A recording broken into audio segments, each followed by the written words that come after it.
Good afternoon, everybody. Welcome back to WPLC Columbus 2025. We are here starting off the TEC Zone Battle Bracket. Yeah, of course. I'm Commando. I'm joined by my fellow David over here. It's always great to be back here in Columbus, Ohio. Again, I know I'm a little bit more local than a lot of our other attendees. I know we've had some people fly internationally, such as, Yoshi and Dormy from a little bit of a longer trip. But it is always, again, like the marquee event, I say, kind of the year for just modern Tetris, Guideline, and block stackers alike. And honestly, we've got like the most stacked LAN brackets that we've honestly seen within previous years. Like, numbers are relatively similar, like not kind of like the most participants that we've seen, but so many top players have showed up to WPLC this year that even within pools, the top 8 seeds are like tournament winners. We've had people that are like made invitationals consistently over and over, and are always people you end up seeing on stream for these things. We got a little bit of the horse game tags that are. They're showing them off all weekend, so I apologize if this is not the most entertaining content, but they're going to be having a ball for everything. No, these players are practice perfect. They're feeling great, in a good mood. They should be prime and ready to win these. But yeah, brackets are done a little differently. We have 2 different groups. I believe it's based on, it's like, what, skill based? Yeah, so essentially it's like Pool A is like 1, then Pool B is 2, 3, Pool A is 4, 5, and it goes on. But like, players are seated within those respective groups as well. So like, if you're checking on the challenge bracket, which by the way I think should be a command in the chat for those that are curious, if you look like overall at the entire list of participants, you might get a little bit of a better idea on overall seating. I think the only real things to kind of know in terms of like prepping for what you're looking for in top 8, we have OSW and Jaden here in person once again. These two are kind of like the uncontested titans in the West for Tetris Effect Connected. I mean, even as far back as I want to say like early 2022 into late 2022, like it was just like every tournament they would enter, they would be top 2 seeds, they would have grand finals bracket reset almost every single time. And it was just phenomenal seeing them both improve at such a tremendous scale, because it used to be like, okay, we could see a couple of upsets here and there, or maybe we wouldn't see them as frequently, but they would at least kind of make it through to losers bracket to get to grand finals. But now, if you run into either of them, it is like a buzzsaw. Like, it feels almost helpless trying to play against either of these 2 players. And like, obviously, there's plenty of other talented individuals that I could say that for, but even as a top player, if you see OSW or you see Jaden in your path for bracket success, most people mentally file that away as, okay, what's my losers bracket run going to look like? Because the chances of pulling something like that against talent like OSW and Jaden, where they have participated in many different events, I think besides Dormy are the only players to have upset Uyu Shota or other Japanese top level talent. And it is just, it is egregious sometimes what they're able to pull off in bracket, regardless of who they're playing. Yeah. So that's going to be, I think, the thing I want to kind of everyone to keep in the back of their mind. But we all, again, out of our top 8 seeds, we have, square one top 4 talent. We have people that have placed in, Summer Showdown or other Tetris Effect Invitationals, TECWC, top 8 finalists. I mean, the list just goes on and on and on for everyone that's here today. And it's, I hate that we're like, or I guess I should say, I'm glad we're showing some of our pools matches, but I hate that we have to cap it at top 8 for like our top 8. We don't have time for top 16 because we're just doing so much today. But it really deserves to be like a top 16 broadcast with the amount of people we have today. Yeah, no, like there's so many attendees, all of which are like very good, like very different calibers. It's always a treat to try and like watch as many matches as you possibly can. Well, hey, further incentive, if you're ever in the area for a WPLC in the future, again, it's been probably the most consistent time-wise as well. Almost always ends up being the second weekend of August. So, like, again, plans are never always set in stone, but if you see perhaps in your calendar next year, you got a free weekend on the second week of August, might want to reserve that a little bit for potential WPLC plans. Yeah, not just that, but there's also the one in SoCal. Oh, you're right. Yes. That one happened. Okay, so they're doing a warm up real quick. But yeah, as I was saying, there's also the one in the SoCal area that's done usually over those earlier in the summer. I think this year was in July, hosted by Hummingbird Nest. Yeah, Stellar. I think they branded it under, what was it, Stellar Showdown, I think it was? Or something of that nature. Something like that. But yeah, always be on the lookout for lands in your area, because there's this one, there's SoCal, there's Snow's Infinite in Toronto, there's Modern Tetris Showdown in the Philly area. I know a certain attendee right now is a Philly guy. Oh, Evolution, not Showdown.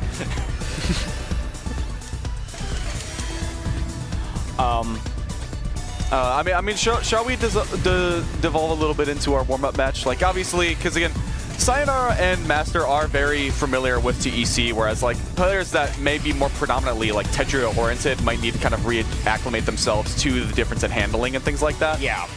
I saw quite a few players warming up there. I saw D-Mill and Jaden warming up with each other. I think FS was warming up with Quick and Smart. Yep, and Balarig and Cab were warming up together as well earlier on. So again, you can also see as well, like even within the top players, like people that are like, hey, I need a warm up. Who do I go and reach out to? And like everybody's got like their warm up buddy for a sense.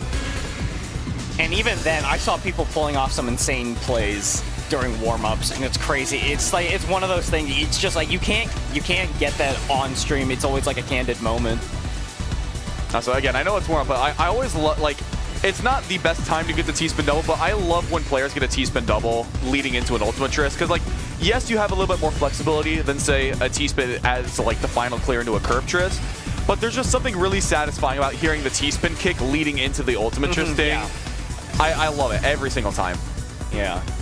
And I'm not sure. I do know we have 2 streams today. I don't know if the other one's currently running. Will that be on Puzzle Kingdom maybe? That will be on. That will actually be on Edge's channel. That's Edge's stream. Okay. Yeah. So yeah, twitch.tv/EdgeTE. That will be the secondary stream once that goes live. I don't think it is right now, again, because we are pretty early into events here at WPLC this year. Yeah. We're squaring away the Group A folks right now. Group B will be playing a little bit later. But you know, you should stay tuned for that, because there are some pretty insane names in Group B. There's Wumbo, there's Jaden, there's Dormy. Ooh, rough miss up there for Master. Fortisim. Oh my goodness, top 8 on Group B is kind of insane as well. Most of the top 8, honestly, within A and B, it's very. Yeah, no, both sides haven't, like, top 16 is already crazy. Like, oh my goodness. Yeah, there's a lot of names. A lot of names. Tetrio. I was working with like Willie J. I was working with Tazago. I think I was working with Shen a little bit as well early. Like just trying to get as much tournament history as I could for some of these players. Just understanding where these potentially are going to line up. Because another, you'd need like a giant, like a thick, dusty old tome to go through the history of these players. Well, because another difficult part of it as well is, like, well, first of all, we didn't ask for SR, and that's usually, like, a very objective way to try and seed a bracket. But a lot of the skill curve of our general player base here for WPLC this year is, like, you have, like, a good portion for top seeds. Like, really, like, you assume kind of, like, that top 4-8 range is pretty well flushed out. And then everyone from, like, seed, I want to say, like, 10 overall to seed 25 overall have all taken games over each other. Like, they're not even matchups. So. Yeah, no, it's not like no complete sweeps up to that point. And it's, I mean, what else can you say other than the fact that it's insane that the top players are that close at a LAN, no less. Mm-hmm. Like, at a LAN, you'd expect, like, the local players like Wumbo, maybe. And, like, you would expect them to run away with the bracket. This year, I mean, we saw what happened, especially with the side, like, we saw the side bracket go to, like, probably the most insane games of swap we've seen in recent history. I think even in recent history, I think that legitimately could be the best swap bracket in the West for the rest of the day. I can speak. all right. But essentially, we have never had that much talent in a swap bracket before, and because of how hard it is to run the game online, we're probably not going to see a bracket like that for a while. Yeah, like the only thing that was missing from that swap bracket was like some Japanese representation.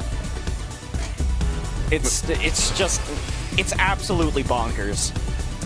All right, well, we're going into our phase 2 zone right now. Master's going to have to counter probably about 15 lines, all things said and done. They're about 10 lines behind right now as Sayo goes into their own zone. Sayonara setting up, kind of set up a fractal on top of a fractal there. That was very interesting. Master's not too happy with how that zone ended. They were able to get 50 plus. Sayo sent it into phase 3. That's actually going to be enough to hold Sayonara back. Taking some garbage lines here and there. All right, Sayo's got a little bit of a tricky digging option currently. Master does have a clean stack. Looking, okay, gets the S kick there. Has the cut copy, and they're going to be able to get a nice T-spin double into the second one. And that'll send some garbage over to Sayo's board.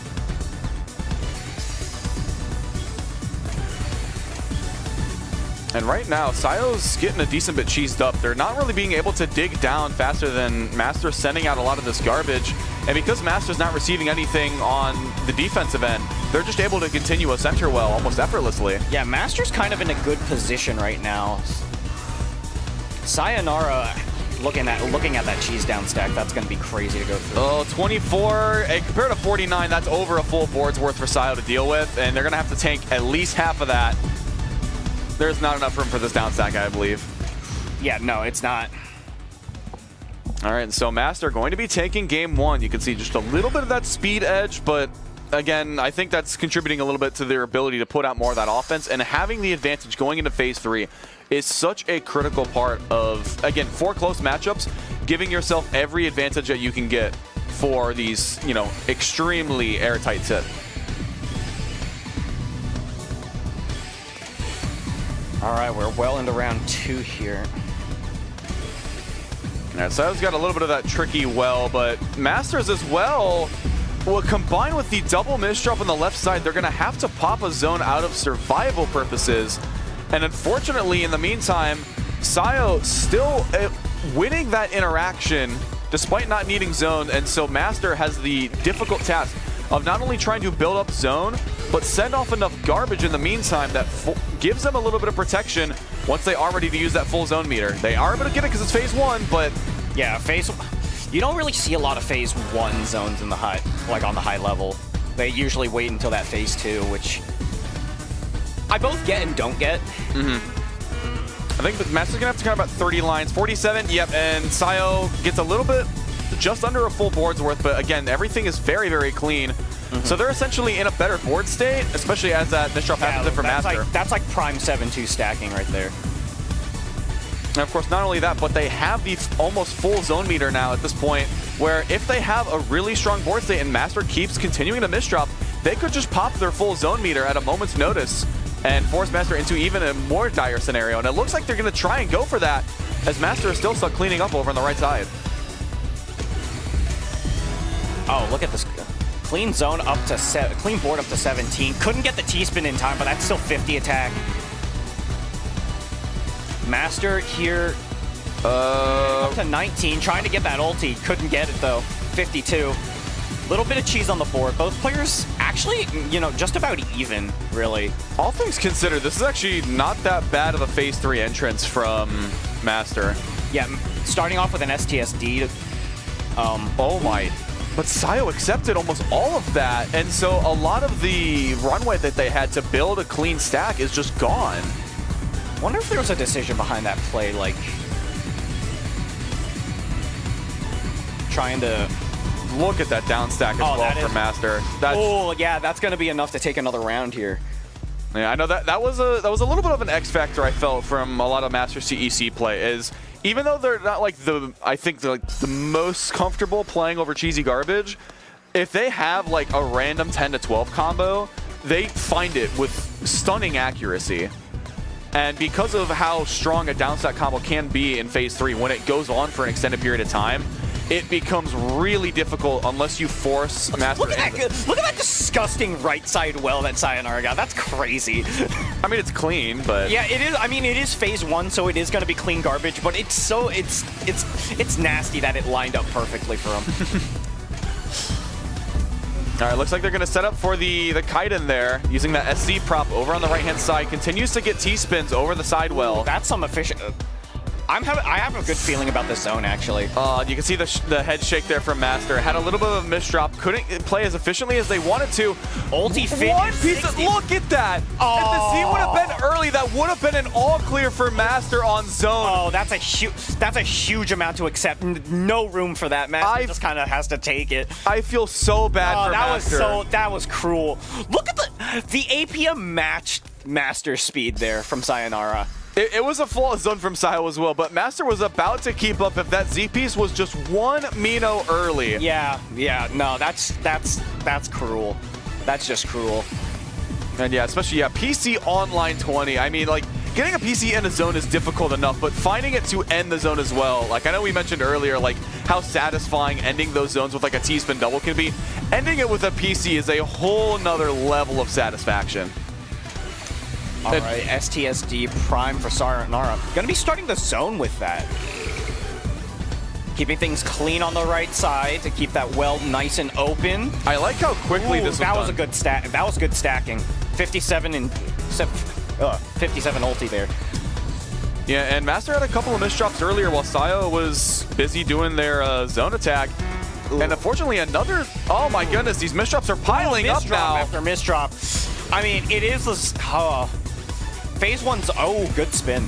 The garbage is still covered up by the Z piece. They get enough quarter zone to open it up again. Gonna be able to get, okay. Still able to get something substantial out of that. Manages to neutralize the rest of the incoming garbage. That was a really good quarter zone there from Master. Obviously still a little bit behind in the zone meter charge, but being able to keep your stack even essentially with Sayo's over time. If Sayo has any mishaps in the meantime, Master's going to be very well poised to make another comeback. All right, Sayo having to skim a little bit to start the zone off. And I feel like I would have rather seen that S piece for a T-spin setup, but now Sayo's getting cut off. And it's not phase 3. This is a phase 2 zone right now for Master, but Master as well is also having their own misdrops. Does manage to open it up to the zone, the well. Clean finish there. Oh, actually, no, that actually was a good fix. Getting that T-spin double open. And the T-spin. Yeah. T-spin trip. Okay. Wow. All right. Greedy. Good finish. Yeah, Master taking back the advantage that round. Really nice. Taking it to match point, actually, despite the rough warm-up.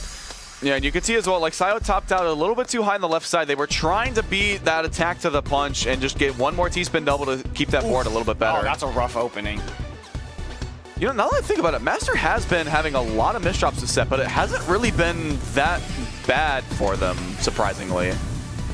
I know Master plays this game a good amount, but it's just maybe it's just been a little bit of time, you know. I think we saw quite a few players like not get used to handling in the past. We saw that with we saw that in GCL actually. Yep. Oh, and now Sayo's a little bit of an odd spot over on the side. Able to stick them through most of it, but this is still not a comfortable stack to be completely working with right now. And I think it's cleaned up a little bit though. Definitely a much nicer spot for Sayo to be zoning from. So Master right now is down by only 4 lines, so it's really going to come down to who has the better zone. And Master not able to go for T-spins, but able to get the ulti. Good ulti. Sayonara, like, pretty close in terms of that. They're, like, able to just get a Tetris off of that garbage. Nothing too big. I think it's still pretty even right now, despite the... you can see the... Despite the struggles that Sayonara is going through. You can also see Master is very emotive on the player cam as well. Every time there's a misdrop, there's like a visible reaction from Master as well. Like, if you want to see emotive, like just look at Riona when he plays. Is Riona in the bracket? I think I want to say he is. I swore I saw his name in there somewhere. I could be completely wrong, and if that's the case, I'm sorry. If not in TEC, I know for a fact they will be in mixed versus on Sunday. Yeah, of course. All right, well, I missed the exact number on the Ultimate Twist from Sayo. Master still doing a really great job keeping the zone efficient. Not quite 20, but gonna have to accept about half the board's worth of garbage. But this is a really nice spot from Sayo. Sends the spike. Good timing on that spike. Master not able to deal with it. Look at that APM. They are just half a line. And again, this is the other thing too. Like, yes, Master reached match point first, but because these are first to fours, like, if you have bad entries into phase 3, you can lose a match within barely a minute and a half at this point. And your lead can swiftly go out of your control and into your opponent's favor. All right, yeah, I think Master having to play a little bit around another misdrop there, but you can see it has, honestly, I don't want to say smiling through the pain a little bit, but some of it kind of looks like it. I mean, I think overall Master is doing a really good job in keeping his cool. A zone there. I was expecting the spike to try and force Sayo to zone, and that's not where the eyepiece intended to go. Yeah. Sayo's got the ulti. Oh, yeah, there's the ulti. Ooh, this is not. We're going to be going to Decider maybe. There's a chance. Oh, okay. There's a chance that. Okay, no, Master's going to be able to pull through this. Master's waiting to take that garbage so the Tetris can be used on defense outside of zone, and that will help build their next zone meter. Yeah, no, that was fantastic play from Master there. Despite being on the back foot, like, he's still making, you can see, like, despite, you know, having a lot of misdrops, having a lot of issues with dealing with the board, Master's been able to keep his cool. All right, oh, that's, the eyepiece again, I think you can... No, he's just like, he's dealing with it, but he's like, look at that recovery, though. That really good recovery. This is a curve potential. I think not with the fat piece there. Not quite, but, you know, real close. 59 attacks still. That's a solid ulti. All right, there's the phase 3 bell. Sayo has the phase 2 zone, but needs to make sure that this attack is going to be strong enough to protect them. Solid ulti finish there. Still going to have to deal with garbage on the board. All right, now the question is Sayo going to continue that greedy play that we saw earlier that forced him to top out? Because right now, Master is, again, still struggling a little bit to keep up this pressure without an abundance of misdrops. But because, again, it is phase 3, they don't have clean garbage to kind of bail them out of those situations. But neither does Sayo. That's a bad Z misdrop. I mean, it's actually not really interfering with anything. So Sayonara is still able to continue the down stack, get a half zone charge, and then pop it here. I'm a really big fan of that half zone charge. Got a lot of garbage out of the way with that, and that's a very nice spot. T-spin triple tower from Master has to skim as the pieces did not come in the right order, but they're able to get a really nice burst damage out of their own half zone. Quick down stack here. Oh, misdrop to end it, but that is a good amount of garbage. Sayonara probably has the ability. Ooh. It's Porta zone. I think that might have been the play. Okay. Wasn't sure if Sayonara wanted to get that in the middle of the zone, but either way, safe, like pretty good position now. Oh, you go. Oh, no, misread the T-spin triple tower. Are they going to recover it? Are they going to keep recovering? Okay, they're just going to go center wall. Just took the clears, decided not to be a hero there. Ooh, solid stuff here. Has the max zone charge. Going to be activating it with the T-spin single. But now this, again, has allowed Sayonara to clean up their own stack, and now Sayo has a beautiful 7-2 pattern stack that, although this is going to send Sayo into their own zone, Sayo doesn't have the full zone meter. Oh, no, they do. They do now. This is going to be a weird This is going to be a weird start to the zone. Solid down stack. Misdrop the eye. Chooses to try and count higher for more lines. 32. It doesn't send a lot over to Master, but essentially both players are essentially dealing with about half the board of just pure cheese. My goodness.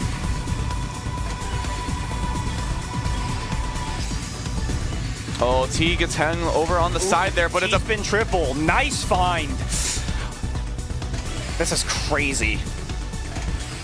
All right, good floating from me. You can really see he's putting the Master in Mino Master right now. really living up to his namesake with some of these finds. Oh, but look at beautiful down stack from Sayo. The 7 combo actually forces the zone out of Mino Master. I think we're going to be seeing an ulti. Oh, no, not get the rotation. 18 lines, though.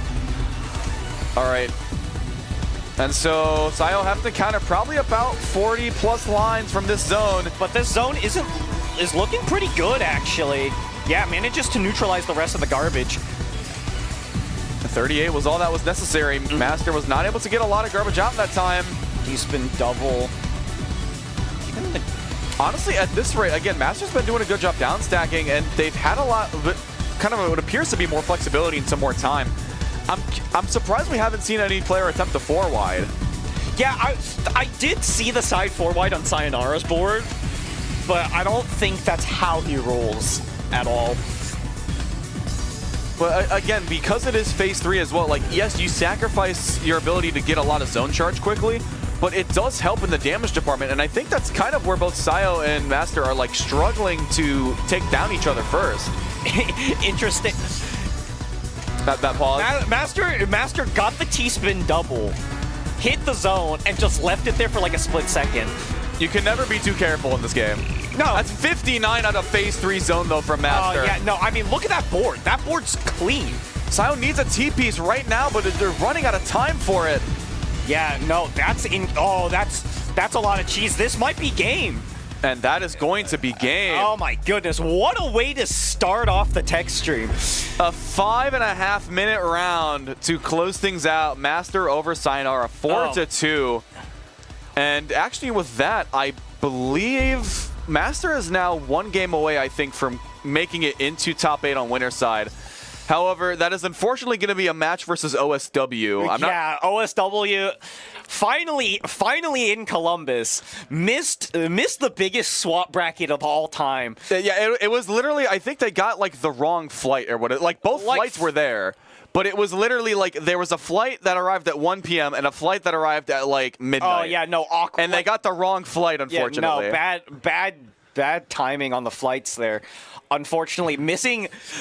Like, it would have been so much more stacked if he showed up to the swap bracket. I think OSW actually wants to challenge some of those players. At least Dormy, yes. Yeah, wants to have some exhibition matches outside of, like, tournament.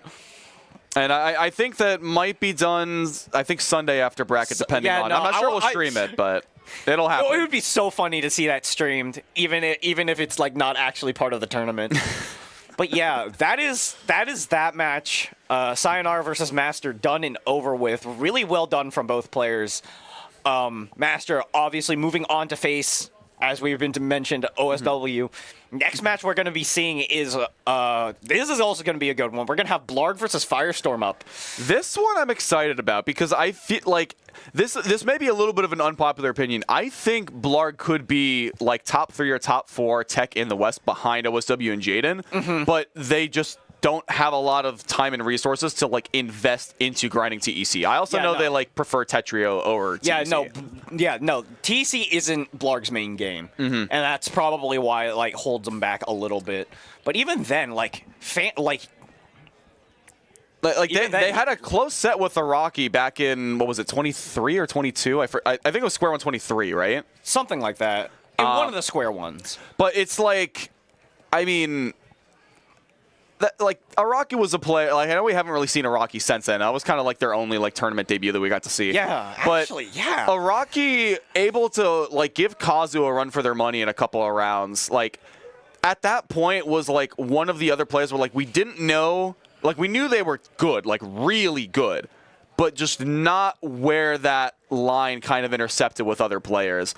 And I know it, like, Blarg did not really feel too great about, like, again, losing kind of, like, that top 16 to Iraqi, but that was, like, one of the hardest top 16 rounds you could have had without a, Sake Gohan, without a Kazu, without an OSW. That bracket was just brutal. I mean, it was an invitational, so, like, of course it's going to be the best of the best out there, but, like, still, that was such a rough matchup. Yeah, and of course on the flip side from Firestorm, I know like even recently, like, it was that one of the closest sets from Square One 2023. I think it was 10-8 in OSW's favor over Firestorm. But still, one of the first players we really saw push for perfect clears and things within zone to like maximize efficiency. We've really only seen Araki and Sake Gohan go for like looping in zone. I guess technically you can argue Flare as well, but unfortunately Flare didn't get to see too much play from TEC. Yeah. and just like, I don't know, like something about Firestorm, man. Like, they don't really enjoy using IRS IHS, but they're able to kind of work around it a little bit when the time calls for it. But the ability for Firestorm to stay efficient in guideline titles where many other players, kind of crumble under the pressure is really something that's like special to Firestorm in and of itself. Yeah. But Blarg is one of the few players that will give Firestorm's efficiency a run for its money. Yeah. And I think that's what makes this match very, very exciting. Yeah, no, I mean, like, we are in the winners finals here. Like, of course, it's like anyone who has the ability to just like go through all of this. I mean, Tizago got swept by Firestorm in the previous round. That's something crazy to point out. And Tizago's been getting very, very good. Blarg swept Star, which is also insane. Like you see a lot of good TEC names get swept by like even bigger ones, which is there's just too many names, man. There's too many names. There's too many good names. And I mean. And I think this just goes back to what we were saying. Like this, like it might not be like the largest in attendee, but this is like the greatest talent pool that we have for a WPLC. I think since its inception. Yeah. Like there's not much more we could really ask for in this case. Actually, I noticed Dormy in the chat, and I just noticed it's like right outside the booth eating. Oh, is Dormy like trying to tell us something, or no? Dormy was just talking in chat. All right. I just saw him like outside the booth window, like eating a. All right, so it looks like, Firestorm Blarg is going to be happening up next. I guess Firestorm's cam's a little bit in the. It's kind of crushed. For a second, I think it's the lighting. Yeah, for a second, like I thought the whole. Oh, there's the Pecora. Okay, thank you, D-Mill. Yep. Yeah, if you look at D-Mill's setup, you'll see like quite a few plushies around him. But like the lighting and like the Jimmy John's Cup made me think that Firestorm was just actually doing this inside of the Jimmy John's next door.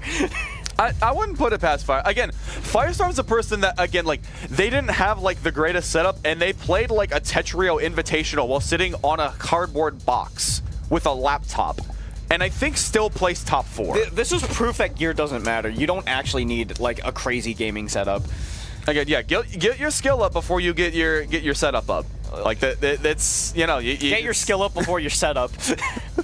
That has a better ring to it, yeah. And Blarg, did both of them get boba tea? Well, I know there was the whole FS's comments on cheese foam bubble tea. I haven't tried boba. It's actually no. It's really funny you mentioned that because I did see Zynex as well in the venue. Yes. So it's like there might be. I think people might just be like ready to beef. I have a feeling the lobby has had its soft crash. Oh, it might have. So we may need to Alt F4 and run it back. Unfortunately, we might need to. Is it time? Is it already time for the?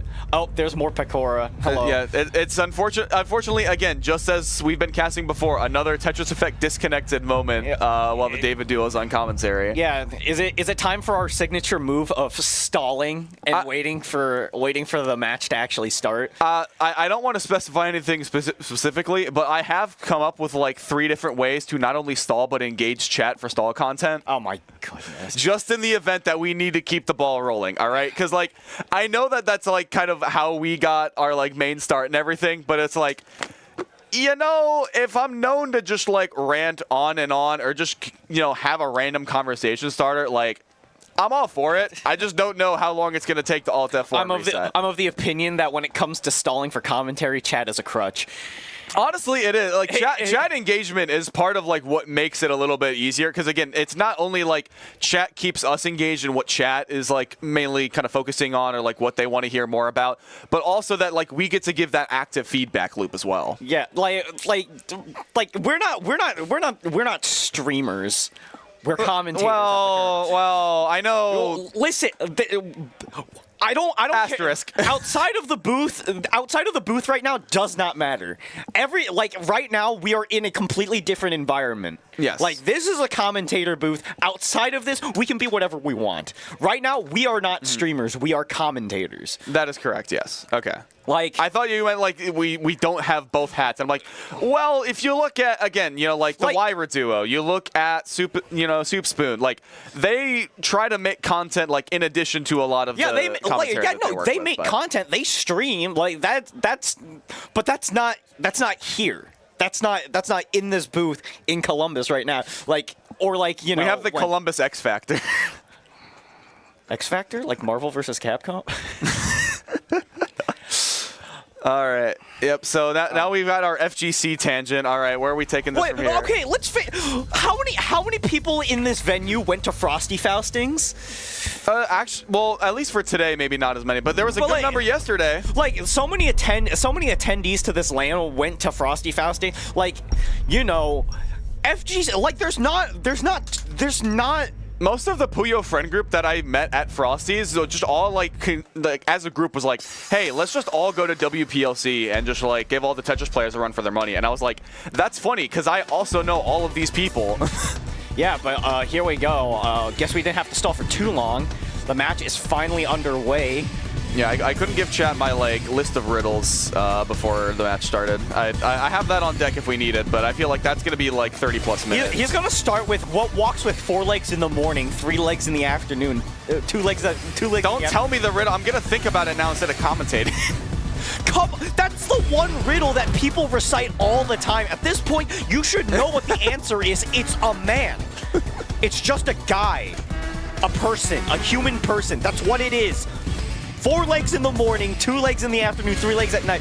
Like, that is the one riddle people will not stop reciting. You sure? I don't know. I haven't heard that one too often. Are you serious? You can't tell me you came up with riddles and not know that one, because that one's been done to death. Okay, but you see, I'll be different. I'll make some original content. How about that? All right, well, we got 54 zone. FS fell behind a little bit in pace right now. Blarg is sprinting through, trying to get to that phase 3 transition. Yeah. Okay. Quarter zone? FS is fully locked in with that quarter zone, able to neutralize the rest of the garbage, but Blarg, full zone advantage right here. Yep, there's the phase 3 bell, and Blarg's got clean. 1 minute, like under like 90 seconds, that phase 3 transition. Oh, interesting. Okay, Firestorm does not go for the T-spin triple setup. Instead, opts for the downstack opportunity, which I think, given the amount of garbage, is probably the better option. Yeah, I mean, like, FS is known for their efficiency. Like, they, like... But that's why I was expecting the C-spin in that result, but I guess the downstack is the play that she wants to go for. Yeah. Oh my goodness. 7 combo, it's still so rough. No, that's a lot of incoming and like not enough room to keep continuing that downstack. Quarter zone's there, but... Oh my goodness. That's, yeah. I can hear people outside the booth popping off at that. I was just like, oh, another quarter zone? Oh, another quarter zone? Blarg with the mini pop-off. They took a round over Firestorm. Honestly, I don't think Blarg was expecting to be anticipated as one of the top players for the TEC bracket. But I think... Then again, I mean, Blarg does not credit themselves enough in TEC. Oh, yeah, absolutely not. I mean, like literally the performance speaks otherwise. We've seen the past brackets. We've seen how he plays inside of tournaments. That was not a great decision, and I think they waited a little too long for that defensive zone. They could legitimately top out, and they have a quarter zone. Blarg! No, like head in hands, like it was just like, oh, dude, no, man, it's... Blarg has lost the mental game before the sets even started, but there shouldn't be a mental game. It's 2 quick rounds in, like... But, like, again, Blarg had a quarter zone and just, like, shook their head and then just topped out. You can't be doing that as, like, a top 4 seed in bracket. You gotta fight all the way through.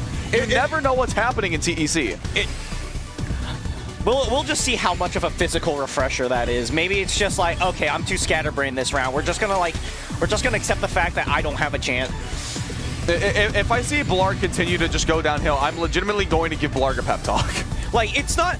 I don't think Blarg... Like, it's not Blarg giving up. because like if it were him giving up, he would have already topped out 3 more times and it would have been over. Like Blarg is trying, yes, but I feel like Blarg again just discredits what they're able to like come back from and everything.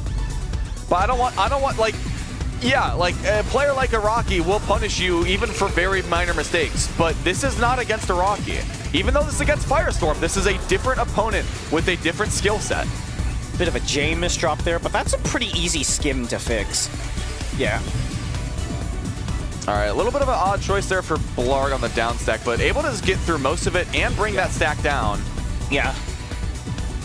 Also rewarded with a bit of zone charge. Oh, FS has a bit of a tricky spot. Is she going to have to zone? I think she's going to. Spending a lot of that time up stacking. You don't really want to be doing that with a half zone. You kind of want to be spending a lot of that time down stacking. Again, hasn't stopped FS before, and now we're seeing the first instance on the side 4 wide. And that's well timed as well, given that Blarg has had the misdrop of the T-spin double. They are able to recover with the fractal, but that's a lot of skimmed pieces. Are we gonna see what Jaden did last time, where it just down stacks with this 4 wide to neutralize the? I mean, it was not the all clear. It was not as insane as Jaden's play last year, but that was, I mean, that was still pretty close. Yeah, and that's gonna send probably, yeah, again about half that board over to Blarg, and now, oh, the double misdrop. You can see Blarg immediately tenses up, knows they're gonna have a much harder time closing out this game 3. Straightens out his expression here, is like fully locked in on down stacking. Manages to start getting into those garbage holes. Does it again, is doing a wonderful job at that. FS has no garbage on the board, but Blarg's down stack is keeping up. Yeah, no, this is really good stuff. Like, oh, what was that from FS? All right. Oh my God, the FS cam looking like a bank security, bank security footage. Why does FS get the cam on like the 20 FPS? I've seen the webcams that the players had for the swap bracket. Like, come on, give FS some more bitrate, please. Hopefully, at least 1 bitrate to match the APM. It'll be a little bit of a higher quality cam in that case. All right, well, we are evening out a little bit, but FS, again, has like a very low stack with basically no garbage left. And so Blarg has to keep up with the efficiency. Wow. Missed out on that T-spin, unfortunately, with that misdraw. But that was a good fix. That was a good T-spin find there. But again, it is so difficult to keep up with Firestorm like this, but Blarg. Oh, yeah, there it is. Oh my goodness, finally runs out, but took 3.5 minutes of playing defense, and finally Firestorm's able to clutch up and solidify the advantage there for a win. Yeah, taking the lead now, but I mean, there's still quite a few, there's still a few more rounds to go through. And again, the tried and true that we typically see out of TEC players is building up that 6-3 as fast as possible. Again, not the most in terms of damage department, but it will get you that zone meter incredibly quick. Yeah, and look at this 6-3 stacking from Blarg. You know, just like straight, just like, honestly, it's kind of playing like Tetrio with the back-to-back. Like keeping that in fantastic shape. Like whatever zone. I love the prophecy as well to keep that the 6-3 stack going perfectly clean. Zone phase 2, bell has been rung. Honestly, Blarg, I'm really like Blarg has like a fantastic prognosis for this next zone. Oh, look at that cut copy fix. Brilliant, brilliant. Blarg has yet to accept garbage this round, I think. Oh, well, since they cleared it out recently, but that was, I think, under like 8K points. Okay, finally decides the SZ spin. Good way to start the zone. Unfortunately, not going to be really getting any credit for those impressive spins. Oh, FS. Oh, FS is ready with this, this side ties, as Johnny Bones would call it. It does get almost all the way. Oh, perfect. Oh no! Perfect clears okay, there. There's a perfect clear, but he couldn't finish in the zone. Oh, is FS gonna? Oh, FS is gonna do the loop now. Again, FS is one of the best in the business at freestyling PCs. It was actually really funny because I remember seeing in FS's warm-ups. Wait, Blarg has a down stack out of this. Look at this. Okay. FS is up stacking, but again, like FS has a good board right now. Still technically in the Still, oh, okay, well, not anymore. But, like, for a while there, still have the potential to PC. Blarg with the misdrop there. Firestorm's going to be taking it to match point. We are... And honestly, it was definitely that 4-wide zone from Firestorm. Again, to make it efficient, you need to get that combo up to 14 or above, and getting like almost a perfect clear extra credit with 59 plus another 10 lines was finally enough to push Blarg into top out range. Yeah. I don't know if it's a temperature of this room or like just this match in general, but I'm like getting chills. Some really impressive plays, even if in the macro sense it is a little mundane. Like both of these players, you know, just really impressive with their quick fixes. Quick and smart fixes? I mean, quick and smart is here.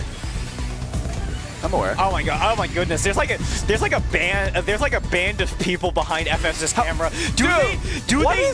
How many people are behind Firestorm right now? Firestorm has the entire like development team behind this thinking horse game map behind them. You'd actually be impressed to see how big Side Games is. But like, do they not know that? How is she still locked in like this? Do they know that FS's camera is probably the worst to be standing behind right now because of how like crusty it is? Okay, but all right. To be fair, I feel like it got a little bit better. That's still nothing in comparison. We got 60 FPS at least. We got 60 FPS. We got 60 FPS, but you know we also have Blarg in like HD 1080p over there. All right. Well, at the moment, Blarg is leading quite a bit in terms of points, so they're going to be the ones probably sending it into phase 3. And honestly, I think Blarg is probably more than content not zoning, because a lot of times when they've been pressured to zone, things haven't gone too well. So they're just probably going to go into phase 3 and try to outmaneuver Firestorm with just raw efficiency, and then try to use zone as their finishing blow. Yeah, can I get a zoneless stack, please? Well, we do have, again, FS is the first to zone. Let's keep an eye on Blarg's board. Blarg is going to try, you can see, setting up the Fractal even before going into zone. Still donating. With a floating on top, too. Good stuff from FS though. That is 44 and 17, and 44 and 16. Blarg getting the 1-up over Firestorm zone. That's how you 1-up people. You don't get it. Oh my goodness! What is that? That's such a crazy T. That was such a crazy T-spin find. The TSD followed into the TST. Into the TSD C-spin. Oh my goodness. FS never ceases to amaze me with those. Oh, that's a really rough spot for the TPs to go. And look at that down stack. Firestorm at the bottom, getting the side ties ready. Let's see, is there going to be an option for Blarg at the end of this? Again, there is a down stack potential, but how much of this zone is going to be 47? 47, that's pretty huge. Blarg has to get a substantial down stack from this. Has to do something well with this zone or be met with even more cheese courtesy of the Midwest here. That was such a good down stack from... Oh, the T-spin misread the T-spin triple. Unfortunately, Blarg's going to top out there, going to be sent over to the loser side of the bracket here. Firestorm getting a nice, comfy spot on that top 8. Yeah, and I don't know exactly what seeding, like who her next opponent's going to be, but again, like that is not an easy rounds for either of them, but especially in that last round, like Blarg in particular, just a lot of times the inconsistencies within tech, like they were having, I think, a good number of practice rounds and getting some good zones. They were feeling good about their zone potential, but again, the longer you go, Firestorm is a little bit more adept at keeping their stack comfortable, and even after misdrops, having those better fixes, and just Blarg would continue to fall behind misdrop after misdrop, and unfortunately just not able to clutch up in those. Yeah, all right, but I believe to wrap up the group stage, we're going to be swapping out comms. Looks like Bad Goblin was passing by the window. Is he one of them? That might be exciting comms, I think, for our tech bracket. Do we have confirmation on who the next comms are, production? We we can leave it as a surprise, I think, for stream. But no. are you gonna say no? I'm not leaving if it's like a bad casting duo or something? No. Like, we obviously need. Okay, it's gonna be Sine Wave. Sign on comms. Okay. Sign's gonna be on comms. I think looks like we're kind of trying to find another person. For the second one, it looks like it's Bad Goblin based off the fact that he's looking at us through the window with his. Okay, all right. Goblin's waiting for us to cut out. He's waiting for us, so we're going to be cutting to the BRB screen. We'll be back shortly with more TEC Zone Battle. We'll be wrapping up the group stage. I believe we might be back for top 8. Again, there's a lot more commentary to be had. We'll be on at some point during the week. We'll be back. This isn't the last you've seen of us. We'll probably be back for top 8. I think that's off of what Shen said or promised me. Go get your beverages, get your snacks, everything. Be tuned again, not only into Hard Drop, but also to HDE. That's what. Okay, that's what he's. Okay. Oh, so okay. Goblin wants one other thing. We'll be out shortly. We'll get the next casters in, and we will see you later down the line for more TEC here at WPLC Columbus 2025. See you guys in a bit. Bye for now.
Hello, and welcome back. We're back. Yes, finally, after the pretty long wait, we are now still in Group A of this losers bracket now, with Master 101 versus Tizago next. Should be a pretty interesting game coming up. Yeah. I'm excited to see both of these players play Tech. I'm familiar with Master from playing Tetrio, but I'm not sure I've seen them play in Tetris Effect, so I'm excited to see how they kind of carry some of their skill set over to this one. Yeah, especially if I remember correctly, Master was like a very fast sprinter. Yeah. In Tetrio, like so notorious speed over there. So it's what I think will be interesting about this in Tech, especially with kind of the fixed handling. Should be very, very interesting to see how they adapt over. Yeah, and I believe Tizago's like a long-time TEC player, so it's going to be very cool. Oh, yeah. Boy. Absolutely. I think we have both players getting ready right now. I don't know. Honestly, it's been a great weekend in Columbus. Great start to the weekend already. I'm so glad to be back, personally. Yeah, it's always great. WPL is just amazing. Like the brackets are so stacked this year. It's crazy. Like it's crazy. Like you saw the swap bracket yesterday? Yeah. It was absurd. Oh my god! Last night, that was what a crazy run. Honestly, in the end, I really was not predicting how Yoshi and Dormy would go. Honestly, but Dormy did such a Dormy just popped crazy off. strong showing last night. I wonder how Dormy's doing in Tech if he's playing. Yeah, I think he's in Group B. So, yeah, he's still waiting on his first round match. Ah, okay, so we're going to get to that a bye. little bit later. Right on. That'll certainly be interesting, but I don't know. As for this one, I think Tizago coming off of a pretty close game with Call Me Star. Yeah, 4-3. That'll be 4-3 is going to boy. be like a nerve-wracking one to come off to. So this will be really good. This will be really good. I think we've got both of them setting up right about now. Should be getting into it any moment now. Yeah. We'll see how long these matches are, too, because I believe, like, in the past, matches can be super lengthy depending on how things go. And, yeah, it looks like they're all set up here. Yeah, getting ready to get into it. Yeah, Tetris Effect definitely, I mean, with zones sometimes being the live longer button, even though if it might just be 10 more seconds longer and not really that much, you know, like sometimes there's only so much you can still do in the end against a crazy attack, but like, Yeah. sometimes these do go on a little bit. Yeah, I think in the past they've had like 1 round matches be like 19 minutes. Oh my god. Like, I think that was like I forgot. It was like Promo versus someone back in the past, and that was like so long of a match. I think a lot of the Japanese players as well, when they're like when the players are super evenly matched, it just gets very out of hand. Yeah, especially with the cheese in Phase 3, where the board starts to just get very unforgiving in terms of having a lot of clean to return back with instantly, and really kind of puts a little bit of a damper on these back and forth strikes, and really starts to put it back into a kind of a slower game of attrition almost. Yeah. It definitely, we'll see how things go for sure. See both Yes. players. See how it goes. Ooh. See, they're both in lobby. We're just waiting. Don't know what they're waiting on. I'm waiting on them. Yeah. That's true. Also, the format's a little different this year. We have kind of 2 pools going on. Seems Yeah, like yeah. B. It's gone a lot smoother, I would say, especially with the players like just split up. So at least now PC setups are open, but I think it's still like kind of weird how everyone's still getting around and trying to find people to play. Yeah. Yeah.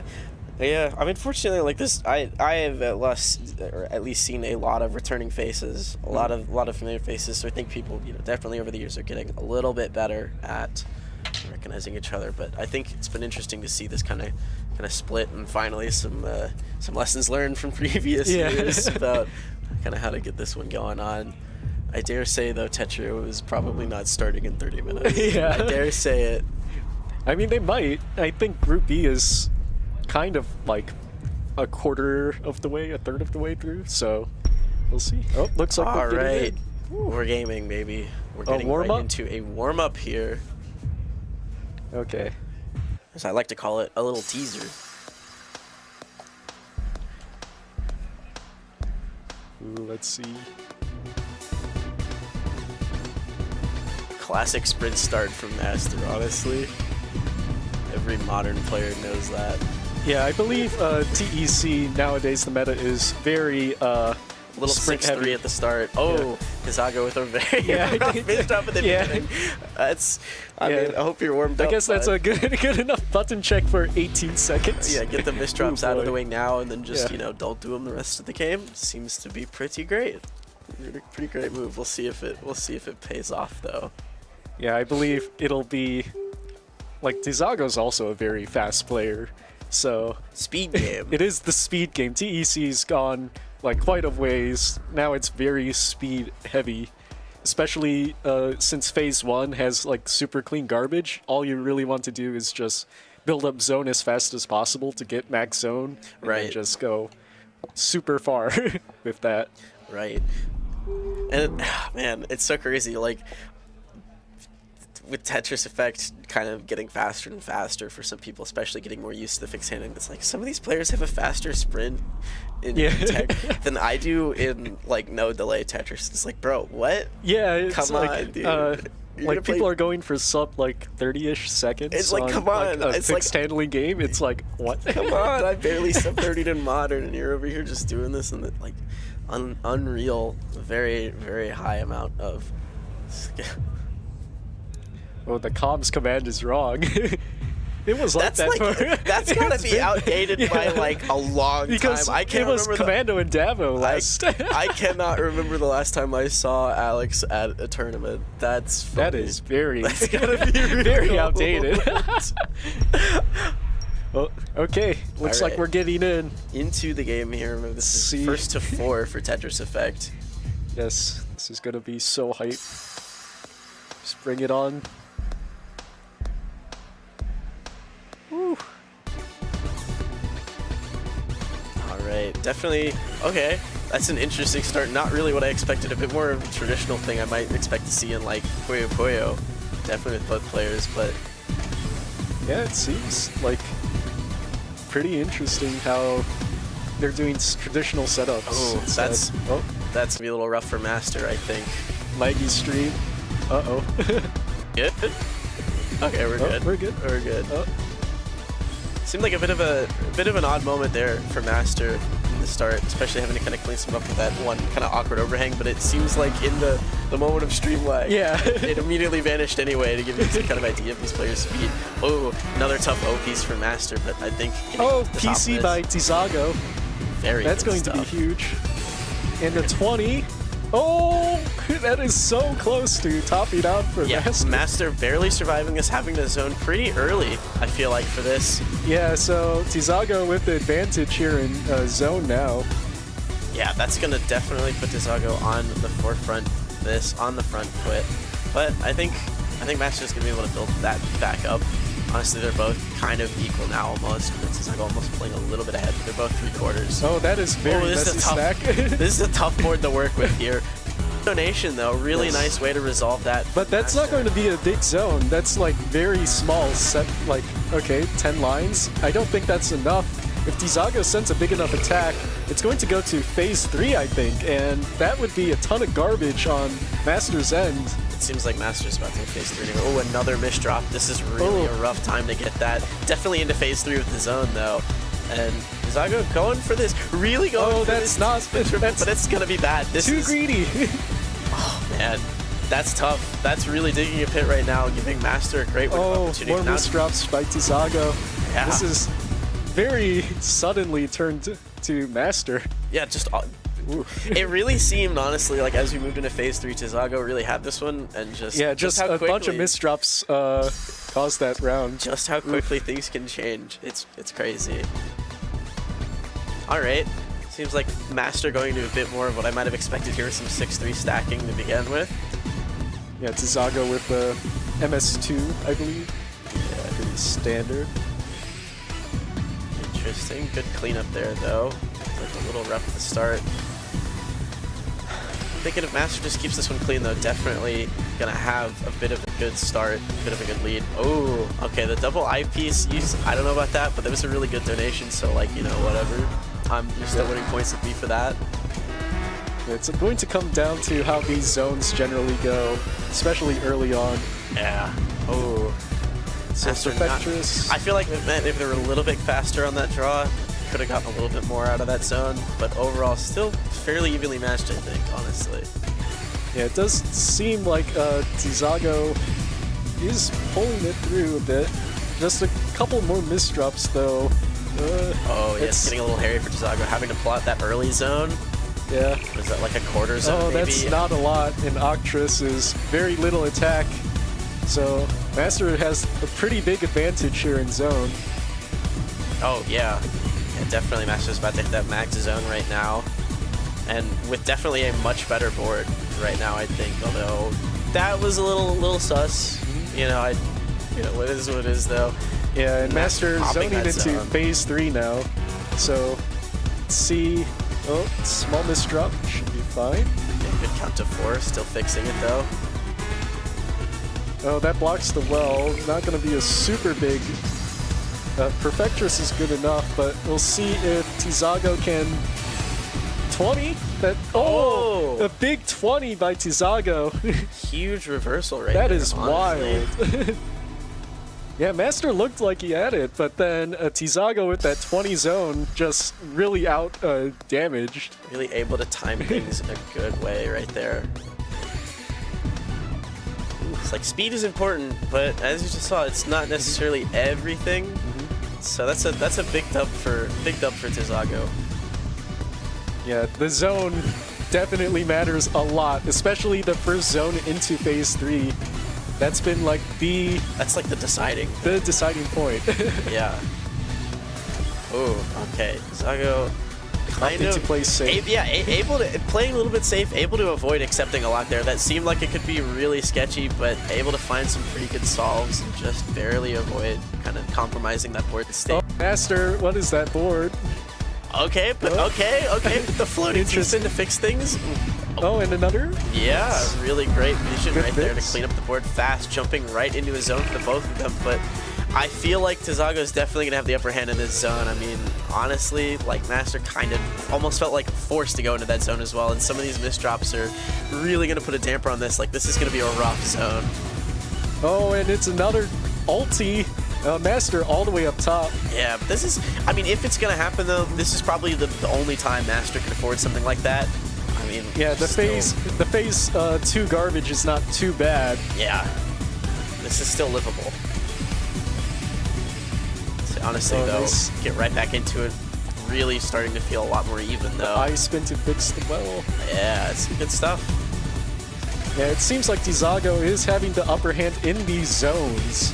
So we'll see what happens, especially when like this transition happens very shortly.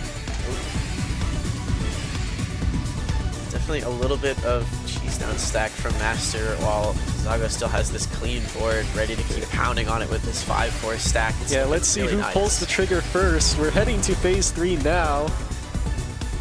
So Tizago should zone. Yes, there we go. Yeah, I had to get off that one little set before, which honestly I feel like that's going to go a long way. Tizago just flying on just as much as they can Okay. here. Yeah, so this is a big zone. 20 versus a 19. They're both even into phase 3, so this is going to determine a lot of how this match should go. Is how well do they play in these super cheesy garbage. Yeah, that one little moment of hesitation for Tizago looked really rough. They're able to clean it up super fast, really nice, get a good count to 4 in there. And now I'm really liking what I see from Tizago a lot. Honestly, really able to recover from that well. Yeah, Master is pretty high up in phase 3. Helps to burn it down a little bit. Gonna have to get some crazy combo down stack here, I feel like, or that maybe the zone will be a savior, but I don't know if you'd really want to go into with a board like that full of this kind of garbage, really. So I Yeah. feel like Tizago's in a really strong spot here all of a sudden. Yeah, for sure. This is pretty close, though. Oh, that's a big tough. misdrop by That's Tizago. tough. Oh, and another, like, right over the well. So Master might have the advantage here as Tizago obstacle zone first. Oh, not the T-spin triple tower. TST no, tower. bro. That's a ton Oh, of damage if Master can get it off. Oh, this is gonna be good though. Okay, I'm pleased. I'm very Okay, pleased this with is that. huge by Beautiful Master. zone right here. This is going to be That's a ton. turnaround. Tizago has Opted for four wide four ready. wide. What else can you do in a situation like is this? good. This is but good. Master is on that front fight here, definitely taking the reins here. Yeah, now they're both down at the bottom.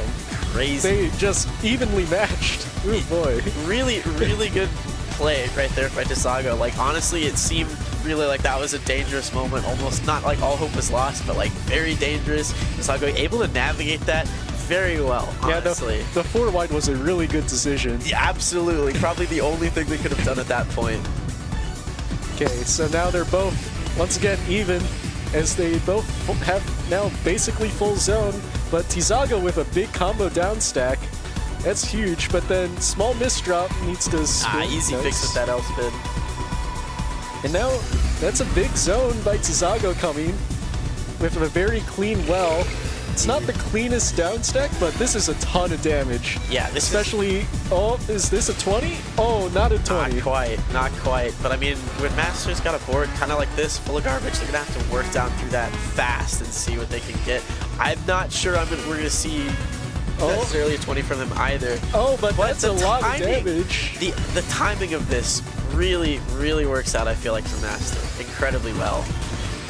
It's a very precarious moment. Yeah, now Master has the advantage, swapping back and forth.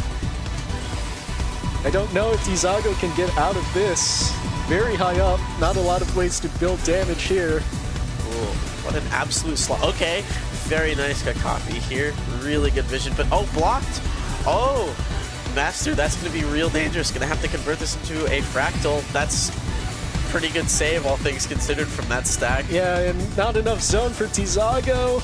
Is barely holding on. Fighting for survival. This is definitely Master. Wow, I can't believe pull out. Tizago's living so far. But Master now has the zone to see what Master can do. Oh, but that's this a is gonna be big weird misdrop. stack. Able to clean it up really fast. Yeah, but That's that huge. gives Tizago some time here. Will they be able to get some zone? It's 3/4, so it's not a lot. Opts to go for it. Oh, Oh, okay. is that enough? I don't think it is. Master It able needs to to keep zone on the again. pressure. Definitely, Master just missed kind of a really huge opportunity though to keep on putting that pressure. I think Master still has this one. Yeah. But there was some little bit of gaps right in the end of that pressure, and almost let Tizago win. What a Yeah. crazy score diff, honestly. Like, really, Tizago going crazy on the survival game that time. Like, unkillable. Yeah, that went pretty back and forth in phase 3. Oh boy. Let's see here. Seems like everything's going smoothly. Phase 1 again. It's all going to come down to these phase 3s, I believe. Especially with how even these players seem to be early on. Yeah. Yeah, this is definitely going to be a set that's decided by the later portions of the game. Like, honestly, they could just both do whatever in the opener, and I feel like it just straight up wouldn't matter. Like, it's really Yeah, gonna come unless down it's to like a these- big misdrop or something. Yeah, then. yeah. It's really going to come down to these super late game kind of moments that we just saw there.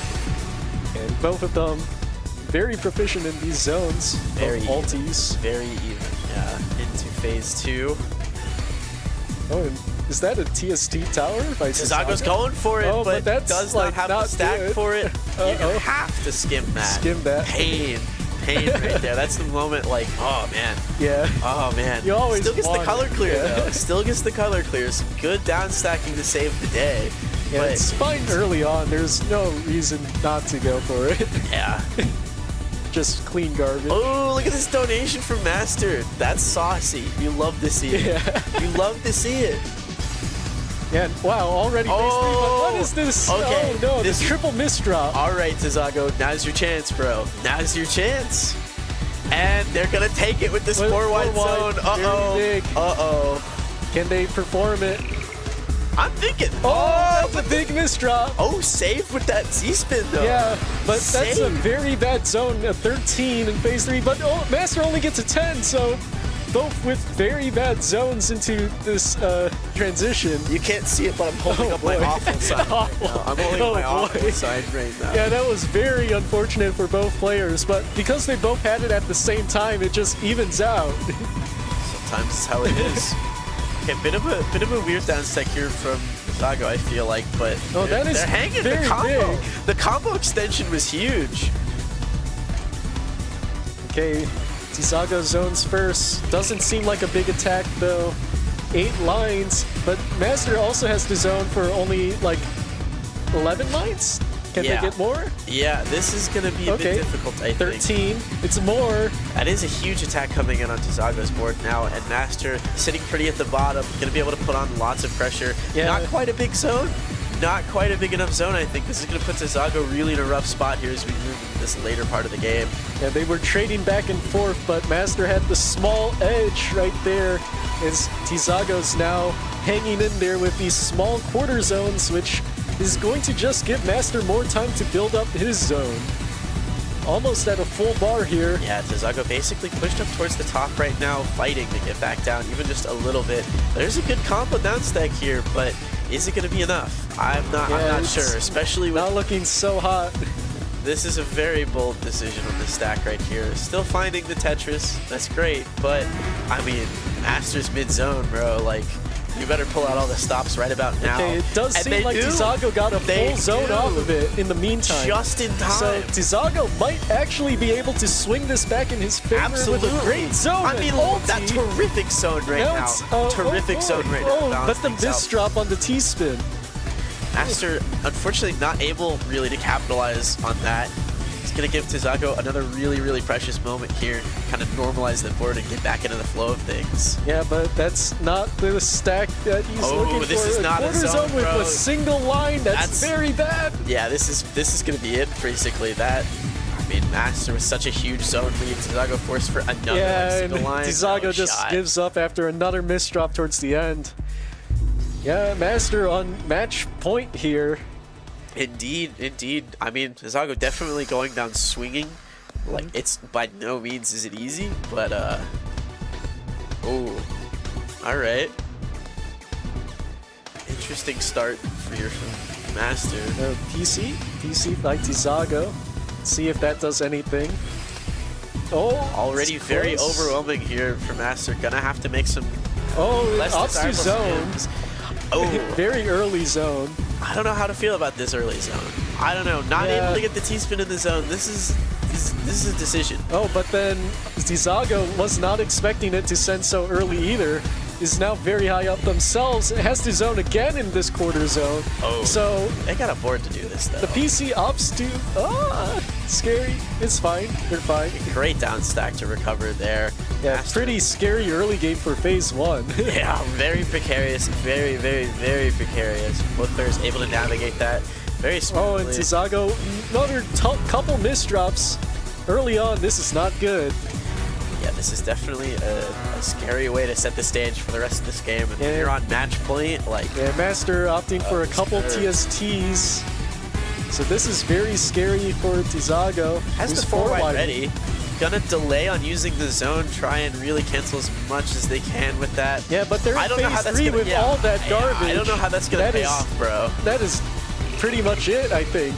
Tizago, unless they can get something started here, is going to be very... Yeah. Oh boy, this Yeah. is not a good spot. Yeah, Master basically having total control right now with this board state. Although, admittedly, that stack, that was a decision, bro. That was a Yeah. decision. I think Master could certainly afford that right now, but risky business. Yeah, Tizago is going to need a major miracle to come back from this. And that's gonna be it. There's no miracle here to Yeah. be found. Master taking this one, the clean 4-1. Really, really good game, though, I think, honestly. Like, Tizago pulling out Yeah. a lot of crazy stuff that, like, just to keep in the game where there's, like, you have no right to keep staying in, but yet here you are, like, damn. Yeah, definitely a very tense match in the mid game for both players. And yeah, Master just clutches his out in each of those games in a pretty confident 4-1. Indeed, Aster looking pretty strong, though admittedly, like, a lot of that really comes down to these late game zones. Yeah, the late feel game like- zones and a lot of the misdrops as well. Like, both players were misdropping, and Dizago unfortunately had the short end of the stick when it came to those.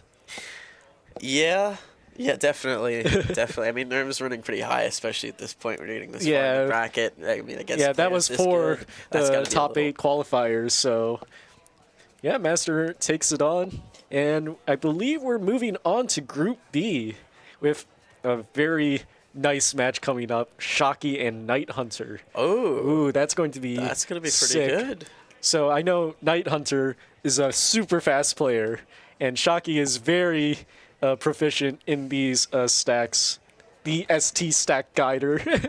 Yes, yeah. Which is that like? So I'm still a little bit out of the loop for Tetris Effect. Is that still gonna be a thing in the start? Like, do you think we're gonna see any of that, or is No, this gonna really? it's is definitely a score attack thing. All right, but yeah, I that- do know Shocky is super proficient at these like mid-game stacks. Like, is just so efficient. Yeah, of a yeah. player. Not that it's something you can really start on, and like maintain at the start.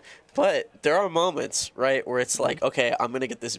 I need this burst of pressure, and like you just happen to be in that like 7-2 board state. You're Yeah, like, you have let's you go. can like Shocky can pull it off at any moment. Like, I bet if Shocky has a clean well and he has like That's an ST dangerous. stack, That's he'll go dangerous. for it. Yeah. And it's going to be very scary. Yeah, that will because be- he's not going to mess up.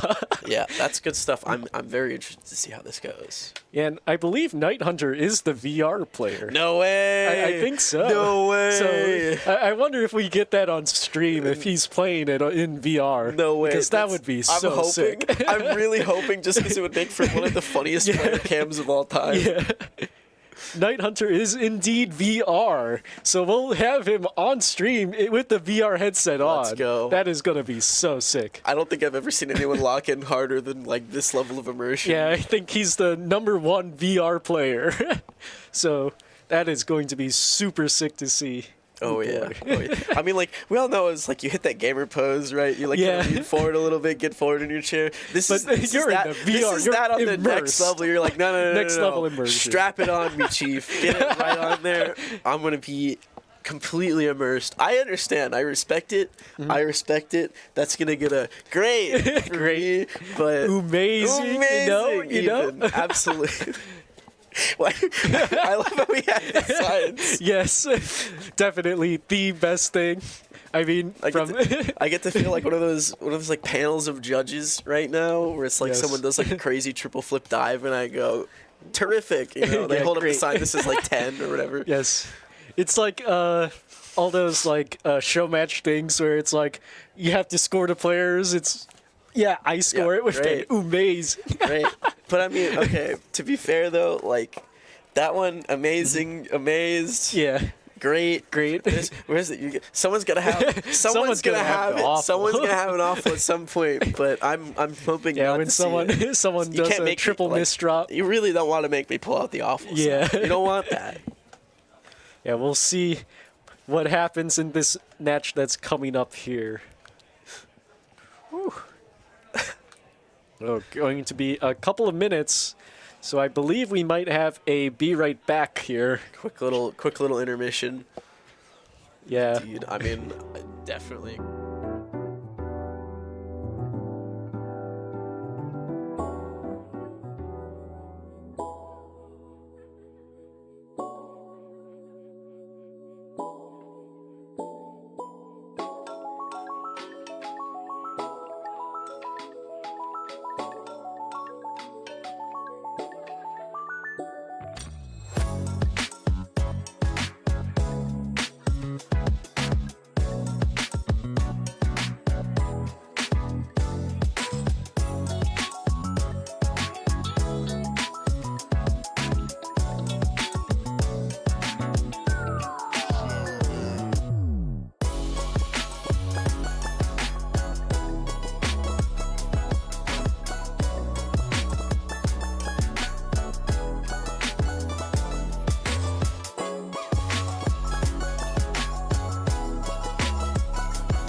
We're back. Ooh, we are back. And now we are headed to the Group B bracket. And we have a very fun matchup here. We have Shocky versus Night Hunter. That's right. And both players are going to be using very interesting controls. I believe Shocky's on Nintendo Switch, and Night Hunter is playing in VR. Right. So It's like when you play in VR, are you like controlling it with your eyes, or like what's the deal? No. Oh, let's go. He is going to wear it on stream. I was thinking this is going to make such a great player cam. yeah, Here it is. it is Here gonna it is, be baby. so sick.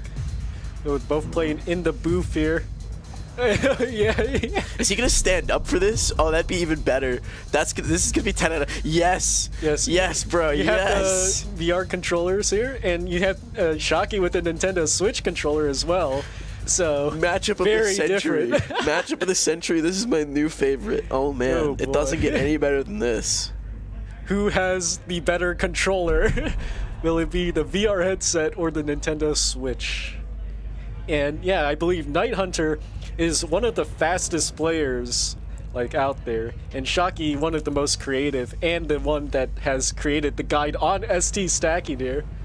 And here we go with all the amazing signs and stuff. Shocky pointing it out. Yeah, we have the grade on cam. Great. That's just like how this matchup is. It's going to be so good. Who printed these? Where did these come from? I believe those are from Andrew. Yeah. Okay, Andrew that checks printed out. them. Yeah. That checks out. Yeah, and he's on screen right there with Ferox as well. Yeah. Oh, there's the awful sign as well. Being shown. Ooh boy, this is going to be so fun. Indeed, this will be a pretty good matchup. I'm excited for this. Yeah, it's going to be pretty even, not gonna lie. Like, one has the speed, one has the creativity, I believe. But both players just very well known for their prowess here. Looks like we're just waiting for Night Hunter to join into the lobby. Yeah, it's gonna be super sick to see. Yeah, I really don't know who's gonna win. This is pretty even. Bro, this is some 20XX type beat. It seems like they're This is the future of gaming. lots of yapping going on. I mean, what better place to do it than at the tournament in person? That's when you do the yapping. Yeah, it's gonna be so hype. We love a good yap. I love a good yap. That's why I'm in this booth. Yeah, we're commentators. We can just yap about I'm allowed to do it. anything. I'm allowed to do it. It's my job. Yeah, we can criticize all the players and stuff. Be like, oh, that was bad. Always funny. All right. Should be starting things momentarily. Looks like just waiting. Yeah, VR headset on. Night Hunter locked in. Gotta get connected. I believe I heard the sounds of people readying up. Indeed. Oh, you got audio in yours? That's crazy. Yeah, I do. I'm not hearing the game audio. Oh, you don't hear the game? Nah. Huh. I don't need the game audio. Though. I got eyes. Yeah. But yeah, this is gonna be super hyped. Can't wait. Absolutely. Looks like 900 ready, just waiting on Shocky here. And I think they're just going straight in it, if I'm not mistaken. Dragging Shocky over. Still more yapping and stuff going on. I'm geeking this. I'm losing it with the VR headset though. I have never seen this before. I love it. Yeah. It's really funny though. Yeah. I think this is the first time ever we have a VR headset like live on stream. Maybe so. Maybe so. This is really the 2025 equivalent of like, oh, the Tetris player is at a slight disadvantage. The VR player is at a slight advantage. Or whatever. Yeah, I don't think control scheme matters. I mean, if your player's playing on stream, yeah, it doesn't matter if you're on keyboard, if you're on controller, if you're on VR headset. If you have the skill, you have the skill. That's true. Bro is just locked in away from the... Got the VR headset on, the earbuds in. Bro is rejecting the real world and completely going Tetris mode. And they're locked in as we get started here. Let's see a warm-up. I was about to wonder if this is a bit of a stars chat or a warm up. I don't know where that came from. Straight up. See, yeah, it is a warm-up as it's a best of one here. Can see some of the play styles. Night Hunter with, I believe Night Hunter is going to be doing the sprint start every round. So let's see how it goes. This is definitely a way to do the sprint start. Yeah, and I won't Shocky lie. doing ST stacking for fun, I see. Why not? It looks like Shocky did mess up here. Oh, Shocky, all thought right. you were good at ST stacking. You made the guide. What is that? Oh no. Just putting on a little bit of an act. I was just pretending to not be good. Throw him off your game. Shocky. You gotta throw him off the game. Well, Night Hunter takes it. Shocky just completely misdrops his known prowess of the ST stack. Come on, Shocky. You can do better than that. I hope you do better than that in the bracket here. Wait, Night Hunter T posing.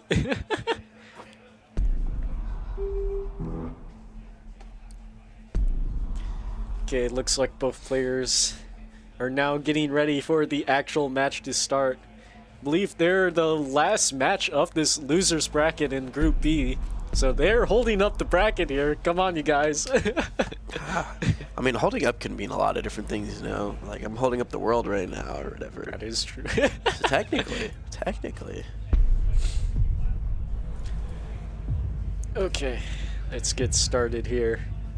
Shocky's locked in. Gotta put on the music. Gotta find the right tunes before you lock in and Yeah, cover Night your Hunter eyes. is putting himself in the zone. In the zone. Get in the zone. Auto zone. Or whatever. Let's get started. Here we go. All right. We are back in it. Another first to 4 here at Group E. Winners round 2. I mean, Bro could just play it backwards, technically. When you think about it, he could just That's look true. away. He just doesn't need to look He at the could screen. Just look any direction just he screw up wants. the camera just by facing completely away. Yeah. Just whatever. I don't think he could Ball. even tell. Okay, here we go. Sprint starts by both players here. Indeed. Night Hunter playing just a touch faster, I think, here at the start. But Super Shocky getting some T-spins in. A little bit of an efficient play. Gonna have to skim out of it, though. And Shocky playing quite a bit slower here. Same with Night Hunter, actually. so, like, are the T-spin, like, singles and minis just, like, not worth going for? Because it takes so long to do the soft drop? Kind of. Yeah. I mean, in phase 1 particularly. And Yeah. Night Hunter, what is that? The big, the big eye misdrop. It doesn't put it in the well, but just placed it straight on top. That is an early top out. Sometimes it's how it is. The old stub toe. Yeah. All right, try that one Night again. Hunter no longer in his chair. Yeah. Now that both players have warmed up, and by warmed up I mean got the misdrops out of their system, you know? Get into this thing. Let's see how this goes. Bit of a bold decision to take your warm up in game. Yeah. He fell out of his chair. Oh my god. Hey, what is Night Hunter doing? Pause champ? Oh, not again, bro. 900 having some big issues with the eyepieces today. Okay, looks like full zone. And let's see who pops their zone first. Generally, first player to pop it is at a disadvantage. So we'll see what happens. Shocky opts to pop it first. Oh, this is looking like a less than stellar place to pop the zone, too. Yeah, Shocky's not super efficient here. 900 also kicking into the zone, maybe a little earlier than necessary. We'll see how that plays out. Yeah, Shocky with only a 17 here. And Night Hunter also able only to with a match. 17, but oh, that's a lot. Oh, very close survival for Shocky, but I'm still thinking Shocky, another what early. is that? That doesn't clear. Oh, he just Blade. tops out. Oh no. Yeah, both players with early top outs here. This is fair's only fair. You gotta exchange. Yeah. You do it, I'll do it. Now we can actually just play a real first three. Yeah. Yeah. Come on, both players need to lock in here. Oh, PC start, but no PC, I guess, or just PC decline. I wasn't looking at time, honestly. That's Yeah. a decision from Shockey to start. Yeah, I believe PC is pretty decent in the meta. If both players are going sprint starts and one of them just ends up like overstacking or something, they could just like early top out. And it can like just work out, even in these higher levels here. Yeah, there's the STSD. You saw Shockey eyeing it, opt to kind of decline it, take a little bit of down stack, and then get it anyway again. And Night Hunter, This is a pretty decision. weird. What This is a that? decision right now. That is not a. I mean, able to clean it up at the end pretty well, but I don't see That this is one a going very too high. low zone. Yeah. 44 attack. That is like nothing. Yeah, And this- Shockey doing some STs in that stack, but it's not super hyper efficient either. See how it goes here. Ooh, the hesitation with the L and J piece, I think, from Shockey, having a slight confusion. Yeah, that's an ulti. Able to get a 60 out of 20, though. That's Yeah, but- definitely a bit of a lead over there. I mean, this But early on. that's just clean garbage for Night Hunter to work with, so it actually works a lot better in Night Hunter's favor. I mean, yes, but it's also column Shockey, 8. what is that? Oh Again? man, this is a strange Both one. players are just topping out super early on. That's very uncharacteristic. Ooh boy. Yeah, these are really fast games, honestly. Yeah. Like, especially at this level, like, you don't expect these matches to be ended on phase 2. Yeah, both players need to start playing a bit cleaner here. It's like, okay, we're out of the warm-ups. You guys remember that, right? You're like Yeah. already like almost halfway through your game. Like, come on. And Shockey half zone here. What is that? That is not the most ideal situation for Shockey. Yeah, 9 and 14. This is going to be a rough one here. Night Hunter not even having the zone to cancel that. Big situation here for Night Hunter. Now able to use the zone in a more than decent spot to actually, I think, get some pain out. And Shockey not in such a good situation, has some garbage coming in. I think It this is should going to be a clean. very rough situation for Shockey right here. Yeah. This is going to be very difficult. Okay, let's see what Shockey can do. It is pretty clean here, so let's see how this goes. Oh, getting the 18. Is it good enough? Yeah. Barely surviving, only taking a little bit of garbage to come up from that. Yeah, 900 still early on. Yeah. So the garbage is still fairly clean. Oh, Night Hunter really going in hard on that eye dependency. This is actually going to be a great moment for Shockey, I think, to kind of get back in this match here. That's definitely more than an awkward moment for Night Hunter. And while he's already gotten back on track, that one little moment is all Shockey's going to need, really, to kind of even things out again, I think. Yeah, and I believe this zone will pop things over to phase 4. So, Shockey with a very That's a decision, bro. Bro's making decisions right now. I'm a little worried. Yeah, and we're in phase 3, so this zone better be good by Shockey. And 900 just going right into this 6-3 stack, like, this is looking like a pretty good spot to be in for 900. That's looking very bad for Shockey. Yeah, I don't think Shockey's going to survive this. I mean, like, this is a crazy down stack, don't get me wrong. Don't get it twisted, but it's not going to be crazy enough. I mean, 900 is basically operating uncontested here in phase 3, able to keep putting out this clean pressure. There's not much you can do about something like that. And we're already on match point for Night Hunter. Definitely Just a quick kind of, one. Yeah, running away with it. Like, Shockey's just misdropping quite a bit here early on. Has to definitely clean up his play. I mean, if there's a moment, that moment is right now, because otherwise you're not going to get any more moments. So let's see what Shockey can do in these last few chances he's got, really, in this set. Yeah, still early on in this phase, so let's hope both players can keep it clean. It is probably the cleanest start we've seen from both players, not gonna lie. So we get full zone here. Shockey with a very nice board state. Indeed, 900 making a nice down stack to clean this board up, but really was not in the best of states. Now I'm liking this. There's a really nice little cleanup there to get the T-spin. But still, though, we'll have to see how Shocky can kind of take this one. It's only a 18. Can Night Hunter get more than that? Night Hunter's definitely getting a 19 out of this. 19. But So- matching it with 50, though. Yeah. So both players just evened out like completely. Indeed, and both players now kind of approaching phase 3, although Oh, Shocky is pretty high up and has to bail out at that T-spin. Yeah, this is going to be definitely kind of a make or break moment, I think. Night Hunter popping the zone early? What's going Oh, on? Night Hunter, what is going on? Just paused for like a couple seconds there. Bro, now standing up and looking the other way. What is this, dude? A one-line zone. Come by on, Night what are you Hunter. doing, What's bro? going on? What are you doing, bro? Lock in! Like, these players need to lock in. Okay, Shocky zoning. Let's see what happens here. So it's a clean Tetris here. Shocky should have a cleaner stack here.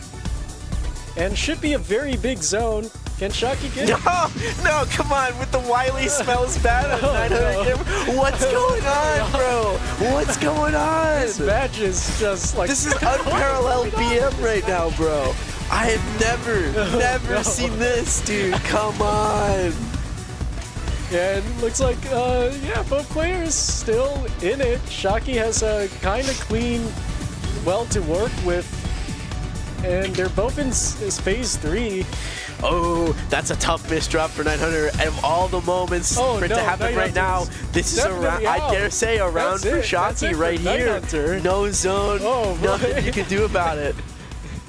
Was it worth it? Was it worth it to bring up the phone and throw the Oh game my for that? Was it gosh. worth it, bro? What is going on? Like, this set is crazy. Was the exchange worth it, Oh my dude? gosh. This is what happens when you go this level of BM. I mean, Yeah. I know you had some extra rounds, you know, you had a little bit of leg room, but like, it's first to 4. You're letting bro catch up. Yeah, especially now. You're letting bro get 3-2. confidence back. Oh boy. Let's see what happens here. Never have I ever, man. Never have This I is just ever. the craziest matchup. What's all the shenanigans going on? Oh my god. Like all the on-cam shenanigans, just this match have been crazy. All right, that's someone else putting up there. I'm gonna have to say it's significantly only funny if it's 900 doing it. You can't just be doing this to my player camera. I can't be doing this. Yeah, Shocky with a very clean stack here, I believe. Should be able... I swear there was a ulti PC there, but I might have been seeing things. But yeah, Shocky gives more damage over to Night Hunter. Yeah, 900 taking on a lot of garbage from that zone. Still looking pretty though. You know, definitely a good little cleanup in response to that. Yeah, it's all clean garbage since it's still early on. Let's see what Shocky can do here. Oh, that's a tough one. Definitely not wanting that OPs to go there. Gonna put the brakes on things a little bit. Oh, this is a bold decision from 900 big here. miss drop, and gonna Shocky's take it. coming back. Gonna take it right back into that tiebreaker now, 3-3. Oh boy. Was it worth it? Was the trolling worth it, bro? Oh boy, this is such a close match. Bro, Shocky for coming both in players. with this reverse. Coming in with this reverse. I know bro's feeling good right now. Looking for the PC, not gonna find it. Yeah, both players with a ton of miss drops, but they're like even out, like on all these miss drops here. Oh yeah, oh yeah. Let's see how Shocky cleans this a small pull up. Same with Night Hunter here. Very nice clean stack. Both players now with a very nice situation. Shocky zones first. That's definitely a decision. That's definitely a decision. Also kind of zoning without having really a huge setup or anything kind of going, which I feel like maybe not the best decision so early on. Yeah, Gonna have to use a lot of that zone time to build up. And you know, that's just gonna give 900 more time to kind of ply on some garbage that you're gonna have to cancel through. Yeah, especially with that ulti with not a lot of T-spins. And same with Night Hunter here. He's going to also get an ulti, but oh, it's a lot more damage, so Ooh, that's a lot of damage. But it's going to be all clean garbage, so this is actually very good for Shockey here. Just a ton of clean garbage to work with. But Shockey doesn't use the clean garbage. Just didn't use it though. So, I mean, Well, question mark? Like, yeah, like Shockey does have the zone advantage now, but ops to zone early here since was pretty high up. But I don't. This is going to be kind of scary. It's not a lot of damage. yeah, only a 29 able to be busted up by Shockey. So now it swings back. Yeah, 900 not even having to break zone for this. Oh, this is very bad for Shockey Yeah, now. this is a situation like, bro, you might be cooked. Yeah. You might be a little This cooked. is You're gonna have to looking over really, for Shockey. you're gonna have to really pull off some beautiful stuff, and you're gonna have to do it right now. Yeah, Shockey needs to like speed up his play very quickly here. There's a ton of garbage here, and it is phase 3 garbage, so Let's see what he can do with half a zone. Okay. Okay, this is clean, but can he get it off? That's Oh not no, denied with the T-spin. This But is bad, and it's Shockey's over. not Oh, just boy. not able to really take that last zone. Oh.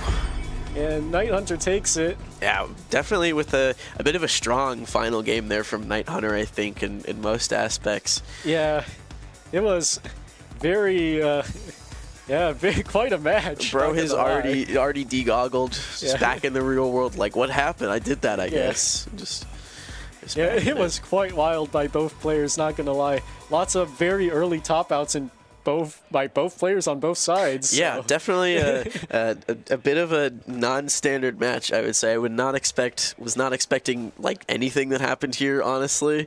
I mean, Yeah, that was definitely not expected. And it's looking like we're going to have our next matchup here, which is going back to Group A with oh, this is going to be a good one. Ferox versus Sayonara. This is going to be a good one. We'll see. Does Ferox get to say sayonara to sayonara, or is it going to be the other way around? All right, now that I've got that out of my system, yeah, I even got laughing in my ear for that when the voices are laughing at me because I'm very funny like that.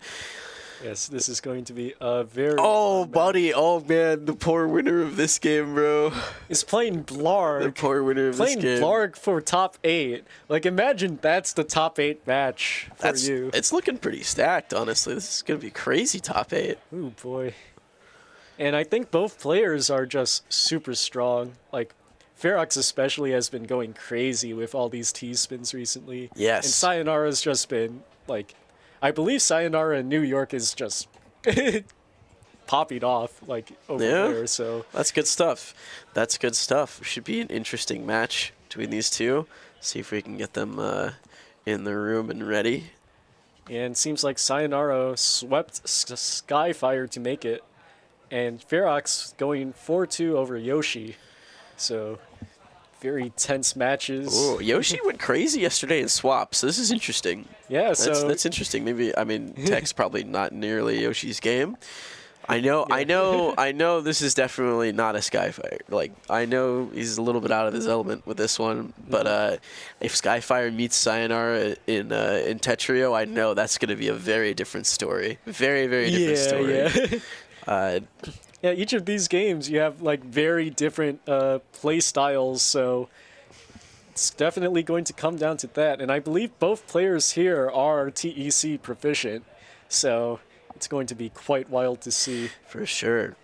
I mean, Ferox, as far as I know, has been definitely big on TEC for a while now. Yes, it is his main game, so I believe Ferox definitely has a chance to pull off this upset in terms of seeding here.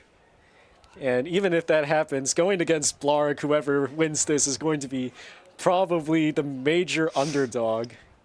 Oh, absolutely. Yeah. Absolutely. What is Blarg? Second seed? Yeah. Second seed in Group A. Went down to Firestorm, which is very amazing. Both players just super strong. Like, this tournament's just wild with all the stacked players. Like, you have players flying in internationally, like Doremi is here for the first time. Yeah, it's crazy. See, it's been very fun. I really enjoyed actually talking with Doremi a bit last night, a little bit earlier today. Really chill guy, honestly. Yeah, very really, cool really chill person. guy. Yeah, especially taking out, like, winning the swap bracket.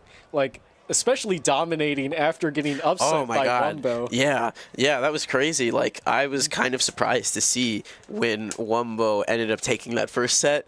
But Yeah. then, like, oh man, they met later and it was like, game Yeah, on, Doremi buddy. just Like, locked round, in. Like, It's like he got all the nerves out, and then it's like, it's over. Hammered No it one, in. no one had a chance once Yeah. Doremi went to losers bracket. Yeah, absolutely hammered it in. And then, like, oh man, just really put on such a crazy dominant display for the finals. Like, both the first set and the reset Yeah, it just was looked like- very stupidly strong. It was almost like a sweep.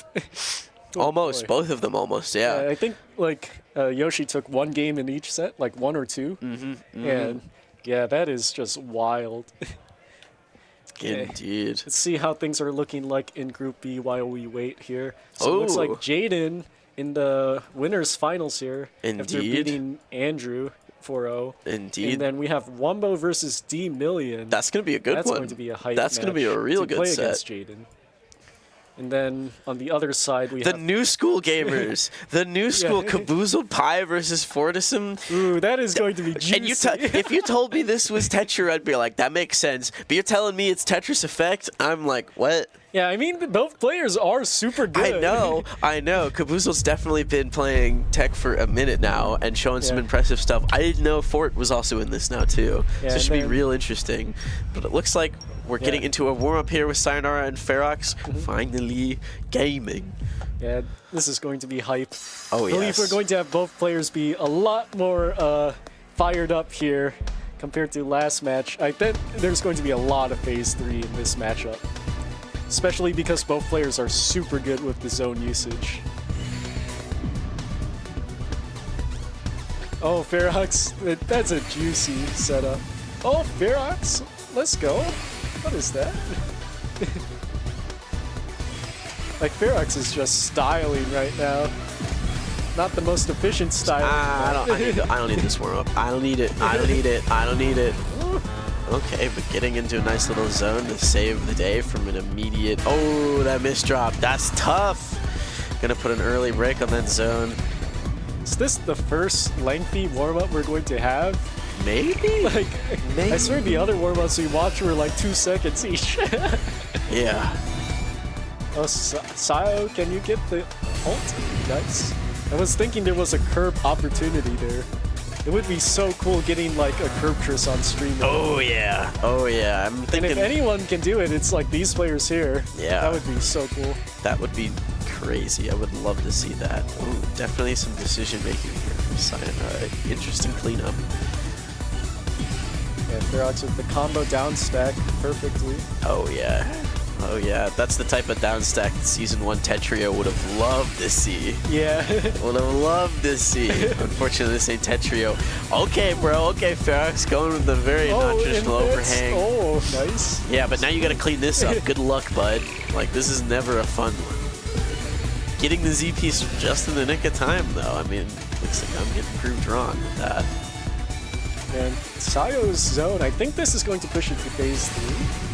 So let's see what Ferox does here. Oh, Sets up Imp Cross. cross. Very clean one, too. Yeah.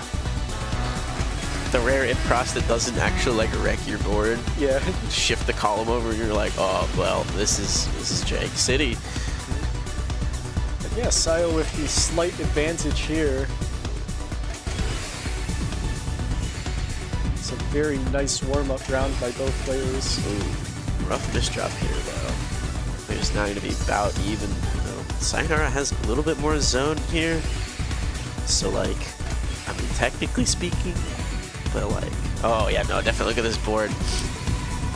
Ferox going with that risky TST. Almost looked like they kind of wanted some C-spin action there, but didn't quite get it. Yeah, Had the cleaned bail. it up very well, and now is Indeed. 4 white. Oh, no, bro. Not a Nay, full not a... What's the Huge big combo down Oh, stack. that's a huge That's a crazy combo. Oh. And now Ferox has a clean board, and he's going to be able to send a bunch of garbage over to Sayo, I think. Oh, this is just a warm-up. Yeah. Like, if this is the warm-up, imagine what the actual match is going to look like. I hope he packed a lunch, because you're going on a trip with this next one, bro. Oh, and looks like Ferox stopped. asking, I think, yeah, topped out purposely to get ready, saying, yeah, I think let's just get started. We're going to have some super lengthy matches coming up, I bet. Yeah, these are going to be definitely a slog if that's anything to go by. Yeah, it's going to be so hype. A real brawl. Just a real brawl back and forth here. Yeah, especially just, I want to see some 21 zones. Get some curbs. Yes. Come on. Yes. One of these players Yes. better curb here. Yes. Okay, looks like they're getting ready. Talking a little bit briefly as the fist bumps come out. Sitting right next to each other. The classic. You know, this So- feels like such a missed opportunity to have Ferox on the other side so that when they did the fist bump, it'd be through the center Yeah, of the through screen. the This feels center. like such a missed Yeah. opportunity. Hi, Ferox. I see you waving. And let's get started. Right into it. The old Yeah. sprint start. Sprint start by Ferox, and Sayo is just doing the standard TKI. You gotta love it. Bread and butter. I don't know, I'm a bit of a TKI fan. what Yeah, can I love say? TKI. It's classic. It's Like, classic. you can't go wrong. Gotta be Like, one of the everyone first. loves TKI. It's gotta be one of the Like, first. if you don't like TKI, you're What's not a wrong with Tetris you? player. Yeah, what's wrong with you? Like, TKI is the standard. And now, first zone by Sayo, very fast, like a very fast 15. So we'll see what Ferox does in response. Misdrops the O, I think. But, Oh, very great nice cleanup with the mix. Z piece. Able to make a nice T-spin out of that. Open the well right back up. Some good saving grace here. And that's a 20 by Ferox, so very clean. And Sayo now Forced has a to do zone. a very inefficient zone here. Yeah, this is going to be a little tough here. Sayo's still taking some garbage after the end of that zone. Oh, and the Z piece. I don't know about that one, bro. This is going to be a tough situation. Looks like Ferox is already looking like he's in a great spot, really. But we are still in that phase 2 garbage, and damn if Sayo didn't get some great garbage. You love to see the 7-2. Yeah. Really has every opportunity right now to save this and get back in it. We'll see. Oh, needs something to put there. Nice, there we go. Yeah, finally able to escape this a little bit. Open that back up in the middle. Yeah, and both players getting ready to do their zone for phase 3 here. Oh, interesting decision with that J piece from Ferox to kind of cover up there. I don't know how I feel about that. Yeah, Ferox is bored, now a bit messy. Let's see what happens here as Sayo pops zone. And Sayo's going blitzing through these zones here. Seriously. Although this is that's I don't know not- about that, bro. I don't It's know an about 18, that. bails out with an 18, but is that enough? Ferox, if Ferox gets a really good zone here, Yeah, that Ferox might is just definitely able to at least get an 18, probably more, and not good enough. but inefficient. Okay, but gets the C spin though. Oh, this okay. is juicy. Yeah, both players in good spots in phase 3, so Yeah. very even. Yeah, this is going to become who pops the trigger first. Oh, Ferox, that's very Very tempting. Very bold to go for the Oh, C spin, but you are not that going to is be able not- to. You're going to have to waste that Okay. eyepiece. Oh boy, Ferox. And the zone is cut way early. Oh, this is dangerous for Ferox here. I mean, looking at Sayonara's board, though, looks like there was mishaps as well. Kind of happened there along the way on the left side there. Oh, there's the a eyepiece cake in the doesn't go eyepiece. there. So it has to go with an Cultris just because the eyepiece couldn't get over. Really saving the day for Ferox there, letting him stay in this game just a little bit longer. Ooh, buddy. And Ferox popped zone early there, and I believe that's just to try to put some pressure back on Sayo, who has a very clean board state right now. Like, you can't ask for a better state in phase 3. Yeah, and I mean, Ferox especially had a little bit of an eyepiece misdrop there, but cleaned it up really nicely, honestly. Able to find the solve and get that back. A bit of a clean Ooh, well. a very I know. risky T-spin by Ferox with the Oh, but IRS. this down stack is going places, though. Yeah, no, both players, pretty scary situation. Indeed. Sayonara is just a little bit of a zone lead right now. Ferox definitely catching up on that. Sayonara doesn't kind of use this soon. Seems Oh, like Ferox is playing so risky, Yeah, and it's working out. All right, and Ferrex able to get that max zone just as Sayonara pops. Looks like they'll be in somewhat of a safe place, especially if they can get a good down stack here. So he's moving down this board, but I'm not thinking he's really sending enough over to cancel out a lot, so it's going to have to be a really good zone here. Yeah, and Ferrex went down just to get a good zone here. Let's see what he can get. Ooh, that's bold. That's very bold, Ferrex. Not the right pieces for a better not able to clear it off, and just oh, barely. Just, oh. Ferrex could have got the piece over, Yeah. but just misdropped the eye at the end there. Could have lived a bit longer, but Sayo's board was just too clean at the end. Yeah, missing that J piece in the top cap and placing with the I piece, bit of a risky decision. Ultimately going to top out Ferrex that first round.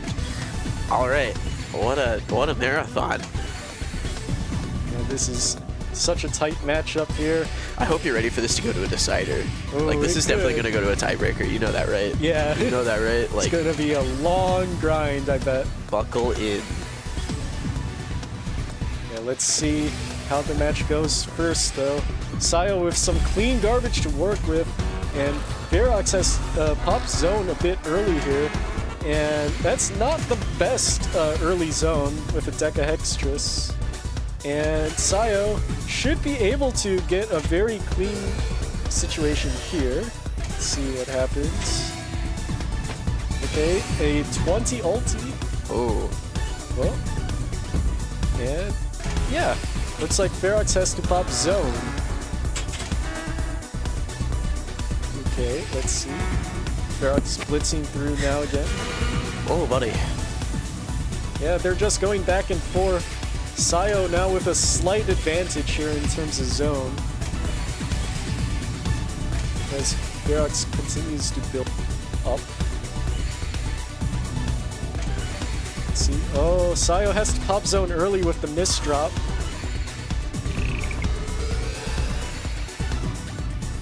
Gets a T-spin in, and that's not a good spot.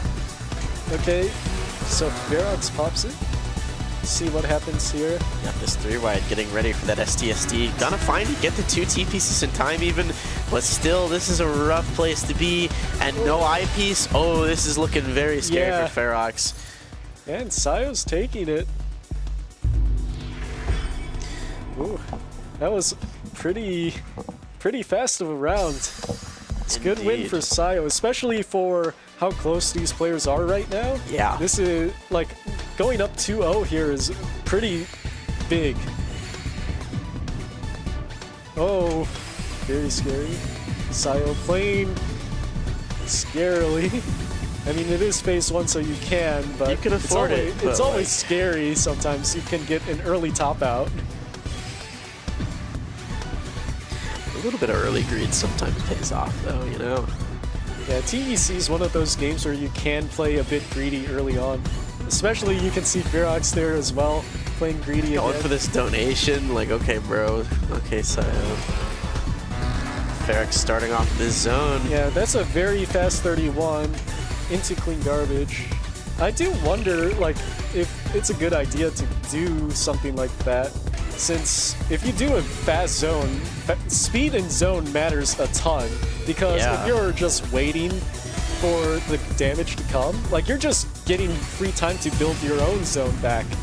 So, yeah, here, even though, like, Ferrex is getting a ton of garbage, like, that is all clean garbage that you can work with. Yeah, that's some good garbage right there, honestly. Nice, clean, well, especially in phase 2 here. And now, Sayo's in a kind of scary situation. Still slightly clean garbage, but Has half a zone It's- meter to yeah. kind of make do, but we'll see. Gonna have to do, I mean, making a great down stack happen currently. Ferrex sitting pretty at the bottom, that full zone. Yeah, here it comes. Here it You just comes. knew it was coming. putting on the pressure. Let's see what happens. Very nice donation. Yeah. Oh, and that's a very fast top out, and that's to put on pressure for Sayo to pop his zone. Let's see if Sayo can Oh, but this bring it zone's back looking here. really good from Sayonara, though. And it's a 20. Is that good? Yeah, that is definitely. that's gonna game end Oh, it right boy. there. Taking a clean third game here. Really, I mean, Yeah. I mean, that zone attack per minute is nuts from Ferox, don't get me wrong. Yeah. But the timing of that really, just Sayonara really kind of threading the needle and hitting that one perfect punch at the perfect moment to bring down the Jenga tower. Yeah, I think Ferox needs to get slightly more efficient zones here. Like, Sayo's zones have been a lot more efficient in these close situations. And yeah, we're on match point, so Ferox needs a very big comeback if he wants to take this. Yeah, really gonna have to figure some things out, kind of make some changes here to see. And I mean, honestly, that was kind of a narrow start. Honestly, things were looking a little scary there for a moment for Ferox. Even like when we even have a chance for the rest of this zone. But yeah, I mean, look at Sayonara's board. He's about to lay it down though. Has the fractal with the Tetris. Definitely a great board state to be in. I think probably going to at least clear an 18, maybe looking at a 19. Oh, clears the 18, opts to save the other pieces to start building back an attack here. Yeah. Oh, gonna go for this T-spin triple. I don't know about that, bro. That's greedy. That's greedy as hell, but it works out. Yeah, I mean, he's going to get away with it. Yeah, it looks like Ferox, same situation, very clean board state. Ferox going for that goes to STST. Beautiful. Very nice. And now we're headed into phase 3 once again, and this situation has been here multiple times, and it seems like Ferox. Sayo's had the advantage here. Oh, he could have cleaned it up with the. I know with this. Yeah, I know. This is looking very risky. Gonna have to pop that zone very early. I think this is a really sketchy situation for Ferox to be in right now, honestly. Sayonara gonna take advantage of that. I mean, Ferox only busting out a 38. That's a little sketchy right now, honestly. He is clean, though. Right, but this is like Ferox's game right here. This moment, this is his to take control. And is that okay? That was opportunity for a 21. Yeah, there's not much. I mean, this is basically it, I think, for Ferox. Like, you have a small zone here to clean up a little bit, but this is just a flounder. I mean, look at Sayonara. Yeah. Easy board state to work with. Still at the bottom. Really great T-spin vision, even to keep this pressure up. This has to be a big comeback from Ferox if he wants to have any chance. And that missed drop on the T is it. Sayo takes it in the sweep. Indeed, I mean, like, I'm kind of surprised a little bit. I'm surprised too. I'm kind of surprised a little bit. Like, even those games, like, still there's very close moments. I would not have expected this one to be. Yeah, like the score lied. Sayo was just playing so clean that like entire match. I gotta say, this is one of those games where the score lies. Like, you'd look at this and you'd be like, oh, we kind of got wrecked. Yeah, but like, honestly, it was definitely super close. That was very close, like every game. Yeah, basically all the matches went into phase 3 and just very rough situations by Ferox to just have to go through. Indeed. Well, some good sets. Glad I got to see these, though. Honestly, it was a very great time. I mean, it's been a minute since I've been in the commentator chair, but for sure. I really enjoyed getting back into this one again, honestly. It's been very nice. It's always fun to do commentary. Indeed. And yeah, I think we'll have a short break here, so I think we'll be right back. I think we might switch off on comms as well, so we'll see what happens. And yeah, see you guys in a bit. Yeah, cheers. Thanks for watching, as always. We really appreciate it.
Welcome back, guys. We are back. We have more TEC ready for you, and we are so excited. I am Lyra. I'm here with Johnny, and we can't wait for the rest of this bracket.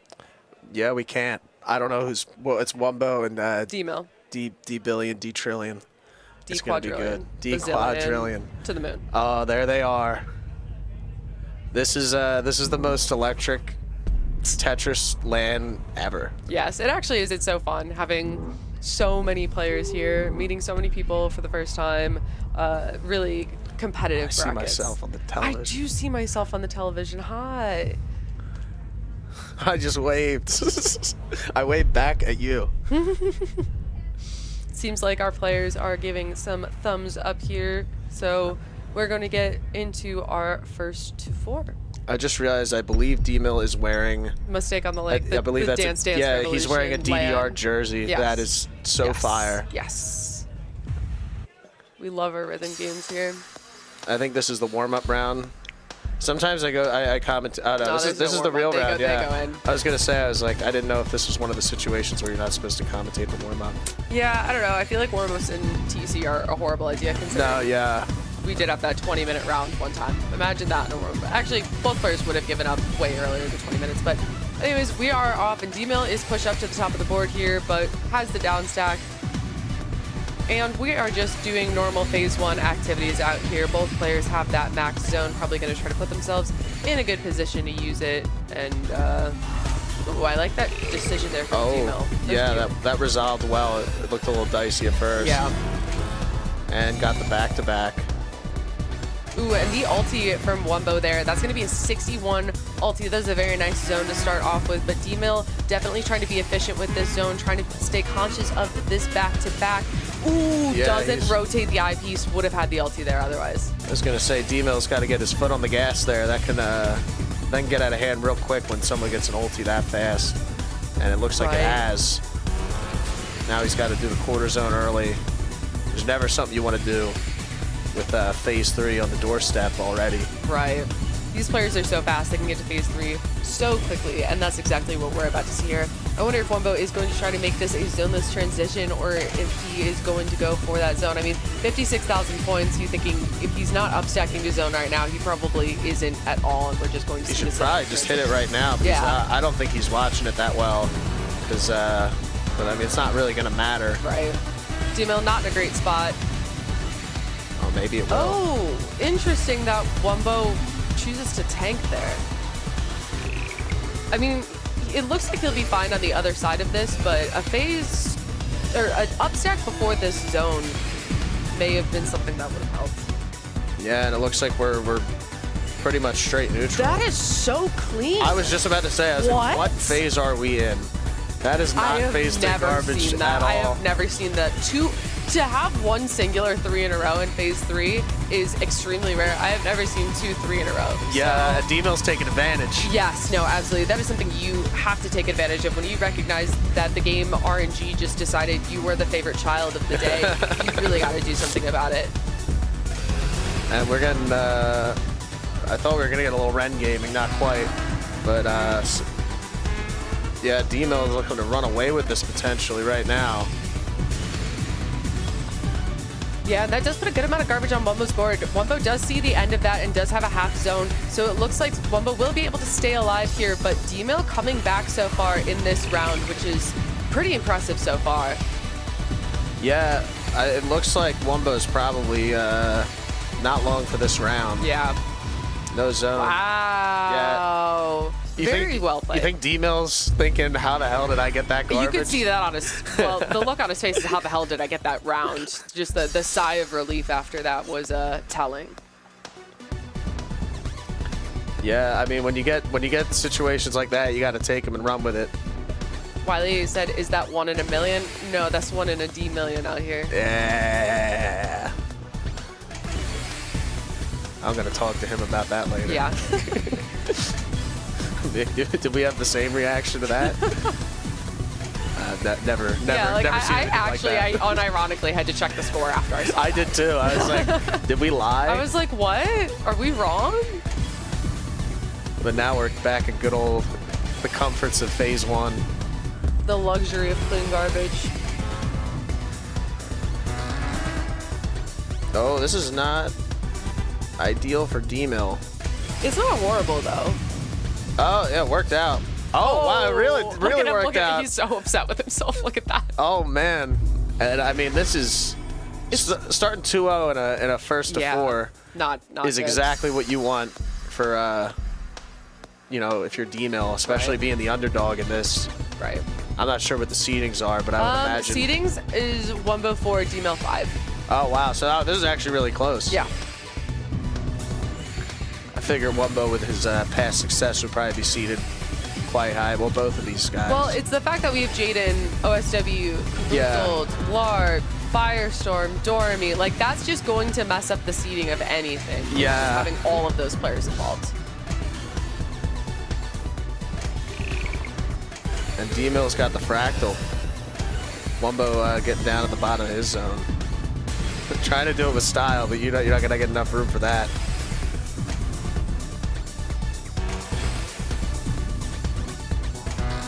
Wumbo with this TST setup here.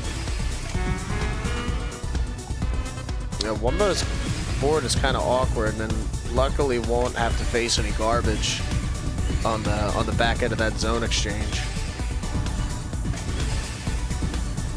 Now we got D-Mill's got to figure this out. A little bit high up, stacking on top of the garbage, and gonna zone. That's a bold move, but it just might work out. There's that phase 3 ding. Wumbo pushes us over the 60,000 point mark and is on this combo down stack right now. Finds a 7 combo out of that before accepting a little bit of garbage here. And Wumbo with that full zone decides to rip it now. Misdrops that S piece, but has the fix for it here. Yeah, and for as much of that zone as Wumbo canceled, he doesn't really have a whole lot of real estate to work with in this one. Still going to send a good chunk to D-Mill, who has a great overhang there. Yeah. Oh, tried to do the vertical. Yeah. No vertical spin there, and D-Mill is forced to zone. There was no spin, or did he mess it up? I have no clue. I was trying to pretend like I knew what it was, I'm but sorry. like I'm just not good at that spin. I ruined the mystique. Yeah. Oh, and D-Mill's going to go down. A couple misdrops. Bad news bears. Now, just like that, Wumbo's on the board. Cuts the lead in half. And we're off with the 6-3 start from both players, as they are just gonna stack up some T-spins here. Wumbo receiving this 9-0 garbage. D-Mill also receiving the 0-9 garbage. So both players seeing that sidewell.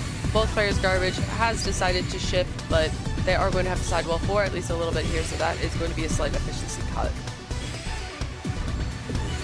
Yeah, you wish, you kind of wish the game would just give you 6-3 garbage. I know. Just, let's call a spade a spade.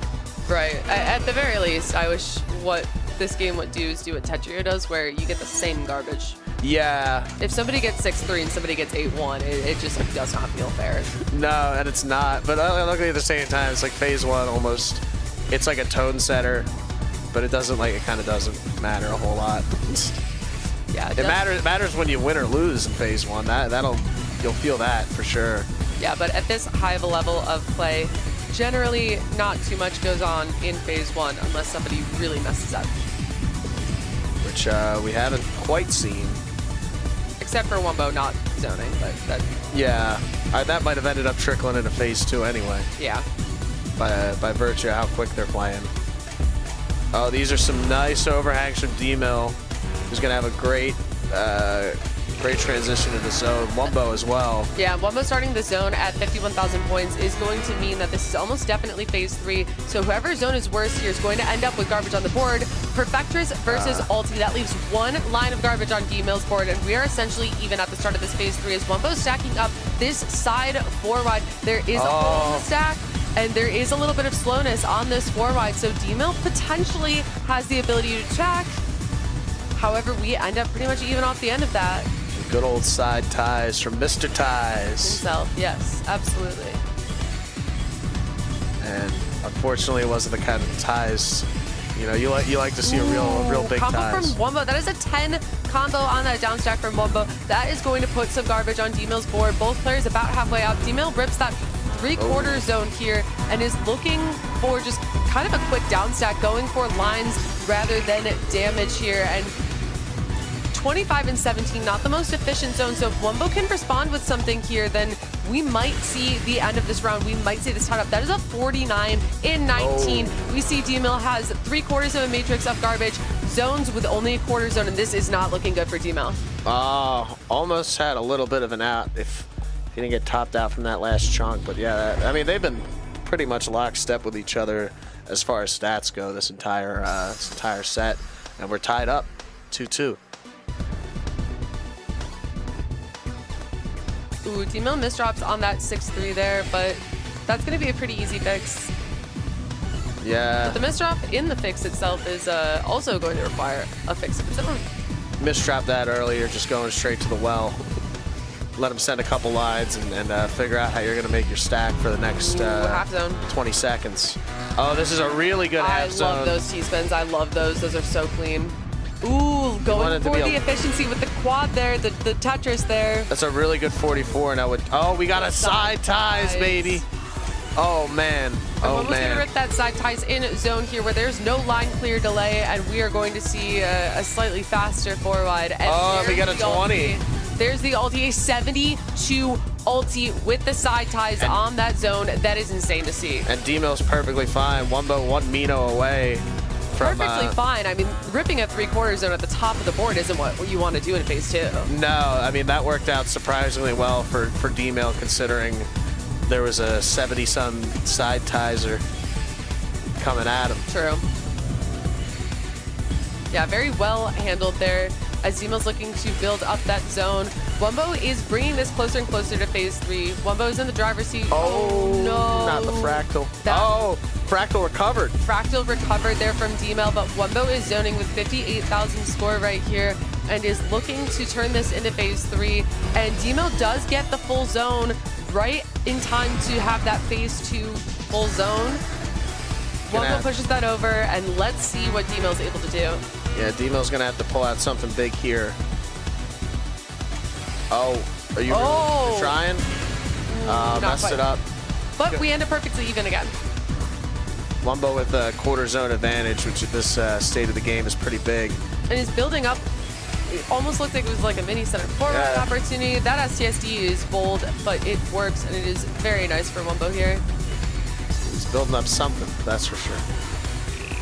Yeah, a little bit of efficiency at the top of the zone there for Wumbo. 22 and 11, not too bad. No! The STSD. The STSD there. It works out, and there's some garbage on Wumbo's board. D-Mill has the ability to close this out here. Wumbo has the quarter zone, is probably going to cancel, but D-Mill is... Oh, no! Set up there. D-Mill slowing down to fix this, finds the fix, finds the opening. That's what you got to do. I mean, at that point, you got to just slow down. The Fractal there, the Fractal setup. D-Mill did the right move by slowing down to stop the bleeding there. Recognize that you have the advantage while you still have it, and use it to mop up. And now right in a great board state for a Tizer, baby. Yes, there is the side forward coming out from D-Mill as Wumbo does have to receive some garbage, has about half a board. Wumbo's trying to find this T-spin, find the down stack, but let's see what D-Mill is able to do. Oh my God! That is an 11 combo there from D-Mill in that side forward. And look at those garbage chunks of 3 on Wumbo's board. Has the half zone, and D-Mill is just trying to continue laying on damage in this Misdrop the Kaidan is brutal, but the board's clean. It's going to be a full zone for D-Mill in the 6-3 of the 6-3 variety, if he even needs it, which, I mean, he should probably pull it. Yeah, he should probably. And he will, and it's probably going to be called game as soon as it's over.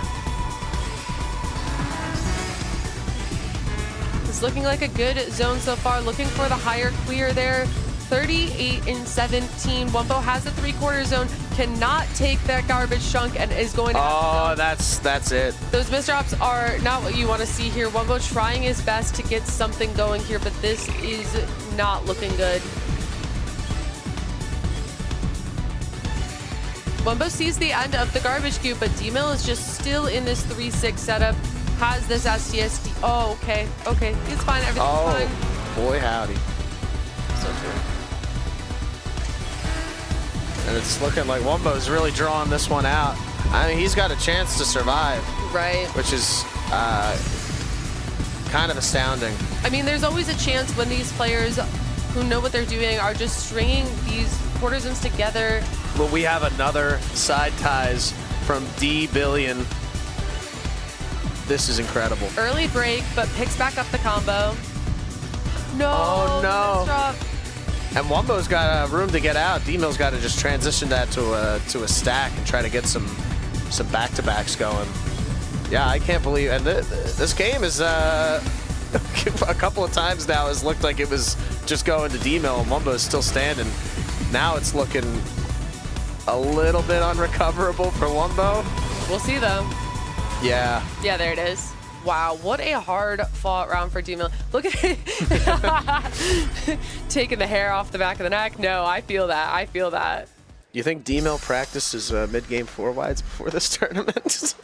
I mean, it's a good thing to practice. Like, if there's one thing to practice that can absolutely bring back a match like that, the mid-game 4-wide is a good one. Yeah. It's a tried and true tactic.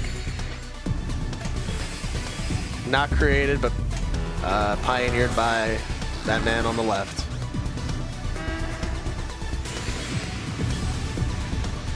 I don't know who created the 4-wide. Yeah, that's a tough thing to probably track down, if I had to guess. Maybe we have Wumbo. Yeah, maybe it was D-Million here. True. Has that 3 residue ready to go and is just ripping this side 4-wide in phase 1. No zone. No zone. Now it's phase 2, so at the very least, it's not going to be artificially clean garbage. It's just going to be normal 4-wide garbage, but I don't think it matters thing how I've ever messy seen the in my garbage life. is because Wumbo's zone chunk right there is just still in the queue. Just can't believe what I'm seeing. Right, no, me neither. D-Million with his like 5th 4-wide in 2 rounds. In phase 1. In phase 1, no zone. Just for fun at this point. And it's gonna get him well, not quite much. I mean, it took a long time. He's got some catch up to do. Right. Wumbo not with the most efficient start to this zone, or end for that matter. But still probably going to push things over into phase 3. Yeah, and D-Mill is gonna have to find one of them side tisers pretty soon. Ooh, and there is the ulti. There is the phase 3 ding. And D-Mill is going to tank that first one, cannot tank that second zone chunk here, and is going to have to start that phase 3 3/4 zone. Yeah, and just going singles mode here is not really a great play. It's gonna be fine, and Wumbo only has a quarter zone advantage, but a mountain of stack. Ooh, and D-Mill misses that rotate on the J spin, is going to have to just try to down stack. This isn't looking good, and this is going to go to tiebreaker. Tie game, Mr. Ties from coming from behind here. Down 2-0, down 3-2. And this is a winner's round, so I guess it's not tournament's not on the line. But obviously they want to win. Right. D-Mill's already pushed up way up there. Oh boy. Yeah, and gonna that's zone. That is unfortunately the smart choice. You never want to waste a zone that early. Oh, but this is looking dire for D-Million. And there's that's the it. quarter zone, and that's oh it. no. Wow. From the 2-0 start to the tiebreaker finish here.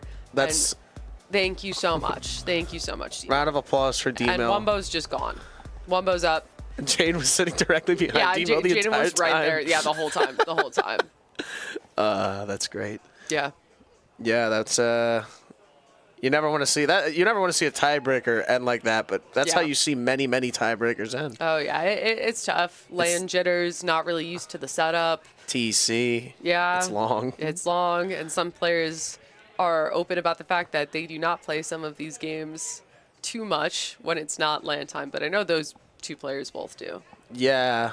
D-Mill's always been a big TC guy. Wumbo is in a constant rotation of Tetris games.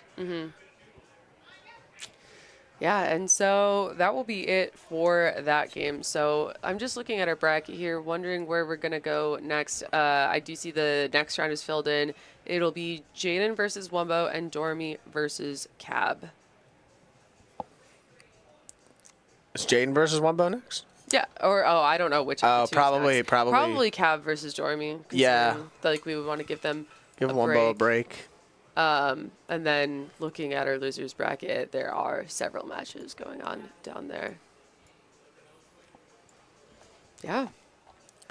So this is the super bracket. A and B are both done. The brackets were a little confusing in the fact that there were two groups.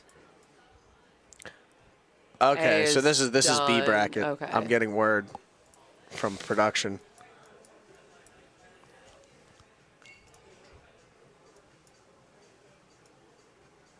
Okay. Okay. Is your voice on the stream, or are we the Probably only ones who not. can hear you? I wanted to make sure. I'm talking to our production Oh, chat. Cab Dormy is going on right now on Edge's stream. Okay, cool. Yeah.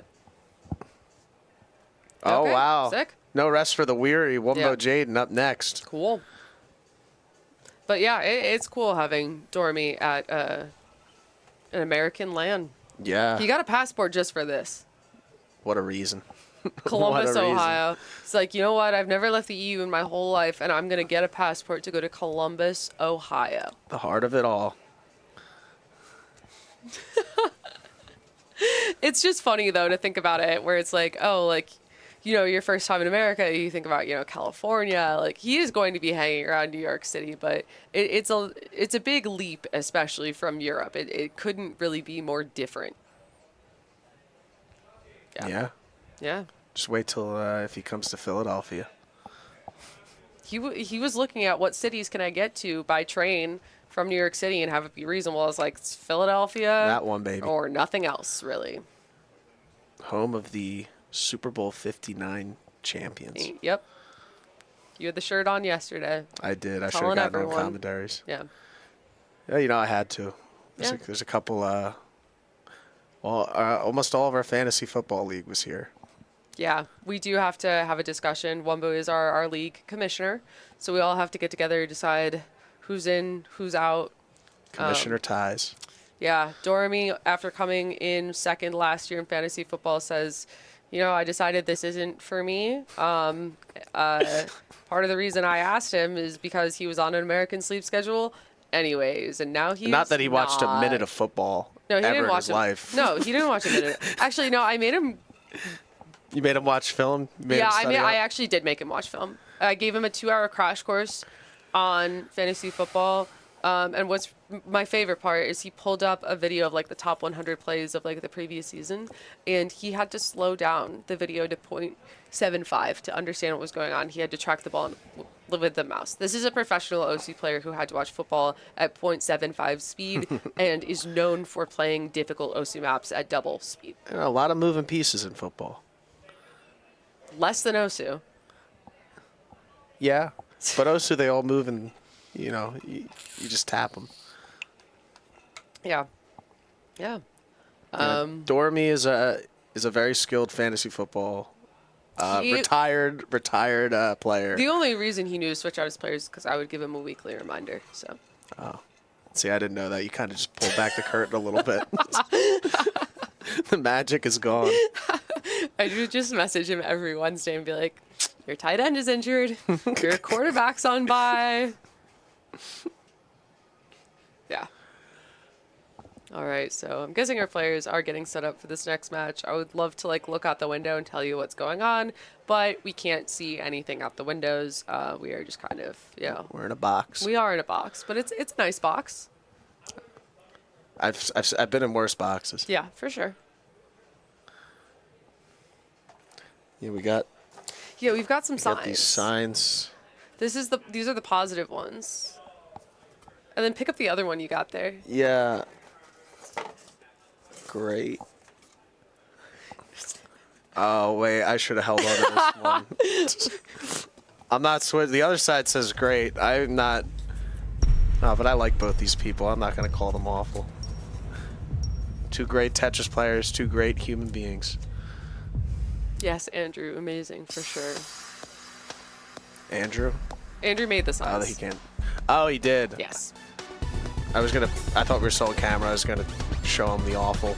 All right. So in this B bracket here, Jaden is your 1 seed and Wumbo is your 4 seed. So Jaden favored in this matchup, but this is definitely a matchup that both players are used to by now. Yeah, I mean, Jaden, what more is there to say? The fastest all-around player in Tetris, right? I mean, multiple sprint world records. Yeah. I don't know if anybody's really ever had multiple sprint world records. Oh, that's not true, Fusadin. But Jaden is like the successor to Fusadin. Yeah. Jaden playing on that hitbox that she is known for and does a really good job on it. Oh, what a burn. Love that. Oh, Jaden's zone not looking great here, but still sends an entire board of damage to Wumbo. Yeah, that's the show him the old speed, Jaden. Yeah. Right, if you can finish that zone quickly and create some out-of-zone pressure, then you can do a lot against your opponent's zones. Yeah, I mean, speed's the name of the game. Obviously, you can't just clear all Tetrises, and Jaden's not doing that.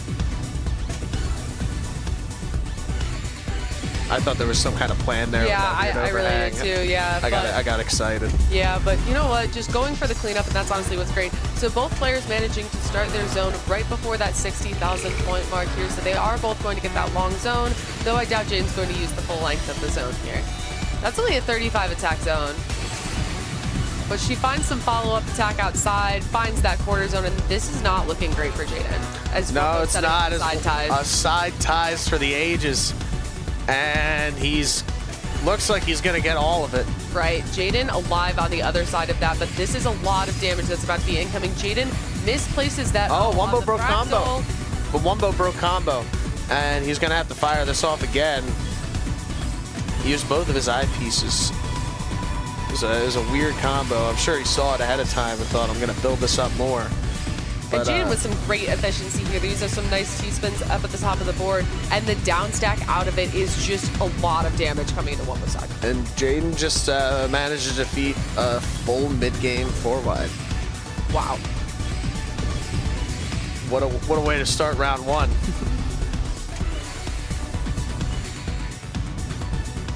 Oh, little mistrap for Jaden. Wumbo's working that zone from the very top of the board. See how many lines he can get. It's not going to be many. As Jaden probably hopeful to get into the driver's seat here. But Wumbo is building up this 5-4 stack quickly and aggressively to try to mitigate what's incoming here, and still has to tank quite a bit of it. Ooh.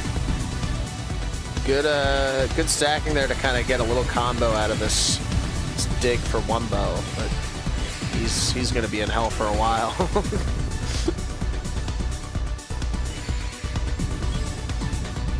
Yeah, and Jaden is just 9-0 sprinting right now. Not something you see Jaden do super often, but honestly, a good tactic. I'm amazed players don't use it more. It allows you to kind of turn your brain off a little bit and get a bit of screen watching in while you're just sprinting out this stack, and Jaden pops that full zone here. Oh, the T-spin on the side is insane. Oh, misdrops the eyepiece. That misdropped eyepiece is going to cut her zone short and leave her with not as much damage as she was hoping for, but she has the eyepiece in the queue. She has the down stack. She has the Tetris there, and this is going to end up maybe not exactly where Jaden was hoping, but still viable for both players right now. Yeah, this is, they call it neutral. True. This is neutral. Wumbo with this T-spin triple up at the top of the board has to leave a hole in the stack in order to get that off, and is going to use that 2-combo down stack here. And A beautiful, good beautiful combo. down stack for Wumbo. A great combo here. Finds that 11. 11 through the dirt. That is exceptional. And Wumbo looks to be in the driver's seat, kinda. Maybe Yeah, not. it may come down to a game of zones here.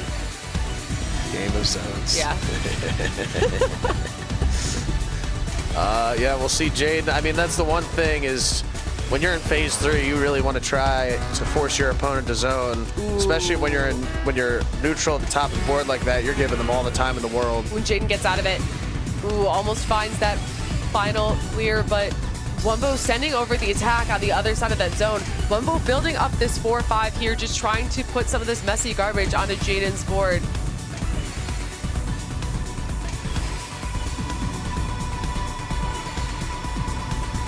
I think we're in for a long one.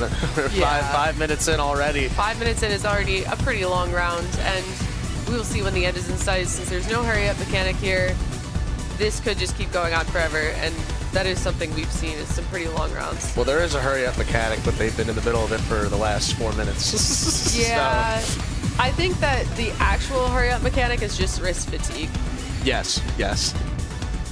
And mental fatigue. Yes. Just fatigue, Just fatigue. broadly.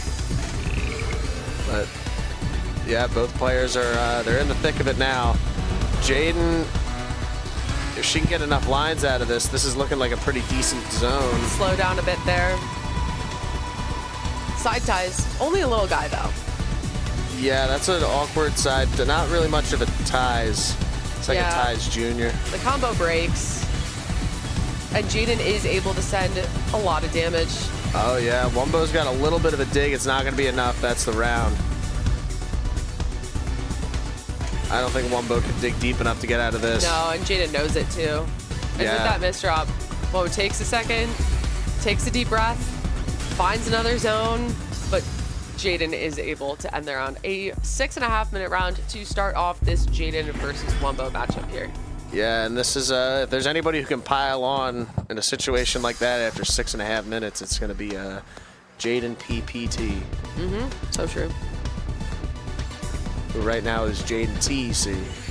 And I mean, 3.5 pieces per second on this on this up stack.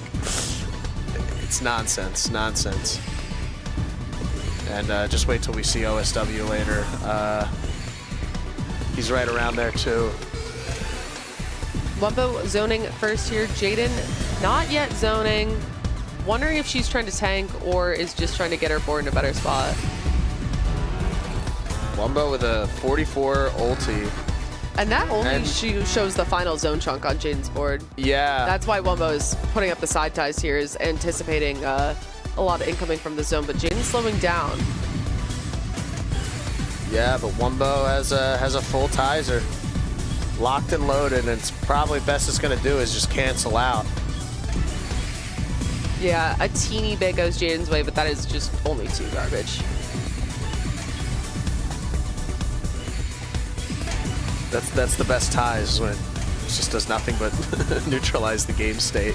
I mean, that is the purpose of it, though, a lot of times, especially in that situation that we just saw. It's either that or it's I'm gonna win now. And then sometimes it doesn't work. We haven't seen it work too much so far, but we promise it does. Yeah, there's not been a lot of game-deciding ties for as many ties as there have been.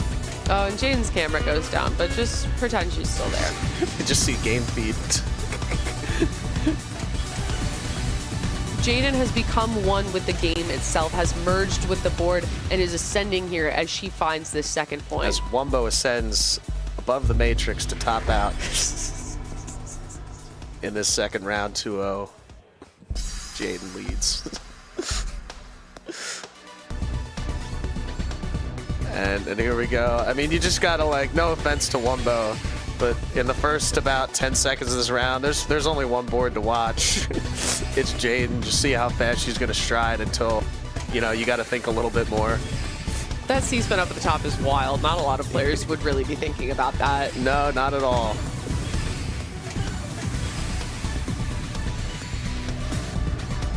Jaden is already at max zone. So is Wumbo. Jaden's got a picture-perfect board. Gonna go into it with the back-to-back. Oh wow, this is quite the zone from Jaden. Wumbo finding a 48-15, which isn't bad, but This could not end the going to be game. enough. This is gonna. With that ulti there is just, okay, so there is the combo. There's the quarter zone that's going to come out from Wumbo. He's going to come out of this okay, especially with that eyepiece there, but an amazing start from Jaden. Yeah, no kidding. The pressure's on Wumbo, and he's gone. Jaden leads 3-0, 148 over 125 with a 293 zone attack a minute. Those are stats right there. That is a Hall of Fame stat line right there. Yeah, I mean, speed wins. Every once in a while, you get those rounds where you just are able to steamroll. And, I mean, that's the real advantage to being one of these ultra-fast players. Being able to just...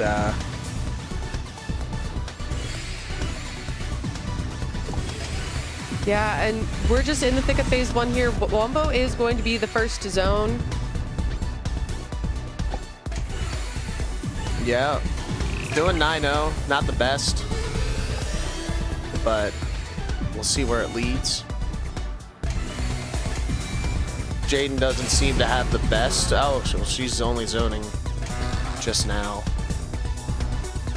Yeah, and Jaden with this nice efficiency in zone, but even better speed. Doesn't have the T-piece, is looking for the skim into the T-spin, finds the skim, but that is going to end the zone. Did she mess up an IRS there, or was that going to end anyway? I think that was going to end anyway. Okay. Yeah, I couldn't, it's one of those like borderline ones where it just kind of ends, and you're like, oh. I never am like 100% sure. With IRS, I go off of vibes and it works like 95% of the time. That's kind of how I am. Yeah. All right, and that is going to be our phase 3 ding. Jaden is going to be the one to trigger that, but after the zone, Wumbo's not going to be that far behind in score, if at all. Yeah, Wumbo had in score here. Oh. Very even battle. Wumbo could get himself on the board right here.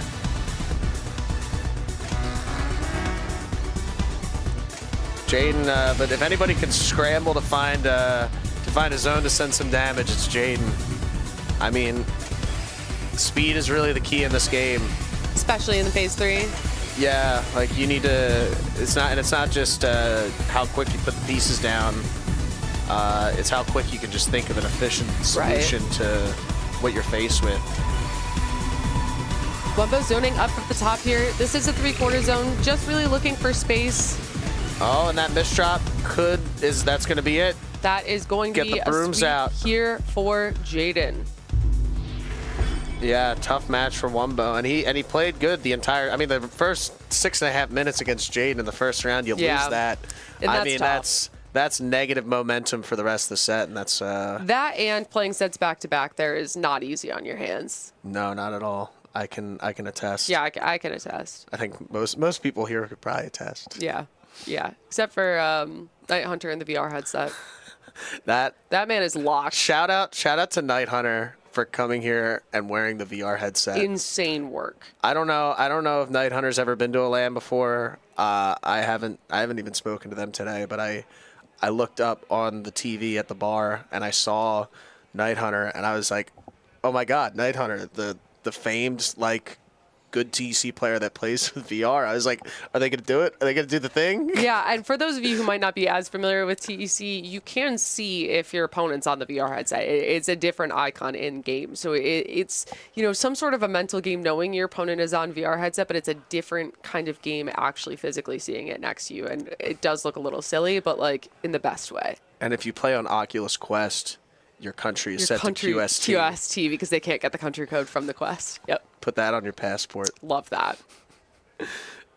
So I guess next will be Dormy and Cab. Well, no, somebody said Dormy and Cab was going on Edge's stream. So we are actually going to cut to a BRB as we do set up. I think this is when we merge the A bracket and the B bracket and we turn it into top 8. Big money. Yeah. Box office. Mm-hmm.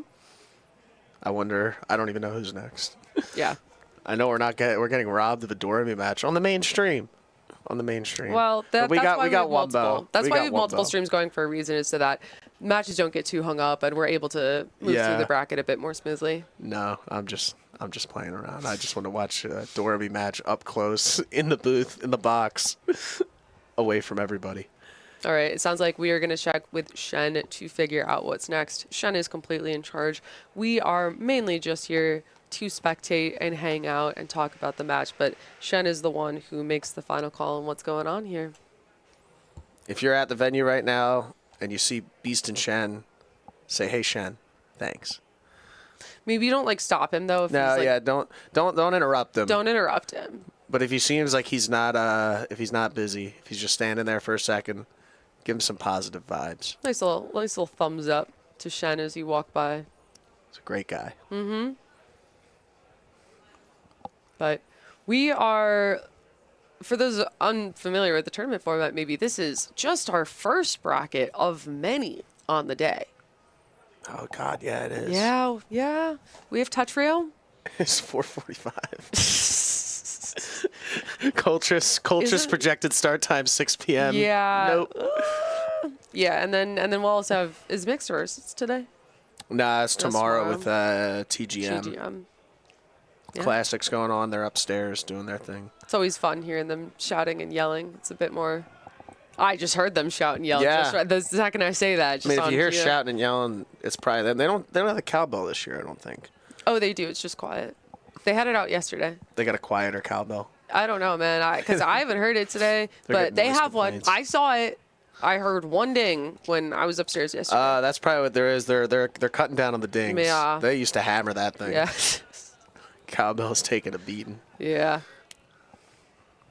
But that's over on the Classic Tetris channel. If you're interested, might as well just, get 4 monitors, put on all 4 streams, and just like you're sitting there like you're the CCTV security guard, just looking at everything all at once. That's the best way to watch it. Like the guy at my Motel 6. I saw a setup. How was your Motel 6, Johnny? How was that for you last night? There's a roach on the floor this morning, but the rest of it's been fine. That's the first one I've ever been there. I've never seen a roach before. But yeah, it's been cool, Solitude. Yeah, love that. Well, it looks like we are going to cut to BRB here as we get our next portion of the bracket set up, but stick around. We will be back, and we're here for a great time.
You gotta point that at you. You gotta have the arrow like go. Wait, to no, your no, head. no. I'm pointing.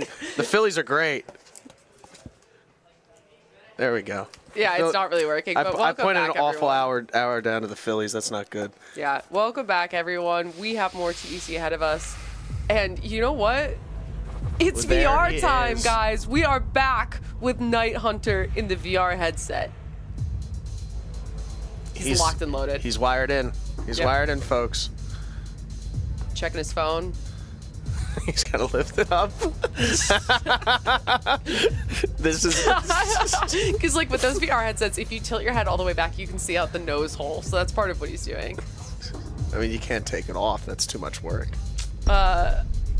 Okay, what was the purpose of the awful? Is that how the players are feeling, or what the commentators think? I don't really know. I was kind of just going. I went awful, and I was like, we'll go from there. Oh, we have a warm up.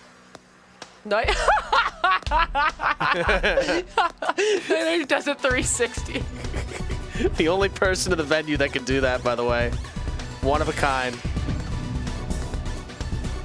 Just an absolute legend of the game. Yeah. Icon.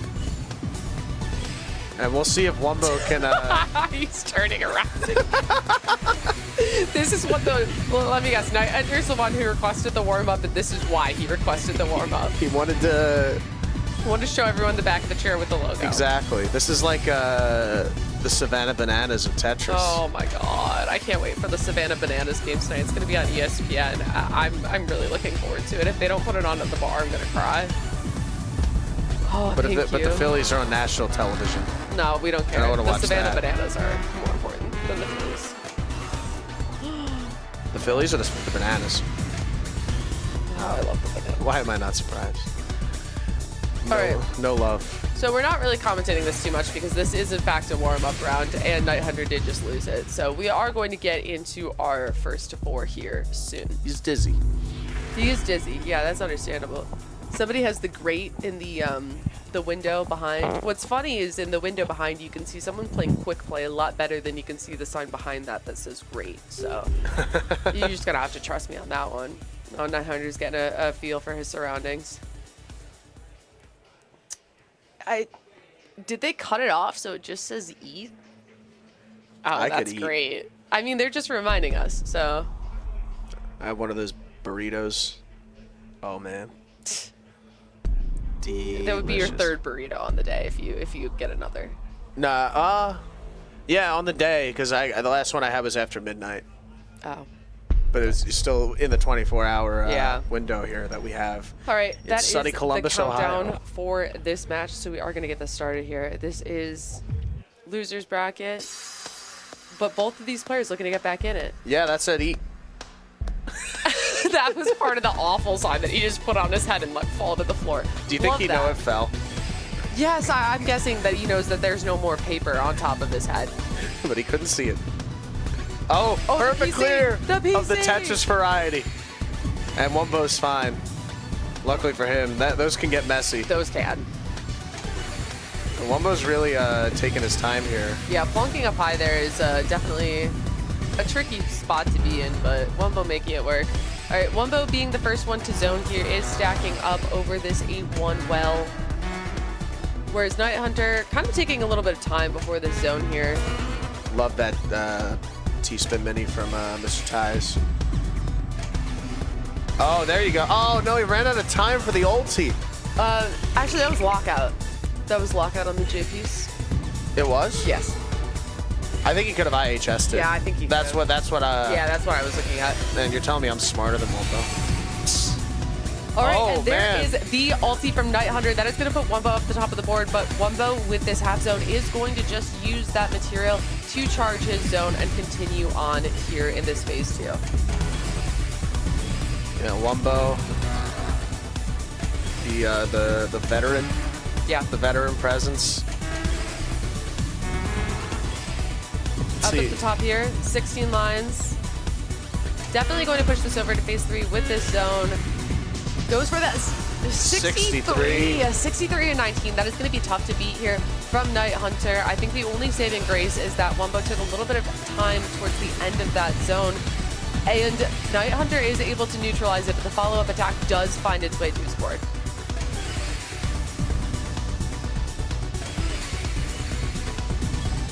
Wumbo is just playing classic, you know, tried and true Tetris back-to-backs. Right? Night Hunter with this half zone up the top of the board to try to find a little bit of efficiency. And that's going to be a quick 16 attack. Yeah. Oh, and just like that, 1-0 for Wumbo. But Night Hunter has a speed advantage there. Yeah. Those VR controllers put in work here.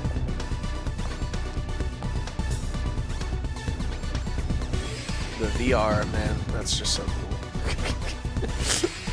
I remember for TCWC, they were playing on VR on hotel Wi-Fi and had to like postpone or forfeit the match. Oh no. Luckily, none of that here. None of that here. If anything, the low latency on that VR headset is going to be helping them out. Yeah. No online latency when we're all here in sunny Columbus, Ohio. For the 5th straight WPL. Oh, you got it. You got that. You got that. There is the 65. 65 ulti. That is a lot here, but none of it finds its way to Wumbo's side, as 900 did take a little bit of time there. No garbage exchanged on the zone. And Night Hunter has the score advantage, which is maybe something you wouldn't have expected to see. Yeah. But I mean, sometimes that speed advantage can just be turned into the score lead, and then all of a sudden you're in the driver's seat for when it's time for phase 3, and it can be really helpful here. Especially when you have a zone like Night Hunter did there, 65, Yeah. 20 lines. A lot of points to be had. Right, and speaking of points, Wumbo is likely going to push us over that 60,000 point mark into that phase 3, and there is that ding. Night Hunter up at the top. Let's see what the zone comes out to, and that is going to be a little bit of garbage on Wumbo's board. Wumbo manages to mitigate a lot of it here coming in, and is going to start off pretty even, but that was looking a little rough for a sec there. Yeah, but Wumbo with a little bit of garbage on the board. Night Hunter's going to probably try to find some stack that's a little bit better than a 9-0 does, but takes a little bit of time to do it. Going to go into the half zone here, see what he can manage. Wumbo with an interesting stack here, getting that TST and then leaving with this T-spin setup here into kind of a 2-wide. Okay, so there goes the combo. And yeah, that combo is not going to leave Wumbo's board where he wants, as Night Hunter is able to just continue layering on damage. Wumbo's up at the top here, canceling the incoming garbage, but Night Hunter knows that they need to find the pressure here. Yeah, that's the one thing is you got to pounce, because you don't, next thing you know, you're taking too long to do what you need to do, and your opponent's out and hot on your trail. Right, and it's tough against a player like Wumbo who really knows this game to maintain that phase 3 lead, and that is exactly what Night Hunter does. That is something that it seems trivial. 139. Yeah, 139. Like that. Exactly. That's what I mean, how the speed advantage can come in handy so well in phase 3. And it is so hard to take that lead and run with it against Wumbo of all players. What's Night Hunter's seed? We can look. I'm curious. I want to see it. Night Hunter 10. 10, yeah. 10? Which 10 in this tournament That's is insane. Yeah. Okay, I was 13, so it does drop off really far after a certain point. I'll say that.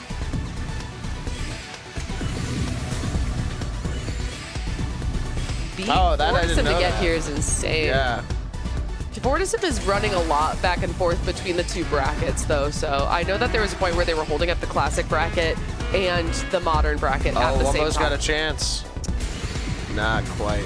Not even going to get, but 60 I mean, attack. a 60 attack. A 60 attack per Vectress there is going to be something that Night Hunter is going to have to deal with here.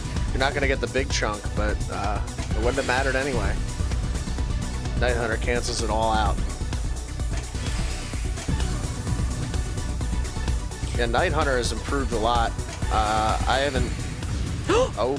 Ooh, sometimes you think that you can go for that and you can't. Yeah. Oh, upset with himself. Oh, that's understandable. It's also tough sometimes being on LAN. Those attacks can come in faster than you're generally expecting if you're playing online, especially if you're playing online with not a great network. Yeah, that's true. I will say, like, a lot of times when I'm commentating Night Hunters matches, I'll kind of joke about how they're, like, absolutely locked in, all they can focus on in the game. But, like, that's kind of what's going on right now. That's what this feels like, unironically. Yeah, I mean, there's nothing else, and there's no peripheral vision with those things on. You see one thing, you see the Matrix, baby. All you see is Tetris. That's all you know. That's all Night Hunter knows as they go into this zone here. Both players zoning. Wumbo with some great spins and finds the ulti. A 65 ulti there from Wumbo. That is going to be a lot for Night Hunter to deal with as they're up at the top. They find... Okay, I love that tank. Tanking the phase 2 garbage right there, knowing that you have the less strong zone at the end of that, that's a great move. Yeah. That's a veteran move right there. Night Hunter is going to have to zone here to fix this misdrop as Wumbo is building up this 9-0 stack. Wumbo looking towards zoning to get into phase 3 here, but Night Hunter is just trying to stay alive, and that they do for now, but they have a little bit of a down stack ahead of them as Wumbo is zoning with 59,000 points, looking to take this into phase 3 right now and end this round. Yeah. Night Hunter's got a lot of real estate. Ooh, and I don't think Night Hunter zoned in time to be on that phase 2 zone timer and is going to have this faster zone here, but with their speed advantage, they are going to be able to get use out of this zone. That's some nice efficiency up at the top, but Wumbo in this 6-3 stack has been able to find that post-zone follow-up, enough damage to make a pretty good dent on Night Hunter's board as they are pushed up to the top.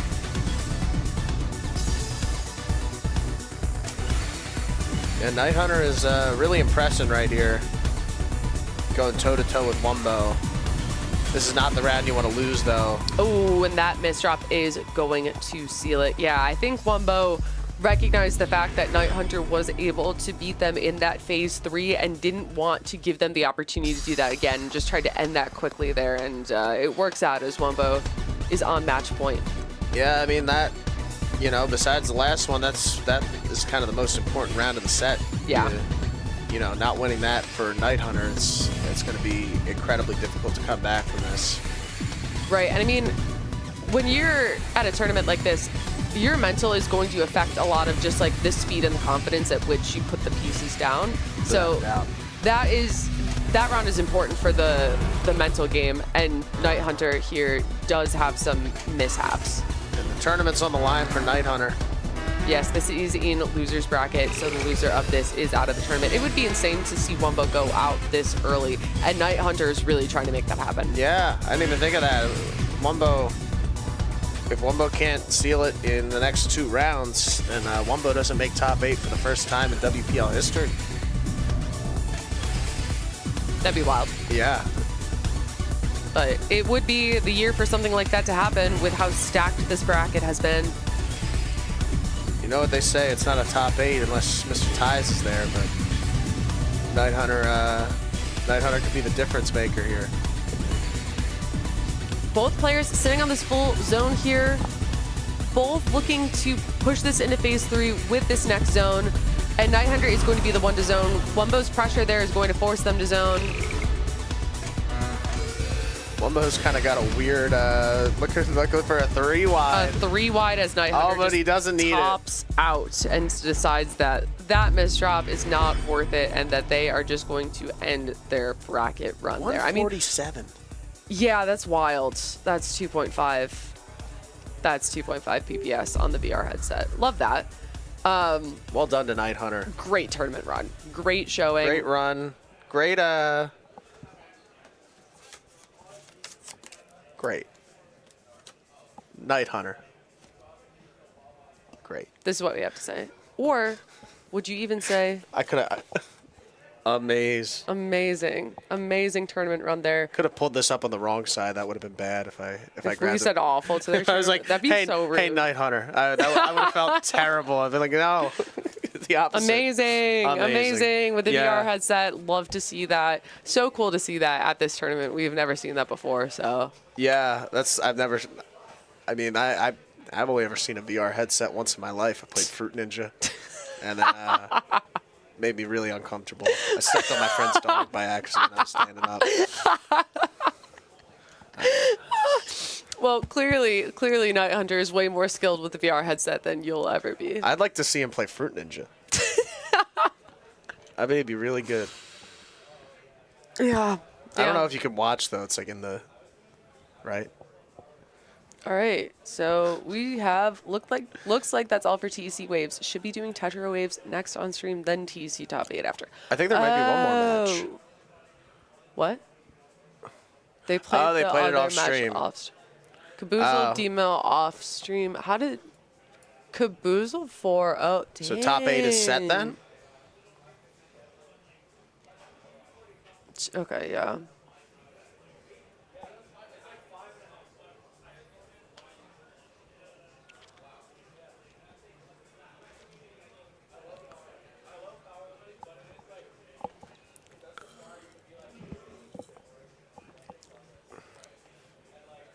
Yeah, if you want to give us that list there. But that it sounds like about what you'd expect. I mean, OSW, Jaden, Cab, Firestorm, Dormy, Wumbo, Master 101, and then there was one other that I forgot. So we're going to figure out what that was. Star-studded top 8 without a doubt. So true. So true. And there were definitely some people left out Right. that made it last year. So the top 8 is OSW versus Firestorm, Blarg versus Master 101, Jaden versus Dormy, Cab versus Wumbo. Not versus, those are just the list. Okay, so then ignore the fact that I said versus and that's just a player list. You just have to imagine that in your minds because, yeah.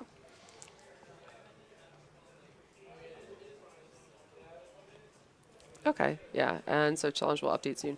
Okay, yeah, so if we're doing Tetrio stuff, then I may have to go to play my bracket matches, but I'm sure Shen is aware of that and will tap me whenever we need to do that. Yeah, I may have to go do something that Isn't playing your bracket match. I don't want to commentate Tetrio. That's understandable. I'm going to watch Tetrio. All right. So it seems like we are going to BRB soon. And yeah, stay tuned for more matches.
All right, fellas, welcome back. We are here still at WPLC Columbus 2025. We're transitioning games, though we are going to be moving over to Tetrio. Here I am joined by Pants for Hire. Hello.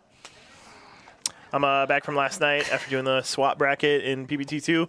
Whole lot of fun. Yeah. Having a great time in there with Riley. But right now, being joined by Commando, who, we make quite a team, I would say so. In the past, in the future, and the right now. And right now, we're watching some Tetrio between Kaboozled Pie and Dormy. A real match for the ages, because these players have been playing mad good Tetrio for as long as I can remember. Yeah. Right now we're seeing the different strategies sort of formulate. Dormy's going for one of those very strong, deliberate starts and kind of keeping speed alive. Whole lot of T-spins going down the fourth well, and Caboose is kind of having a hard time maintaining that speed in retaliation, but finding a nice little foothold, but Dormy's just able to get the downstack damage like it's nothing. Yeah, I remember... Caboose has a huge giant spike, Yeah, and that takes the first round very nicely. Yeah, I remember at the start of the day today, Dormy was talking to me, and he was talking about how, like, Tetrio, like, he doesn't really like Tetrio because of how he plays Tetris games normally. Like, his PPT experience really clashes with this season of Tetrio. Now, explain to me, someone who's out of the loop with Tetrio a little bit, what the current season entails. So there's a lot of the whole things about the old season. The new season has made some changes to like combos. Oh, this is still in reference to like the new season. Yeah, like season 2. Okay. Season 2 stuff. So like the all spin, which has been around for about a year now. Okay. No, Yeah. So never mind. It's not new. It's relatively new. Yeah. But they were playing on that last year. Yeah. They were playing like this is the season might not be the best term. I'm not saying that to you. I'm saying that for Oscar. I mean, season 1 lasted how many years? Like 3 or 4. Yeah. Dormy was playing on the back foot quite a bit, but able to send some back. Not enough. Anyway, so yeah, we have it established that this is a second season compared to the first one, but we've been here for a while, so yeah. Dormy again. Ooh, missing the J into there properly. Might get this round stolen from him if he can't really capitalize on this, but he's pretty good with the 180 spins, keeping him alive. Kaboozled is playing really low, really fast, really mean. Dormy gets access to that right well, sending a whole lot of damage into Kaboozold's way. It's looking like the round is stabilized a little bit, but, how stable can something as a Tetrio match last for? These things are more volatile than anyone can expect.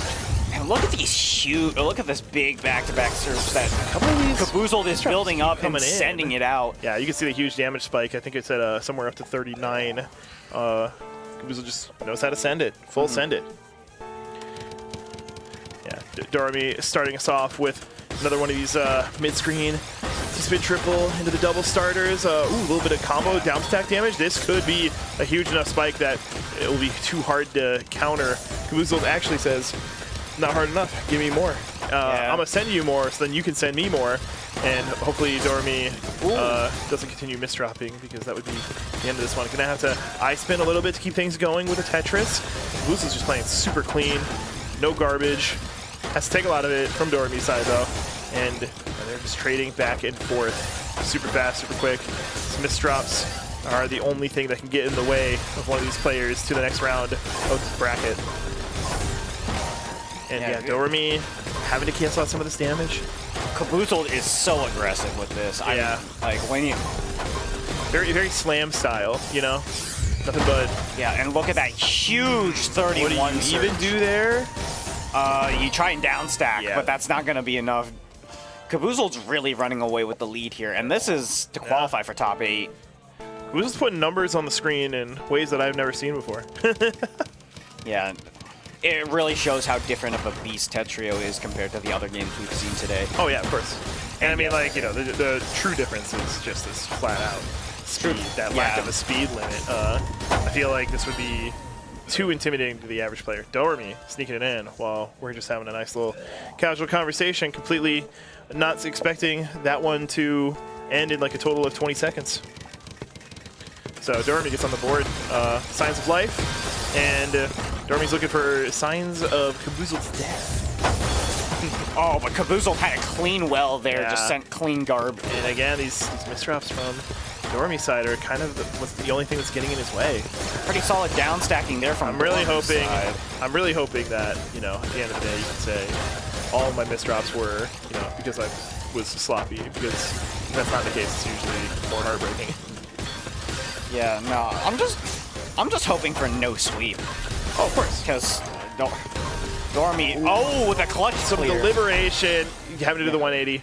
The 180 was cool, but not good enough to keep him alive. Guzul is now on set point, where if he wins, he goes to the next round of winner's side.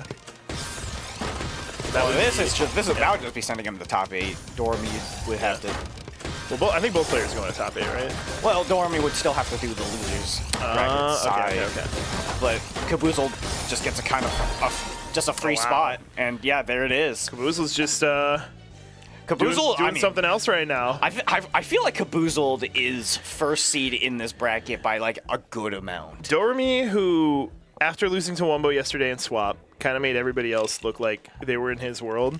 I think Caboozle just kind of did the same thing there. Kind of just a reminder, like Dormy's in the States, you know. you can do as good as you want in one discipline of Tetris, but the moment you come into my zone, it's over. Yeah, and it's like you can mess with the other games as much as you want. You can take domain in those, but like this is my turf. Yeah. So That's the kind of attitude he has. super solid match there. Sorry if you blinked and you missed it, but that's just how it is on this big blue rock we got. Blink. Yeah, a couple of more matches coming up for you. I think next we're going to be dealing with Master and Jack, right? That might be the next one. There are quite a few matches to go. Okay, Yeah. got confirmation. Well, not confirmation. It was just a should be. But we'll trust production on this. I don't think production's been wrong so far. Looking at the B stage, which hasn't progressed too much today, but got Yeah. some fun names in there. I think they're getting things started. Yeah. Truly. And if you're wondering about the TEC stuff, that will come soon once we get some of these matches sorted out. There is also the other stream, I believe, it's still going, twitch.tv/EdgeTE. Edge is going to be the one responsible for hosting the other matches for the tournament. Don't think we have commentary on those, though. Not sure. I haven't seen anyone, and I certainly wasn't asked to do any commentary for that part. So I don't even know where the setup is. I think it's one of those. Yeah. It's just right across from us. They could be having somebody in there. I don't remember. I think we had people doing that last year. We had people doing it last year. Yeah, This I year, think I I'm not- remember some of that commentary being like really fun. Yeah. I mean, not as many people wanting to come this year, I feel like. It's not that like I have Or either that or they're just like busy. I haven't told anybody I want to come this weekend, but that's kind of like I'm trying to be respectful if other people want to spend more time in here. But the moment that the ask happens, I'm like, where's the booth at? It's like I want to commentate. I don't find it necessary for the success of this tournament that I'm commentating, or I don't find it necessary for my own needs to commentate. Yeah. I don't want to be. I just want the chat to know I'm such a good person. Like, and that's the thing is, I'm a good person. If anybody told you anything differently, they're wrong, and they're stupid. And you should. You should four-wide them. Crazy. You should center four-wide them. Because I'm a good person. I'm a great person. Yeah, more matches coming shortly. I don't know if we're going to take some sort of break before the next one. I think they're just.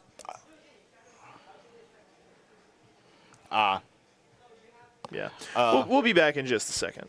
We'll be back Will in we? just a second.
All right, we're back. Thanks for being patient. I think Shin just had to juggle a few things around. Had some things to sort out. Kind of happens, especially later in the day for Olan. Things just start to be a bit more tired. But here we are. Jack versus Master is just about to begin. This is going to be the other side of top 8 on the winners. So, winner of this will move on, and the loser, well, kind of has to finish running that gauntlet. Yeah, I can't quite say that I've seen these players participate in bracket before. I don't know if they were here last year, or at least made it on stream last year. But so far the story is being told that they're kind of a good match for each other. We have Jack, who maintained quite the back-to-back combo. That extra damage from each T-spin, from each Tetris clear, was really helping out. And so it looks like they got a warm-up out. Oh, they have swindled me into becoming excited momentarily. I mean, you can get excited about a warm-up, but yeah. Hey, look good, right? Both these players dressed to the nines. We got one on the left looking ready for school, and the one on the right looking ready for a school that doesn't have a strict dress code. Yeah. All right. Well, it looks like these players are ready to go. Master can't keep the concept of colored blocks out of his head. He has to cube in between Tetrio matches. So yeah, the cube to satiate the. So ugly drops nasty, from Jack. gnarly Kinda hard to access that well. That's going to be a quick top out. You saw the way Jack was playing in the warm-up, and now you saw the way he's... Oh, wait. Is this also warm-up? It says warm-up in big fat... Oh, no. Oh! Yeah. Thank you, production. No, this is a real match. Yeah, we're 0-1. Master's up. Master's looking like... Oh, Master. Jack is looking like a jack of all trades. Crazy. I thought... Ooh, yeah, there we go. Yeah, Master's really putting that damage work in. Yeah, that warm-up was just like, okay, this is proof to me that I need to, like... Warm up or cool down. Looking for these PC starts that I guess they're throwing away as soon as they see they don't work into something that'll allow for like a T-spin setup. Yeah, Master's just playing super close and low, and he made a little bit of cheese for himself, able to clear it out of the way, but is now sitting on like 10 damage, and Jack's just going to be able to really capitalize off of that. Should be leading us into the next round. Yeah. Now, Jack finally able to put himself on the board, preventing that sweep that we've seen several times with several other matches in several different games now. Oh, yeah. As I said before, I think Jack really likes playing low, it looks like, because he doesn't really get too high, kind of freaking what I'm saying, but yeah. Ooh, he's getting right back down, going through the garbage, send that damage bigly, meanly, and kind of closed out a little bit. Might take too long for him to get back in, but no, he's back in. Yeah, being at the bottom kind of like signifies some sort of safety. So Yeah. it's like, I feel like in this game, it's like if you're looking for a lot of lines to clear, like just the way the damage comes, you'll find it. As long as you play safe and low, like you're probably better off. Master, okay. ooh, and look at that huge A spike little bit of there damage from stall Master. going on, and yeah, but Master's in the driver's seat right now.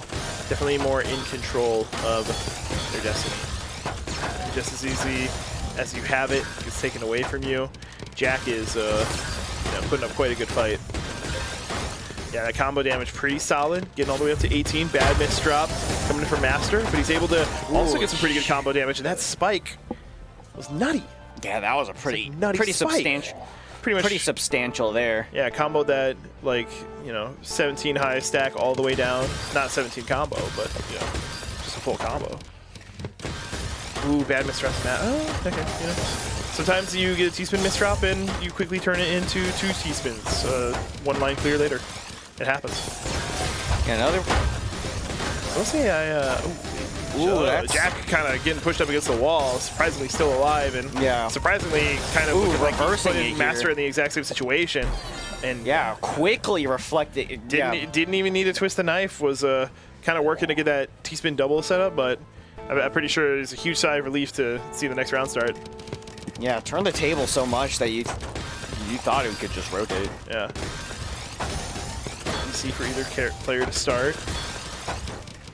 Master with a pretty clean board here. And Jack's kind of playing a little slower than I've seen him in the previous ones, but kind of getting back into it for sure. Yeah, one thing that really impresses me is just like, actually, that is one of the big things about like being at a LAN and seeing Tetrio is the fact that you can see the players actually like inputting live and seeing exactly how they can get like that 3.5 piece per second speed. Rough start for Jack though. Definitely was trying to, wasn't really making a lot of mistakes there. It's just, I think, took the damage way earlier than he was expecting. It didn't just have the right pieces to make things go away. So, revenge is going to taste sweet if he's able to close it out just as early. And Master's got a little bit more fight in him than that. But, Yeah, look at that downstack combo damage, and Master having a little trouble. Get to that well on the left. He opens it up. Jack's now playing 3-6, pretty effective. And just keeps accessing these wells, trying to see if he can get these C-spin doubles to keep it going, and some smaller clears. S-spins and Z-spins don't do anything. This ain't Axis.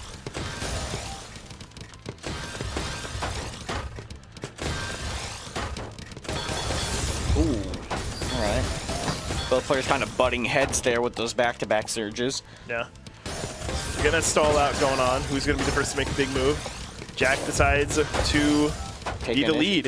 Yeah. And Master, a little bit of cheese going on. Let's find that right well. Able to get down in there. Yeah, Jack's looking really, really solid right now. Definitely more in control and so controlling. He's able to take the round. Yeah, and now it's tied 4-4.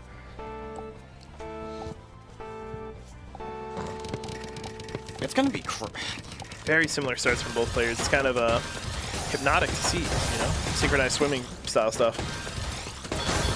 But Jack's taking big spikes from the Master side. But not enough damage for it to be a problem quite yet. Breaks away from his back-to-back. I think we were at 10 at the moment that he did. Now he's going to start taking big damage and doesn't really have the resources to make it all go away. Misdrop on the S piece, and Master now is up another game. It's first to 7, so we're going to see if Master can take it in the next 2, or if Jack can take it in the next 3, or if, they got to go do the next 5 rounds total. who's got it. Yeah. My money's on the viewers, because you all won by tuning in. Hearing us commentate, watching this Tetris. Yeah. Master's clearing his way down just as quickly as Jack is. These guys are making it look like they're almost collaborating on the way these matches are going. No, I said collaborating, not colluding. Yeah. And just a little bit more misdrops coming in from Master's side, you know? Kind of had that O hole. Didn't really function there. All right. Yeah, now we're just playing the first to 2. Yep. Said let's go back to basics. Let's treat it like a ranked. I don't know if that's what ranked is. Definitely not for Tetra League. Ooh, Jack's taking a lot of damage. Ooh, and look at that Kind of looking a hefty little spike weak, from but Master. yeah, able to spike back. Smaller Oh, gears, look at that less burst. effective. Able to get to the well though, and And Jack's still able to keep it through. good Tetris Not for leaders. much longer. Match point's gonna be going. It's gonna be. Never mind. Masters on match point. Yeah, that's what There I you meant go. to say. There we go. My words got stuck in a blender.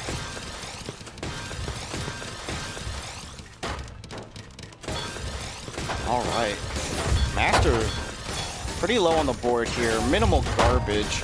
Gonna be able to reflect all of that backwards. Yeah, I think Jack really has got to step things up right now because, you know, we know what Master's capable of, and Jack is just making these smaller mistakes. He's having to do S spins and Z spins. It's not the way you want to be spending your line clear economy. That will at least help with back-to-back a little bit. This game is But I mean, it's not being maintained for too long. Jack's it able might to be access the curtains. well. Gets another one into the Tetris, and just, unfortunately isn't really playing in the position where he can just keep making T-spin doubles. Now he gets right back into it. Master and him are kind of looking neck and neck, and you know the inputs kind of look like they are catching up. It's a little bit of a desynchronization. It'd be an unfortunate position for Jack to be in. He might have been screen peeking to try and get an idea of how ahead or behind he was, and you know when that lag comes into play, it can kind of make or break your perception of how the match is going. Jack is all the way back down. Master's all the way back down. These players are very evenly matched. Yep. I mean, this is going. The big miss drops coming in from Oh my Jack's goodness! side. And Master is going to be able Yeah. to take it away and get that It's qualification. a shame we have no idea what Jack said once he took his headphones off. There's no real way of knowing. Yeah, but they got But, they got the fist bump going. It looked like They're one saying syllable. GGs to each It other. looked like it started with an F. But yeah, here we are.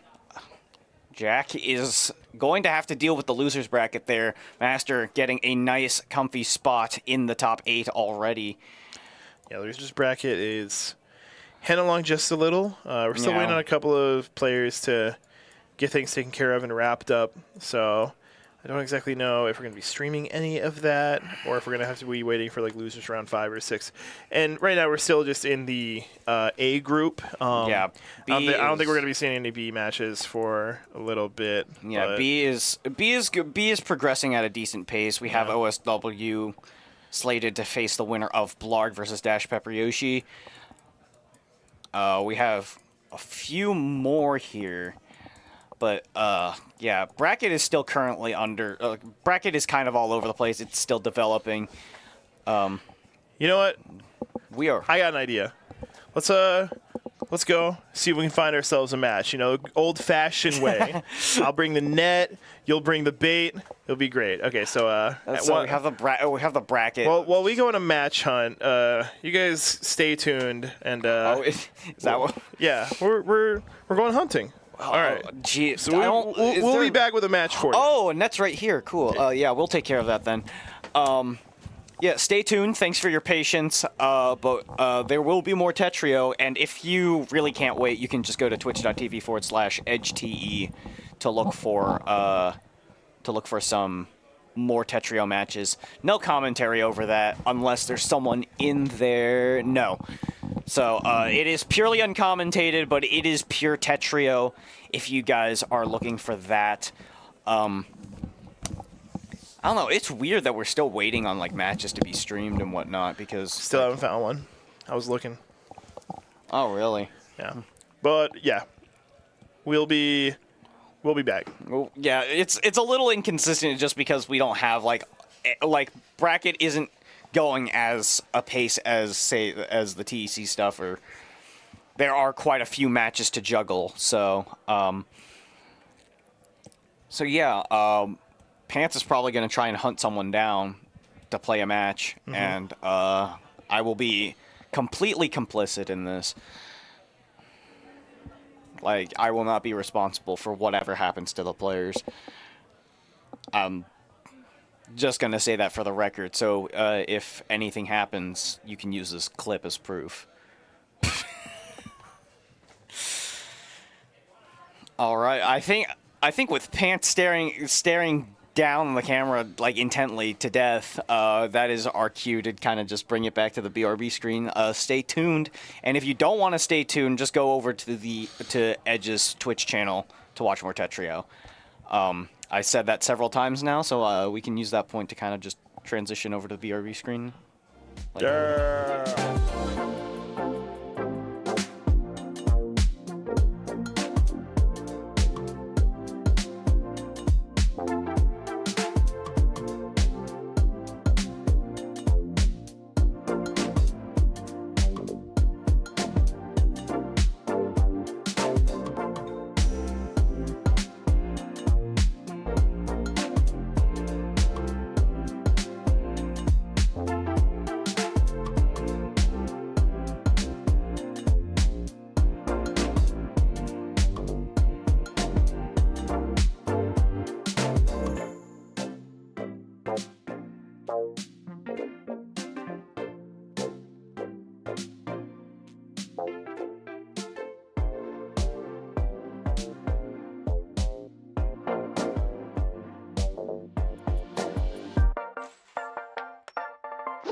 Nah, I'm going to do it. Here we go. Welcome back to the stream. This is what Run on a Hard Drop, right? Yep. Yeah, welcome back to the Hard Drop stream, which is WPL Columbus 2025. We got more Tetrio action, commentated by yours truly, Pants for Hire, and Commando. And this next match, we got Blarg and OSW. OSW, classic, dope Tetris player. Blarg, also a classic, good Tetris player. Not when I say classic, I don't mean classic, Like, but I mean like long time. Yeah.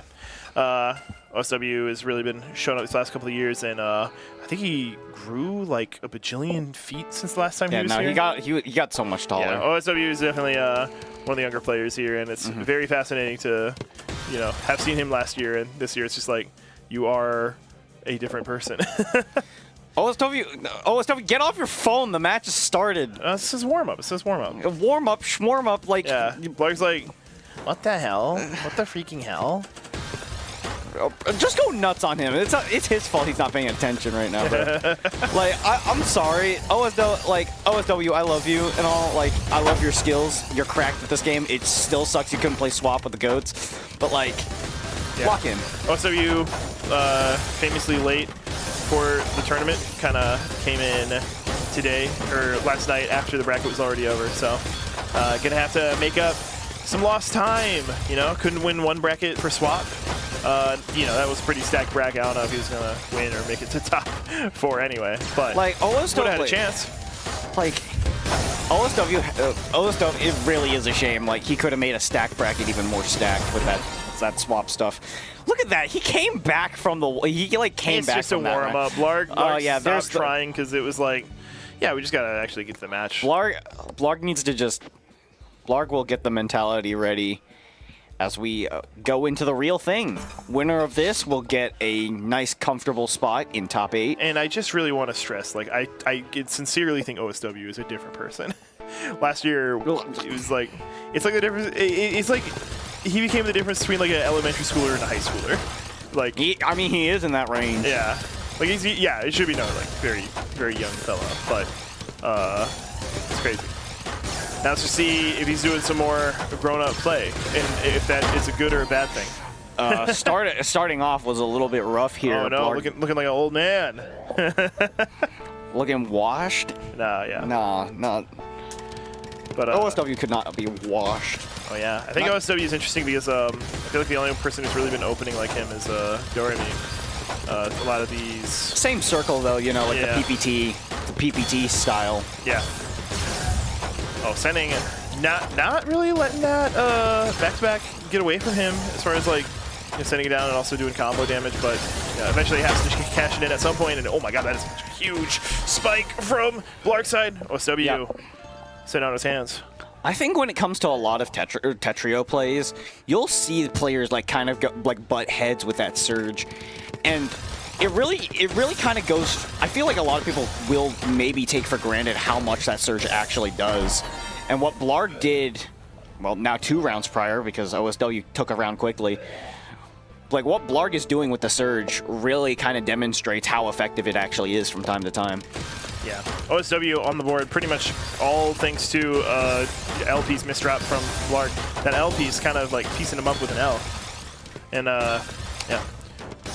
OSW, a little bit of mistakes coming in from both players. I'm interested for, you know, some post-day diagnoses, but I'll talk more about that off stream. Yeah. Yeah, and OSW kind of clearing that one pretty quick. Nice and skippy. Looked a little rough in the middle of the round, but, you know, takes it back. Yeah, getting that spin triple setup. Only goes for the double, though. Hey, you know what? Still misdrops on Blarg's board makes this a quick round. Yeah. 7 seconds. OSW definitely looking out there. This is big. This is a winner side, right? Yep. They both gotta play their hardest to try and, you know, keep holding on to that extra life. And yeah, I mean, I believe top 8s. I believe the top 8s are single elim, so it doesn't really matter there. But it's just like, how easy do you want to get in, right? I don't think that's the case. That would be insane to have a whole bracket be double elim, and then you're like, yep, top 8 single. No, that doesn't make sense. That's what I saw in the challenge. I might be wrong. You might be getting it wrong because you're looking at Group A and Group B, and then that would be a different like bracket you would have to look at. This is a group stage. Oh, there is the finals. Yeah, it's. Oh, it is. Okay, it is double elim. Yeah, that would be so crazy. So we might be. I'm glad I could get your head straight there, because that would be. I want to say that. I want to say that's what I saw. I want to say that's what it was for Tech. We'd be pulling up brand new and crazy tournament formats, like double elim with losers bracket, the whole time until we say no. Now everybody's on winner's side. I guess I just took like crazy pills and then hallucinated that because I could have sworn it said single elim. Very possible.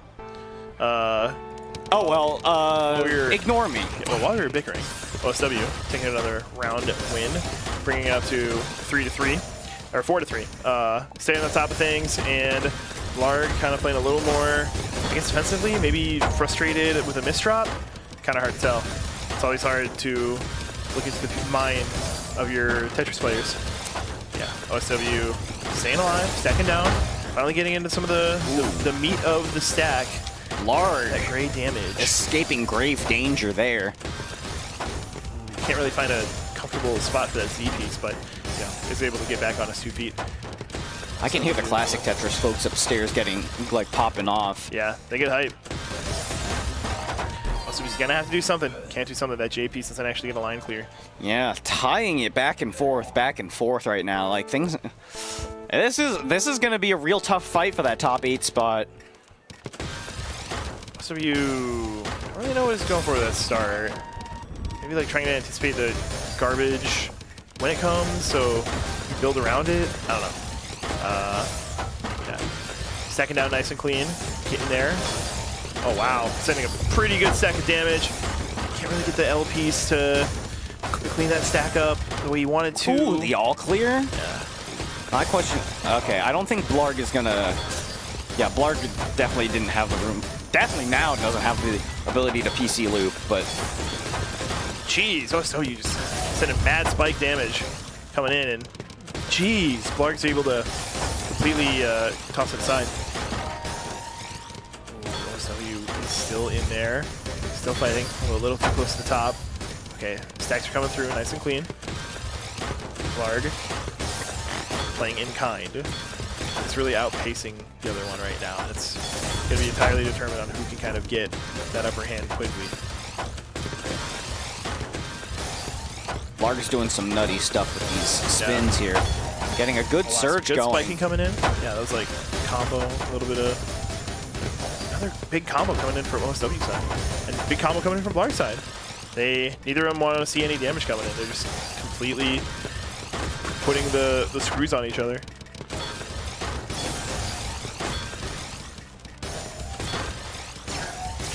Ooh, OSW with the cannon. Blarg with easy access to the Tetris well. Unfortunately, I'm going to opt for the combo damage because of the misdrop on OSW side. I think Blarg is having an easier time staying clean and staying in like these positions on the screen that he wants to. Yeah, and look at this huge back-to-back surge ready to pop off.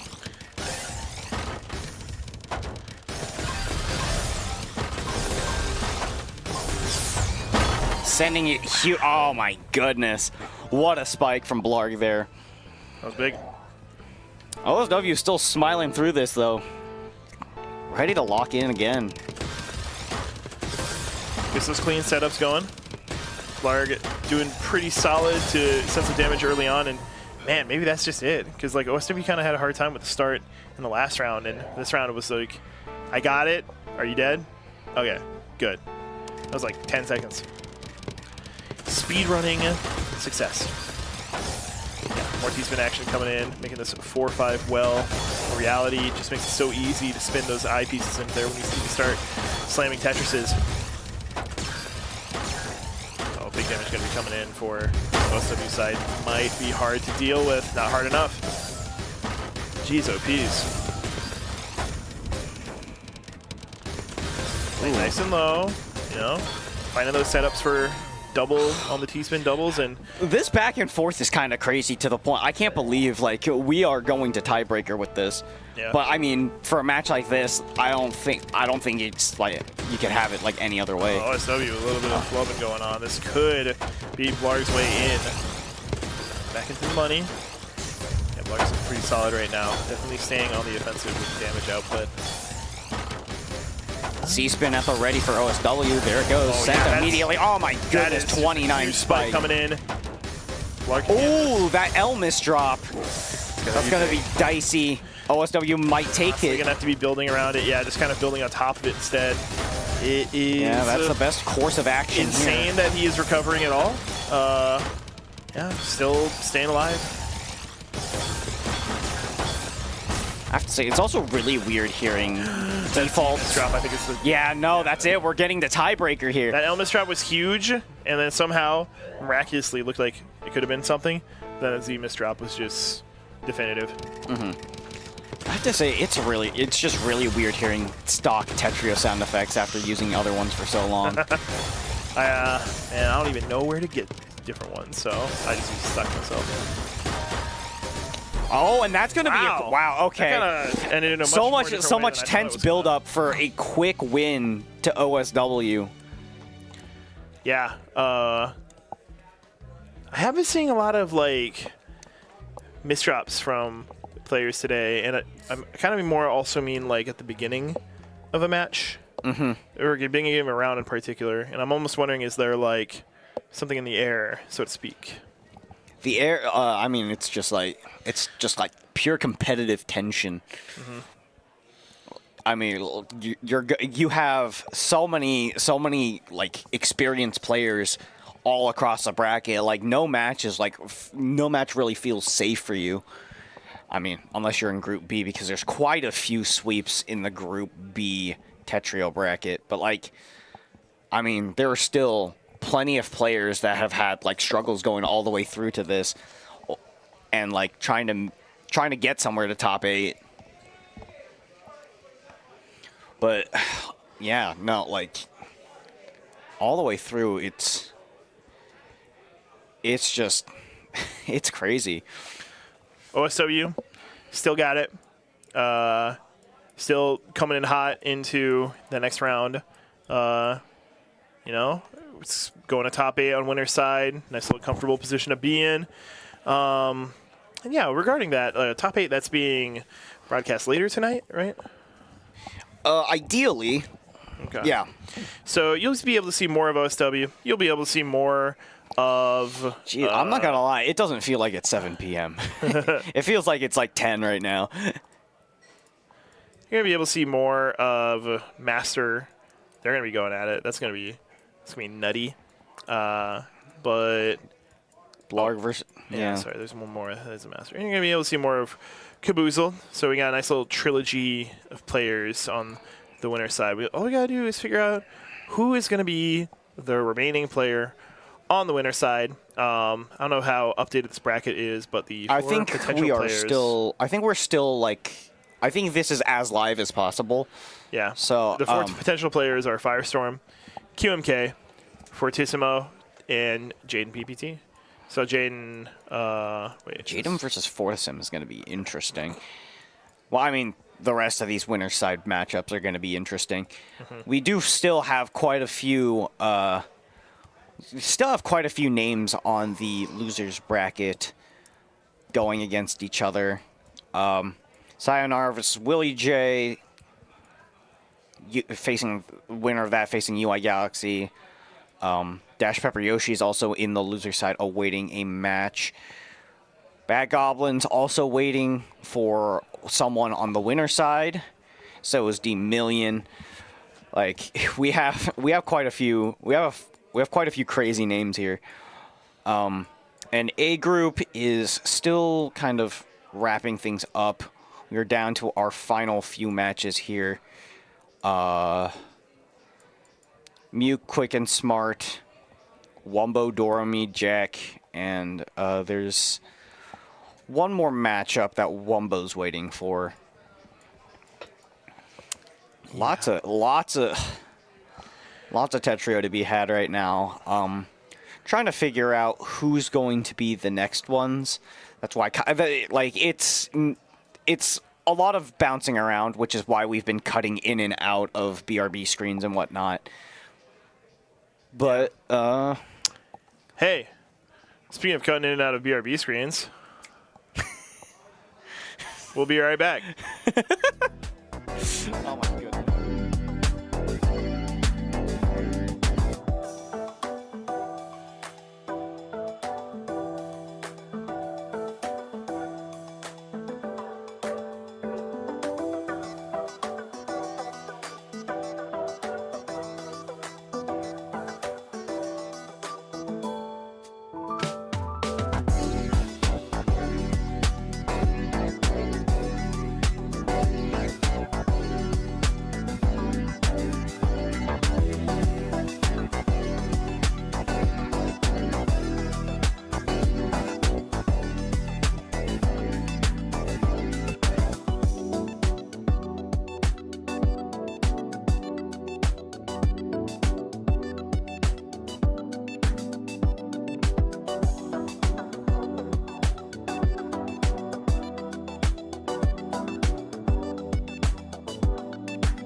Yes, hello. Welcome back to the WPL Tetrio bracket again. It's just me, Kronos, here on solo comms, since I believe we'll find another duo commentator eventually. But I think we're going to get started with the next match here, which is going to be Jack versus Muke. So this is going to be a pretty hype match. I believe both are very high seeded, third and fourth seed. So let's see. Jack just came down from winner's side, losing 7-5 to Master, which is a very, that's a pretty close matchup. And then Muke just beat Miru in losers round 4. Let's see. Oh, and Muke did lose to Doremi earlier. So that is a very, hype match. And guess who is back? Jack looks like. Yes.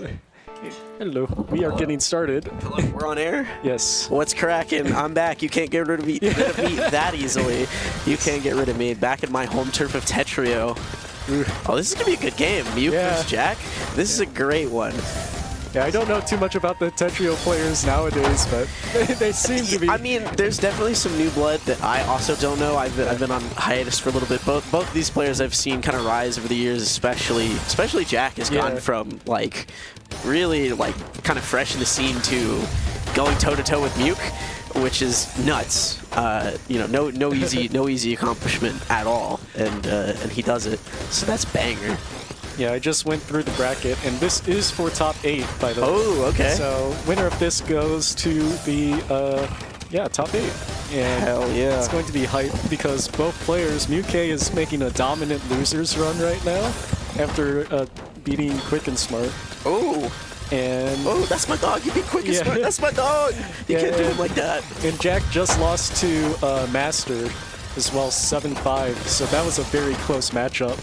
Okay, Jack's playing Master 7-5 that close. That's crazy. That's like okay, we were seeing Master earlier in Tech, and like he's good there. This is like home turf for Master. Yeah, awesome. Like, and you're seeing him unchained. It's like, oh my god, bro. Like, yeah, this is.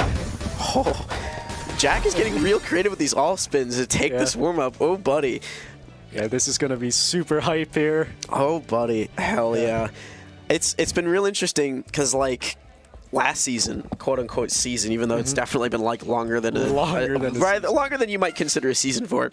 The original, Tetra real set with back-to-back chaining, now being kind of replaced with Surge and all spins and whatnot. Honestly, like, I like watching all spins. I love it. All spins. Like, I might have my reservations about Surge, but all spins is gaming. I love all spins, even though I don't play Tetrio that much. It's like, it's so fun to Tetrio watch. has some very nice kicks, I think, especially compared, like definitely some of the 180s that it has, especially with the T pieces, really are very fun, I think, because this is what I mostly like to do, and it's kind of where I actually first met Jack back in the day, was doing T spins, and ultimately, you kind of get into all spins a little bit, especially if you're a Tetrio player into spins. Yeah, so speaking of which, Sinewave did mess up a is it a J spin or no, an L spin, and that costed the round. So. See what happens here. Yeah. It's so fast, the gameplay. It's like everything happens so quickly. And it only gets faster every year. Like this used to be like crazy when people were playing like 3.5, 4 pieces per second. That was nuts. And now it's like, now everyone's doing it. I'm not gonna say everyone, but now a lot of the players at the top are capable of doing stuff like this. And you gotta have something new to bring to the table, it's just nuts, dude. Yeah. Like, if you don't have the speed, a lot of players have been making up for it with these all spins, and it's like so crazy to see. Absolutely. Oh, Jack is keeping this pressure up, but Muke staying alive. Oh, into this really good down stack for a little bit of survival. Oh, nice. Finding the Z-spin. Like, at first I want to go, oh, that's a tough misdrop. Yeah. But then you realize, no. It's chill. Yeah, especially with the back-to-back chaining now with the all spins. Yeah, it's like... yeah, he's definitely big behind on the Surge, but Jack sends it, and it's chill. Yeah. It's chill. Muke's still in the game, so Crisis averted temporarily. Oh, that's a big spike. Both players still duking it out. It's very back and forth right now, not gonna lie. Yeah, absolutely. This is a very evenly matched set right here, I think, at least this round in particular. Yeah. I mean, and I would dare say, like, you're starting to get into, like, longer Tetrio match territory with almost 2 minutes on the clock here. Yeah. Both these players, I mean, really going at it. But Jack, determined to end it before the 2-minute mark, coming through with that. It's a pretty lengthy Tetrio round, and I think Jack was slightly higher APM overall. So, that's a lot of misdrops on Muke's side. Oh, this is going to be a tough start to get. You're going to get, like, immediately punished for this. There's, like, nothing you can do. Yeah, Jack's going to bag another easy one. Yeah, Jack's starting to run away with it. A little bit. This is first to 7. Oh, okay. Yeah. This is danger. This is danger zone for Muke right now. Yeah, rounds can go just by so quickly, and if you're just this far behind early on, it's kind of scary. I mean, you really don't have a lot of wiggle room with only 7. Like, you know, once you get a little bit later in the rounds, you got like 11, sometimes 15. Like, it's chill. This 0-3 is like nothing. But first to 7, that's almost halfway there. There. And this is for top 8, so the stakes are this high. This is the money. The stakes are high here. Interesting little pause from Jack there. Yeah, and it does seem like Muke is playing faster, but Jack has the higher APM. God, some of these all spins from Muke there though right now, those were crazy good. Yeah. Like just some unhinged stuff. Still a little bit behind on Surge right now. Jack's kind of running away with that. This could be pretty dangerous, especially with Muke having a bit of cheese here and nothing crazy lined up, but Jack isn't firing off yet, really just gonna build that up more and more, and now I think, surge. The eye misdrop, boy. that's tough. Yeah, and Jack just built up a 19 surge there and still didn't pop it. Jeez. Indeed, interesting start. Jack going for these PCO denied, then like just into like building a fractal. It's real classic. I've seen that before. I can't remember. It's been a while. That was kind of a thing. It seems to be interesting kind of fusion almost. Like part of me is like, what, you're playing effects right now? But yeah, just the meta with all the all spins just creates some crazy opener shenanigans that goes on. yeah, and like definitely. So like earlier, you know, like openers are not such a huge thing in Tetris Effect. Welcome to Tetrio. Openers are definitely a thing here. Very like as you saw even at this level, like just a few months ago, like if you kind of misstep once in the open, it could be done before it even begins. Oh, and a big surge over to Jack, but it's cleaned up very quickly. Yeah, seems like he also got a lot of clean garbage with that surge, because I think normally it's somewhat cheesy. I could be mistaken though. Yeah. So like definitely pretty good, like kind of garbage received there. Still in some trouble, has to clear down through this board. Muke really not able to take advantage of Jack's kind of precarious board state there, so now it's going to even things back out. And Jack in danger. There we go. Muke finally on the board. Yeah, it might be a little late though, 1-4. So Muke's going to have to keep these rounds going. I believe. Muke's opener is so cool. I Not just gonna know. lie. Oh boy. I just know that Muke is just not gonna go that fast without a fight. Oh, 10 surge already. Oh, DT, mid-game DT. You love to see Miss drop. Yeah, holding that T wrong, that's going to be tough for Muke. Definitely going to put some brakes on things, let Jack get back into it. A nice little cut copy. Interesting that he just goes for the J spin instead. Although that this Z piece is going to be tough. Jack's going to have to clean up fast. Looks like he does. Still in time before Muke gets any crazy sends off. But still, I'm thinking Muke is looking pretty good here. I mean, you look at this board. Yeah. I mean, Jack's finally getting the clean garbage, but Muke's getting set up. Oh, and that's a big Bomb. surge. Oh. Okay. Muke still has a very clean board state. Creative solve. Like, what a crazy down stack right there. Oh, that's my a huge God, spike. Is that gonna do it? Did you see that? Oh my god. Did you see that from Muke where he sets up? Like, you're like, dude, bro, what's this T-spin you haven't set up? Oh, just kidding. Just kidding. S-spin. Yeah. That's beautiful. They're like, shit's gotten different since I remember it. And this is great. This is absolutely great. It's like nowadays all the misdrops are just complicated setups. Like I mean, we used to make that joke, but actually now for real, bro. Now it's for so real. Now you have to be so creative with like the way you downstack with these spins. Oh my God, Jack with the 45 spike, bro. What is that? 4.2 PPS, 260 APM. Oh my God. Bro over there like flapping his shirt, airing out like, yeah, I see you, I see you. You're cooking it. You're straight up in that hot kitchen right now. Yeah. Oh like with that, like goddamn. Oh, the 4-white from Muke, bro, going for multiplier like it's like, I don't know. Oh, but that's I like, absurd. I don't know about that, bro. There's a time that might have worked, but it's definitely not today. Oh, those setups are so clean.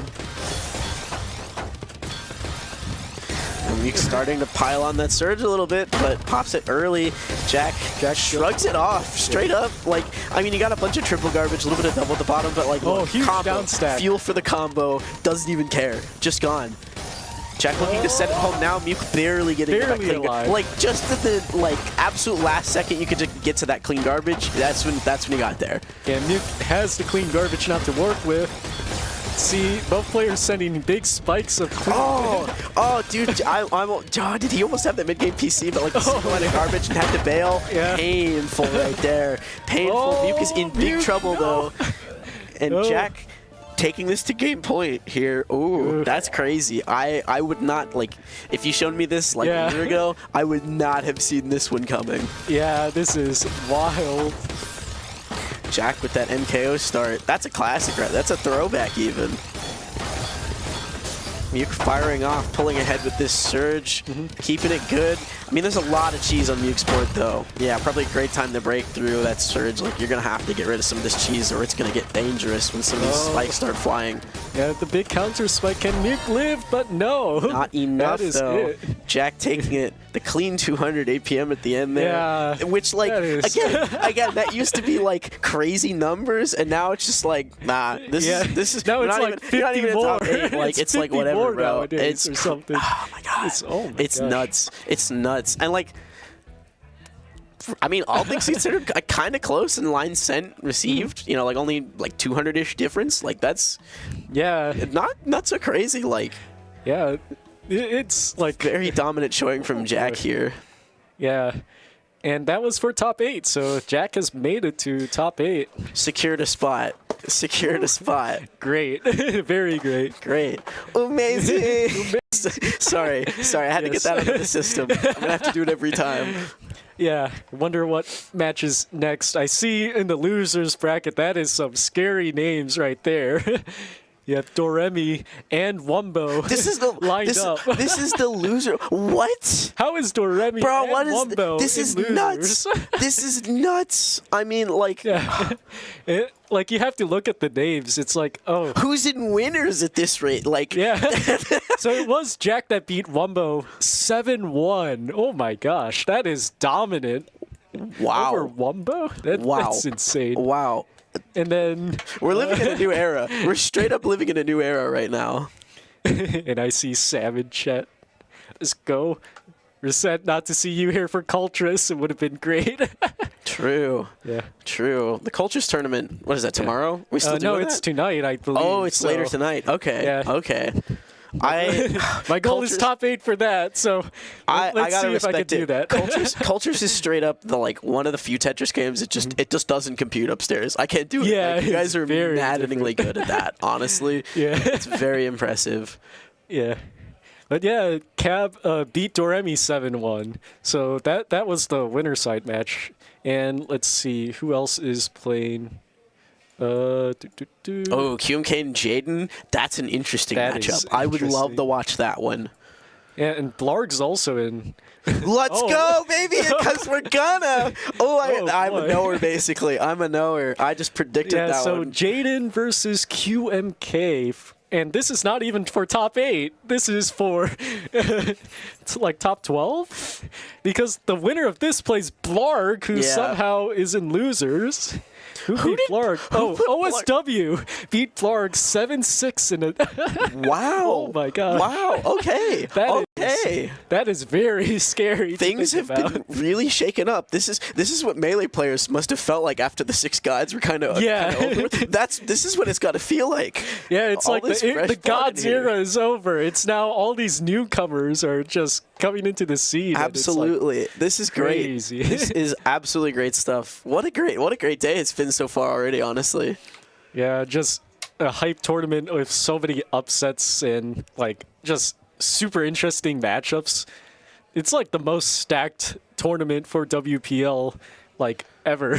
Yeah, So- which honestly, like, no shade, I kind of wasn't expecting it to be crazy this year. I was expecting it to be a little more low-key, if anything else. Man, I was wrong. Yeah. Oh, man, I was wrong. I love to be wrong about that. Like, I'm very glad I was wrong, but man, I was.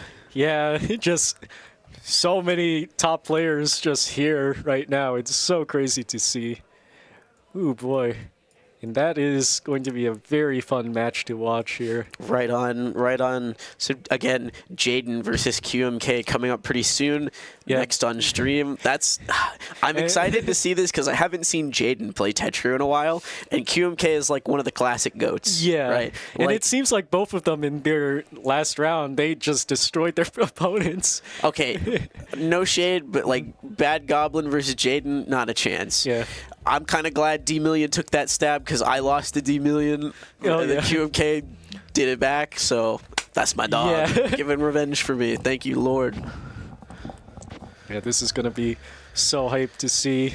Absolutely. So I believe Jaden is definitely known for being fast, like one of the fastest players. And then QMK is like one of the best downstackers, if I'm correct. QMK has this really fun, like, kind of slower, but like poetry in motion type play style that you just love to watch. So that's why I'm really interested to see this, because like Jaden from, PPT and Tech, like definitely as the main games, still no slouch at Modern, but like definitely, not the home turf.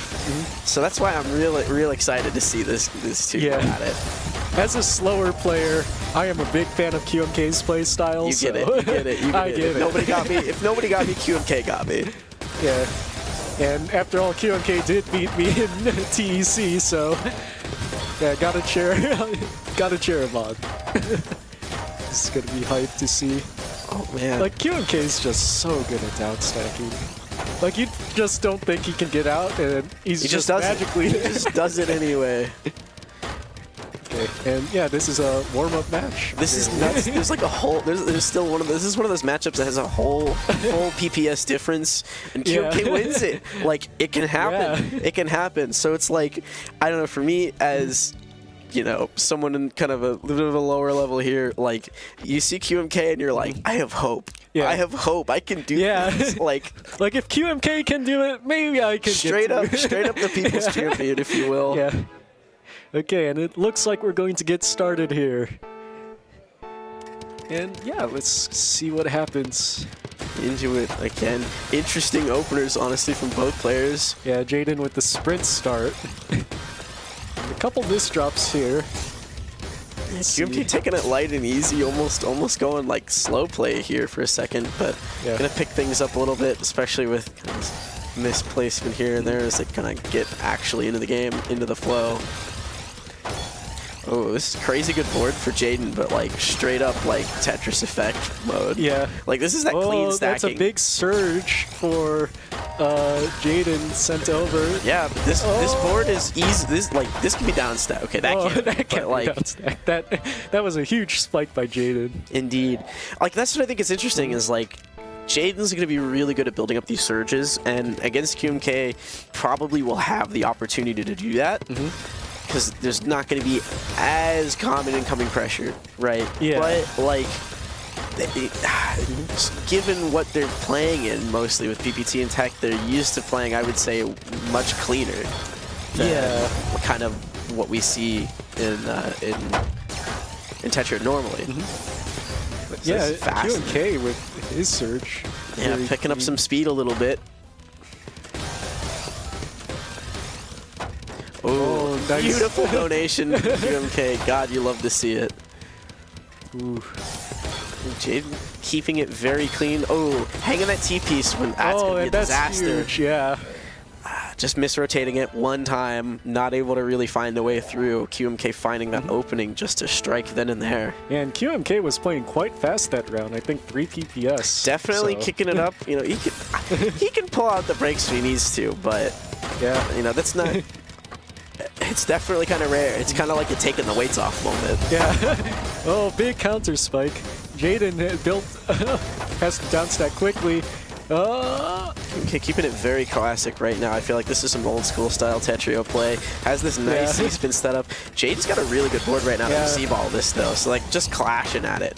Straight up clashing back and forth. The Jaden coming out of this with the back-to-back still alive. Just kidding. Broke it as I said that. Whoops. What can I say? Yeah, it's so cool to see. Like QMK is like keeping up with the APM at like a full half piece like down. QMK can hang with the APM. It's wild. Like back in the day, it'd be like I swear I always say this, like the classic being QMK Firestorm, and it's like, well, Firestorm is just an APM machine. Yeah. And here's QMK hanging. So like, if there's gonna be someone in Tetri who can hang with it, it's definitely gonna be Bro. Yeah, QMK's counter spikes are very scary too, just Indeed. looking at it. Oh, this is such a clean stack from Jaden right now. This is beautiful. Yeah, both players just playing super clean right now. But Indeed. Jaden has the big surge right now. Yeah. See if he can pull it off. Yeah. Oh, Kronos. yeah. I'm telling you, QMK is slowly coming up with that. Oh, Look at yeah. that. Look at that. The surge is coming back. Both of them have the surge. Who's going to pop it first? It's feeling really familiar right now. Looks like With the zone, but QMK has to pop it. yeah, although, I mean, able to survive with that, very important moment to break it if you're going to break it. Oh, boy. This is so even. Oh, buddy. Oh, buddy. Okay, QMK falling a little bit behind in the surge, as we've seen, definitely capable of making that difference up. Starting to get there, but Oh, that's a big eye misdrop, I think, by Jaden. Let's see if that matters. Oh, forced to doesn't break matter. when Jaden breaks. This is a pretty long round so far, 2 minutes. Yeah, absolutely. Absolutely. You're definitely looking at another minute long here, at least. Oh, nice survival for QMK. Just clean. Yeah, and gosh. you definitely can see QMK like playing very how should I say this? Playing very tactically in terms of when to time some of these things to survive. Not enough here. Jaden's gonna start to take this edge over a little bit with 2-1, but Yeah, and gravity's starting to come into play that round too. Yeah. Pieces are dropping faster.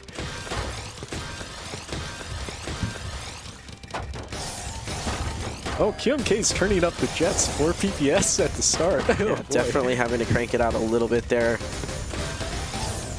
Oh, nice spike. little multiplier. Yeah. Jaden's board is so clean now. Let's see. Oh, big surge building up. Oh, nice little quick combo down stack there. QMK to get a little multiplier out. Though still in a bit of a hot situation here as Jaden shaping up with this nice 6-3. yeah. Really good donation. Just keeping it clean, keeping it on. Gonna be able to take a third now. Yeah, Jaden's definitely pulling it out here. The consistency, honestly, from Jaden is really nice. Yeah. Definitely knows when to lock in, keep that stack clean. It's looking really good. Bit of a janky start there, but you know nothing can't be fixed kept in the surge half a second. and built a lot more. So that was really good by Jaden. That was a 8 surge already. Indeed, QMK looking to make up some of that difference. Not really able to find it yet, though. Oh, and that's a huge spike by Jaden. Can QMK? Yeah, Oh, QMK in the gets clear. out. In the clear. Really great down stack there through some of that clean garbage. Yeah, I do think QMK needs to figure out his game plan, because if Jaden keeps playing pretty clean, it's going to be pretty rough. Unless like QMK can get like big combo down stacks or something. Like that, yeah. Because the speed difference is going to be very major for building up surge. And that's like the name of the game nowadays for Tetrio, yeah? Yeah, absolutely. It is pretty important. And, you know, not exactly always sending clean. Oh, yo! Just my dog going for the 3-wide float. Some all spins in that combo down stack. Looking to finish it off. I don't think... Oh! It was barely enough. Jaden just barely not able to escape. QMK pulling it through, keeping it alive in this fight. Oh man. Boy. Oh, buddy, what a classic. This is a juicy matchup so far. Just back and forth. Oh, PC. Oh, Jaden didn't deny. Do the PC. Decides not to take it. Interesting decision, but honestly, against someone like QMK, I get it. Yeah. I totally get it. That's just feeding. Oh, huge 31 spike by Jaden. Indeed. Oh, it's looking sketchy, but QMK with this full board down stack. Like, oh my gosh. Like, damn. Oh boy. Oh my god. It's like both of the playstyles here are like so different, but it's like even the matchup, it's like so cool. Oh yeah. Oh yeah. Nice little quick 10 spike there. Even things out from QMK. Jaden with a bit of a shaky looking board. Gonna have to do some cleanup work. Does the cleanup though beautifully. Some nice all spins opening up with a great donation. Back in it now. QMK looking to start this 9-0? Question mark? Yeah, and I don't know about that, bro. Surge, but like, though. It is good surge. It is. Oh! Can Jaden get out? Jaden is in serious trouble. And a PC. Oh my god! Oh my god! That is wild. Okay. Oh my god! Now it's all tied up. Okay, Jaden playing a lot faster now. Oh, small misdrop. I mean, Jaden really almost dug out from the end of there, but then you look over at the PC. They gave PC right now. Yeah. God damn, dude. Yeah.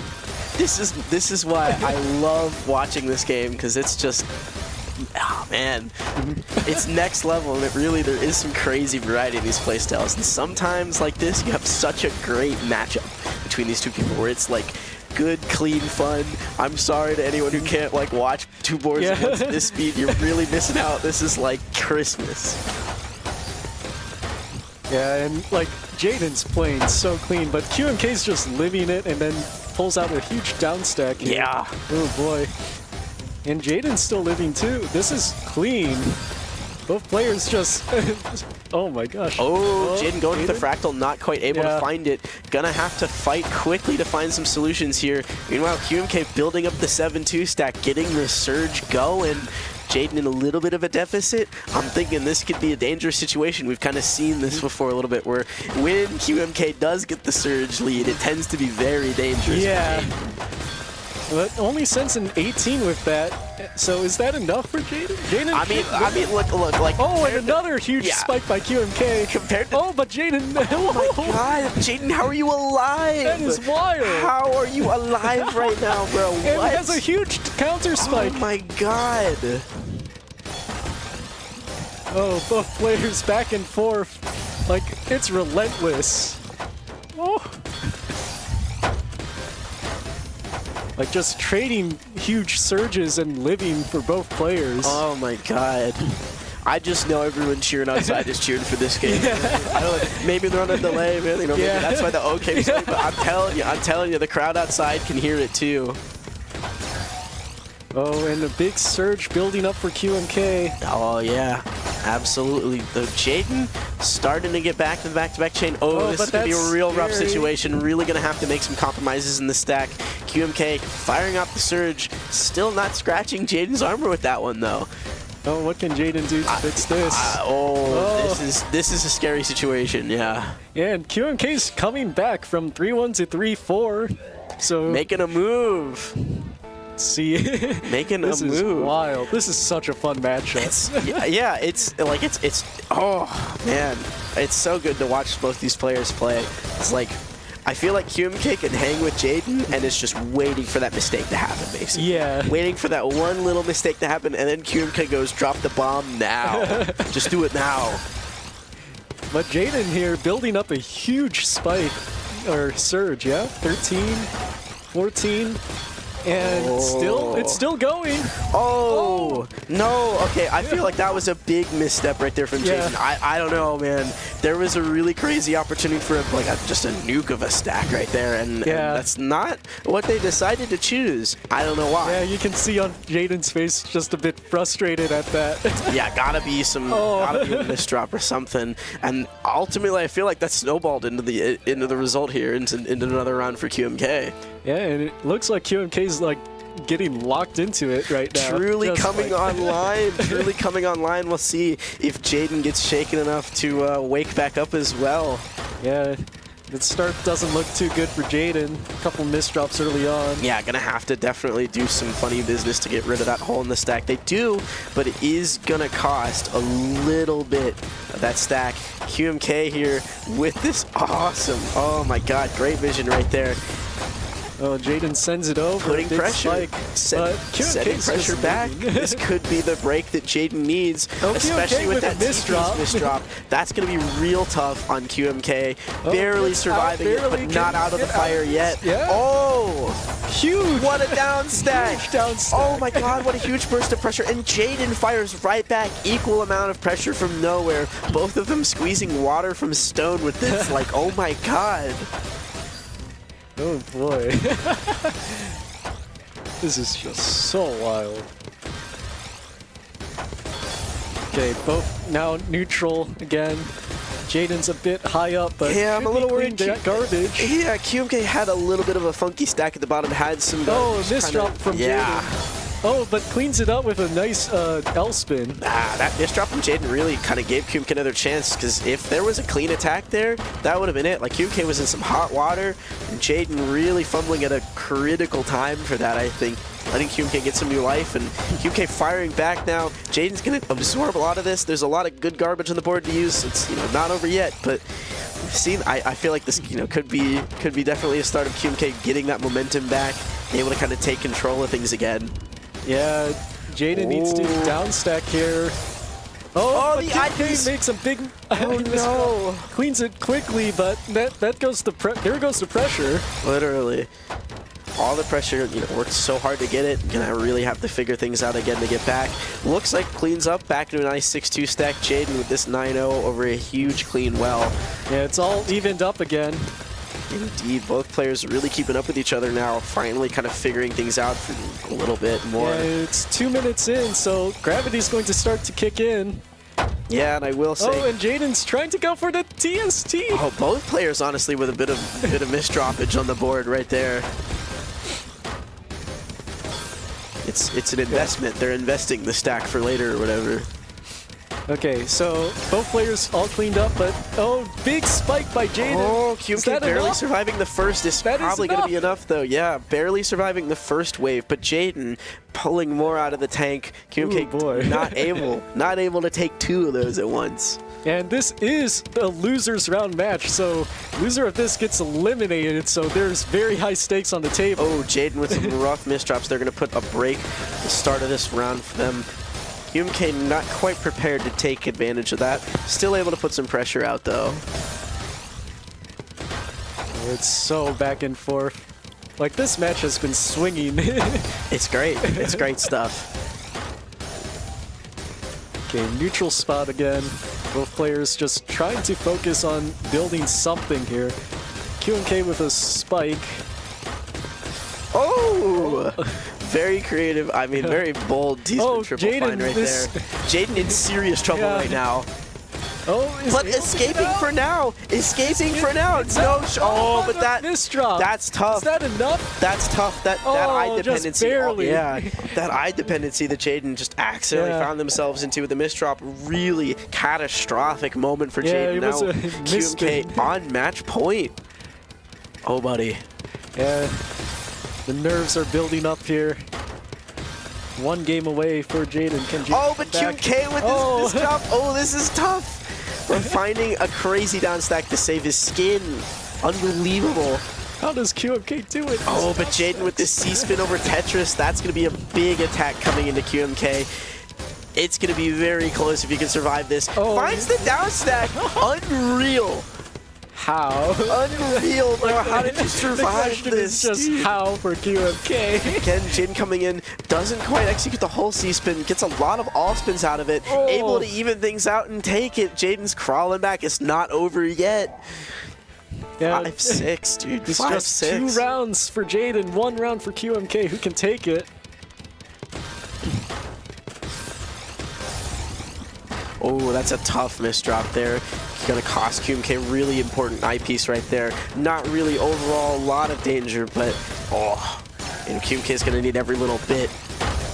Yeah, and this is scary for QMK. QMK is going to need a good down stack here. Yeah, especially as Jaden really starts to pile on this 9-0, keeping things clean. Yeah. But Jaden though, surge is building. this 8-1, I don't feel good about this though. I don't feel good Yeah. about this, Jaden. That's a risky stack. But QMK is doing gonna it. let it slide with this misdrop, Yeah, and that's gonna take things. No shot. Tiebreaker. Okay. It's tiebreaker. It's a tiebreaker. Oh boy. Who's going to win? This is the most close match you can get. Literally, both players are like gotta be feeling the nerves right now at this point. Definitely. Oh, the Tetris PC! What a way to this go! is And bad for QMK. really in danger right now. That's it. Oh, and it ends like boy. that, bruh. Oh, Jaden with the clutch, a huge comeback at the end there. Genuinely, Ooh. wow! Really able to come back from it. You see Jaden Yeah, he's really celebrating. pumped up on stream right now. Oh, that Can't is blame. such a tough matchup for both players. That was so sick to see. Unbelievable, like. And see, now boy. this is what I'm talking about. Like, look at this line difference. Look at this line difference, and it's Yeah. still this close. You're telling me there's only like a 600 difference between this and the score is this close? Like, dude, Yeah, that is just wild. it's crazy. Oh QMK my is such an gosh. insanely defensive player, but it's not enough here really to Yeah. beat Jaden. Jaden just barely edging out the end. God, am I so glad to have witnessed this. Yeah. though. What a great set from the both of them. Oh like, my beautiful gosh. play. Good, clean stuff, honestly. Could not have been a better one to kick it off with, I think. Yeah, and yeah, those two will now be playing against Flarg, but we'll be heading on to the other side of the bracket here, I believe, and we'll have Doremi versus Sodium, and this is for top 8.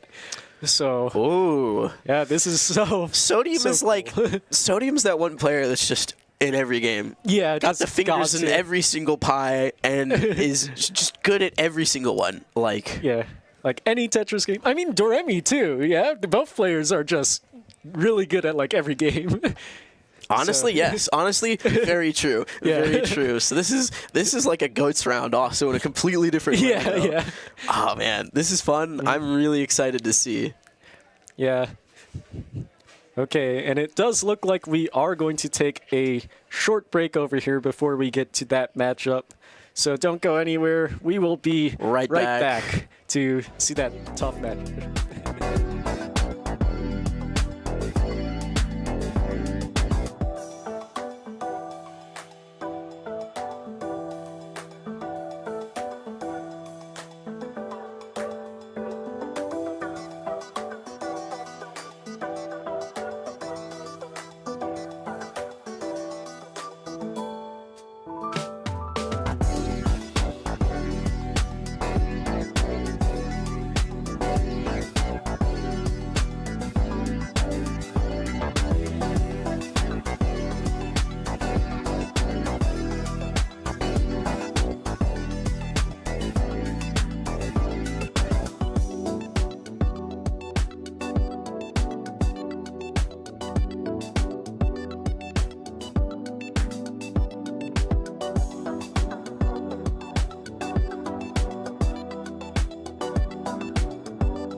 We're back.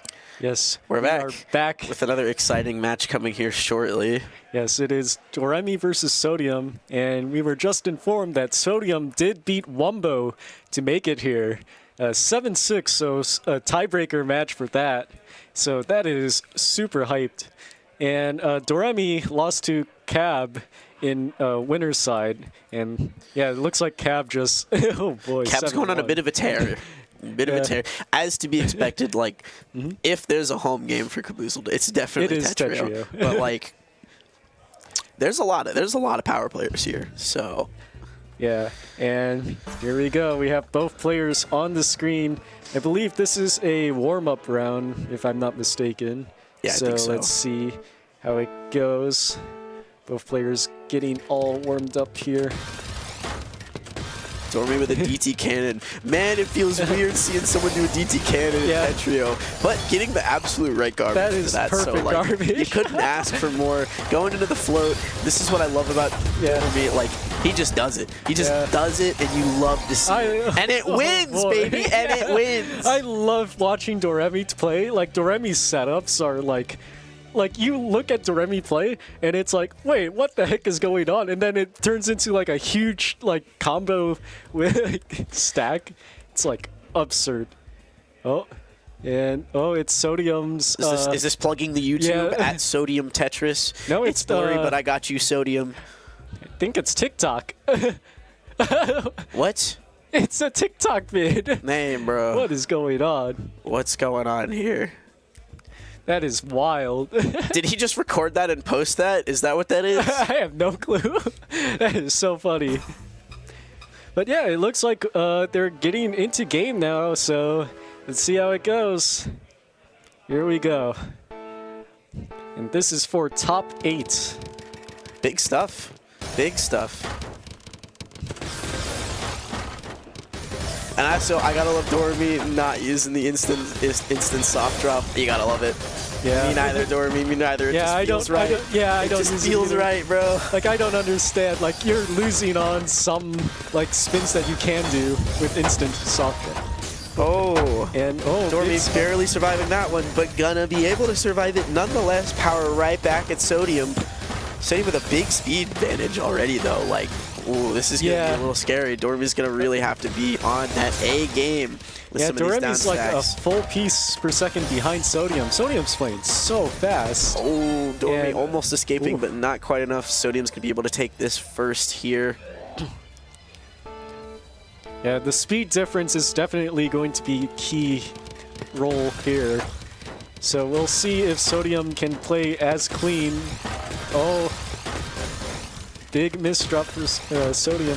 Fixes it very cleanly, though. Ooh, Doremi getting set up with some nice spins here. Definitely, you can tell he's trying to work in the new Surge stuff in the gameplay. Oh, nice. Definitely from like home turf, where that is just not even remotely a thing. Yeah, Doremi building up Surge super quickly. Ooh, putting Sodium Sends in a danger huge zone. 11 spike. Sodium speeding ahead, still not able to speed out of danger there, though. Doremi to claw back, take this to 1-1. Yeah, that's like some wild gameplay from Doremi. Like, Doremi just builds Surge like crazy like that. I mean, bro comes from the land of back-to-back. Isn't that it's that 1 minute work song? Yeah. From the land of back-to-back. Oh, Sodium, big misdrop. Can Sodium get out of this? Oh, Doremi keeping this 8-1 stack alive and like crazy clean. And that's a Like with big the surge, building. like bro, what? And sends it over 23 spike, and Sodium's bored. Oh Yeah, boy. Sodium's just in danger. That is not able the- to clean things up with that donation. Wasn't even the donation on the right. Yeah, right that was some extremely messy cheese. Sure Oh was. boy. Like, Sodium's playing so fast, but Doremi's just like mashing through it. Just with really, super clean really taking play. advantage of some of these clean plays. Really, really able to capitalize on all Yeah. these spin knowledge. Like you saw that the overhangless S and Z spins. Like when someone's got that on lock, you know, like built different. Yeah, and you can see the speed difference on screen. It's like huge. It's A like piece and a half almost, bro. What? And Doremi is in the lead, so... Oh, but Dormy going with the crazy Oh, overhang, huge. able to get the... Oh, my my God. gosh. Beautiful. Oh, Beautiful. misdrop. Doremi misdrop, but... Oh, Not able to escape from the misdrop, unfortunately, but Yeah. still beautiful stuff the rest of that game. Sodium eager to keep this even.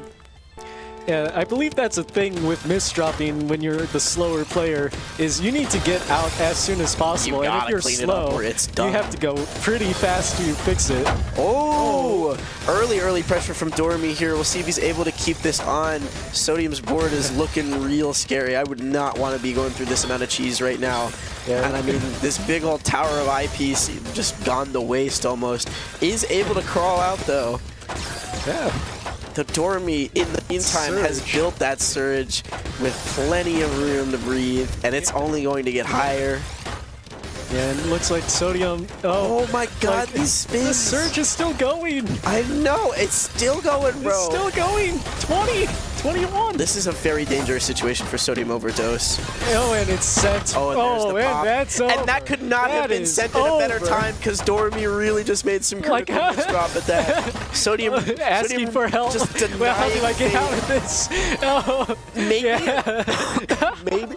But oh, excuse me. Like Sodium might have like had a chance, but really just hanging on to dear life there for so long, letting Dormy pile on even more after the initial burst. Oh, and the 4-wide. The 4-wide's getting built. Oh, is that perfect garbage? Oh, nay, But- bro. Oh, no, bro. Nay, bro. No, Nay, no, you can't no, do no. this. You can't do this. But Dormy, look, Dormy's from PPT, okay? Okay. He's If used there's to it. someone who can handle it, it's gonna be Dormy. Yeah.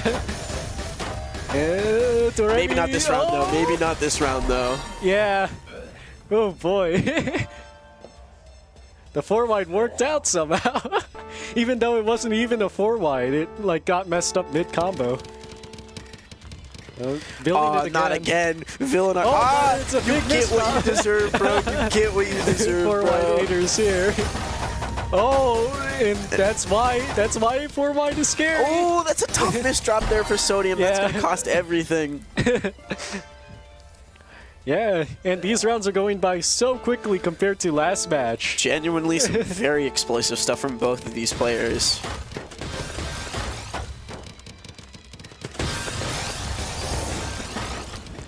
Yeah, Doremi's surges are definitely the big deal maker here. So if Doremi can build up surge, that's going to... Oh, That's but gonna be it's huge. But this time Sodium with the surge built up. 5 pieces per second. Oh my God, bro! VTech just kicked in, yo. Like 5 PPS is like sprint back in the day. Nowadays, people are just doing it intentionally. Just doing it in versus, like whatever, bro. Whatever, man. Ooh, Sodium almost working that stack with the eyepiece Tetris and deciding at the last moment with the hold not to Oh, get away double with misdrop. it. But oh, these misdrops That's are gonna it. cost That has so to be much, and barely clinging on to life, able to Huge really get out of downside. there. But Dormy with a big bomb coming says, Oh. "No, I know you just got out, but you're about to go back right in it, baby." Yeah, Sodium. I can't believe Sodium almost got out of that. Sodium, you have to play the, you have to play the You're game. playing. You gotta play the game, bro. What are you doing on your phone? It's like, yeah, like your phone might have games on it, but you have a very more important game to worry about, and it's Yeah. right in front of you on the computer, bro. And this is for top 8, so it's the money. This is to stay in it. This is to stay in the whole tournament. Like, this is to stay in the game. And And you're at minus big spike. 15? Bro, Dormy's about to drop a bomb again. It's gonna happen. You better be careful, dude. Oh, let's see what Okay. number Doremi gets to. I feel like Dormy's getting a little it's greedy still here. going. This C-spin, he's gonna have to... No shot. Doesn't do it. Oh my it's God. it. Oh my gosh. 24 and a 29 spike Oh my from that surge. Lord, dude. Sodium's showing another bit. I don't know what Sodium's showing. I don't know what he's showing. Yeah. Part of me wonders, is bro listening to me right now? Maybe? And he's like, listen, you little jerk. You better cut it out. You better cut it Oh, out. and But that's- unfortunately, that misdrop is probably going to spell disaster. Sodium really is going to have to do some crazy stuff to stay in this. And he does. I mean, to be fair, he does. And it is also match point, so That's take this. Oh, but Dormy's keeping this surge alive and going. Oh, decides to bust it can't up, get out of and that. that's gonna do it. Dormy, Oh, very boy. convincing at the end there, able to grab those 3 in a row at the end for the whole set. Wow. Yeah. I mean, when there's $2,002 on the line, you got to be going crazy. What, Sodium, what are you showing? bro? Is this? This is classic. The classic Tetris. I don't know who this is, so I'm sorry. I think that's Kingsman from Classic Tetris. That's the guy. That looks like Huff. Yeah, that is Huff. That is Huff. Oh. Okay, bro. Okay, bro. Whatever. What is that? Whatever. Bro. What is that? That's the consolation prize. Like, yeah, you can show it on stream. I laughed, but like, That get is out of wild. here. Okay. But yeah, Doremi takes it to top 8, getting into the money once again.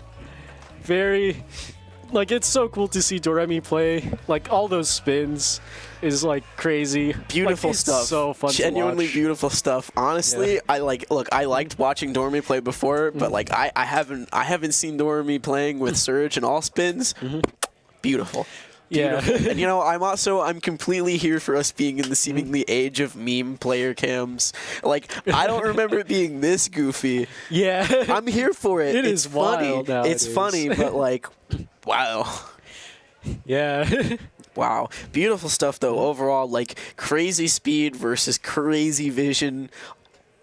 Yeah, and I think that kind of wraps up the Tetrio wave, and I think we're heading over to TEC top 8 next. So some of these players are going to be coming off of Tetrio into TEC. Bro, That's going to be- what a beat flip. What a beat flip. You're coming off of this game playing, Yeah. playing You're that fast super and that fast. crazy into Tetris Effect, where it's like a lot more completely control. different style Yeah. of gameplay. That's going to be difficult. Yeah, a lot of controlled play. You need to play very clean in TEC. Yeah, And yeah. just like wild with all the zones and everything. So we'll see how the players go. But I believe other people are going to be commentating for that, I think. Probably. So, And if you want to see how these players fare when they have to do such a beat flip, you're going to have to stay watching and stay tuned. We'll be back shortly.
right, everybody, welcome back to World Puzzle League Championship Columbus 2025. We are back with Tetris Effect Connected. We are ready to do the top 8. This is the moment you've all been waiting for. I mean, I don't think we need any introduction. We've been here before. You should have seen us earlier, and if you didn't, well, hello. Our names were on the screen, and there's the command that you don't need to type in. But I guess in this one we've got a little bit of help on Wumbo's side. We've got Riona's head thing that's still there in the background. I feel like it's just gonna give Wumbo good vibes this tournament. I don't know. I'm getting the right energy out of it. I think these players are doing a quick warm-up before we start. Is it a warm-up, or did they just set it first to 2 by accident? Because I feel like it could be either, and I'm not positive. Okay, all right. Okay, we have a bit of an int on the match setups. Okay, all right. So this will be all part of the first to 4, and given that how they're playing, I have a feeling they're just going to be playing this out. Yeah, they'll just play it out. They'll probably just we'll keep score for you just so you don't have to, unless you want to for some weird reason. I mean, if you want to keep track of score on your end, feel free to do so. I mean, we've had tournaments where we've forgotten to do that, and we've relied on Twitch chat to help us, but hopefully this will... I mean, for the time being, you can save your energy, because right now it is 0-0. All right. I also believe Guppy Fish helping us on production is going to help fix score as well, so big shout-outs to Guppy Fish as well. It's fine. All right, well, we've got... I didn't catch exactly what Blarg had before this zone. 48, so we are in phase 3. Wumbo's got about half the board on garbage. Meanwhile, zone charge is about equivalent between both Wumbo and Blarg. Yeah, we have gotten quite a bit of a journey to go through here. Like, both of these players have been on a journey getting over here. Blarg having to fight back through the loser's bracket after losing to Firestorm in the upset, and Wumbo,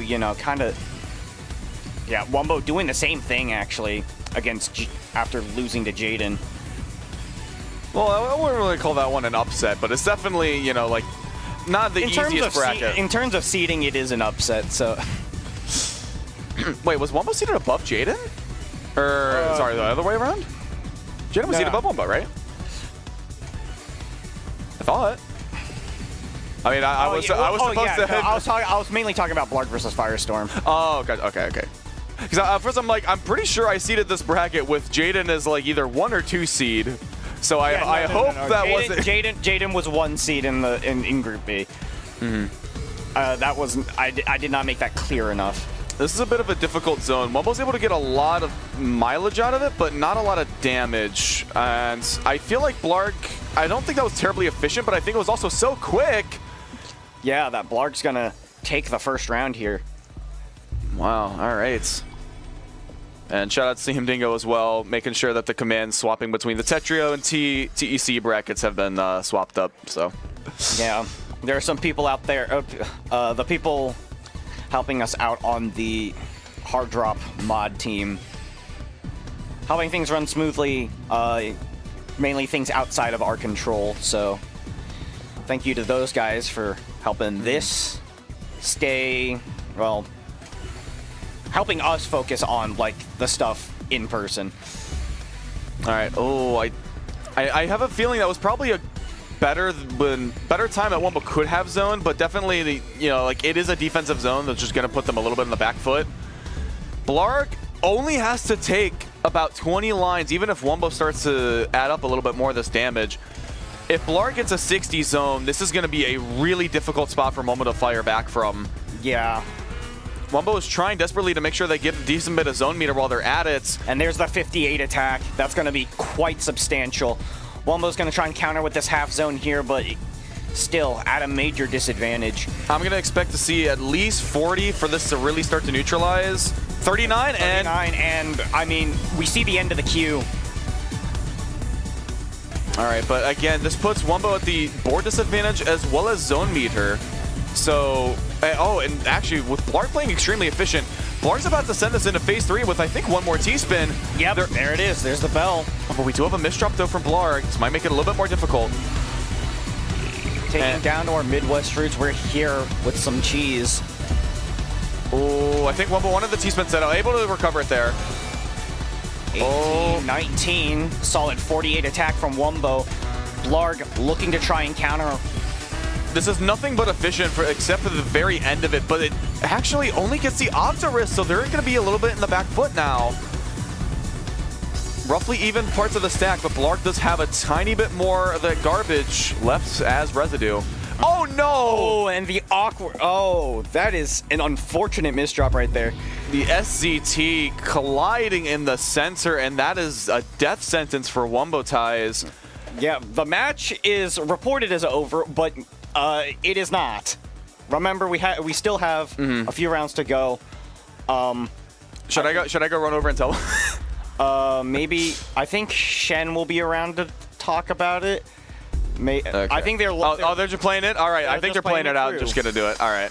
Okay, let's go. Let's go. In the meantime, I'm gonna turn this fan back on because it is getting a little toasty. A little too warm. All right, Blarg is unfortunately doing a lot of skimming, a lot of misdrops as well. I know again, for those that tuned in earlier in the day, we saw a lot of misdrops when Blarg unfortunately lost down to Firestorm, but already being up 2-0, this is not what we're looking to see out of Blarg, and this could be the signs of an early disaster. All right, looks like able to still keep things relatively cool and under control. Yep. Blarg just needs to win this set, and it's done and over with. All right, Blarg, T-spin double into the Tetris. Playing extremely efficiently. Both players looking to skim, get a little bit more out of the zone as they possibly can. 49 attack from Wumbo. Blarg with the ulti 56 attack incoming. Oh, I don't like that greed from Wumbo. It's, oh my goodness. Ooh, that was really risky. That was really scary right there. It was probably the play to go for, but it was still like the amount of this is a dangerous spot for Wumbo. Like, you have so much on that right hand side, but you need to get down so you have access to your full amounts of the board. Because otherwise your zone attacks just are not going to get the same amount of bonus as they will from your opponents. All right, and the Wumbo there, access to all of that clean garbage. Blarg right now has full zone meter and is going to try and go on the offensive. It's going to have to counter about 20 or so lines. We have the misdrop right as we get to the top of the board. 57, so about 2 full boards Wumbo's going to need to counter. Blarg's looking to try and make it necessary to be an entire 3rd board with the extra garbage. Well, this 19, Wumbo's looking for the 20. And there it is. There's the 3 boards of garbage from the 60 Ultimatress. Yeah, and look at, okay, here we go. The center ties. It's about time he uses it. It's about time he embraces his namesake here. Oh no! Oh a misdrop so brutal. Even he was surprised by that. Oh my goodness. Oh my goodness. That is not a great spot for Wumbo. Yeah, again, that's rough. Had a chance to make it 2-1, but now has to complete the reverse sweep after the misplacements in the sensor. Oh my goodness, Wumbo. This is literally tournament life point right now for Wumbo. Again, these both. Again, it doesn't seem like it. This is loser side of top 8, so the loser of this tournament is out at 7th. Yeah, no, this is some scary stuff here. This is. It's also crazy that Wumbo versus Blarg is a top 8. Yeah, that's a top 8 match, by the way. Really only going to see this at an event like WPLC.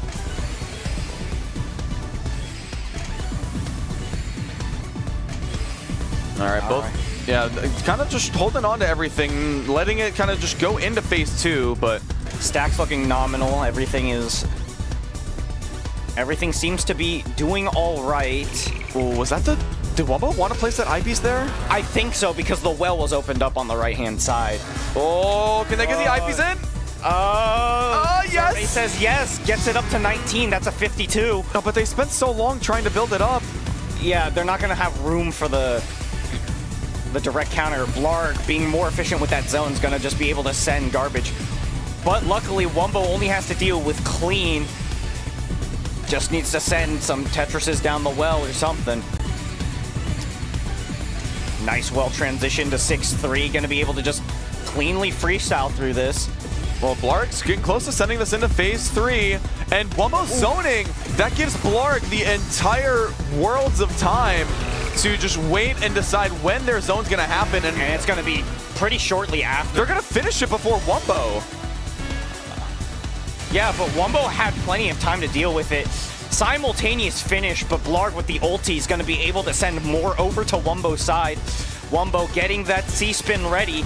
T-spin double, T-spin triple. Oh my goodness. And the lack of zone meter tops out Blarg. Again, the most vulnerable spot you can be is without a zone meter, because one well-timed spike and that could be it. But Wumbo gets on the board. All right, Wumbo starting to make that comeback. It is entirely possible. But here you can see both players doing the sprint. Wumbo wants to time it. Oh yeah, has the T pieces. Yeah, Wumbo was doing the. I guess that one I think is just the T wiggle. When people use it like while it's actively doing the T spins, we like to call that the T bag. But oh my goodness. Unfortunately, we didn't hear any of the T spin sound effects from that case. A little bit of an odd part of the stack there. One was going to have to do some skimming in order to clean that up. Besides that, still pretty efficient.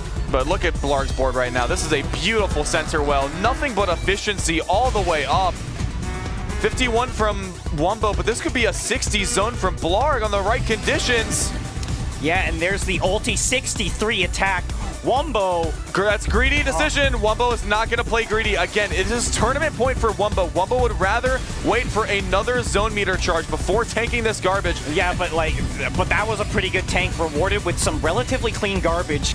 That's going to definitely help with charging the zone. But yeah, I definitely think on any other day of the week, Wumbo would have liked to play that aggressively. But again, when you are literally one mistake can end your tournament run, you cannot make that decision. Yeah, I mean, we saw how brutal that mistake with the center 4-wide was. You know, Wumbo's kind of tried and true strategy. All right, both players at max zone. Wumbo's going to be the initiator in this case, which, again, does give Blarg a huge amount of time to complete this down stack.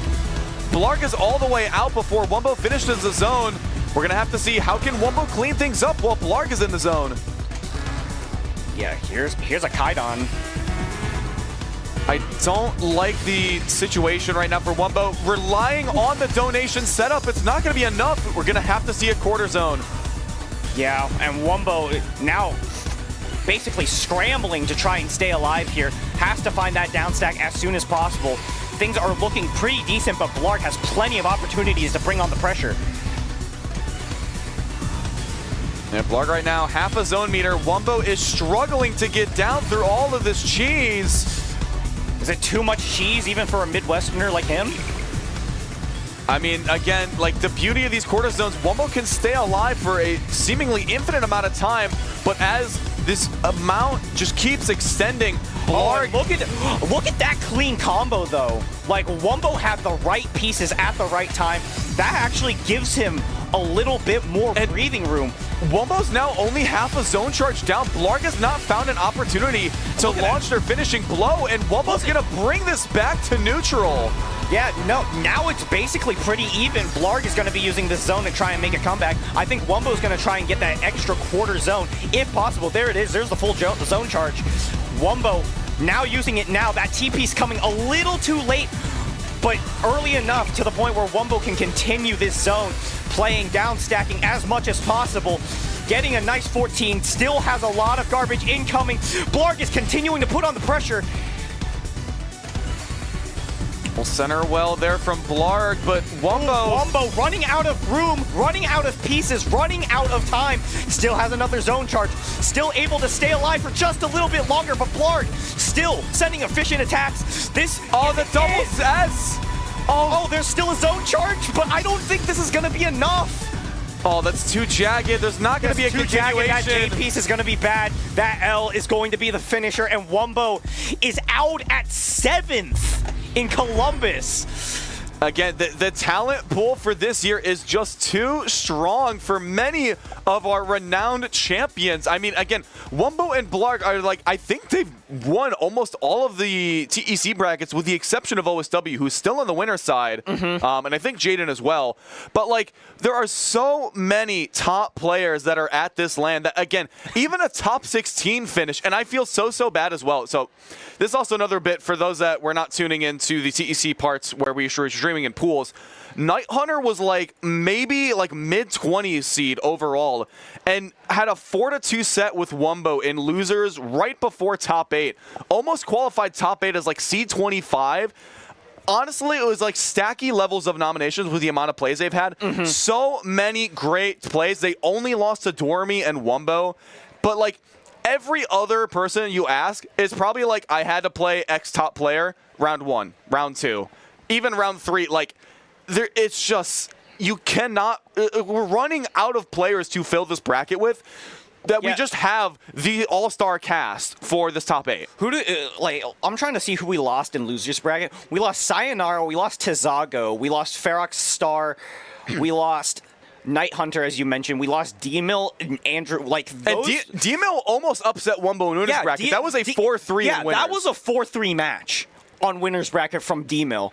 Like, if D-Mill didn't have those, like, awkward misdrops on the last round, because the last round was really anticlimactic compared to the rest of the match between those two. It was a tense set, and unfortunately, again, and I think D-Mill as well was like, D-Mill as well was like ain't no way I'm doing this, right? And then they go up 2-0, and then it's 3-1, and they're like, oh, no way I'm doing this. I was sitting at the bar, and I was like, this is going either way, and it really, like, it's like one of the most impressive sets there are so many impressive sets between different people here. It's like, it feels like we just decided to host an invitational or something. It really is with the amount of top talent. And this is only, again, from just the TEC side. If you look at Tetrio or you look at Puyo Puyo Tetris, both in mixed and swap, like, literally, there are only like a handful of people you can reach out to that we could add to this bracket that aren't from the Japanese scene. Like, this is just... It's about as best as we can ask. Like, yeah, we are legitimately, in terms of, like, having a high caliber tournament, we are just missing some of the, like, the top Japanese players. I feel so bad for people that are like, oh, I felt good, but I went 0-2 this year. And it's like, you realize how hard it is to take even a single tournament game in a bracket like this. Yeah, no, the bracket here was just, like, so stacked against people. It's so, like, stacked against, like, the common person because of how... Not even just the common person. Like, even familiar people to this... Even familiar people to this land. The average top 8 player is drowning in pools at this tournament. Like, yeah, no... That's just how it is. Like, yeah, no, it was absolutely... Like, this bracket was brutal. Like, because another thing, too, that we experimented, we did split groups going into our top 8. Yeah. Which kind of, like, it basically kind of, like, halved the seed for everybody. So, like, people that were 8 were, like, seed 4 in a certain group. I honestly saw that, and I'm like, this sounds like a seed 4 player. This isn't a seed 8 player. But it's just... Yeah, no, like... Unbelievable. The groups here are still absolutely nuts. So many like familiar names, so many top players, all within the same building is such a surreal thing to like try and point out and try to like explain to people. And speaking of familiar names, we've actually got a very friendly match that's going to be happening next, and this is on our winner side of top 8. We're going to be going over to OSW versus Dormy. Now, these two go back and forth all the time in Puyo Puyo Tetris, in Tetris Effect Connected, in Tetrio, basically anywhere you ask. They will clash heads in any of the stacker games like out there. Like I know Dormy has always felt like, because there's not a lot they improve on in speed, that they feel like they're hitting the wall a lot. But I feel like their constant play with OSW and willingness to keep pushing themselves to faster and faster matchups has really allowed Dormy to expand even without relying on, speed advances. Just like being just turning into a machine, honestly. Yeah, no, like, I'm very excited to see how this goes. I know OSW really wants to fight Dormy and Swap, just like in person. OSW wants back at not getting the chance to swap to I mean, if I were OSW, I would be beating myself up over the fact that my flight got like completely screwed up, and I missed like the biggest swap bracket.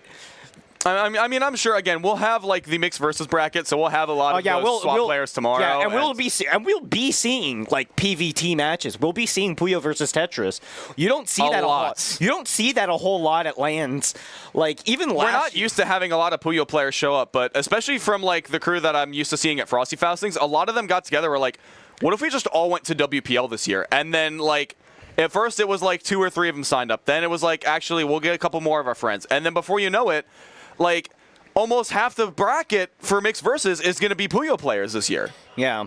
And we're going to have like a 50-50 split. I'm very excited to see that because like those players are very familiar with that matchup, the PVT.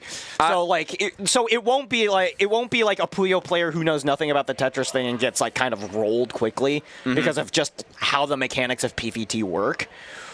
But like we'll actually see we'll see real like PVT matchups, and we'll probably see Puyo players like move on in the rounds and maybe even take like top 8, top 4, maybe. So this is also another little bit as well. So I think especially within Tetris and block stackers in general, a lot of top players will like master their one game of choice, and then they'll kind of like learn to play around the others. Where like for example, Blarg is like a little bit more like they would prefer the Tetra handling and stuff, but they still have very solid fundamentals and can play guideline. But if they switch immediately, they still have those miss drops because they're not like terribly focused on like working on that system, right? However, I will note that a good chunk of the Puyo crew that is here, I think with the likes of, like Yoshi, with Riley, and I think Super Shocky was involved in there, they have been labbing exact damage calculations, along with her own, I believe, for the past week. For the mix, to be as prepared for mixed versus as they possibly can. And I think 2 Tetris players that have actually tried to go out of their way to get Tetris versus Puyo practice. I legitimately think their matchup knowledge will cause potentially more Puyo players than Tetris players to make our top 8. Yeah. And that is an unprecedented history that I think is going to be a legendary mixed versus bracket that we're going to have tomorrow. Yeah, no, I'm very excited for what's going on tomorrow. Sorry. Oh, geez, something in my throat. Yeah, while we're waiting, there's a lot of hubbub going outside. I think the classic Tetris folks are like going nuts over some of the matches going on, which I is think fair. they're in like either top 8 or top 4 as well for classic. So. Yeah, the classic bracket is slowly wrapping up. If you're familiar with that, you already know where to go. While we were talking here, some of the other side of the losers bracket top 8 was going on. That was between Caboozled and Master, and it looks like Caboozled probably swept. Really? Yeah. Wow. That is impressive. I know Cab I think got 3rd or 4th last year, but that is still that is an egregious fate for Master in top 8 because that was a hard fought top 8 qualifier, and like, still it's so like the competition is stiff. Yep. But yeah, looks like the players are around. I don't know if they're ready per se, but like we will probably be starting shortly. Congratulations, you fell for another one of our stalling segments. Our stall content. I guess while I'm here, I know you can't really see it a little bit with the sign there, but I've got a custom shirt, one of 2. All right, if y'all like the tallest thumbnail, is by the way more watched than like all but 2 of the Square One VODs. Yeah, you can go watch some PCO looping. Oh, like not like looping the PC, but just like making multiple PCOs and promo 4-widing in grand finals of a TAWS events. It's crazy. And apparently Quick and I are there because that was honestly, I've done like only 5 or so TAWS events. That was one of them. And nothing could prepare me for a grand finals where that was on my screen. And he never come TAWS again because he had reached his peak. I don't know if I have actually. I don't know if I've done a TAWS since then. I actually have to double check because I didn't even do the TAWS 24 from the Stacky skit because that was you and Bad Goblin. Yeah, that was me and Bad. I'm not counting that. That's like okay, but that was still. If we do count that, that will be will be the only time I commentate TAWS. Past, present, and future tense. And the future tense has a little bit of an asterisk on it. But yeah, look. Yeah, we got the line from production that Dormy has appeared, but like clearly that means not ready. Dormy spawned in, you know. That's just what happens at LANs nowadays. Like, yeah, these people are traveling, but then they spawn in. Yeah. It's actually not that bad to travel to a LAN. You just get your teleporter, and then you put it on your porch, you put in your coordinates, and then you just say, all right, take me there. Oh my god, imagine how much cheaper it would be if you could just do that. Honestly, that's the, you know, $1 trillion invention. If somebody figures that out, I mean, no, there's, you know, I mean, ideally make it safe. You know, I don't want to have like a 50-50 chance of like spawning in the wrong location. Also, by the way, that does actually relate to the riddle I was going to talk about earlier, but I'll save that a little bit because I think Dormy's we'll probably be getting started in a little bit. And I feel like for my riddle, I need, which also, by the way, for those listening, for my like sequence of riddles, I need heavy chat engagement, and I also need a lot of time. So just a heads up on that once we do end up getting to that point. But I'll wait for like another chance to stall. If we have another 45-minute incident where like a switch doesn't connect to the internet and to the match. And then it gets kicked out because Kelvin was moving too fast. I'm sorry, name drop. Oops. Hey, what's wrong with that? Kelvin did wonderful. And yeah, Kelvin went so fast he crashed his game. It's unfortunate. I mean, to be fair, there was one of the TEC brackets. I think it was who was it? I think it was like Blarg and Cab or something on like winner side. I forget exactly what it was. But apparently the match disconnected twice. Yeah. Before they finished it. Yeah, that sounds about right. Which, again, is a little unfortunate, but again, just because we have so many different setups and we usually like having kind of like everyone gets their own monitor, we'll still do like the, you know, over Wi-Fi multiplayer, but just do it with people kind of like around the venue, essentially. Mm-hmm. But again, it runs into the same problems of if there's a random connection blip for one of the systems, then, you know, you got to restart from whatever it was before. Square one, perhaps. Yep, from the OG square. The 2x2. The O piece. The non-rotatable piece.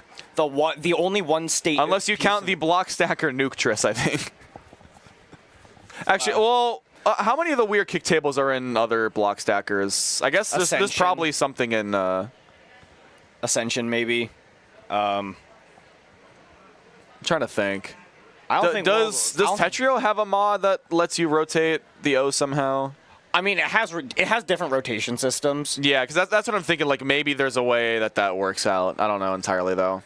Yeah. Obviously, for guideline, the O is just the O. There's not much more you can change about it. It's a 2x2, and you gotta. You know, in some cases it can be great for a flat stack, but when things are very jagged, you know, it's either a spin setup or you gotta find a place to put it. Yeah, That's making me think of all the times people have tier-listed pieces. This is no place for a square, my lord.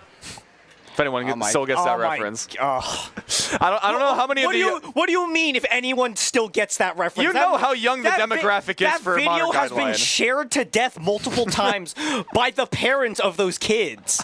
Do you understand? Okay, you know what? Once like a kid gets into Tetris and their parents find out, they're gonna find that video because it has like 80-something million views on YouTube, and they're gonna be like, oh, this is a good thing to send to my child, and not knowing that child has already seen the video like 15 times by that point. You do bring a good point up though, because at first I was like, maybe it's just like not as popular in terms of like people getting into the game, but you do bring up the point that it would be popular for the parents of the children that are getting into guideline and block stackers.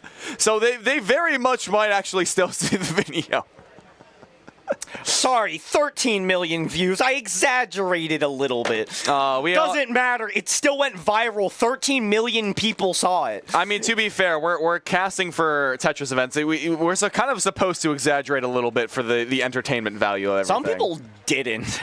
I remember that, but like, I don't even remember specific names. I don't really. And then there's Wiley. I hadn't seen the. What about Wiley? Please explain. I don't think I need to when it comes to exaggeration. Oh! I thought you were just like bringing up the concept of Wiley. I'm like, please elaborate. You haven't made a case for anything. Actually, speaking of Wiley, I don't know if he's still in the stream. It's pretty late in Australia from what I... It's pretty late in deduce. Australia, but that has not stopped him before.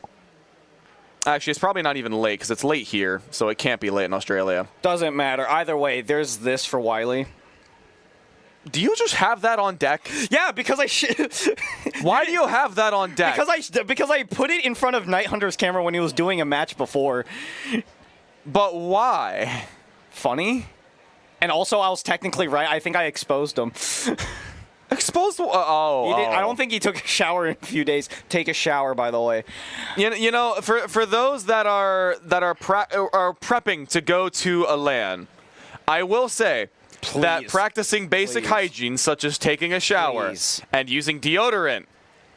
Not going to name names because Tetris events have there not. He is. He's in there. Tetris events are not the culprit here, but I'm not going to call out other events. Making sure that you shower and put on deodorant is very helpful. All right? This has not happened at Tetris events, but this is a PSA to anyone going to any other lands. Don't make it a habit if it's a habit. You showered on Sunday. That was 6 days ago, man. You know what? No, this is correct. In fact, it's so correct you can see it in the reflection. Oh, Mike. All right. Well, here we go. You Okay. showered on Sunday. That is unacceptable. Shower every other day at the very least. I've had people that tell me that Deodorant is a scam? No, it's not. For a second, I thought when I read that as big Linux, and I was like, "Is this another jab at Linux users?" Is it okay to put on deodorant multiple times a day? Usually not. Wait, That's actually is it? Would it be wrong? Well, It's definitely not I don't, common, but I don't think it's good. I don't think it's necessary. Technically it doesn't hurt, but usually. I don't know. I don't know many people who put on deodorant multiple times a day, unless you had a really bad sweaty DDR session. Yeah. Okay. Well, you don't gotta call me out. Okay. Look, I'm sorry. All right. It wasn't necessarily a call out, but I'm just saying. It might as well have been. All right. Okay. We're finally getting underway to this stinking match. All right. Fantastic. This courtesy stalling segment has been interrupted by the actual match and brought to you by a shower. All right. And production still hasn't fixed the. It's still set first to 2. Okay. So we will be setting it first to 4. Yeah, I know. Look, OSW and Dormy are eager to get this match had, and I think Andrew is willing to make another cameo. So we'll see what. I mean, Andrew is kind of just walking around in the back. Yep. We got some OSW fans in the chat for Octopus Squad Wesley. How many different ways can we extend out OSW into 3-word phrases? Oswald is kind of the big one. I think that's what Bad Goblin called him all the time, and he does not like it. As in OSW or Goblin? OSW. Okay. Because Bad Goblin's the one who kept saying it. Okay. All right, there's the fist bump, the GLHFs there. Yeah, and, here we go. OSW versus Dorami, a match that OSW wanted to do a lot earlier with the swap bracket, but unfortunately, I say unfortunately as if TEC still won't give us a spectacle and a good match. Yeah, we are getting the first taste of the OSW Dorami matchup. I know this again has been quite common for TEC, but this is one of the few matchups where Dormi's efficiency on speed disadvantage is really going to be put to the test. All right, and I mean, already off to the races. Dorami starting this down stack, getting T-spins in, opening up that, getting that well ready. Waiting on the O-piece. Okay, a little bit of a jagged stack, unfortunately. A not small great eye dependency, but that's still 51 attack. All right, and then OSW again is the second one to zone. Oh, has to use a T-piece for this setup. Waiting on the... Dorami with the T-spin donation to save that T-spin triple. Oh my goodness. Wonderful plays already in action from both players. I mean, if you're looking to see the best donos, the best forecast in the business, Dorami is going to be one of the greatest on the planet to give you a first-hand demonstration. Aren't you glad you guys are here watching this? Imagine missing out on this matchup in a LAN of all places. Because Yeah. again, I didn't know Dormy was coming to this. Well, I mean, I don't think it was supposed to be like a very like, oh hey, this It wasn't- you know, it X was- player is going to land, but you know, it's It wasn't like a kept secret or anything, because like I only found out the day I was traveling here. That, Oh, there's the curve! And there's the Cultris 77 attack. I was wondering. I'm like, Dormy's taking a little longer at the zone. Do they see the Cultris? And that is not going to be enough for OSW. OSW has to deal with a mountain's worth of cheese. Still technically in this, but I don't know for how much longer. We see the end of the garbage. OSW might be able to downstack this, but Dormy needs to keep up the offense. Oh no, OSW doesn't have the right pieces. That's unfortunate. The 77 curb into phase 3. Look at how much damage boost Oh my Dormy got from that. Now look at that APM. That's crazy. Again, over 2 minutes. That was essentially a quarter of Dormy's entire damage was that one Cultris. Yeah. Like, oh my. What an intense way to start this round. Both of these players are just like... And you know, I know a lot of people as well say it is very hard to play around very fast players in TEC. And while, again, I will say they are right in that assertion. Just take a look at what Dormy's doing, because Dormy's not having a problem right now against OSW. OSW almost topped out there, but look at this very clean 5-4. Going to be using T-spins to get himself towards the top. Bit of a misdrop there, but probably just going to be able to skim that through. Trying to get the ulti, but unfortunately not quite there. 54 attack, that's going to transition us into phase 2. A little bit of an odd finish there from Dormy, but had the C-spin into a Tetris that just started things off so efficiently that even after, again, like the 45 at this tournament is going to be a little lackluster, but is definitely more than sufficient given what they've already done tonight. Yeah, there's another T-spin triple from Dormy. Keeping that well nice and clean. Oh, that Z misdrop is looking a little scary, but nothing a few Z pieces can't fix. And again, the counts to 4, delicately making sure that they can pull this off. Using the SC Oh no! spins. And OSW covering up the well due to some misdrops. That puts us in neutral, basically. OSW would have had a significant advantage with everything that they had planned, but now it's back at neutral. But oh no, Dormy now with the one with the misdrops. OSW now putting in all that he's got towards this. And Dormy with the misdrop, you can see his eyes widen a little. They're kind of shocked at that. And again, OSW having to play faster than most Tetrio players on an uncapped setting, but within the restrictions of guideline. Oh my goodness. Just seeing these stats. Seeing these stats is insane. I mean, again, it is something else. Like, seeing this caliber of play just really never gets old. It is mesmerizing every single time that we get to, you know, we're treated to the presence of Dormy's Tetris effect or OSW's just relentless speed in either guideline or block stacking scenarios. Yeah, there's all the people in attendance here, all of you lot watching right now, and this is perfectly clean so far from Dormy, looking to try and make it up to... Oh my goodness. No way. We're not getting curb solved this way. No. Ain't no way. Okay. Oh my goodness. That was... the problem was there were too many SDs for Dormy. If they would have had If that was a curb solve, I would have left the booth. If they would have had LOJ solve, there would have been a curb. If there was a curb solve at the end of that, I would have left the room. All right. I probably would have left the building. Like, that is insane. All right, 36 from the Dodecatrist, but that's not going to be doing a lot right now. Yeah, OSW in a pretty precarious spot, playing the back. Oh, the here, eye! But look at this counterattack. The eye snack, but for Dormy, but it's honestly not that bad of a piece placement. Yeah, here comes the counterattack. OSW with some awkward piece placements there. Oh my, the fact that this is still just like neck and neck is unbelievable. Yeah, this is such an intense back and forth. This feels like something you'd see out of Tetrio with how big these spikes are and how big these counters are. As much as I appreciate Dormy playing the offense, this is giving OSW free time to downstack, and I don't like that. Yeah, no, this is going to be bad for Dormy. OSW sending a zone's worth of garbage right now, and OSW gets even more time with this zone. And that wasn't the best play, but they only have to counter about 20 lines right now, and send over there it is. 40. Oh, that's a hefty amount. Dormy needs to send as much as possible in this burst here. has a T-spin triple at the ready, gets it just in time before topping out. OSW so close to the top. Dormy with misdrops. Anyone could top out here, and it's crazy to say that of all things.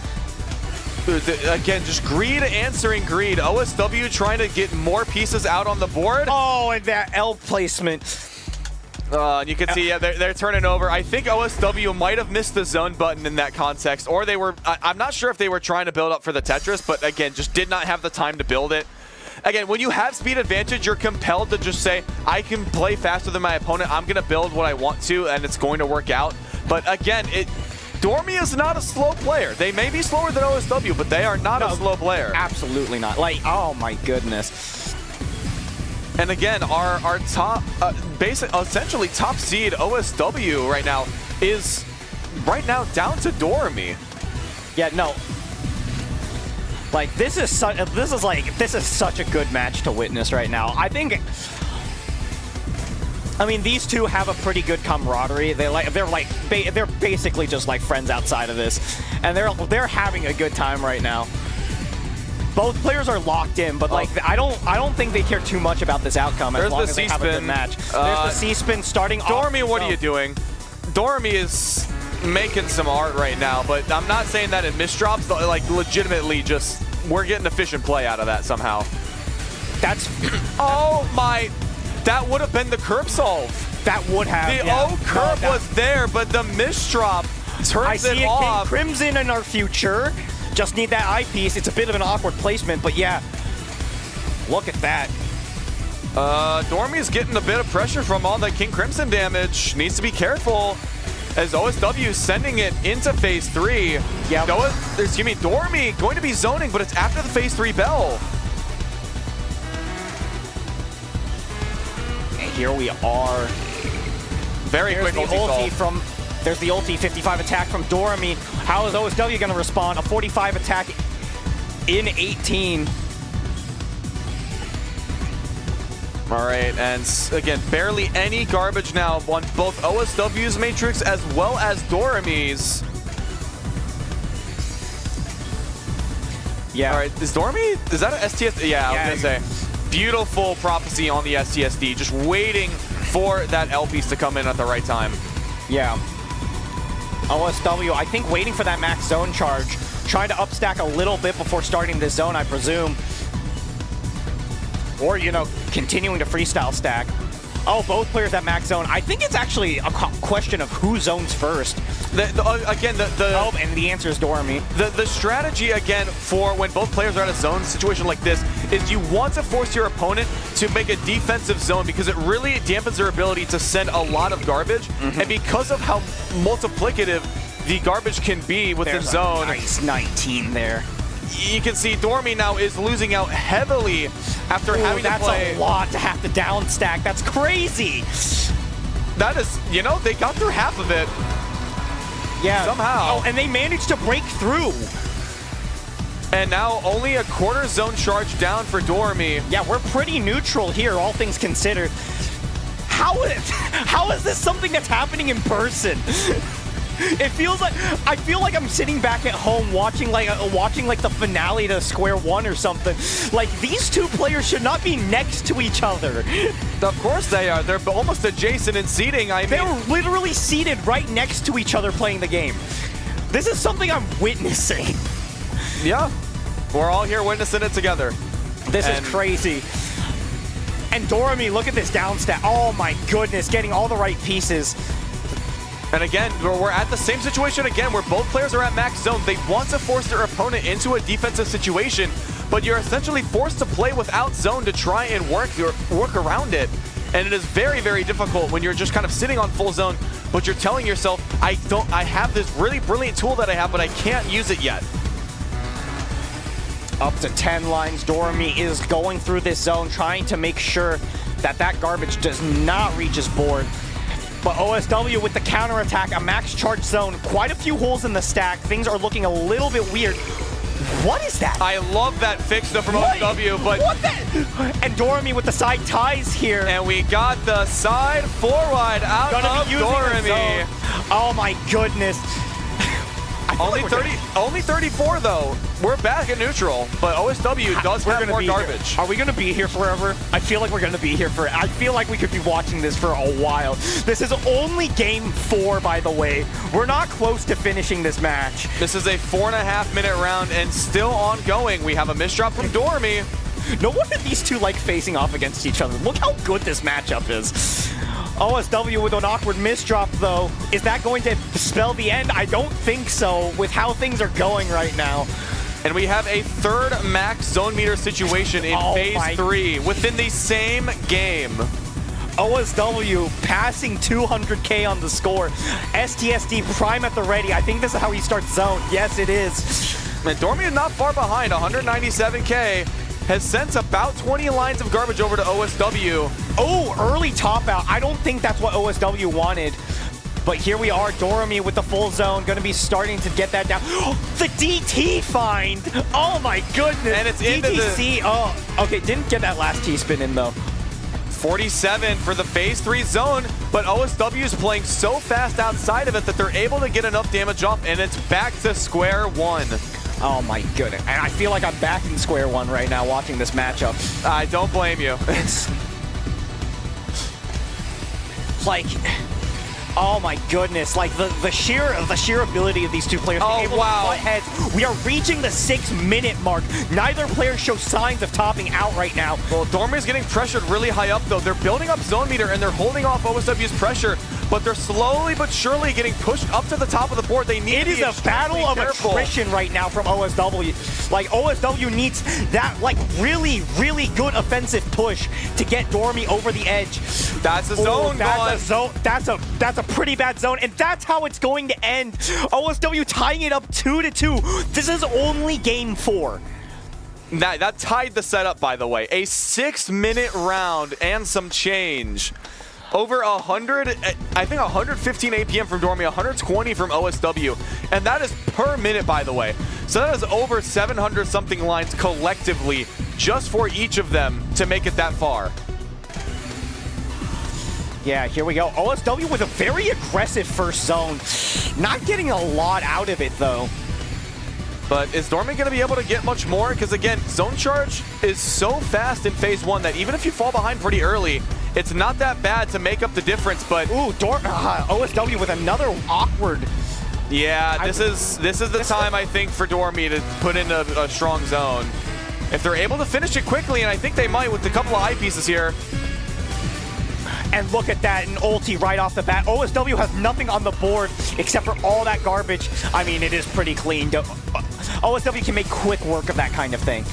And now OSW leads in zone meter. And honestly has the better board state. Like, oh my goodness, these players going back and forth. Insane plays from both of them. Like, if this were any other opponent between these two, like, they would have won their respective matches. But they're facing each other. This is not a 4-wide from Dormy, right? No, it's quite. a DT. That's a DT. Well, into 4-wide? No! C-spin follow-up. Into T. Oh, changes it to a TST. Okay. I think there were 5 T-pieces. They were all used for T-spins to some capacity. The O is locked to the side. Dormy able to use all 5 T-pieces for a T-spin is actually insane. Yeah, and unfortunately, again, for Dormy's case, despite how clever they're playing, OSW is just still ramping up this pressure. And now Dormy's starting to fall behind a little bit. They're taking so much garbage. Yeah, that's so much cheese. Dormy kind of getting introduced to how the states do it, you know, with the... I mean, there's I mean, do you know how many kinds of cheese there are in France? I know. Do you know how many kinds of cheese there are in France? Counterpoint, Wisconsin, next. Okay, but you understand you're the one who explained to me the graph between Wisconsin, the rest of the U.S., and the rest of the world, okay? Okay, unfortunately, we're the only two that are getting that rep. No one else understands what I'm referring to by that. It's like Phoenix Wright showing the evidence during the trial. Counterpoint Wisconsin. Honestly, Midwest, whenever they have to win an argument, counterpoint Wisconsin. Whenever you're not having a great day and you just need to cheer yourself, just tell yourself counterpoint Wisconsin, and you'll be having a much better day. Oh right. This here is certified by a true Midwesterner. This is coming from someone who's technically not Midwestern. Who? Me. Oh, okay. I thought you were calling me for not being. I'm like, excuse me. You lived in a location I should not state out loud.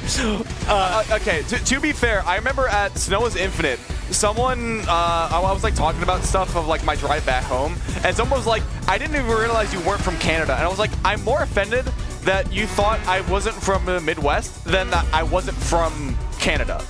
Like I was more upset that it wasn't like they didn't realize I was a U.S. From the U.S. I was more upset they didn't realize I was from the Midwest. That was where my like intentions were. Yeah, here we are. The ulti 46 attack still met with a mountain of garbage, and that's going to be too much. We're going to take it to tiebreaker. These previous 2 rounds were just like... I expected them to have another 6-minute round. I was like, all right, well, let's get some banter before we start kicking things off. 136 attack per minute from Dormy. We're on game 7. If this happens to be winners finals, I'm not going to complain at all. I mean, grand finals, my bad. I wouldn't be surprised for it to be grand finals, despite everyone else that's still here. Yeah, I mean, while this has been developing, the other side of this bracket has gone and went. Jaden getting 4-2 over Firestorm. Oh, that's already taken place. Yeah, that's already happened. So the winner of this will be facing Jaden. Well, winner semi. We all know what happened when Jaden rolled up to WPLC last year. Yeah, I mean, Jaden. It was not pretty for everyone except Jaden. Yeah, nice cut copy here from OSW. Let's figure out who's going to be the one to Dormy's looking for the C-spin. There's the C-spin in the zone. Going to be starting the zone with that. That's a pretty good call, pretty safe call. Really efficient plays here. Ooh, this is still perfect efficiency right now from Dormy. Perfect efficiency into the ulti. A 71 ulti. That is grossly efficient. Oh my goodness. That outpaces, I think, most Take Gohan Ultimatrices, and that is saying something. These players are out doing not just like they are not. Dormy sends it into phase 3. Look at this advantage right now. Yeah, OSW has a washing machine in the middle of that, but like manages to downstack. Dormy's got the same zone meter, but has the extra fractal. They're still donating to make sure every single T-piece is used as best as it possibly can. So generous. Called Dormy a charity at this point with all these donations. And OSW is forced to zone. Yeah, I guess there's going to be a lot of skimming and downstacking. Oh no! A lot of people's favorites to win the tournament might be out at winter semifinals. Dormy needs to counter barely 15 lines, sending back 45. That's such a huge mountain of garbage, and OSW just tanks it. OSW is going to try and go through all of this. That is a mountain you are scaling, my friend. And they take the whole attack. They managed to take through the whole thing! And the corner zone to give themselves some breathing room. Dormy has not been able to solidify this finishing blow. Dormy is trying so hard to get a killing blow on OSW, but OSW is persevering, surviving, making it through all of this, still managing to find a solid downstack, getting a Tetris in the middle of it. Oh, we've got the max zone meter right now from Dormy, but OSW is not far behind. Oh no, the eye misdrop. It's going to slow down OSW a bit. Oh, OSW really wanted to use that eyepiece later down that line, but... Dormy, are we going to see a 71 zone again? I don't think so, but it's still going to be a pretty hefty strike. 44 and 16. Let's see what OSW can do to counter this. Oh, Dormy. Up to 18. Getting 19, 50 attack, and turning the tables on Dormy. Dormy's now the one on the back foot, having to downstack all that cheese. OSW still keeping this alive. I cannot believe Dormy is perfectly just, again, time and time again, OSW is sending so much garbage, but these T-spins are literally like just the perfect piece queue. And the color clear from Dormy, and that's going to start the next zone. OSW has done crazy things to keep this round alive to make sure he can still get a chance to stay on the winner bracket side. The double T-spin double into the zone. This is going to be something substantial, even for Phase 3 standards, up to 19 lines. That's 52 attack. And Dormy, the C-spin after the already egregious T-spin triple, and we are back to neutral. This isn't real! 4 minutes in, but now Dormy's getting pushed up. OSW finds an opportunity to start. Dormy's in a very scary position right now. Everything's looking precarious. That J misdrop might seal things. Oh, the double O is not looking great. The garbage is covered. The garbage is covered. There is not much room to downstack. That Z misdrop is going to be the end of it. OSW is going to be moving on to face Jaden in winners finals. How is that a match? How did that happen? OSW, again, Dormy went into Phase 3 with such a predominant position, almost a full board of damage for OSW to tank, but again, just took so much authority, claiming that garbage as their own and finding ways to use it perfectly, and manages to flip the script. Dormy had such an advantage there. Dormy was dominating OSW for a good majority of that round, and OSW manages to take it back in the last minute and a half. I cannot believe OSW pulled that victory out of their rear end. There is no humane way to express how unlikely that sequence of events is. But if anyone's going to pull magic out of their hat, it is going to be OSW. There's so many things that S in OSW stands for. It's skill, speed, survival, just stacking in general. Oh my goodness, man. Oh my goodness. And keep in mind, so unfortunately, a player like Dormy is now sitting in loser's bracket. I would not be surprised if Dormy would clean house in loser's bracket with the way that they were playing against OSW. Because again, if Dormy can keep up that momentum, we might have a rematch in grand finals. I honestly feel because we have Jaden and OSW right now, this is essentially our winners finals, I think, to my knowledge.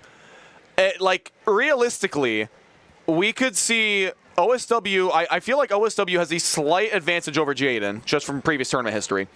We could see the infamous Jaden-Dormy match potentially in losers finals. And then that all hecticness, again, could lead into just the most insane and implausible grand final set that we've had at I'm WPLC. not gonna lie, that match, it was drying up my vocal cords so much. I drank so much water. I don't know if I'm gonna have a voice for tomorrow. I'm supposed to cast tomorrow too. I might need to use the bathroom right now, actually. Oh, do you need to? All right. Yeah, I'm gonna do this while we have this downtime. I don't know. Good luck with the filler. Am I?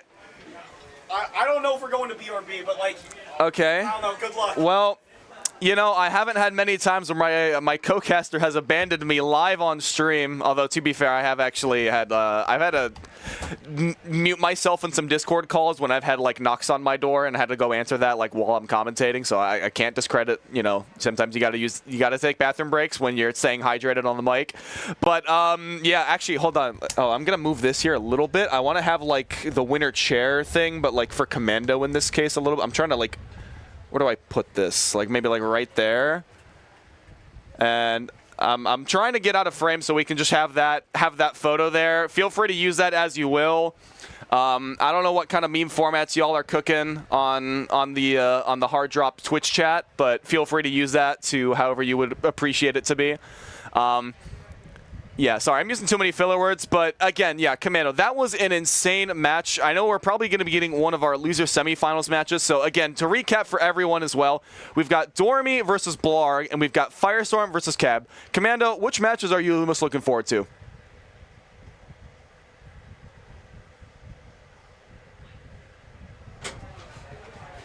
Oh, sorry, you're over there. My bad. Okay. All right. I didn't get to finish my bit. Dang it. All right. I don't know what it was, but chat, don't mention it. Chat, don't mention it. All right. Mention it to me. Can production mention it to me? Just clip it, and we'll show Commando at the very end. Don't worry about it. Yes. So we. Yeah. Remember to stay hydrated, chat. Oh my goodness. Yep. And be sure to recycle as well. Yeah, I have three water bottles that I've crushed up while in this booth. Stay hydrated. Yes. The fact that I had to use the bathroom in the middle is just a testament to how much I've been drinking water. Honestly, and I know I've mentioned this like a little bit to some TOs and other people. I don't know if I've mentioned this like live on stream before. I sometimes like there's a I don't want to call it like the duality of commentary, but like there is a fine line where you have to balance between staying hydrated and not drinking so much water that you have to use the bathroom like every 2 sets. Yeah. Because it is a tightrope to actually do that. No, Okay, it's a delicate balance, but like that, like I mean, I knew we had a good amount of downtime before the next match, to a point where it's just like, you know what, I'm just gonna take the opportunity, strike the iron while it's hot, because like there's so many more matches to be had, and I feel like a lot of them are going to be of that sort of caliber where we see a lot of intense back and forth for a good amount of time. So like, yes, you are absolutely right. Again, as we mentioned, Brad, we've got Dormy Blarg in winner. I think this, or excuse me, this is losers quarterfinals. I think loser is out at 5th, and then Firestorm and Cab on the other end. Honestly, between these, I'm fairly curious to see how Firestorm Cab goes. Because I think Firestorm has the advantage there, but I think that might be the match where they're willing to have a lot of fun during it. yeah, Actually, no. You know, Dormy Blarg is also going to be a really fun set because they know each other very well. yeah. Jade and OSW know each other, I feel like, pretty well. Well, I mean, that goes without saying. I mean, in comparison to OSW Dormy is crazy. But yeah, if you okay. want to catch the FS Caboozled match, you can head over to Edge's stream at twitch.tv/EdgeTE. He's the one hosting all the side tournaments, despite not being here today. I was talking. He's to in the area, but yeah, I think today was a bit busy. the only thing I got in response really is blame Luke. All right, well, Luke, sorry, but unfortunately, you've been receiving all of the blame. Unfortunately, you are now the scapegoat. See, for I know who he's talking about, and like it. I don't know why. I know, but it feels in line with what Edge has mentioned to me about him. No, I know, but I like more the idea that everyone watching does not know who Luke is. But now it's like the vague concept of Luke is to blame for the fact that Edge is not here right now. It just reminds me of I feel like it's gonna be like blame Luke on the same vibes as like the Josh fight of just like actually, do we have enough fighting game fans? We could just like pull up the Street Fighter. There's probably we could enough pull up the FGC. Street Fighter 6 Luke and just blame it on him. Oh, is there a character named Luke Yeah. in SF6? Okay. Let's go. Production Thank you, sound effects. I know you can't hear it on stream, but these are wholesome Give me a moment here. break. Kit Kat? No, Okay. unless you have one on. No, I don't. I would. I mean, trust me. If I had it, it would have already been consumed by this point because it would not live in the studio lights heating, unfortunately. Oh yeah, it would have melted by now. That is the most tragic one. I tend to, whenever I have like an abundance of some resource, especially as a kid that was candy after Halloween, I'd always try to be very conservative with those resources, but I would not be wise in how I would conserve those resources. And so, even if the pantry is very hot, I'd be like, well, I don't want to eat all this candy now, even though I could. I mean, like as you know, like a very foolish child, like I would love to eat all that candy in one sitting, but I'm like, I'm gonna save it all for like November and December. And unfortunately, by that time, half the candy's melted because at some point the pantry's gotten a bit warm. And then I'm like, dang it, I should have ate the candy when it was actually good candy. And now I'm just eating like liquid chocolate out of a wrapper, and it's not as appealing. Thank you, production, for sending us a picture of Street Fighter. Why'd you zoom in on his face? Honestly, I forgot how much I miss Guffy Fish from WPL production stuff. Honestly, Guffy Fish interacts with casters in a way that is Guffy Fish is the different. one responsible for the featured clip on Hard Drop involving us. That is actually true.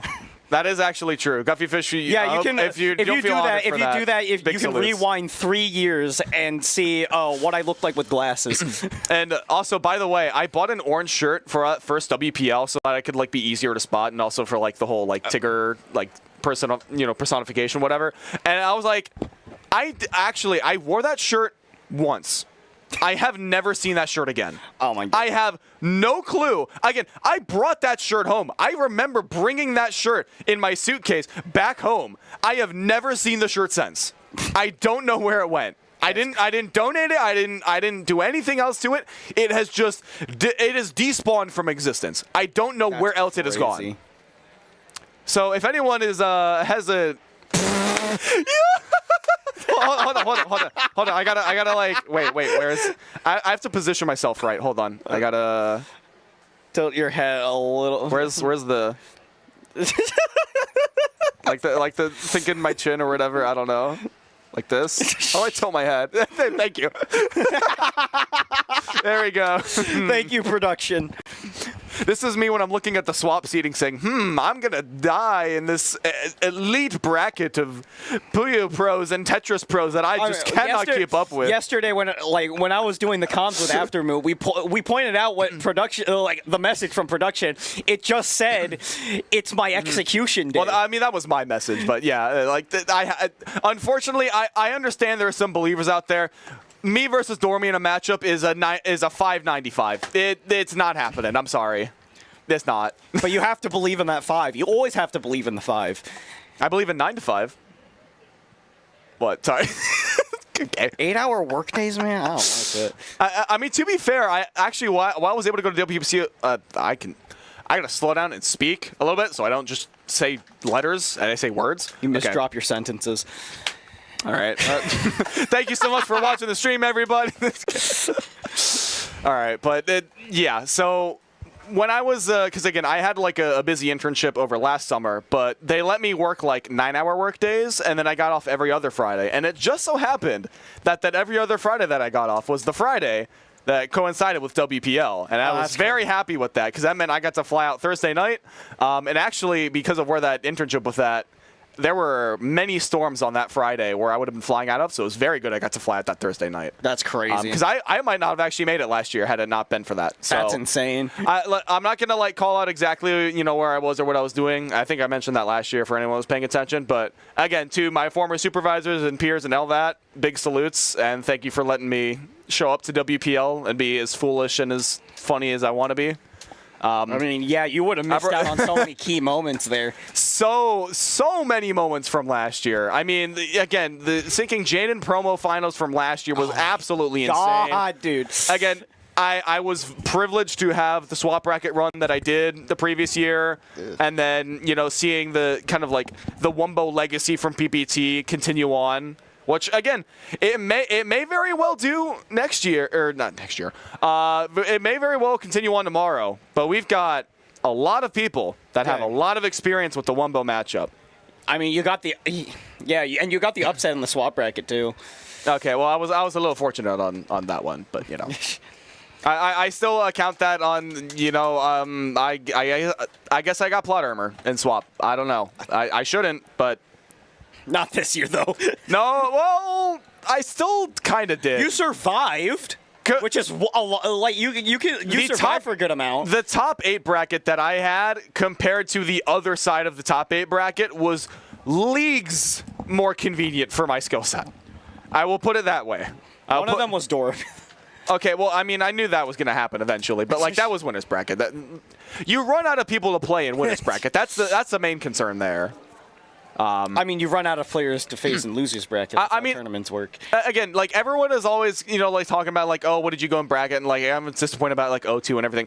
Again, if you think about it, again, in double limb, 50% of players go into losers bracket after 1 round. Yeah. That's how the tournament works, right? Which makes it even more. First play. Good reference. Oh man, I don't know what Ferox has cooking for the Stacky Awards content, because again last year I know there's a few people around trying to do like a Stacky skit for this year.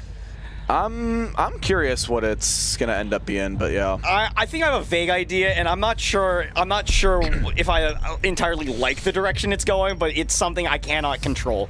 So yeah, I mean, just in time we have. Dormy versus Blarg.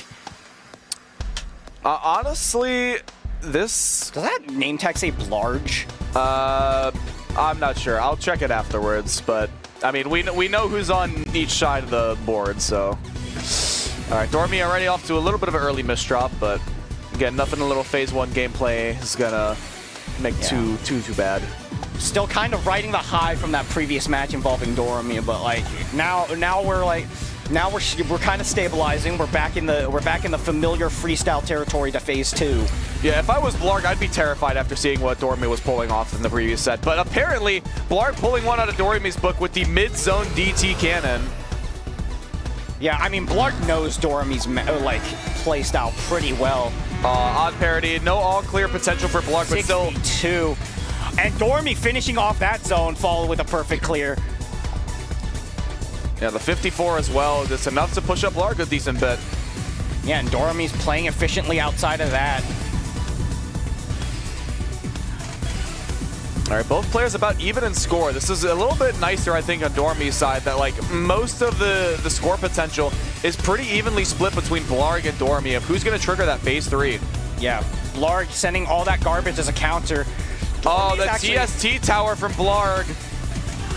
Dormy's actually in a bit of an awkward spot right now, but still manages to find that down stack perfectly fine. That L misdrop, though, is going to be real scary. Uses that to set up a very nice STSD. That's a very good find there. Good recovery. All right. Oh, Dormy wants that TST. It's happening, though. That's a great way to finish a zone. 61 attack. And Blarg's caught off guard by that. You can see his expression. He's impressed. He's astonished by that. Dormy, I think Dormy leveled up after that previous match. Blarg was flabbergasted. Oh, I see. Oh, this is what we're dealing with here. How inconvenient this is, but how wonderful it is for me to witness this. Flabbergasted. Oh my goodness, we've already lost him. We're not even done. All right, couple Z flips there. Blarg Good able finish with that, using IRS to get those extra lines in. But how is Dormy gonna finish this? That's a lot of dependency on that T. Okay, a little bit behind, unfortunately, coming out of that zone. Ooh, things are looking. Oh, and the S misdropped. And now Blarg is gonna turn things around. Dormy and Blarg both. Oh, okay, all right. That's how the cookie's rolling today. And Blarg goes up 1-0. How the cookie's rolling? Yeah, have you never rolled a cookie before? Not really. It's fun. I mean, you kind of like roll it into a ball before you put it in the oven, but like... All right, well now, and you can see again for the face cams, Blarg and Dormy have re-locked in, both at about like a 10-degree angle on the head slant. They're like mirroring themselves, each other too. Like, look at this. Like, Blarg angled slightly to the right, Dormy angled slightly to the left. If you combine the angle of their head tilts, like right there and right there, I think you get a 180. You get a 180-degree line right there. Yeah. Complementary angles right there. I didn't know we'd get some math lessons here on the WPL channel, but congratulations. You're the one who has more experience with math. Why Don't blame me for bringing it up. Okay, I did bring it up, actually. You said identical angles, but they weren't identical. They were opposite each other. They were complementary. You're the one with math knowledge. You should be the one getting I was talking in terms of vectors. The magnitude was identical, all right? I should have specified. My bad. Oh, that is just lethal. That's just out. That's like the 07 on the board right there. Just like the salute. This board is going up and over the 20 lines, and we're topping out. All right, now, so just to give perspective again, we are finishing our top 8 for Tetrafight Connected. We still have our top 8 to go for Tetrio, but the top 8 has been decided. Yeah, top 8 has been decided. Right now, we're trying to finish up TEC. The other side, Tetrio will be done after this, so stay tuned for that. In the meantime, let's see what Blarg can do with this huge well of garbage, courtesy of Phase 1 zone battle. I was gonna say that was Dormy waiting for the. There's the rotation. All right. That one is it's kind of like a polymer kick where like if you're holding soft drop, you will not be able to perform it properly. L misdrop. That's gonna be a bit awkward for Blarg. What's the? Okay. Not quite. Interesting donation there from Blarg. Blarg's been having a little bit of fun with their zone clears today, and I think you can see that. But however, I don't think he's going to be having as much fun with this incoming garbage, especially with another misdrop to boot. I think Blarg is starting to crack under the pressure. I think he saw what Dormy was capable of in that previous match with OSW. Dormy with the STSD ready to go, popping it off here. Yep, the T-spin single as well. Dormy just has a beautiful 6-3 well to work with. Gets that, beautiful donation as well. Continuing with a perfectly clean board. How efficient is this zone going to be? Most of that's on combo. Dormy wants the curve. There it is. 71 attack. Blarg really caught off guard with that one. Instantly topping out as the phase 3 transition kicks in. And the 1 attack per piece from Dormy, courtesy of another 71 Cultris attack. Yeah, this bracket, this bracket has been absolutely stacked. It's crazy. It's still crazy to see someone like Blarg and Dormy in the I mean, I know we just saw how Dormy made it in the losers finals, but again, this is it's still astounding that happened to begin with. Yeah, I will definitely say Blarg is looking much better than their set versus Firestorm, which again was how they initially got into the losers bracket, but again, now you have to deal with having twice as many matches in the losers bracket, and now all of a sudden Dormy's on the other end of the matrix. What are these options? You have been sentenced to the gauntlet. No way Dormy's getting another curve. Dormy wants another one. Dormy not getting it, but that's still 56 attack. What is Blarg gonna try? Blarg's going for the old T64. Blarg saying again, that was a very nice curve he had the previous round. Look at that color clear from Dormy. 1 eyepiece away from that perfect clear. I mean, they had 2 eyepieces in a row for the double color clear, so it's the honorary perfect clear, Yeah, that's fair enough. And there's the Trinity setup. Okay. Blarg with the SZ problem. There's a DT that Dormy wants to set up so badly, and there it is. Oh, look at that use of the overhead. Oh, no. Has to block it. Has to block it off. Has to sacrifice it just to stay alive. But, This is a really nice spot for Blarg. Oh, wow. Not even the full 20 lines right now for Blarg. They're probably going to have to counter 30 in total. But and here comes the side ties. I was like, Blarg, don't set up the Finn T-spin double there. Now, I know it's there. Is Dormy going to pull a Jaden? Is he going to use zone here? We see the end of the queue. Yes, okay. He's going to use zone here. A little bit extra there. Going to be able to... 22 out of 6 lines. That's absurd. That's absurd. That kind of thing should not be happening. But alas, it is what it is. And Dormy and Blarg essentially at an equal footing as we enter a mid-game sequence in phase 3.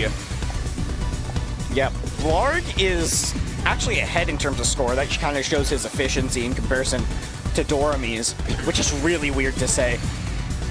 Yeah, again, Dormy is usually used to being the player playing at maximum efficiency, but Blarg as well is just sometimes on a whole nother level and really needs players, again, like Firestorm to really keep that efficiency in check. And there's the L spin from Dormy. J spin again. T spin to finish it off. Well, decent combo for Blarg. That's going to neutralize basically the whole attack. What is it? That is a crazy floating. Oh my God! What was that play? What is that forecasting, my dude? Oh my God!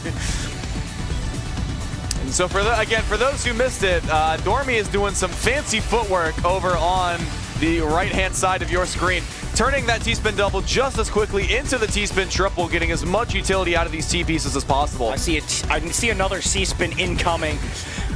Blarg!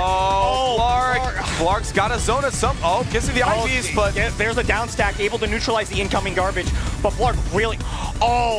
It's a defensive zone. This is going to be a tough spot to come back from. Yeah, that's such a weird spot to be zoning from. But I mean, it's not like there was much choice. All right, Dormy's going to have to counter about 20 or so lines. A little bit of a weaker finish, but able to still get up to 17. And Blarg has a half zone within the meantime, so they're going to be able to get some substantial defense done. And sacrifices their zone advantage in order to make sure that their board does not get anything too dicey. All right, Blarg with another T-spin double here. Dormy stacking clean still. Both players in a very good position. We are like right at about neutral right now. Both players. Oh, Blarg with the misdrops. Oh, that's gonna be curtains. Dormy's gonna take it to match point here. 400 points alone separating Blarg and Dormy. Oh, look at how close those two were. Look at that efficiency difference. Look, like 110, 114. So close, man. Oh my goodness. Oh, Dormy is gonna try and get a cheeky win here in the 4th round. They're going for PC. And there it is. Oh! And oh that's my gonna goodness. do it. That's how the round ends? Oh my god! Honestly, I'm kind of, I know I'm a caster. And I know there's things where sometimes we can, manifest things into reality. I was not anticipating Blarg dying to the first PC. I thought it was going to be the DPC that was going to kill.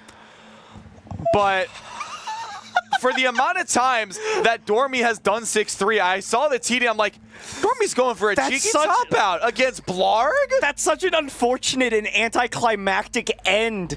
But, like, even Blarg's taken aback by that. Like, how are you supposed to respond to that, win or lose?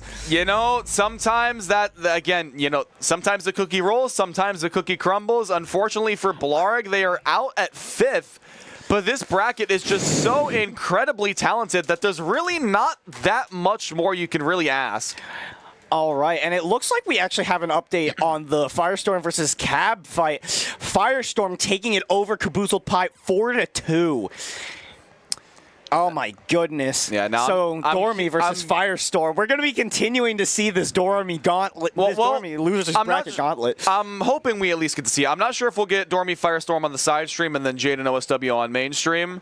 Okay, looks like we're doing JSO. Okay. We're going to be going over. I got to stop calling the future, all right? Please, guys, come on. Like, I promise I don't know this information, and I get it pinged 5 seconds later that I'm correct. So if you want to see Dormy continue that insane side. You want to see that insane losers bracket gauntlet continue Actually, wait, where is someone? And again, I don't want to be like egotistical with this. Someone needs to start. I have lost count of the amount of commentators curse moments I've had. Someone needs to like keep track of this for me and like make the compilation because I have lost count with the amount of times where I will call something to a T and I'm just like, I'm sorry, insert player name. Like I thought it would be funny if this would happen. I didn't think you were actually going to misdrop the T and then the I like that. I would say it never happens. My to bad. Me, but D-Mill has this one clip saved of me, and I think he's still like every now and then he'll send it to me. I feel like, and it's just like us playing Rocket League. Mm-hmm. And I'm just about to say, "What now? This won't go in," and then the ball immediately shoots into the goal. it's cut off right before the ball goes in. Mm-hmm. It's such a stupid clip. I just realized I've got my new job title. All right. So if anyone wants their fortune, we have Psychic Devo and Commando the Invisible. Yeah. What an interesting magic act. Actually, yeah, we just need to work with Wiley and Lyra, and then we got the Fantastic Four, or is it Soup and Spoon? Who are we working with? Who's the Fantastic Four in this case? That's not a question I can answer, I don't think. Who is our Fantastic Four? I don't know. We got half the gang. Imagine 4 people coming in the booth at the same time. That's too much. It is too much, but I have seen in-person tournaments that have had 4 casters on like the same booth, and I'm like, oh my goodness. At that point, you're just running a podcast over the tournament. I don't really know what else to tell you.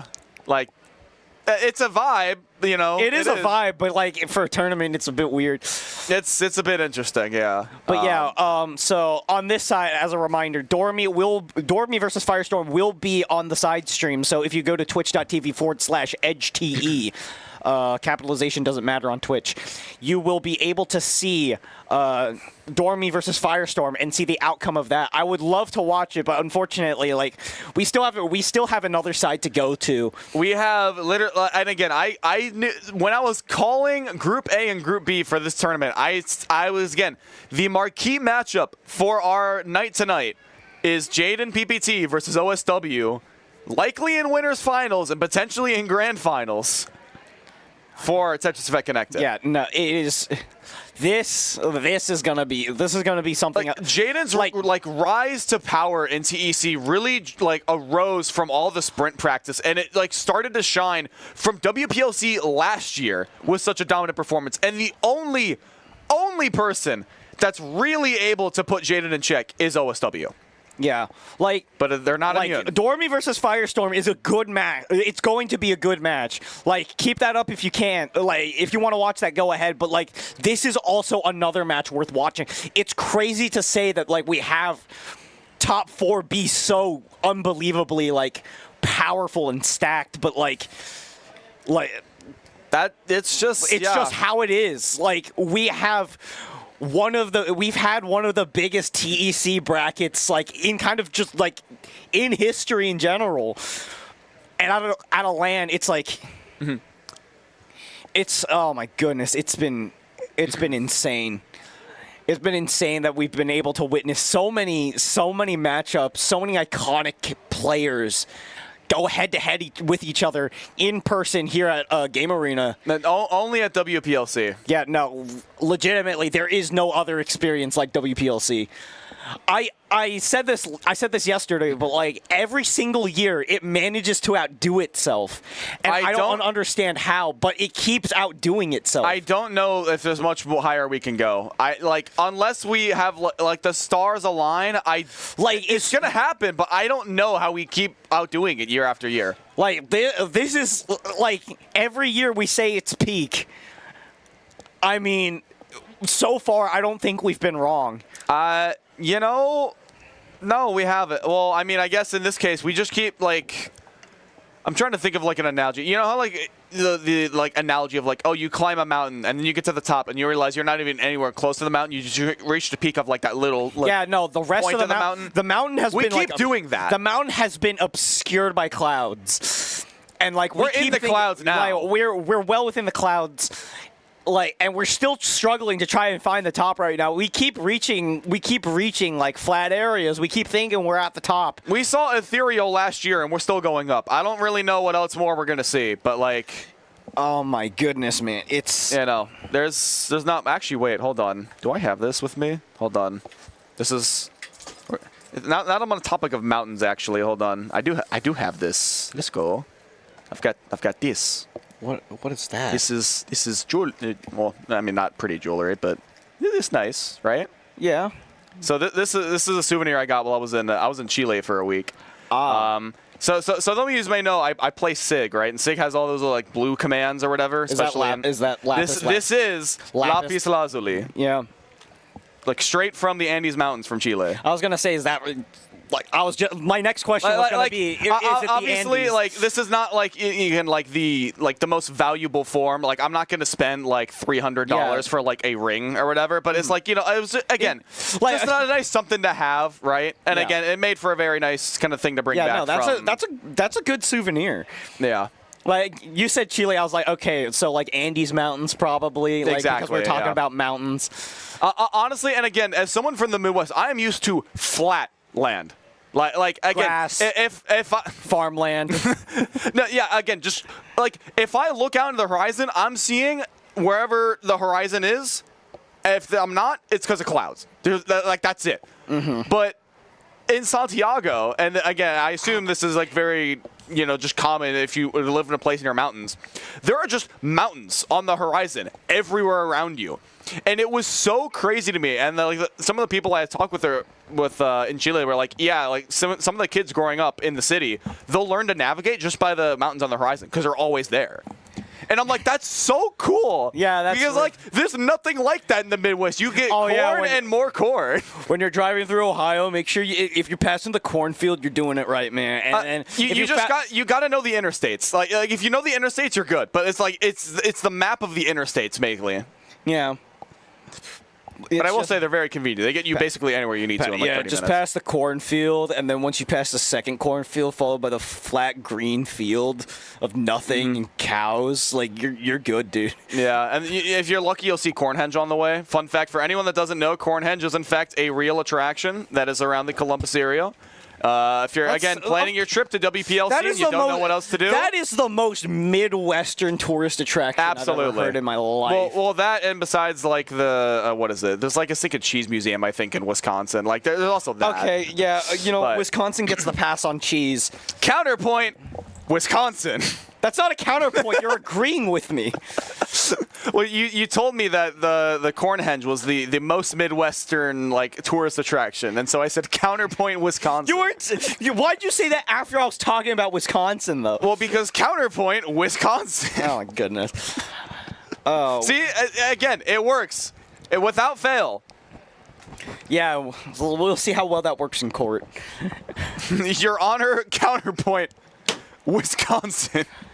Yeah, we'll actually hold on. I'm gonna make an objection. I was gonna say counterpoint. Like Wisconsin. our argument in this booth about just data point. It's like France is very familiar with cheese. Objection, and you show the chart of cheese production across the world. It's just Edgeworth saying Wisconsin, and the evidence is just the state of Wisconsin. I got the whole state here. Yes, it was difficult, but this is my evidence. Oh, but did you check this new updated border of Wisconsin that now includes more cheese? That reminds me of the updated statistics that Sony had when it came to console sales, random PlayStation 2s manifesting out of nowhere to be sold, just to make sure that there's still more sold than the Switch. It's just like here's the updated statistics report.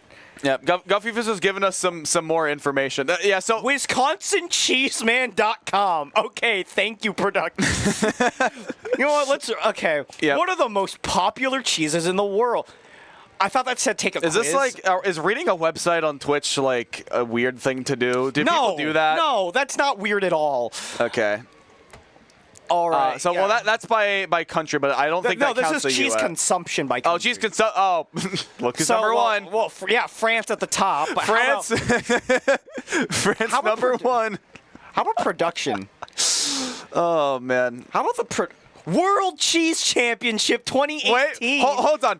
Chat. We need to get you in the. Hold on. Where is the World Cheese Championship of 2018? Where's alternating years in Wisconsin. Counterpoint Wisconsin, baby. Let's go. All right. Hold on. What time of year? I might be able to make this work. What time of year? Hold on. Held every other year opposite the U.S. It's the largest technical. Wait. So there's a U.S. Cheese Championship, and then there's a World Cheese Championship. Huh? Huh? I'm confused now, but I love that we've gone down the cheese rabbit hole in a Tetris broadcast. The 2018 world champion is a hard sheep's milk cheese from France called Esquirou. Actually, I'm not even going to try to name some of the. I'm going to mispronounce it if it's French because I don't have any French second language training. Is Dormy? Dormy's still playing. Andrew's pointing a phone into the booth.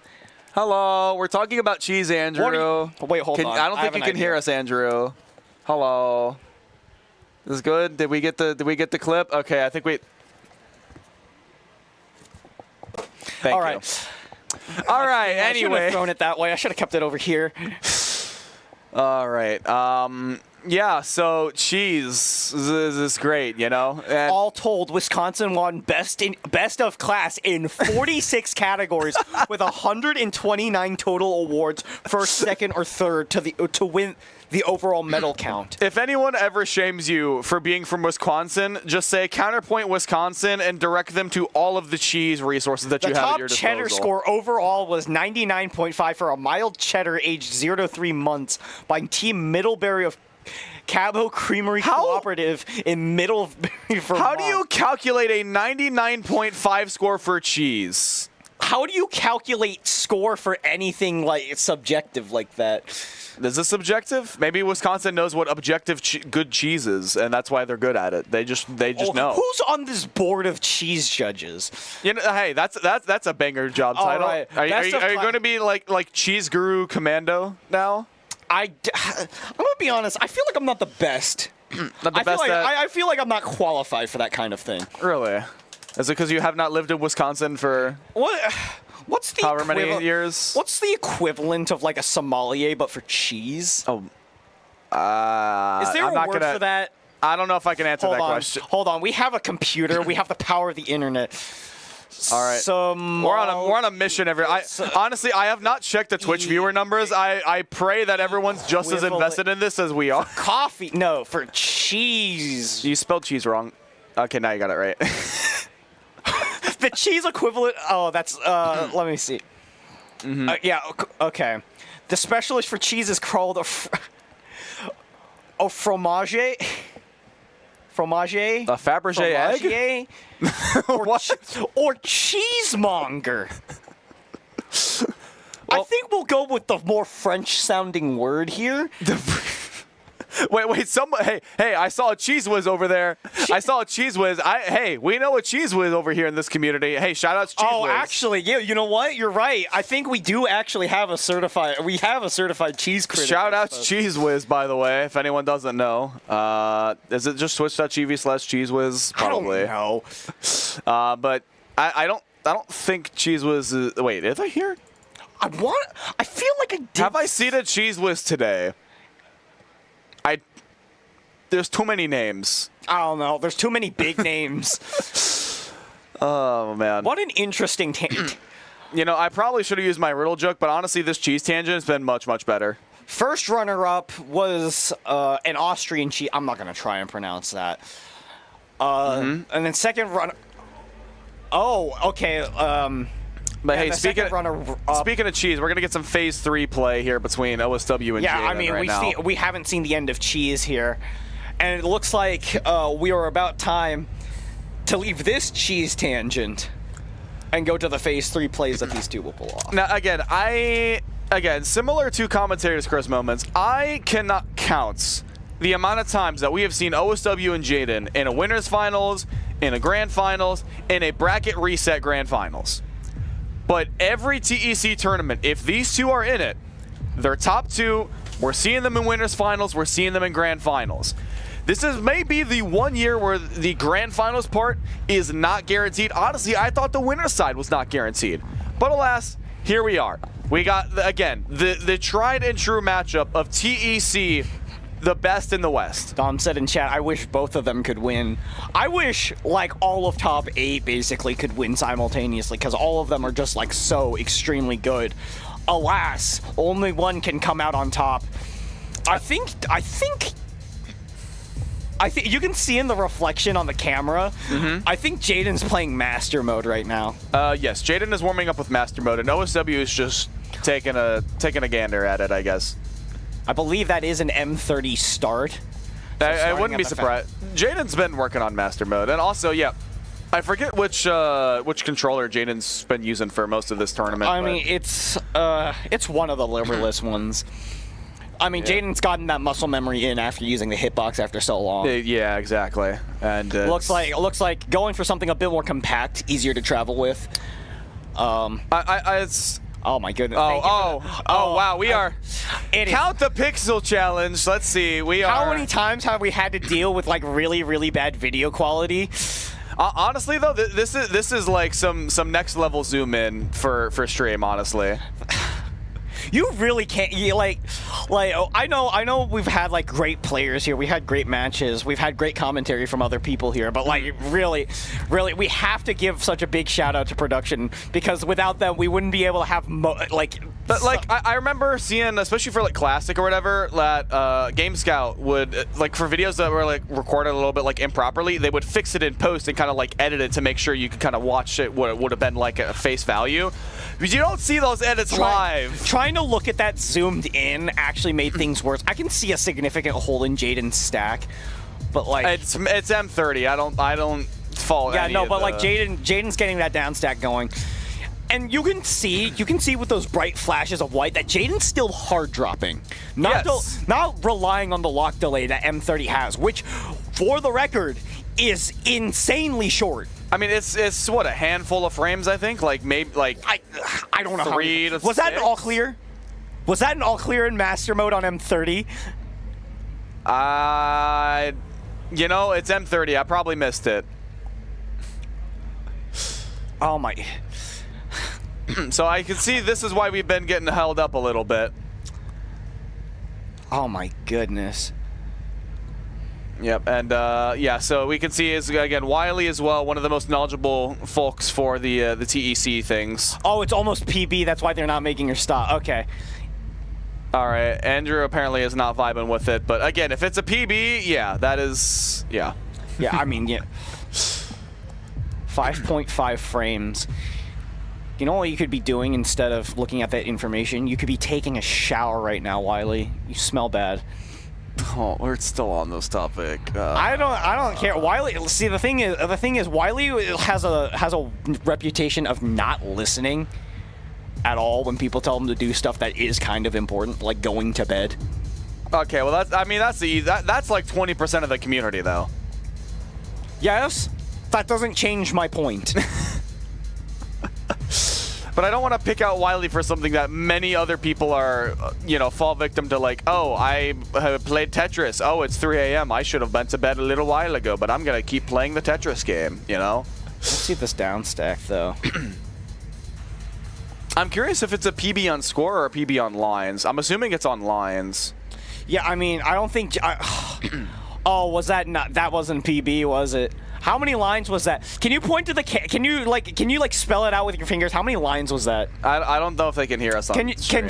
Can Shen forward that to production and then forward that to us, please? I am curious now, given how long we've had to wait here. We'll see. We may get that information like mid-set, potentially. Hopefully. I am curious to know how that went, because I don't actually. 743 lines. Yeah, that's over double the requirement for just clearing master mode in general. Cleared it twice over, and then some. Insane. All right, and again, the only person really in the West that's been able to consistently put a stop to Jaden's relentless speed is someone else who is almost just as able to keep up pace, and that is OSW. That's what the W stands for, West. Western player here. Oh. All right, but here we go. The start of Winners Finals. Jaden, PPT versus OSW. Who's going to come out on top and secure the winner's side of Grands? And yeah, again, I would say to everybody watching this, buckle your seatbelts. It's going to be a wild ride this evening. Yeah, make sure you're strapped in. Make sure you're sitting, because if you're not, you're probably going to fly out of your house. All right, Jaden's going to be the first one going into zone, trying to play through it extremely quickly and prevent OSW from having a lot of time to build up a counteroffensive. Nice kite on there from OSW. Going to be ready with this zone incoming. But that was a really quick 55 lines from Jaden. It's, again, these quick zones from Jaden are going to stress the efficiency out of OSW, because they can't really rely on being the speed demon in this matchup. And again, there's the 63, and that's going to force a zone out of Jaden. Yeah, Jaden, downstack. OSW almost puts it into phase 3. It's been a minute. Ooh, a lot of incoming damage for OSW. Going to be using the zone a bit defensively. That's a bit of an S-miss drop. That is rough. All right, and we are kind of figuring out our way to get into neutral. OSW takes the Tetris into the T-spin single, which allows for the T-spin double follow-up. Jaden is playing so greedily. Oh my goodness, that was such a greedy Tetris at the very, very top of the board.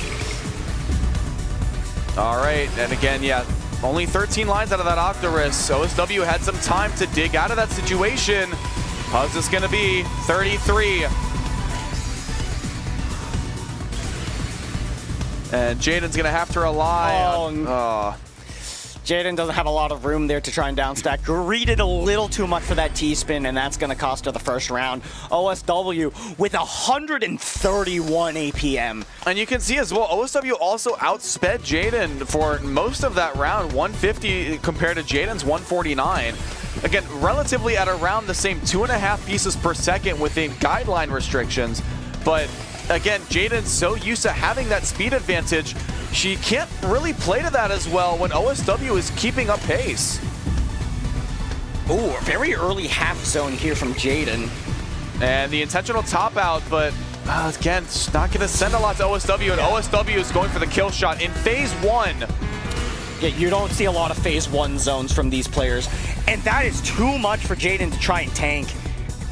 But again, yeah, Jaden's having to spend a lot of time building up her own stack in zone, and that really puts a damper onto how much she can actually do, but still Clears out most of it. Gonna be able to, still has access to that well with the clean garbage. Gonna try down stacking here. Doesn't have the eyepiece quite yet, but gonna count a fork, get that Tetris going.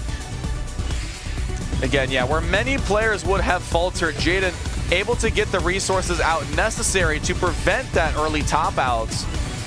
And OSW right now, just a mix of ST stacking at the moment, really trying to push this efficiency to its breaking points. And the early top out from Jaden that forces a zone out of OSW before they're prepared. And there's the phase 3 bell. That was such a smart decision from Jaden, recognizing, yes, this is not my most efficient zone, but OSW is so dependent on this ST stacking that they are not going to be able to maximize their prowess from a zone at this point in time. I'm going to initiate this interaction. I'm going to put things back in my favor. Yeah, I'm just, oh my goodness. And again, both of them have about 10 rows of garbage on the board and are doing such a good job. Look at the down stack there from OSW. And that is basically half the garbage now all the way back off their board.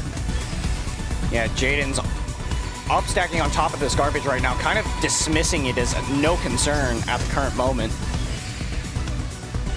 Jaden hasn't really down stacked through any of the garbage, but Jaden has also made sure that OSW can't either. All right, again, there's the combo. Jaden just barely that misdrop J on OSW's board. Gonna use a zone to try and counteract this. But that's gonna pressure that's gonna pressure Jaden to zone. OSW finishing with 30 and 14. Jaden. The combo's still going. The combo does not end. And we've got the swag tower currently being built up by OSW, but we have the misdrop. OSW not able to recover that T-spin tower. Yeah, but Jaden had a misdrop of her own. She's gonna like. Oh, that's a terrible S-piece misdrop. OSW trying to build for that T-spin triple, but now this is just an What the? That's a Trinity. Fixes it into a Trinity? Where's the T's? We find 2 of them. But now OSW is a full zone meter down over Jaden, and they're also not much better off with this board just as high up on the matrix. Oh my goodness, what's going on, man? 45 from Jaden. OSW has a half zone to work with, and Jaden's gonna just use this side ties here, neutralize the incoming garbage. And Jaden clapping her hands, knows that that was a tough match to win, but able to clutch it out, gets on the board, and we are even tied at 1 game apiece. Oh my goodness, man. All right, OSW going for PCO. Is that the PC loop? Yes, it is, and it's going into DPC.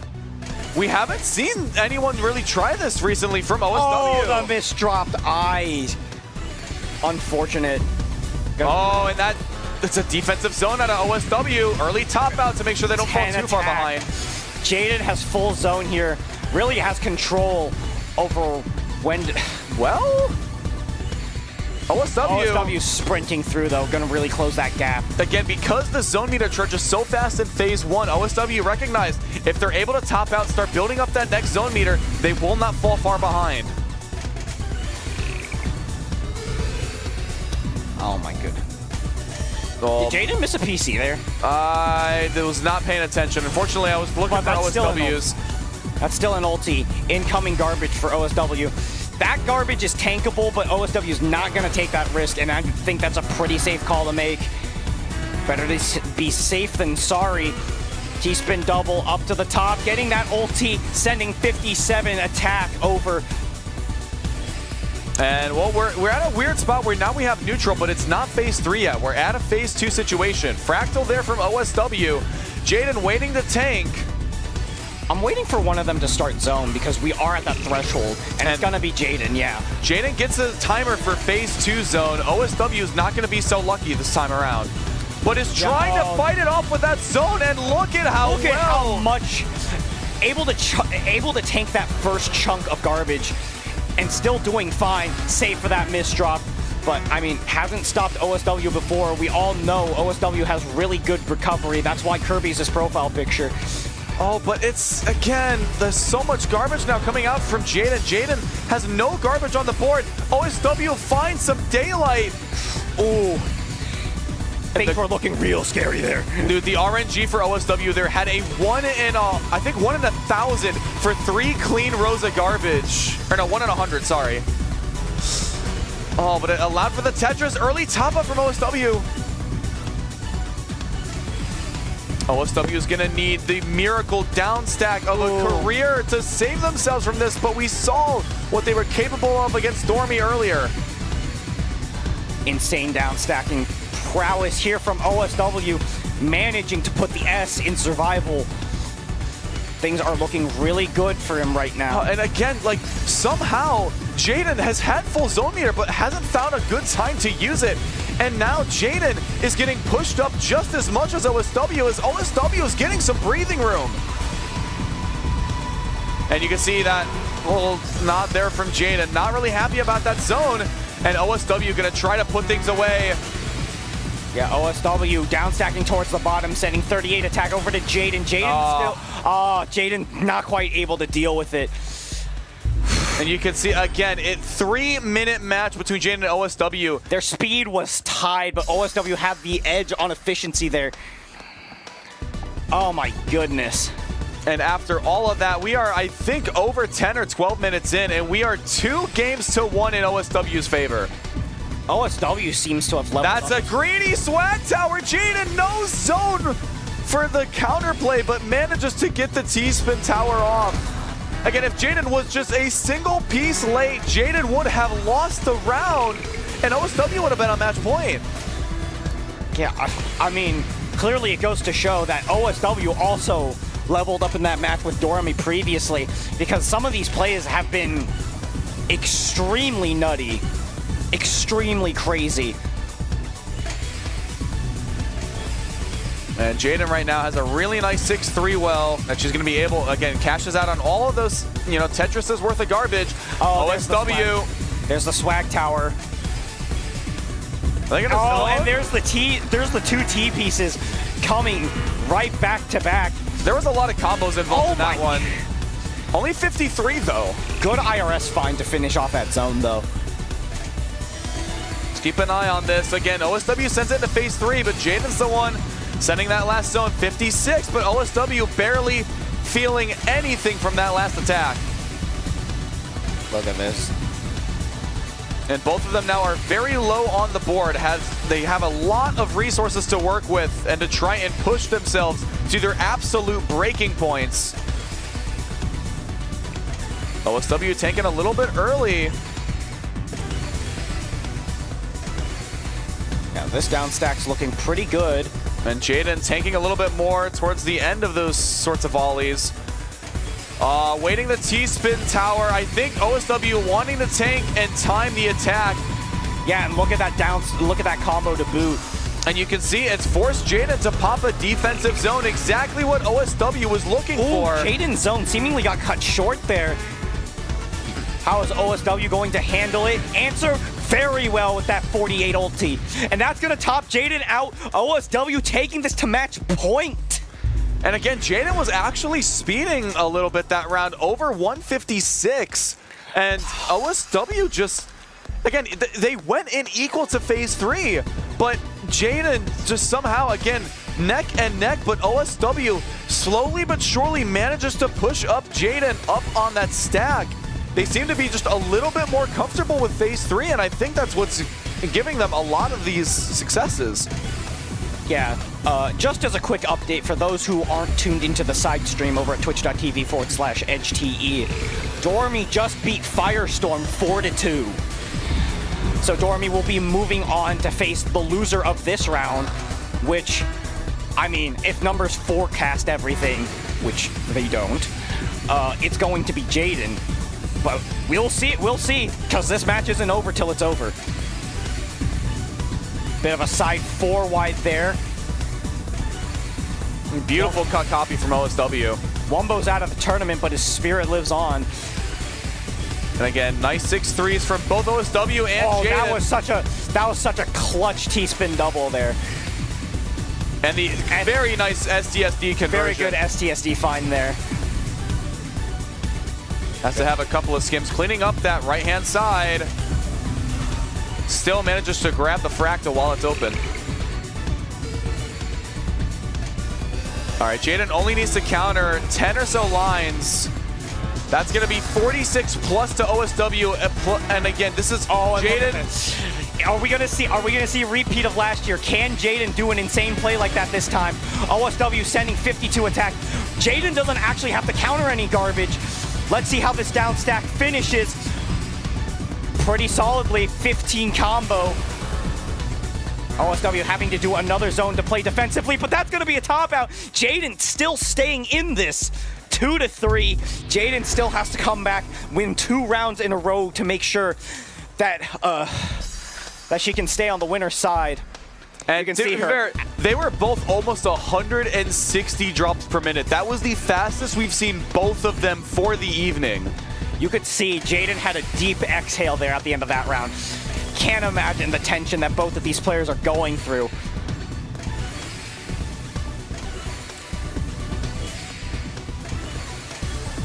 Again, yeah, but with where the garbage is, it's a little bit awkward for Jaden, but able to still work around it. OSW has a little bit of an easier time transitioning over to it. And we are already in phase 2. 30 seconds hit the clock.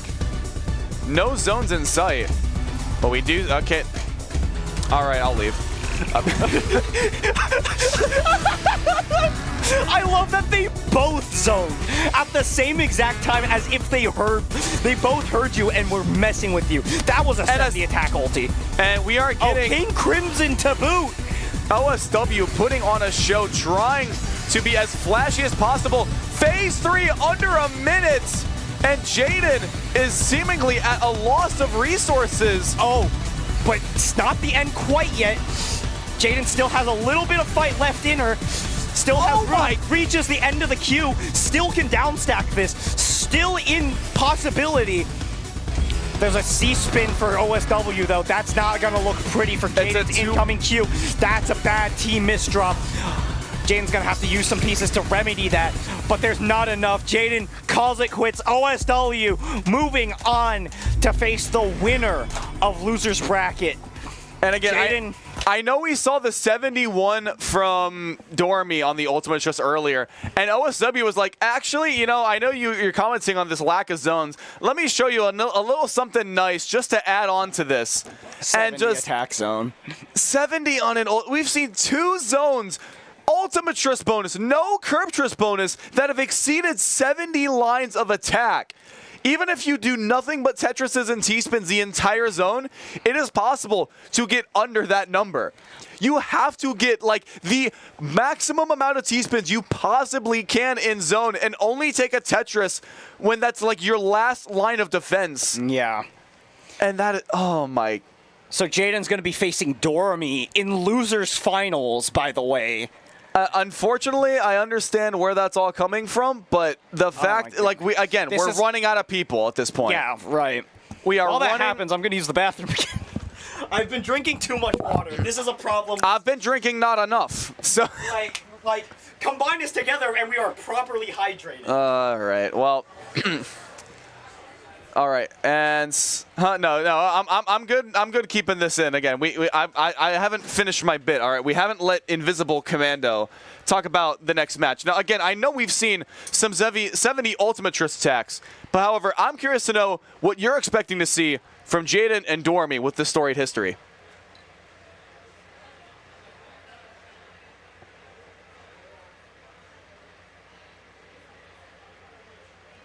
And, you know, I really like that you brought up that set as well from, what was it? I think Square One.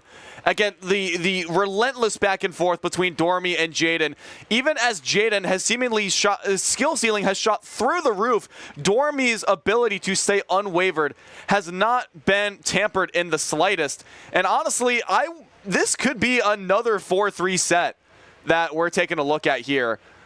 I really don't know much more that we can kind of reference here. Like, this is just, this is like, again, these stars have aligned and we are running out of like the players that we can kind of include in our bracket. And again, just another storied history. Jaden, PPT, and Dormy in TEC.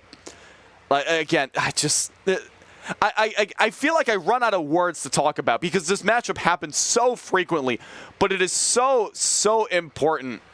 Not only just, again, in these players individually, but also Jaden's ability to focus on the speed, but Dormy with the inhumane levels of efficiency to keep up with that inhumane speed.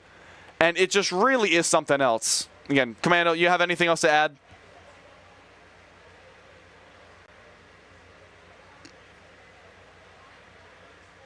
Well said. Very well said. And, oh my, did you get the clip from the, oh my God. Why is that version? Yep, so, yeah, I think Guffyfish got that clip from the production clip on the Yeah, Hard no, Rock that channel. is from the production clip. I know that exact expression I made. I know, because since then, I have never seen you make that expression. Well, I mean, Duffy, someone has to do something so unexpectedly funny that I make that expression again. All right, well, apparently we already know the players are listening from the last time we were playing. Oh, really? Were they? Apparently, okay. Oh, I don't know, but I guess they are. And, of course, Jaden and Dormy, our losers finals match. Just, again, I don't know what more to really add to this. Like, that's how it is, you know? Right. I was checking my phone because I got pinged, and I just need to set a reminder. Well, Wiley says they're playing in the mud right now, so I think that's kind of understandable.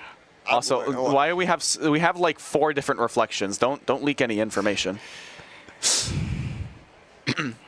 Oh yeah, we're. Oh, I believe. Yeah, that's Willie J just giving us a thumbs up over there. Okay, I think they was waiting on the go ahead for Jaden and Dormy. They're like, they're making more stall content. How long we gotta wait for these? We can stall for as long as needed, but we are good now. Well, honestly, I don't think we need to stall for this bracket because again, we've got plenty of long sets that we've already had. I mean, it's almost 10:30 here local time in the great Columbus, Ohio.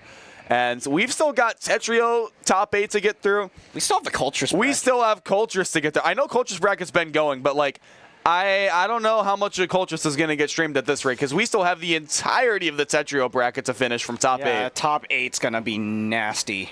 We will be probably using the mainstream and the side stream to maximum efficiency to get this done in time. Yeah, like we were last time. I think Edge's stream is currently on the BRB. We have Master versus OSW, Caboozled versus Firestorm on the winner's side of top 8 for Tetrio, Blarg versus Jack, and Fortison versus Dormy on the loser's side. But that's not what's important right now. What's important is losers finals for TEC. This is Jaden versus Dormy. This is going to be one of the sets to remember here from WPLC this year. There's so many to remember. This has just gone absolutely insane. Off the rails. Some of the best Tetris I've seen in my life. Now, and again, I don't want to, make the influence. However, recall that we saw Dormy only go for TD openers for the early top out once they had achieved 3 wins. Will that happen again? I feel like it's an opportunity. Well, they might be listening, as you said. Well, then Jaden surely won't die to it. Jaden will be able to counter that, surely. I mean, Jaden is also a wee bit faster than Blarg, having the sprint world record in TEC. Yeah, also speedrunning the game a lot.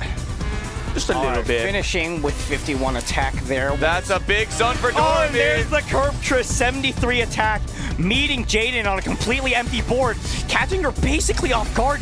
She doesn't have a lot of room. Jaden almost didn't have the zone meter to handle that.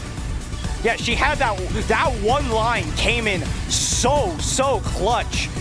And yeah, we actually Guffy Fist now asking how many curve chases we've seen. I think that is the third curve from Dormy this stream, and this is only counting the top 8 rounds that we've seen out of Dormy.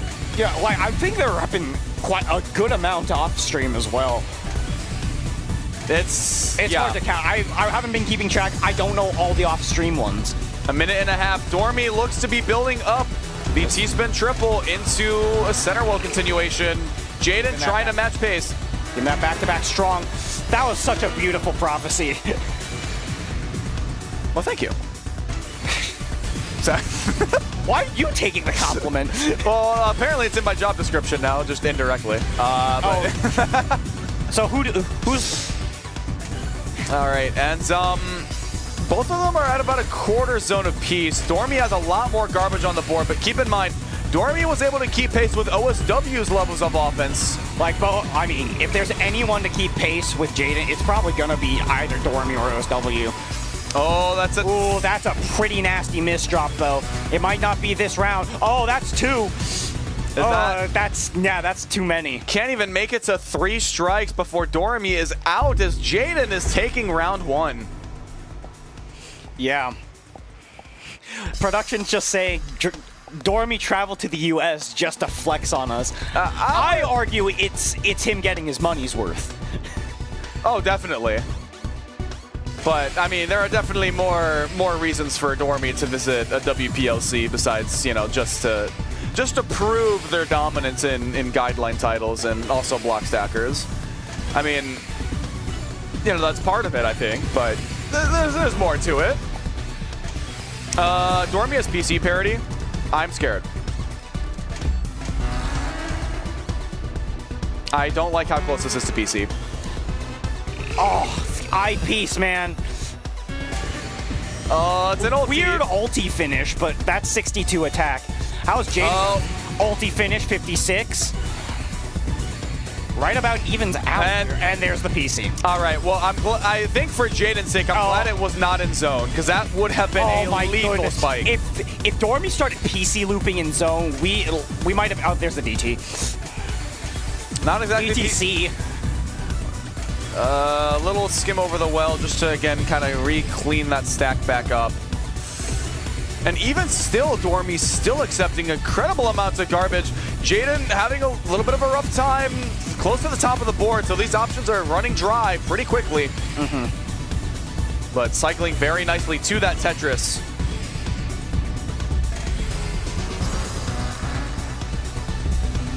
Yeah, but here we are. The bell has rung. We are here for the phase 3 zones. And that was a very fast zone from Jaden. Nice ulti finish once again, 55. That is a significant chunk of garbage incoming. Oh, and Dormy has to put a defensive zone up on the board. The S. Oh, the S misdrop is looking very dicey. Manages to survive that, but Dormy's still on the ropes. This is a very precarious situation to be in.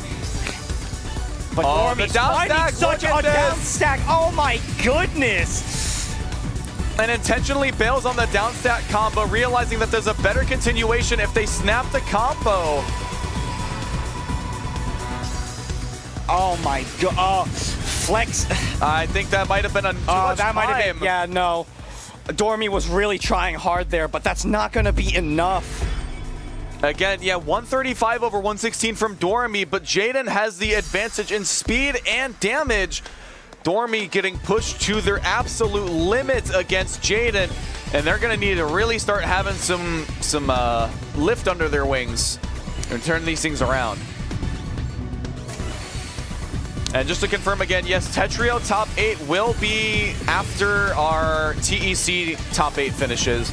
I'm not sure if we're going to get any matches started on the side stream, so be sure to also keep twitch.tv/edgete open if you are tuning in for all things WPLC. Yep. And be sure to tune in tomorrow for that mixed versus bracket, as well as TGM4.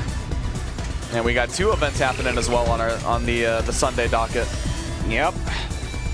And Jaden able to get that ulti. 65 attack, very impressive for an ulti. And again, Jaden is just so good at getting these zone attacks, like just not even the damage, just so quickly. that even if Dormy has a very strong zone, they're often, like, they have no choice but to accept garbage. And in phase 3, that just slowly but surely becomes a death sentence. Yeah, Dormy's stacking real down low. Oh, the misdrop. That's going to give Jaden an out. Jaden was also getting pressured really high up. Using the eyepiece to just tuck into there, that is kind of crazy.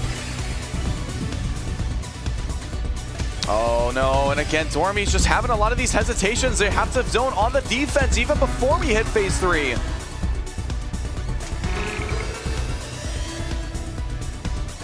And I think they're just taking so long for some of these zone clears. Only 34, that's going to be... That's a brutal attack to tank.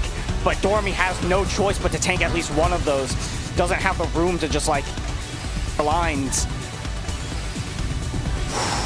This is looking real scary for Dormy. Jaden's taking it to match point. Dormy needs to get the reverse sweep in order to survive this. But I mean, we've seen how these other players go. It's just, it might be too much. We have, in fact, seen Dormy perform sweeps over Jaden in tournament before. But recently, it has not really been that... okay, yeah. Yeah, that is some insane plays to be had here tonight. Like, we're only really just getting started with this. We still have a whole other match to go. Oh, Jaden's going to be the one doing the first zone, but Dormy's a little bit off with these J's and Z pieces at not the greatest time. 51 attack from Jaden. Can Dormy get the finish? I think Jaden's been able to send so much outside of zone. I'm not sure how much Dormy's going to be getting out of this that's one. a nice 19 finish using that Tetris. There's a T-spin triple. Well, C, actually. Oh, my. Ooh! Just barely, sir. Oh, my goodness. Just barely survived that. Yeah, wants to avoid every early top out we can, but oh, no, and Jaden, hold on. Jaden with the misdrops. Could this be the start of... Oh, no. Why is Dormy taking this? Dormy, that was a very risky tank.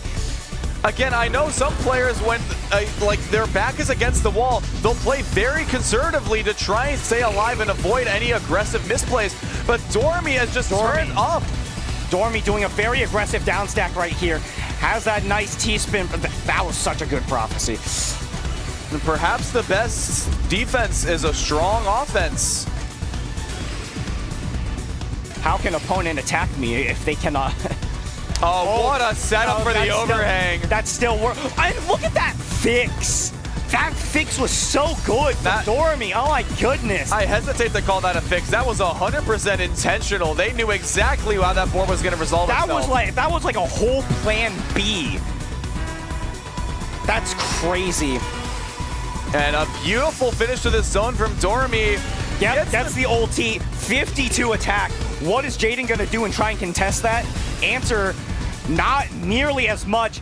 Dormy starts the comeback here. And you can see Dormy, the like sigh of relief. They're like, I cannot believe I have to play like this to take a round. But my goodness, Dormy finally gets on the board. Is this the start of Dormy's big comeback? Oh, wait, we're seeing Dormy go for TD all of a sudden. This will not be. Oh, is that? Ooh, interesting. Can't really 180 that in TEC. You know what? That does work as like a T-spin setup. Ooh. Okay, gonna have to do a lot of down stacking here. Opens up the Tetris well though. This is too. This is too dangerous. Scary. This is scary. Dormy's like trying to jump and do backflips on a tightrope right now. All right, Dormy right now is a little bit behind in the overall damage department. Has to counter about 10 more lines, but they are further ahead in this zone. No, this is a good prognosis right now. Wasn't able to get too much of a look at Jaden's board. That's a nice ulti finish from Jaden. That is a huge chunk of change to be tanking, but Dormy has the room for it. Tanks maybe a little bit too much, but I didn't really have much of a choice, unfortunately. Things are looking real tense for Dormy as Jaden keeps putting on the pressure. Oh my goodness. Oh, is that a misdrop for Jaden? It's doing a little bit of skimming, but that gives Dormy a huge amount of time. There's 2 T-spin doubles there. Good way to start off a zone. Always a good way to start off a zone. Nice floating. Needs another T-piece. This would be a beautifully efficient zone. Not going to be able to find it in time. Not going to be able to find it, but there's still a nice 19 kicking it off into phase 3. They missed the ulti find. That's another, like, almost like 5 or 6 lines they're missing out on.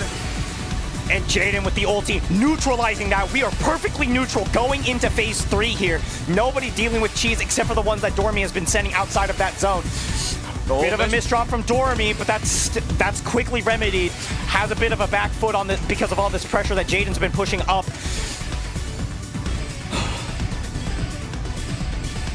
Oh, things are getting a bit dire. All of a sudden, that combo Things play. are really starting to heat up despite how cold this room is. Oh, look at that find. And again, just like... Nice tuck to get the 4.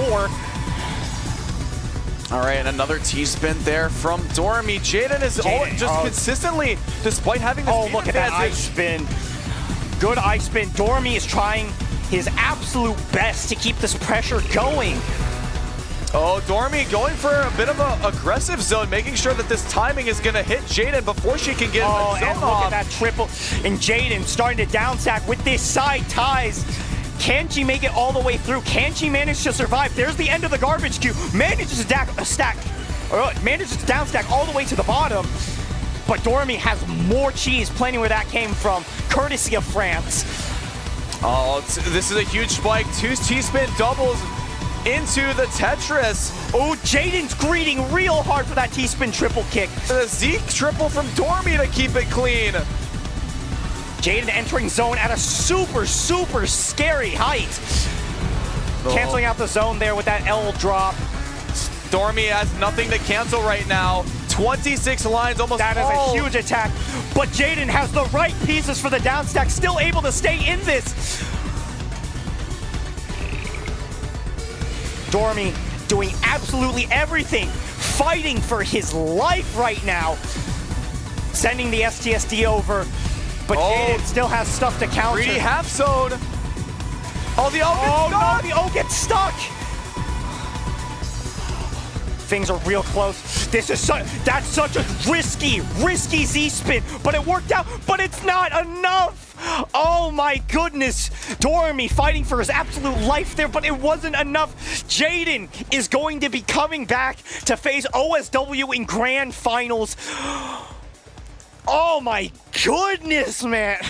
This top 8 has been insane. Sometimes there are just no words for the level of play that you're seeing in bracket. And again, just like Dormy was so strong against OSW, nearly pulling the upset.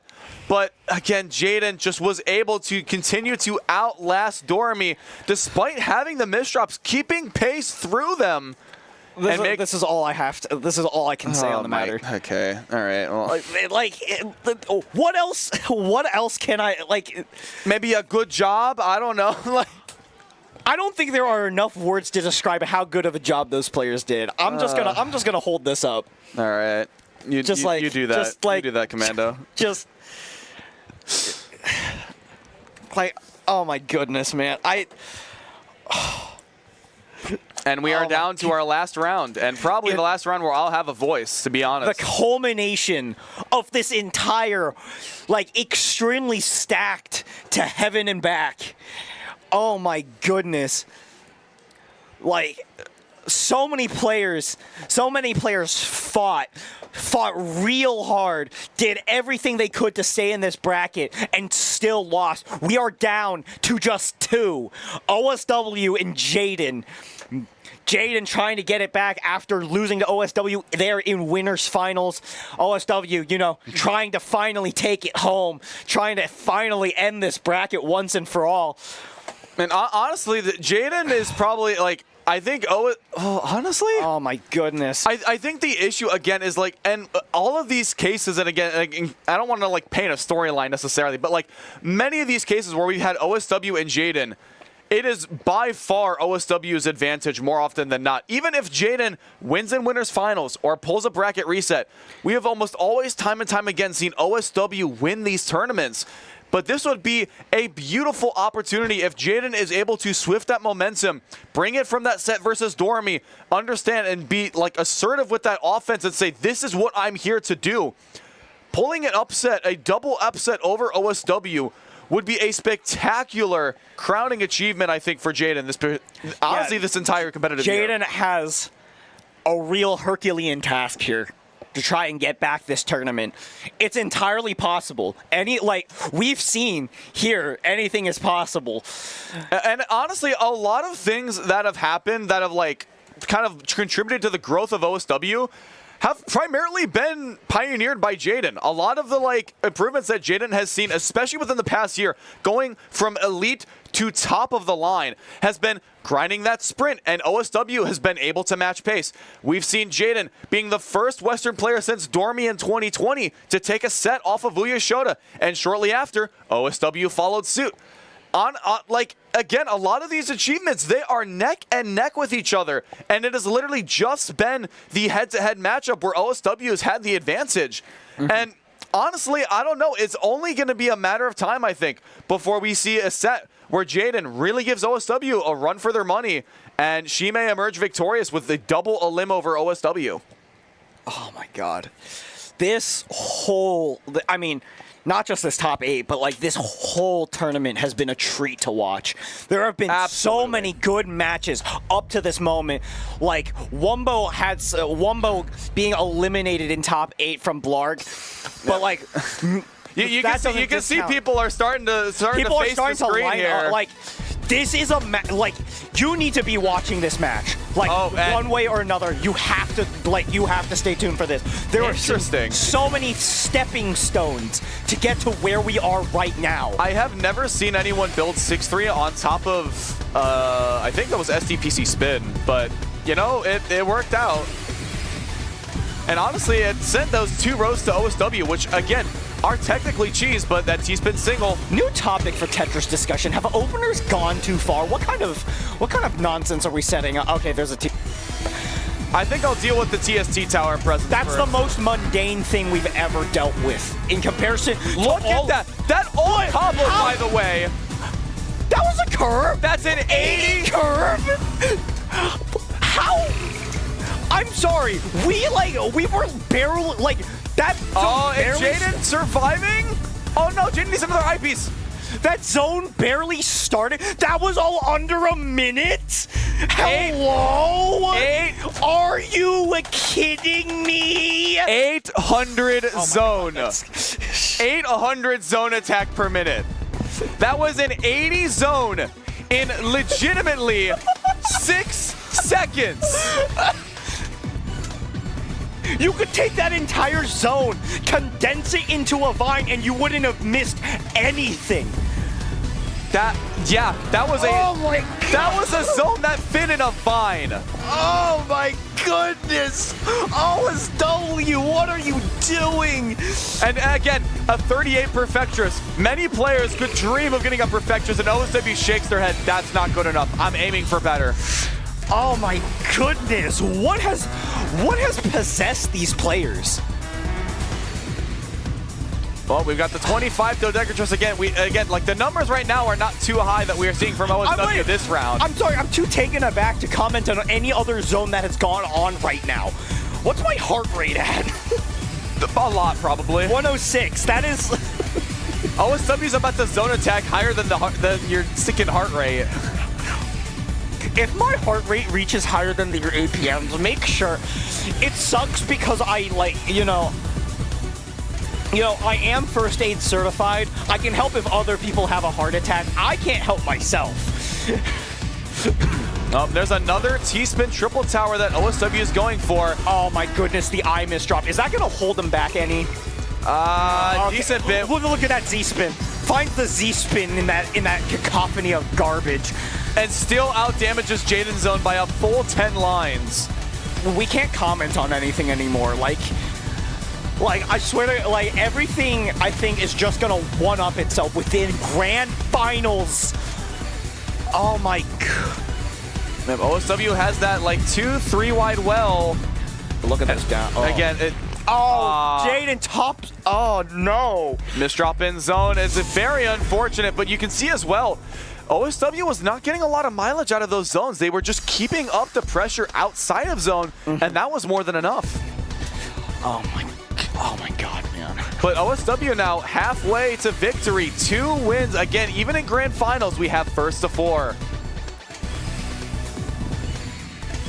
Oh my goodness, man. I'm just... A little bit of timing there from Jaden. OSW's sides of the stack getting very high.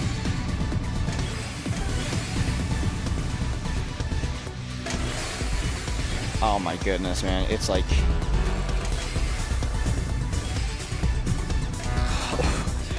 Yeah, we're sitting. Apologies for the dead air, but like we are just sitting in silence as we wonder what's about to happen.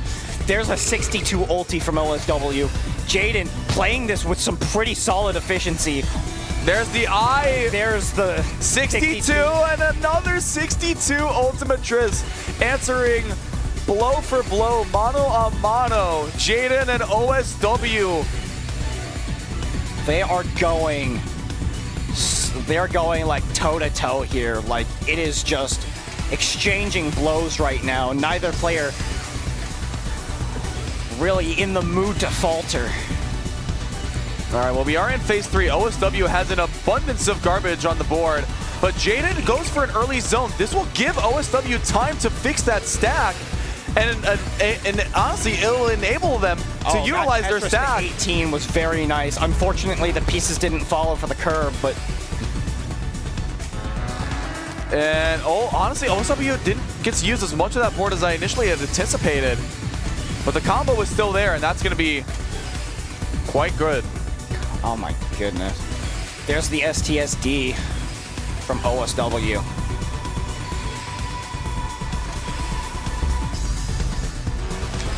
Tetris into T-spin double, but OSW is running out of room. 20 out of the Octorus. Jaden only has a 3/4 zone, but this might be her time to strike. Sends back the 25. OSW's got nothing but a 1/4 zone and hopes and dreams. Can they make it to the half zone? No, they cannot. They're gonna have to save it for another 1/4 zone. Oh, that's not, is that gonna be enough? Just barely, oh my goodness. OSW really putting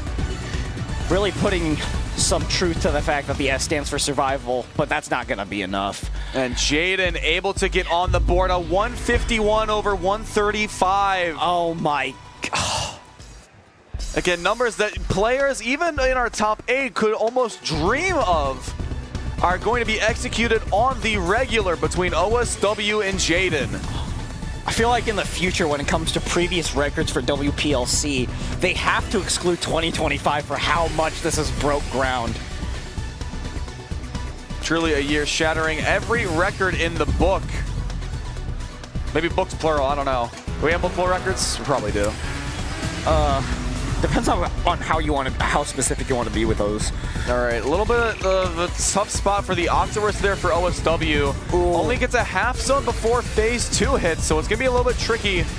But Jaden, I mean, had a pretty tricky zone of her own there. So, I mean, OSW has a bit of time, gets the T-spin triples off at the very least. What a dono! Oh, that's such a good donation. Speaking of a donate to the prize pool. Yeah, again, if you think this is, again, some of the best Tetris effect you've ever seen, and honestly, I would support that decision, we got the Maturino prize pool. These players absolutely deserve more than the current TC prize pool. It's like it's absolutely insane. We need to get some contributions to that. All right, well, we've got the zone coming in right now from Jaden, essentially equal on the board, but probably gonna have to counter about at least 20 from OSW. 49, it'll be about 30 lines now for OSW to counter and some change. And right now, Jaden, understanding the dire situation, is building up that 4 wide. And that's going to be a whole lot for OSW to deal with. Yep, the side ties. Oh! But Jaden with the misdrop! A round unexpectedly cut short. That puts OSW And even to OSW. championship point.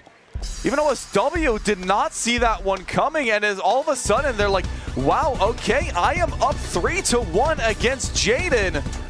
And given that OSW again is coming from the winner's bracket, All they have to do is take one more round before Jaden wins the set and causes an upset.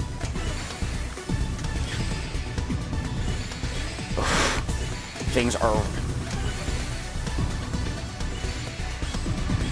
are looking really scary for Jaden right now. A lot is hanging on the line. Everything's intense. That may be the final time we have the transition to phase 2.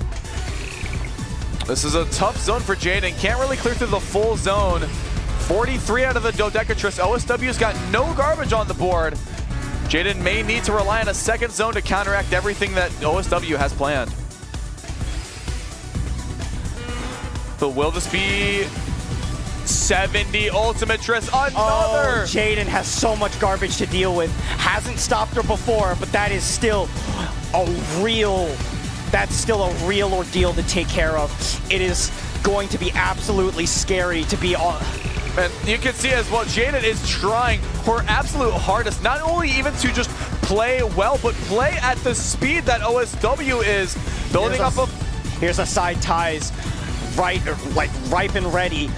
Gonna be able to continue the down stack. You can see she's nodding in approval. She's ready for that. Has another opportunity to start side tizing. Gonna be starting to do some of that in the zone, but gonna be able to continue it outside. Gonna continue the down stack. Not able to continue it into the garbage, but that's enough to neutralize. And OSW with the T-spin triple tower. Not the most efficient down stack, but that's still gonna be a towering amount of garbage for Jaden to deal with. Jaden in the zone right now, trying to down stack as much as possible. This is gonna be brutal. That is an endless queue. Jaden's feeling a little bit scared right now. There's a lot of weight riding on her shoulders right now, but that's not the right piece. Not gonna be able to find the zone in time. Your champion for WPLC Columbus 2025 goes to OSW after so many trials, tribulations, so many people falling to get to this point.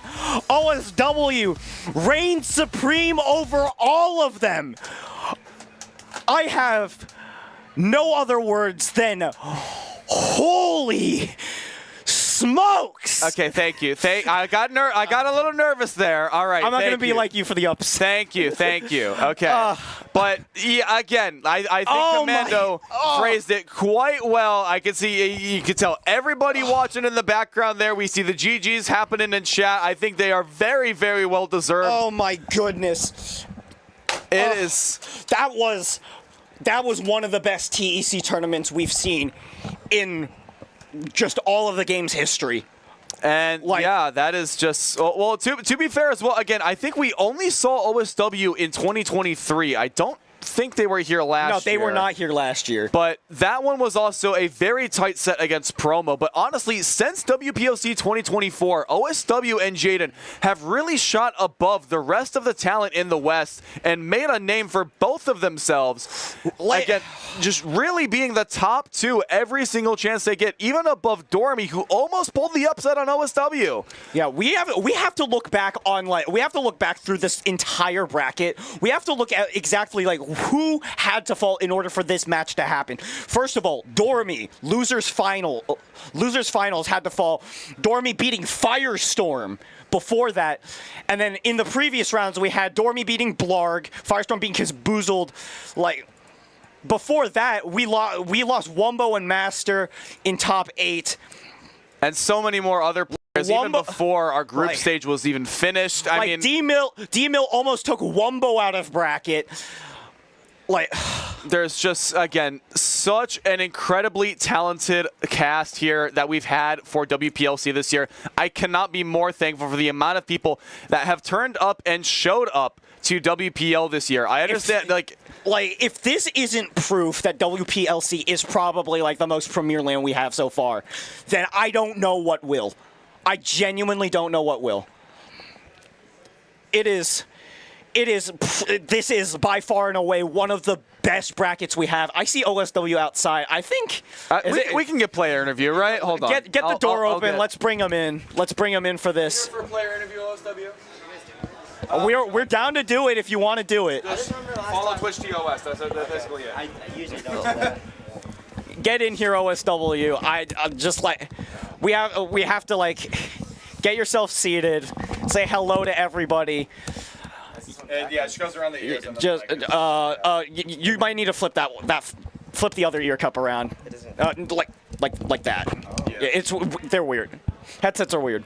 But yeah, here you are. Welcome in our champion here for TEC. How do you feel, especially after a bracket that stacked? Because oh my goodness. Yeah, no, it's amazing to see like Dormy, Jaden, the other people, Firestorm. No, to second, third, and other people. Wow. All right. Bro's only looking at the podium. It was more stacked than 2 years ago when I went for sure. So that was, it was good to see all the players, but I definitely did expect to win. Like I really wanted to win. That was my hope, and I didn't really want to settle for anything less. I'm number one. Yeah, you were truly determined to get that, and look where that got you. You got here. Yeah. But yeah, like, were there any matchups before like top 8 that like proved to be a little unexpected for you? Like, was there anything that you kind of like didn't expect to be like as challenging as you thought? So I played Science Saber, Ferox, Master. I think of those 3, I mean, I dropped a point to Ferox, which it's not because, of all people, like, Ferox, but besides the point, it wasn't too bad, but they're definitely very good players, so it's like I have to pay attention and focus and play good, because I've lost so many, like, ranked sets to all these people. Like, I've probably lost a ranked set to Master. I don't think I've ever lost a ranked set to Ferox, and it'll stay that way. Oh my goodness. But yeah, no. I mean, anybody can beat me eventually, if I don't play that great, if I'm not focused. So, I'm glad to have maintained that focus and won. Yeah. Yeah, I know, like, across, like, you're still waiting on trying to get a match of PPT against Dormy. For swap? Yeah. Yeah, no. Like, I know you want to run that, like, in person. Yeah, that'll be tomorrow. You'll be running that tomorrow, yeah. Are you going to run that, like, near the mixed versus stuff, or are you going to wait until, like, after that's done? Honestly, just whenever there's free time, because I don't really know how it's going to go tomorrow. But I want to know if we can, like, we'll see if we can get production to run that matchup between those two. After, I think either after mixed versus or both mixed versus PCM. We could do what happened previous years with the other with the other stream setup. We'll have like an insane caster booth. It will be a money match for 1,000 Vietnamese dongs. I can't really stay much after TGM, but I mean, I'll probably have to squeeze it in before that. But yeah, no. Dormy played really good though.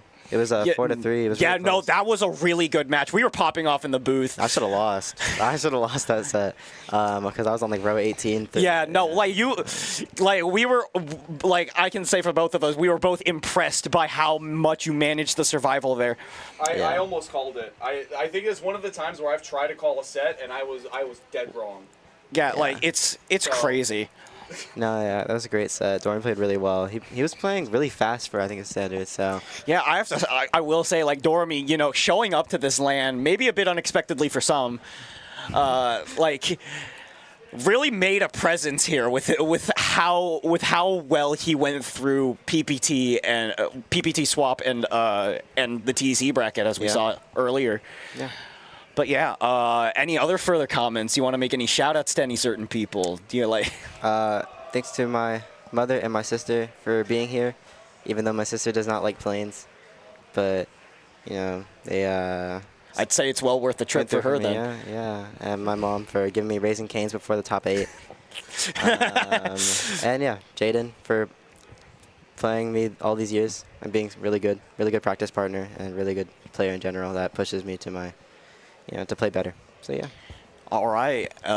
And if there's no other further things, I'll say for both of us, congratulations once again. Like, that is applause. That is 100% applause-worthy performance right there. That was fantastic stuff.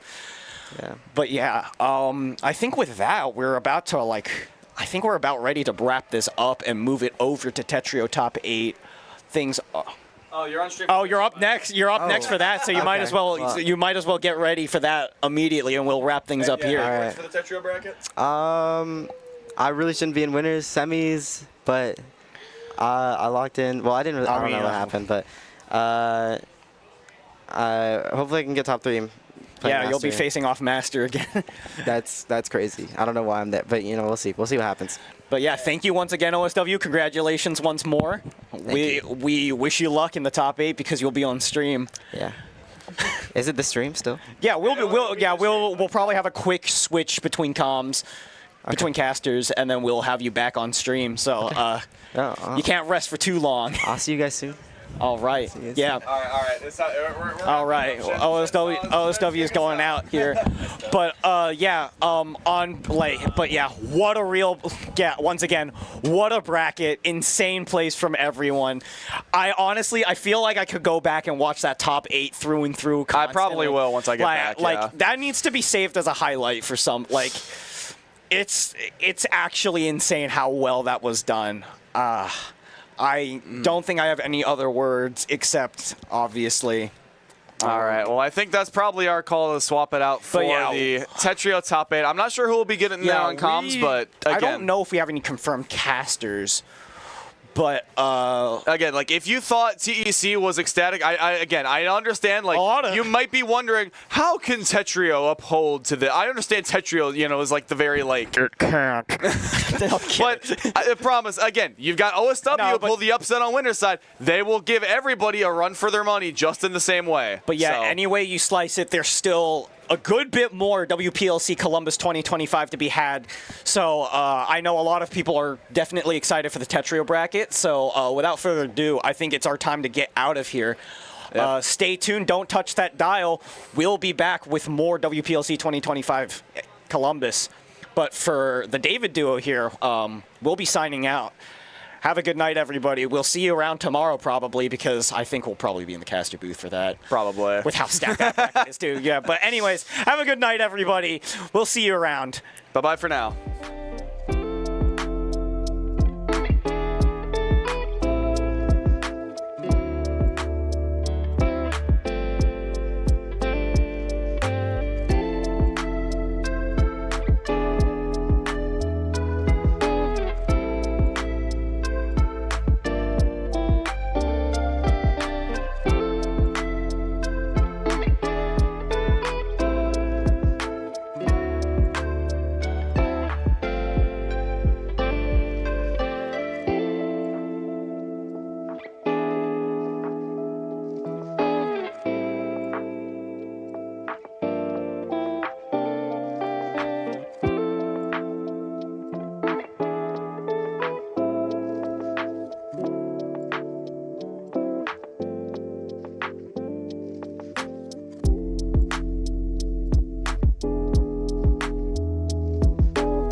Hello, everybody. Hello. Welcome back to Top 8 of WPLC.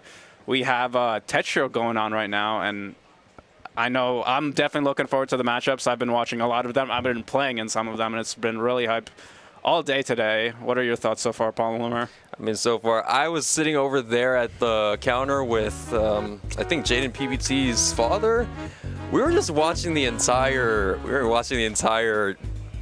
TEC bracket. I was sitting there for like 4 hours. We were just watching it, the entire thing. I honestly got a lot of investment, and it was just kind of fun. I was kind of commentating a little bit, but I was just trying to explain what was going on to a lot of the newer comers because they didn't know what was going on. And that's kind of the best thing about being here physically, is that you get like a random people and no idea what's going on. Exactly, agreed. This is my first time being at WPL. I'm very hyped. It's very exciting. The only other LAN I've done before is MTS, which is always exciting, but it's a lot more smaller than this type of thing, so it's always fun to see a lot of new players.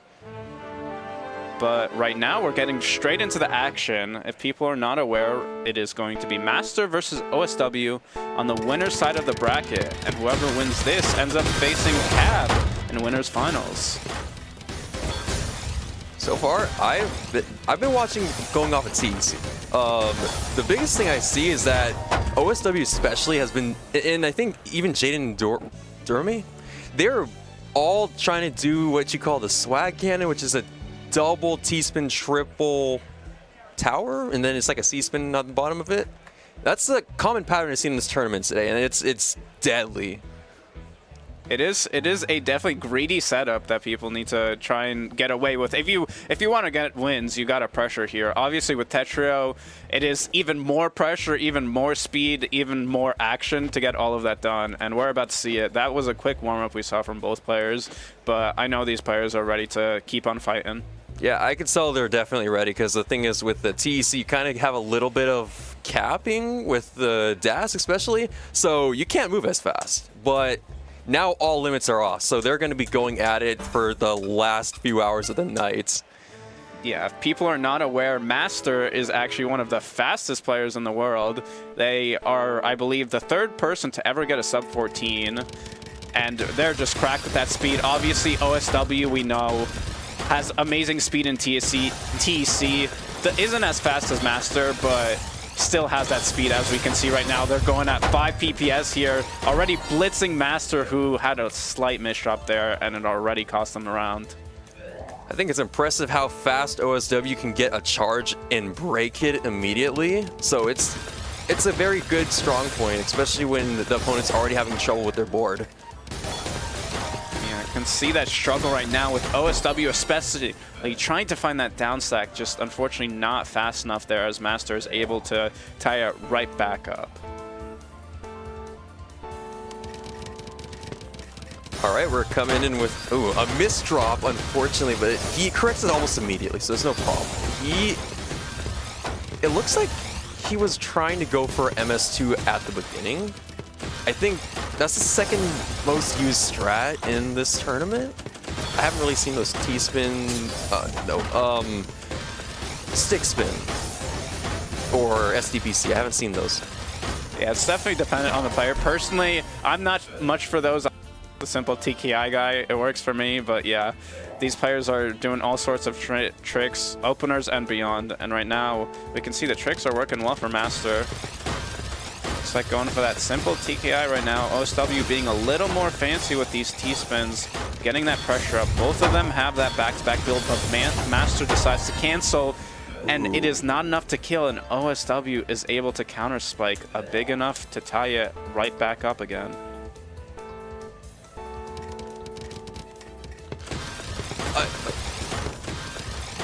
That was quickly recoverable. Okay, so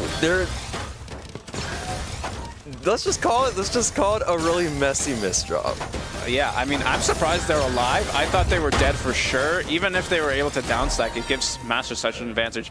And as I say that, Master does end up winning it. Looks like OSW just not able to get down quickly enough. Master doing a very nice job pressuring here. That was still props for even being able to fix that in time. Like, the amount of misdrops that just happened, I think it was like 4 of them at once. but it looks like he might be bringing it back. He has a little bit of hesitation with that Z-spin, but he got it in at the last second, so we're good. Right now, Master pressuring nicely with that massive spike, but OSW able to cancel it like it is nothing, and now we're fairly back to even. Master does still have that back-to-back advantage. Does break it here, trying to pressure a little, but OSW is the one with the massive spike, and Master immediately countering that, and not able to get through it in time. Both of these players just blitzing through this as fast as possible. Yeah, that IP spawning in did not go in the favor of him. All right, we're both clear. Oh, another T-piece misdrop. Yeah, OSW struggling a good amount with these misdrops. They're able to fix it, but when they do it, it gives Master the chance to start building up that back-to-back and gaining that advantage. And they're doing that nicely, forcing OSW on the defensive right now. Now they have that 9 deficit in Surge, and they're just misdropping even more. Thankfully, they could fix it, but Master has such a good position right now to try and pressure and get that kill. With so much back-to-back, gets a massive spike there. OSW not able to do anything to get out of it. I don't understand what just happened there, because the thing is, it looked like he had the ability to do a perfect clear right there, and he just stopped. I don't know if that was an issue with the computer or something. I was not looking at Master's board, unfortunately, there. Maybe he had one and I just didn't see it, but with Season 2, PC's only sending 3 lines. It might just not be advantageous. He decided he prefers to just keep pressuring. It's time for OSW to come back. He almost reached 5 pieces per second and won himself the match by pure speed on that one. Yeah, maybe that's the winning strategy. You gotta outspeed the speeder here right now, and OSW is doing a good job, but that's the risk when you try and go for that speed. You have these misdrops at the top of your board, and then you need to be defensive trying to get down, and Master now having a good amount of misdrops on their own, forced to try and get out of it themselves. So I've noticed in these matches in Tetrio, I have seen OSW actually take a moment to stop and think whenever a mess-up happens, which is very good because I've been telling everyone that's the big thing you need to do in these tournaments. It is helpful to try and think of a strategy to downstack, but with this type of speed, like, you have so little room of error, like any hesitation can be difficult to fix. So it is very important to just not be blindly placing pieces. And OSW is doing their best right now, but again, you can see those slight hesitations adds up, and it's enough for Master to now have a 4-point lead here. Only needs 4 more to win this set. He's showing a very nice performance right now.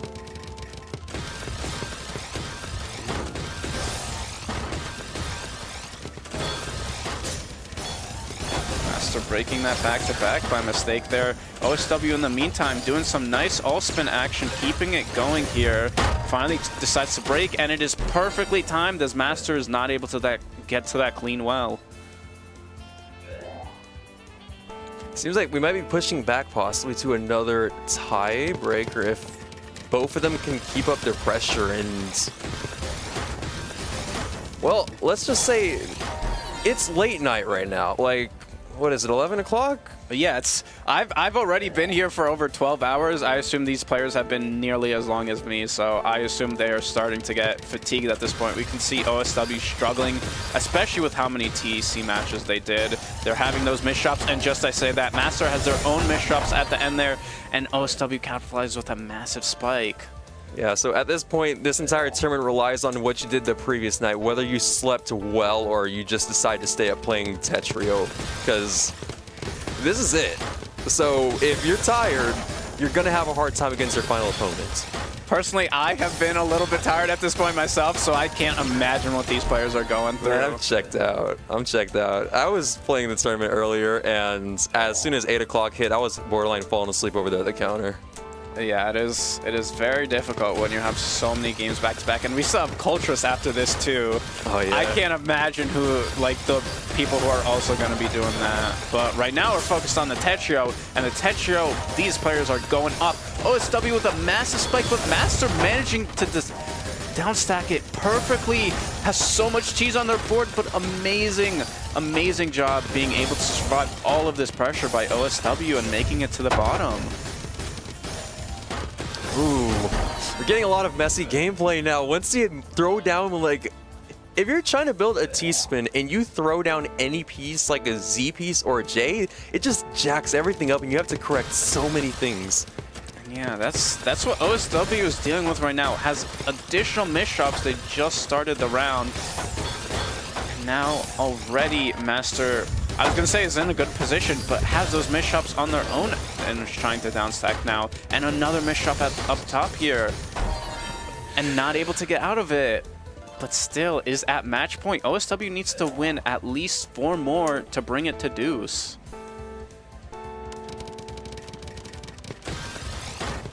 It actually does appear that Master has sped up in the last few matches. He almost reached 6 pieces per second just a few moments ago. I don't know why he stopped. Looks like he's trying to time here a little bit at this point. Might not be that useful as it gives OSW the chance to start building up that massive back-to-back surge, but looks like Master completely unaffected by this spike now. Both players pretty much back at even now, just trying to start those back-to-back chains once again. All right, looks like we're running on even here, and it seems the first one to break is Master. Both of them countered each other very well, and it looks like OSW is going for the absolute combo here. It seems he also sped up quite a bit, so now he has a hang of things. Yeah, he's definitely bursting to try and get the kill, but Master just doing everything they can to survive. They do have that misshop at the top. Thankfully, the spike OSW sends is not enough to capitalize on that misdrop, and both players seem to be doing just fine. Master is at this point cheesed up a little bit here, forced to downstack before they're really able to build much back-to-back whatsoever, but OSW not doing that much pressure, so cannot get much of a kill either. Ooh, excellent use of a cut copy right there. I didn't see what happened after. I just saw the spike after he finished the cut copy and he exploded Master. So he might actually be back in the game here. Yeah, slowly bringing this momentum in his favor. Obviously, Master still the heavy favorite for how the score is looking right now, but OSW is starting to cook, and when OSW is cooking, that man cannot be stopped. So you better watch out, Master. Hey, hold on, now don't burn out the kitchen. Master, those misdrops, but it might not matter as OSW had too high on the top of their board, and with that, Master manages to move on to winners finals to play against Cab.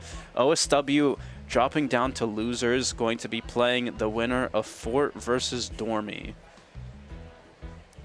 Oh, that's gonna be a fun match to watch. Honestly, like I said, I was over there at TEC, the little display. I was watching OSW, just the gameplay of OSW, Jaden, and Doremi. They happen to do the same thing. Now, the biggest thing with TEC is there's a lot of the zoning, and that's kind of just being held until the ends.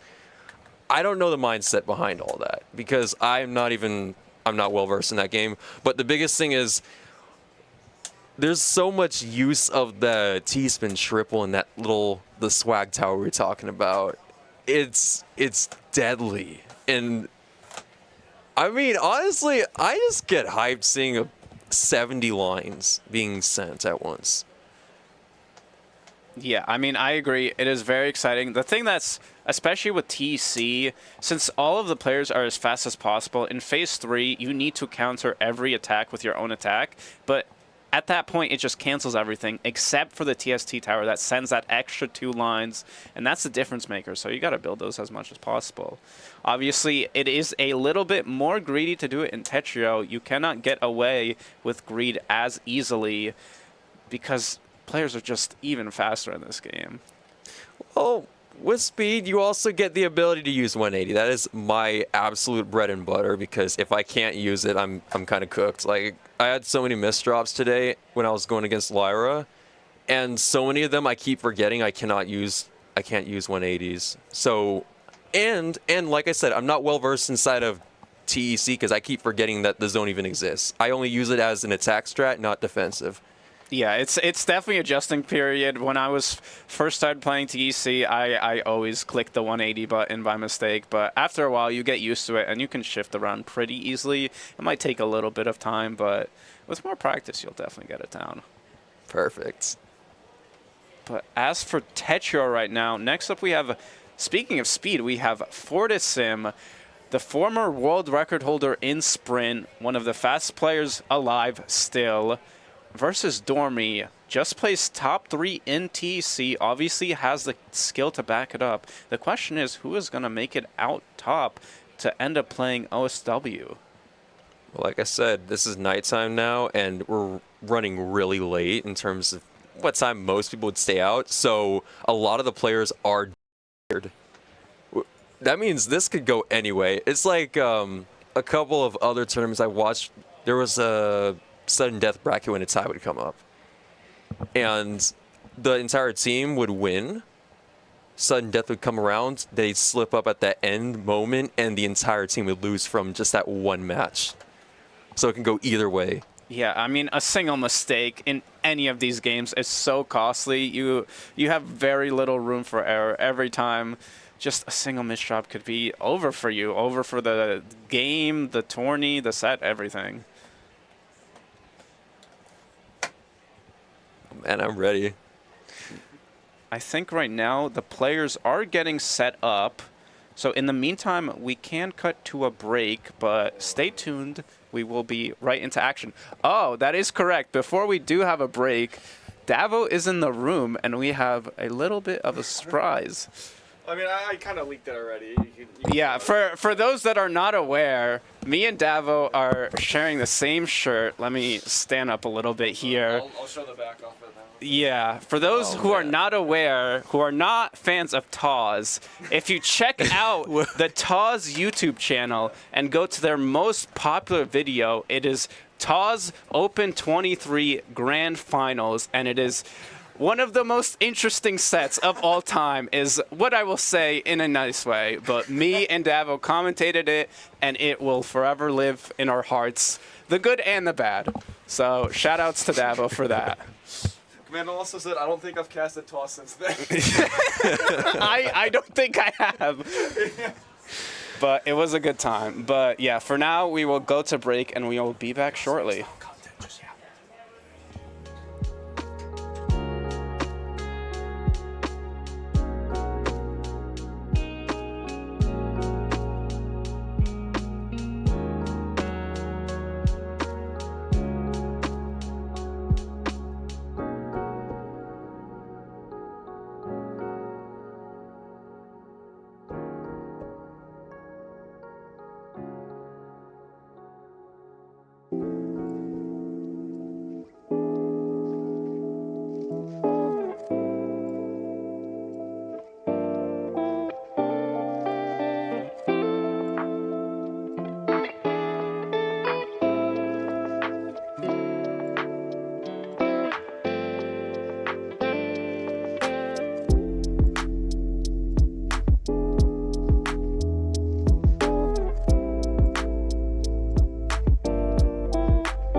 Welcome back, everybody.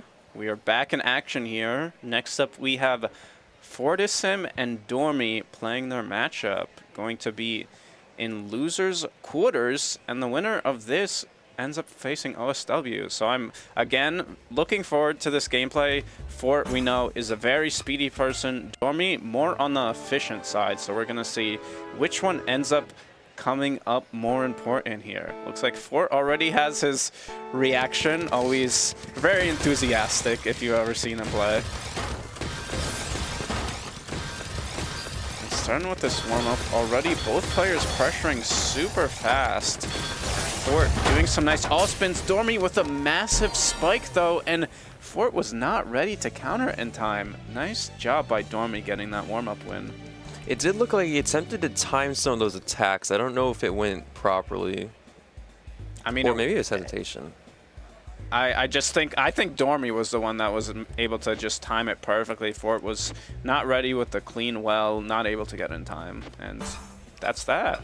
And immediately we get right into this action.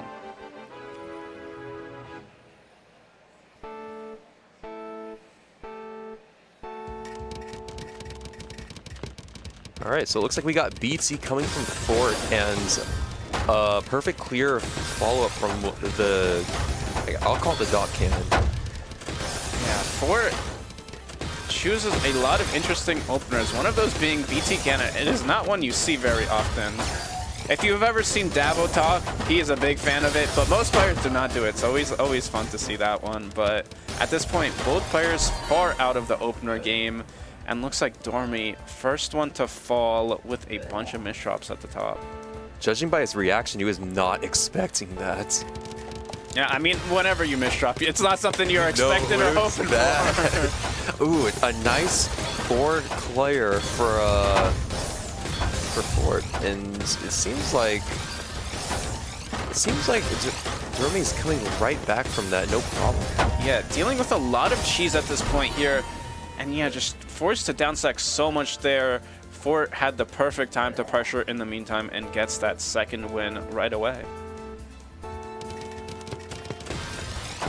All right, so I want to say, okay, so that was SDPC and a 2-line clear. So we're now charged up with back-to-back 6. And Fort is putting on heavy pressure. Meanwhile, it seems like Doremy's he's a little bit behind in back-to-back. Fort does end up breaking here, so no longer in the lead, but in the meantime, Dormy did get sent up because of that, and now is just being super defensive, trying to get down, not able to make it down fast enough. And even though Dormy took the warm-up, Fort is the one taking these actual wins that count. Already 3 in a row here. All right, we're coming in with BT yet again from Fort, and this time he's going to follow it up with a C-spin. Meanwhile, Doremy's actually charged up, so he has to use it to counter, but it looks like we have a slightly messy board. A Kaiden, it looks like it might have been what was just used to correct that misdrop. Oh, speaking of misdrop, has another one there. Thankfully, 2 S-spins do clean it up nicely. Oh, I thought they were about to go for the C-spin. Choose to do the all-spin instead. Works well for them, but they are forced to break back-to-back as Fort sends a massive back-to-back surge spike of their own, and Dormy not able to get down fast enough to get through it. And Fort already taking a 4-0 lead here. Again, this is loser semis, so it is only a 1st to 7 at this point. So Dormy already in a big deficit at this point, needs to do a lot to be able to come back. And just doing their best right now, but Fort still has that back-to-back lead.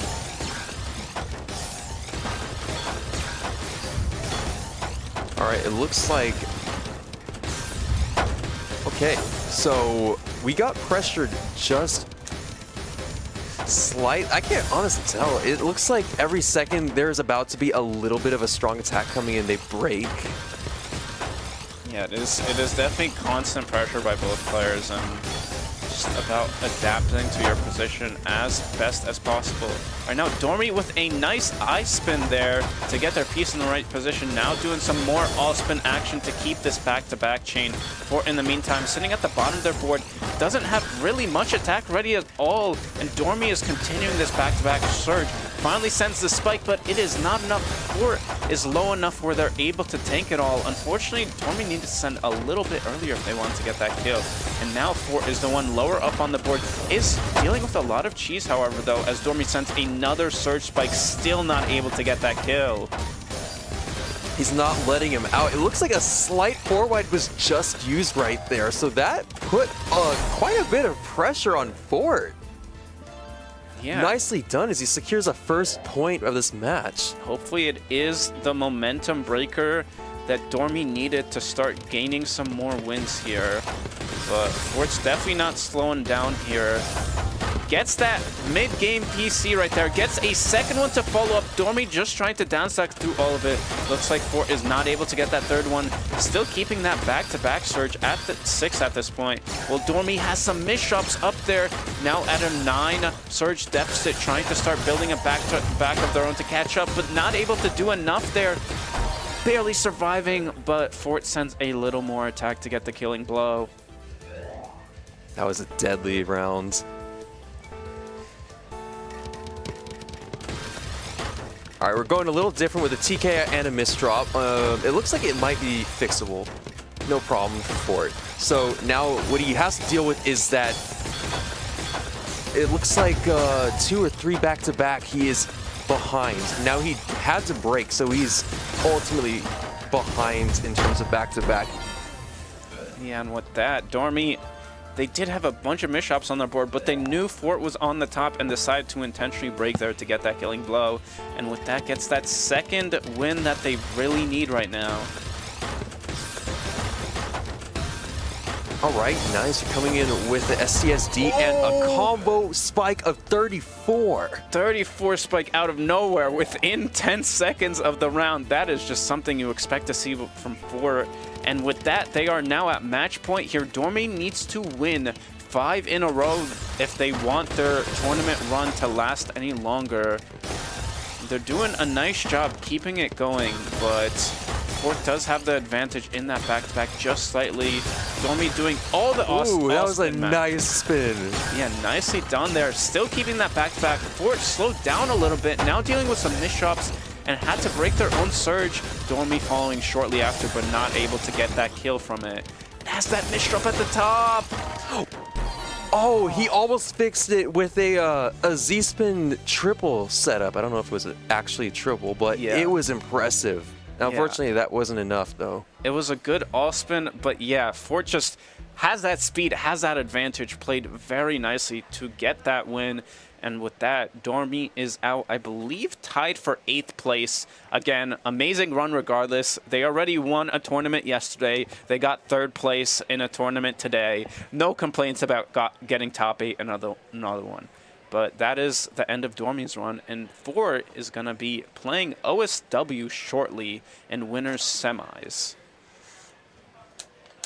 I believe the question is, do we have... Yeah, we do have that matchup because the other winners semis was Firestorm and Blarg. That was on the 2nd stream.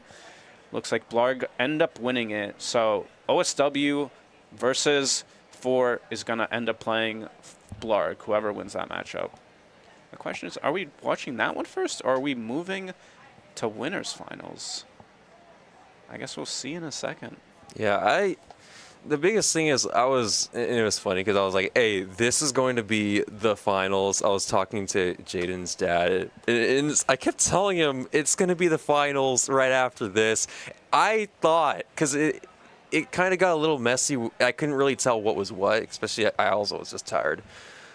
But it got to a point I was like, I'm just going to sit it out and not say anything until everything's done, because I told him it was going to be the grand finals like 4 times, and I was wrong. I mean, all of these matches feel like grand finals, to be honest. That's how good all of these players. And looks like we did receive a little information. Winners finals is running on the 2nd stream. I don't know if it already happened. If it's still running, you can check it out just to be sure, but I bet that one was a good one as well. Unfortunately, we will not be getting to see it here. I do want to say, okay, it is ongoing right now, I'm being told. So if you want to check that out, we will be having that there.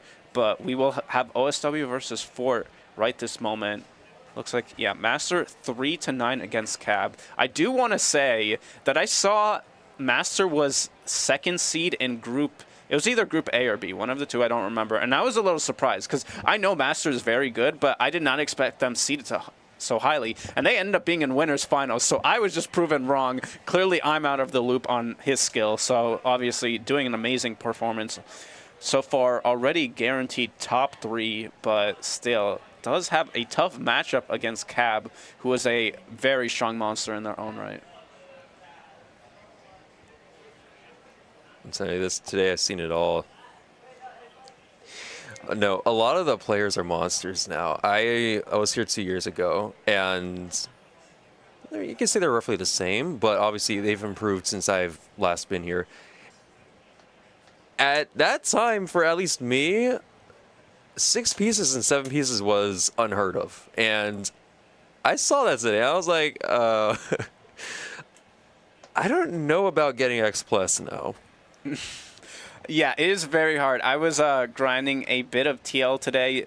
Unfortunately, I went on a tough losing streak yesterday. I've been slowly climbing back to my original TR, but I am still long way away from getting X Plus, which is even higher than just top 100. And I used to be top 100, so and that's already difficult enough to get. So X Plus is a whole nother level. And there's levels to X Plus where there's like low X Plus, which is like 160 APM. Not bad. That's pretty solid. I'd be happy with those numbers. But then these players are averaging like 200 plus like on a casual day.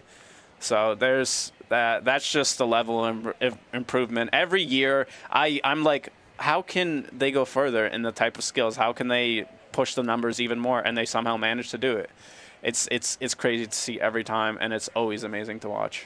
I'm telling you, some of it also too could be technology related. Like, there's better monitors coming out and stuff. So it's just like OSU. A lot of the top players have high refresh rates. See, at first 60 was a standard, then it went to 144. But I think now we're at like 360 and higher. That's unheard of.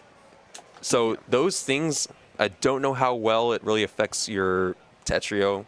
But other games, you can get slight improvement. You can see a little bit further into the future. It's not the future, but it feels like the future. Yeah, it's funny because like I do see that for a lot of other games, but then like when you talk to a lot of top players, they're just like, yeah, I just play on a laptop with a laptop keyboard. I'm like, what the hell? How do you do that? I'm like, I struggle with a mechanical keyboard as is. I can barely play like 2.5 PPS on a laptop keyboard, and these players are going like 5 PPS like it's nothing. So it's useful for some people. It's not for others. They just managed to improve somehow. Obviously, there's also like changes like Season 2. At this point, is nearly approaching a year old, I believe. And these players have managed to adapt amazingly to it, have improved their skills even further. The all-spin capabilities just makes the game even more complex than it already was. And it's always awesome to see something that I think like a few weeks ago, I like found another way to do like a 180 spin setup that I didn't know before. I'm like, how did I not learn this? I like spent so much time playing this game. Like I still am learning new stuff every single day. It's always amazing to see. Sounds like you gotta show what you know.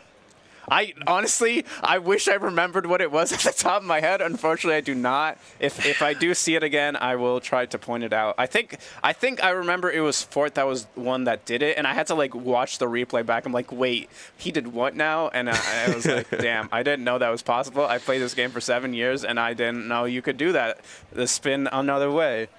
But yeah, that's the type of stuff that you learn from all of these top players. Yeah, I can't wait to see what's in the future. I mean, right now, even thinking of it is kind of very hard to figure out what would possibly be new for Tetrio.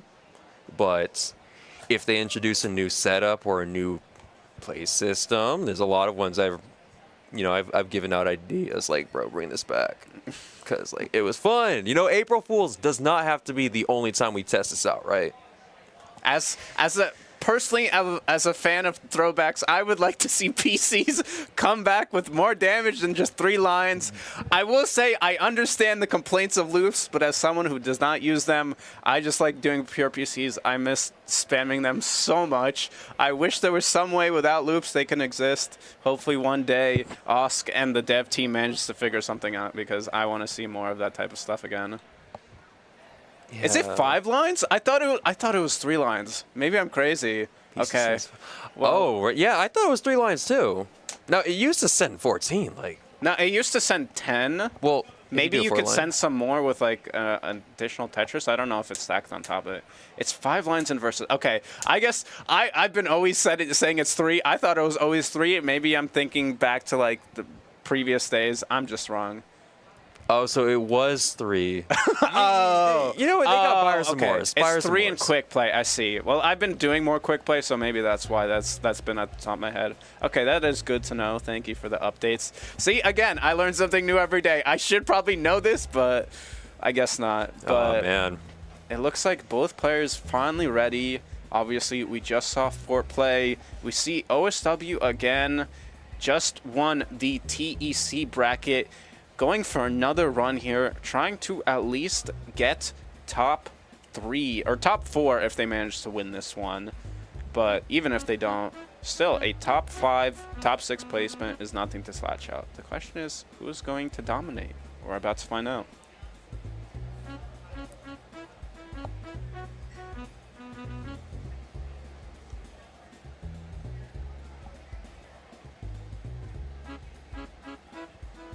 It looks like they're having a little bit of a friendly banter, and Fort is making a meme of himself. Yeah, making those amazing reactions as always. And with that, we are getting into this warm-up. Looks like OSW freestyling a little bit. I'm not sure that was an actual opener, or just doing a T-spin out of nowhere. Yeah, no, it definitely looks like freestyle, and that's a good change of pace, because maybe all he needs is to just go with a different playstyle for a slight bit. Confuse Emmy a bit. Well, unfortunately, that causes a misdrop, but he still has his back-to-back of 11, and he follows that up with a huge burst and a T-spin triple. Yeah, sends Fort to the top. Now they're forced to downstack. Not able to pressure in the meantime, but does get a big enough spike to kill OSW. Thankfully, it is just the warm-up. Hopefully, OSW does get rid of those misdrop nerves. Obviously, they are someone who can play very calm, cool, and collected, especially with how we see in TC. But with Tetrio, Fort does have a speed advantage, so you are going to be a little bit behind in terms of that action. I think the players just chatting up a little bit with some people in the back, but they should be ready to go shortly. Yeah, it looks like they're doing the fist bump, ready to go. It's always good to see our opponents, you know, just smiling with each other. They're not angry. You know, sometimes you might get that way, but Fort showing his hops, just trying to warm up. I don't know if that's just the preparation ritual, but hopefully it works well for them. And with that, OSW starting with the PC. Fort immediately countering. OSW getting another one, does not get the third one. Doesn't seem to do too much whatsoever. Might actually have timing from Fort. Might have actually helped, gave them a ton of clean to work with, and they were able to send a massive spike there and get the first win quickly in the books.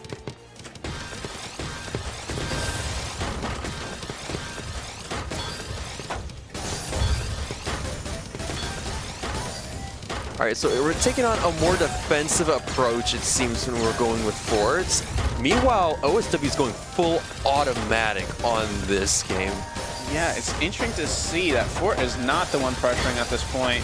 OSW is the one going full on burst with all of these attacks, going 240 APM, nearly 100 APM higher than Fort for a second there. Does finally start to slow down, but Fort is still being the downstacker here right now and has that serve deficit at this point here, getting sent another massive spike and not ready. I'm surprised to see Fort being a lot more passive. Maybe it was just the first round and they're gonna pick it up shortly. The most impressive thing about this is how all of this could just be unleashed, and it looks like even with the misdrops at the top of their board, they're still surviving like crazy, and then they can pull it right back. Yeah, right now, speaking of survival, Fort just barely making it out alive at the top there. OSW does send another massive spike, breaking that surge. It's still not enough to kill as Fort is continuing to downstack. They are purely going into the downstack route, doing a little bit of infinite downstacking right now. it is working enough for them to survive here. OSW is getting a little greedy high up right now, does get a nice 19 spike, but again, with these players, that's basically nothing to them. Fort is completely unfazed whatsoever, starting to slowly build some back-to-back of his own, but again, immediately has to break out of it as he's being sent to the top by OSW's continuous pressure. It looks like it's a bit fast. Like at this point, it's very slow in the night, and it's surprising how these players could go this fast. It's 12:08, and these players have been playing all day. Several games, they're all going against each other in the same bracket, and most of them, some of them make it to the end to fight their opponent from a previous bracket in the finals, and it's just insane. Yeah, I don't know if Fort and OSW did match up already in TSC, but obviously they're doing a great job fighting in Tetrio itself. Fort does have the lead at this point here, even though he was being a little bit more passive in those first few rounds, is doing a good enough job to get those kills. You can see the timing here. He is not going particularly fast right now. Still doing a nice job with all of this pressure here. OSW continuing the attack, not able to get the kill, now being sent up themselves. Has that back-to-back, but not enough to actually do much. Forced to break out of it, and has that miss drop at the top. But Fort also sitting at the top here, does manage to set up that prophecy with the T-spin. It's not enough to really do too much as OSW sends a massive spike and kills Fort right there. During that entire match, mostly it looked like Fort was going against a cheese race. Because OSW at this point, it seems like he's speeding up to the max. Don't know if he has to have any other games, but right now he's putting in the most speed and pressure compared to TEC. Because like I said, there were limits. You can't go as fast as you usually can in Tetrio. Yeah, it's interesting to see Fort's the one going a little bit slower here, being a little more passive, even though they do normally have the speed advantage. But it has been working out well for the first rounds. Fort missed dropping that piece. I think they had to hold to be able to survive out of it. They had a chance, but placed that Z piece, and that killed any chance of survival. And with that, OSW is tied right back up here. Does miss drop the opener here. Oh, I thought they had PC for a second and missed it, but no, it looks like they did not. And Fort, on the other hand, some missed shots on their own, covering a bit of their well, trying to downstack through all of it at this point. Looks like Fort attempted a small 4-wide, and unfortunately that Z piece was not sent in his favor. And with that, yeah, OSW taking the lead. Was that 4 in a row? That might have been 4 in a row there. Regardless, doing a good job with the momentum at this point in time. Continuing with all of this pressure, gets a nice 34 spike to start. Fort did get a 35 or 34 spike themselves against Dormy, and it was able to kill, but looks like OSW's attack was not able to get that killing blow. No, in fact, it sent perfect clean garbage straight to Fort, which actually helped him to get a quick charge up. So now he's in the lead with this back-to-back 10, and he's putting on the pressure. It seems like he might be starting up for a C-spin right after that T-spin triple. A nice 30 spike, and he continues. And OSW still survives all of this. Unfortunately, that O-piece does mess him up, but he might be able to fix it in time for that down stack. Yeah, just barely surviving by the skin of their teeth, continuing this pressure, getting a massive 30 spike. That was amazing survival by OSW to get the killing blow there. Fort was not ready. They were sending so much pressure, but again, it's just not enough against these players, and they can just counter it so easily, just like OSW did, and now has a 2-point lead here. And yeah, I believe 5 games in a row, they're continuing this momentum. Like we both said, I was about to say, when OSW has that momentum, they're unable to be stopped, but looks like Fort managed to figure it out, finally getting another win in the books, trying to tie it back up. It did look like that one match, you might have been able to survive something there, but this stuff happens so fast, sometimes I can't even see it, and I can track stuff pretty fast too. Yeah, and I mean, these players have that tracking capabilities far better than we do, and sometimes there's just no way out with the type of pressure they're sending. Now, I did notice a lot of the time when the top player goes at it, they have a good. Sometimes it's risky, right? A lot of the time, though, when you mess up, there's still a way out of it. There's several ways out of it. And it's your decision whether or not you want to stand there and fix everything cleanly or you want to save the messy stuff for later and focus on your down stack. Yeah, it's interesting. Like, personally, I am a down stack first person rather than trying to pressure, but some players manage to down stack while pressuring at the same time. It's a skill that you learn a lot in TEC, but to do it in Tetro when it's so much riskier is very impressive. And I mean, looks like Fort is doing a nice job of that exact thing, able to slowly bring it back, only one away. And OSW misdropping like 5 times at the top there, giving Fort the chance to tie it up here. Now it's just a first to 5 plus 2 at this point. All right, we are even now in this match, and it seems like OSW is now going for a C-spin approach. And it looks like most of his attacks are actually feeding right into Fort's hands, and it's giving him a very high back-to-back count. Right now, he's in the lead by 5 back-to-back. And OSW forced to break at the top there as they're too high up. Does give them the chance to cancel a little bit and actually able to survive. Fort does break their own surge, but it's not enough to do the killing blow here. And now they're back to trying to pressure each other. OSW dealing with a lot of cheese right now at this point. Again, they're just building that back-to-back pressure rather than down stacking like we just talked about. And Fort does get the chance to build a surge, but still not enough to kill. OSW is still surviving. How are they doing this? I don't get it. Like I said, you have to really ensure your opponent is dead in this game, because if you allow them even the slightest chance and they know how to fix it, they will come back over and over again. And it will be an absolute nightmare to you. Yeah, it's happened to me before where my opponent thinks they have the killing blow, decides to stop playing, and then I survive and they're just don't even have their hands on the keys and I can win. I think these players know that they have no room for error and have to keep fighting. This match was a perfect example of down stack now, fix later from OSW. He had many misdrops, but he used that to his advantage. Why, he got patterns, but it was just not in the way you'd expect. Yeah, OSW doing a nice job keeping that slight lead now. Has that back-to-back here. Fort dealing with so much cheese right now, plus that surge deficit.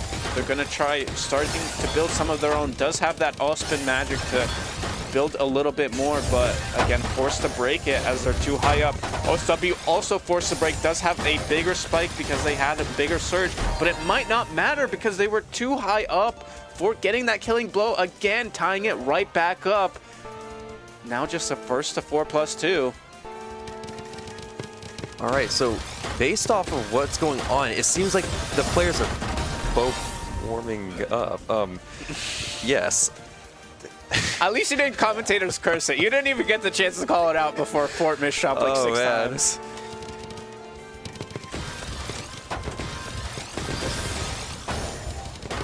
Yeah, now we see, I'm not sure if that was a misdrop from OSW. It did. I was thinking it was a misdrop, but no, it turned right into a C-spin. Yeah, they fixed it right away. If it was, now do have that really clean board right now. Fort, on the other hand, again, dealing with a bit of cheese, trying to downstack. Does not get to the eyepiece in time, just barely. OSW now with a 2-point lead, just needs 2 more to win it. Fort definitely in the back seat at this point here, does not have much room at all for mistakes. Yes, he actually...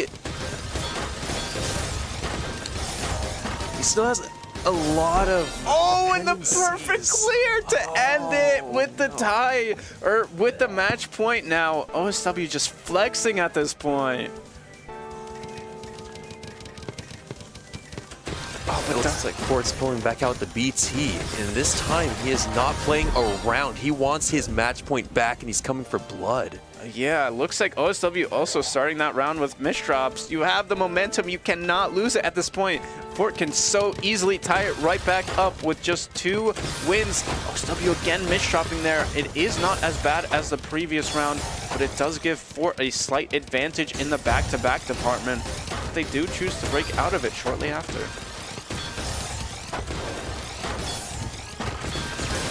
All right, we're coming in with a 20 spike, and it looks like the pressure is on for it, but he manages to downstack from the top of his board.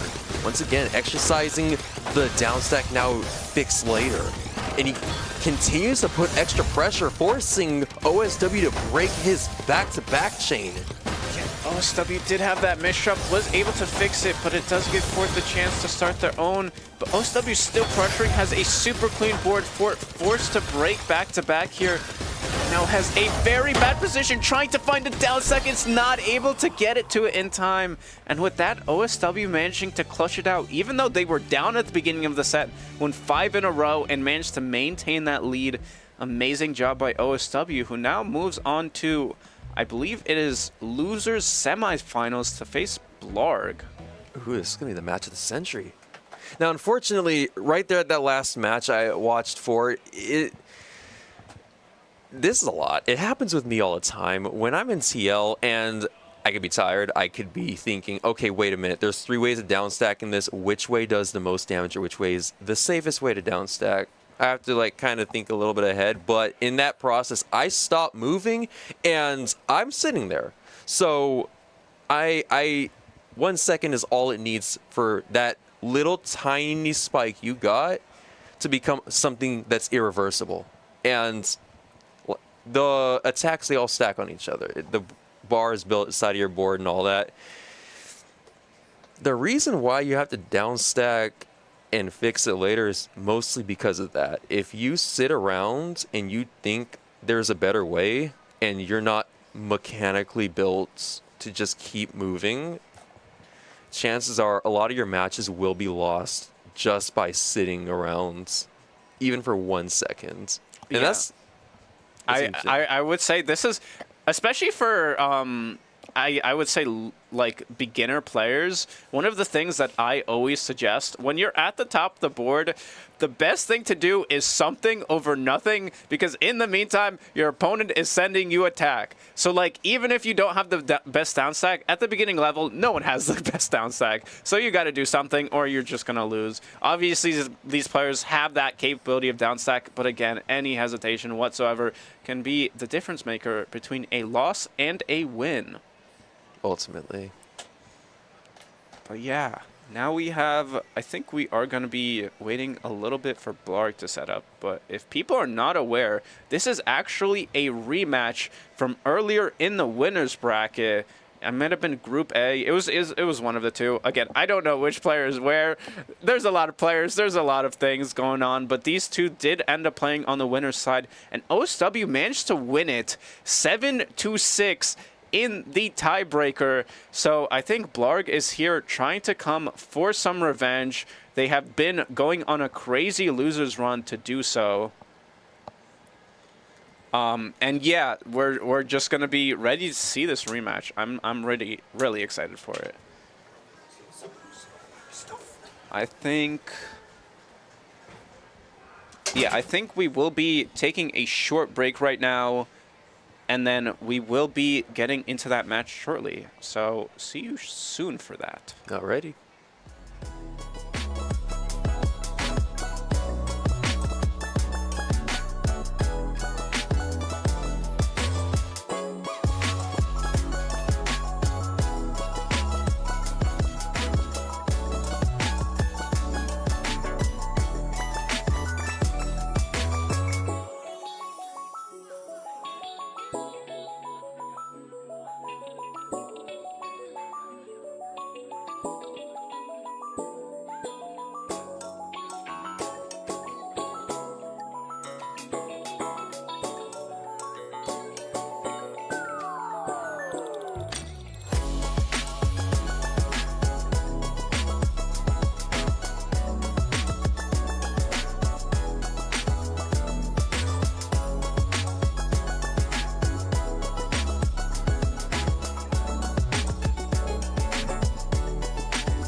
And welcome back, everybody. We are gonna get right into it. We were just talking about Cultris 2. If people are not aware, there's actually a Cultris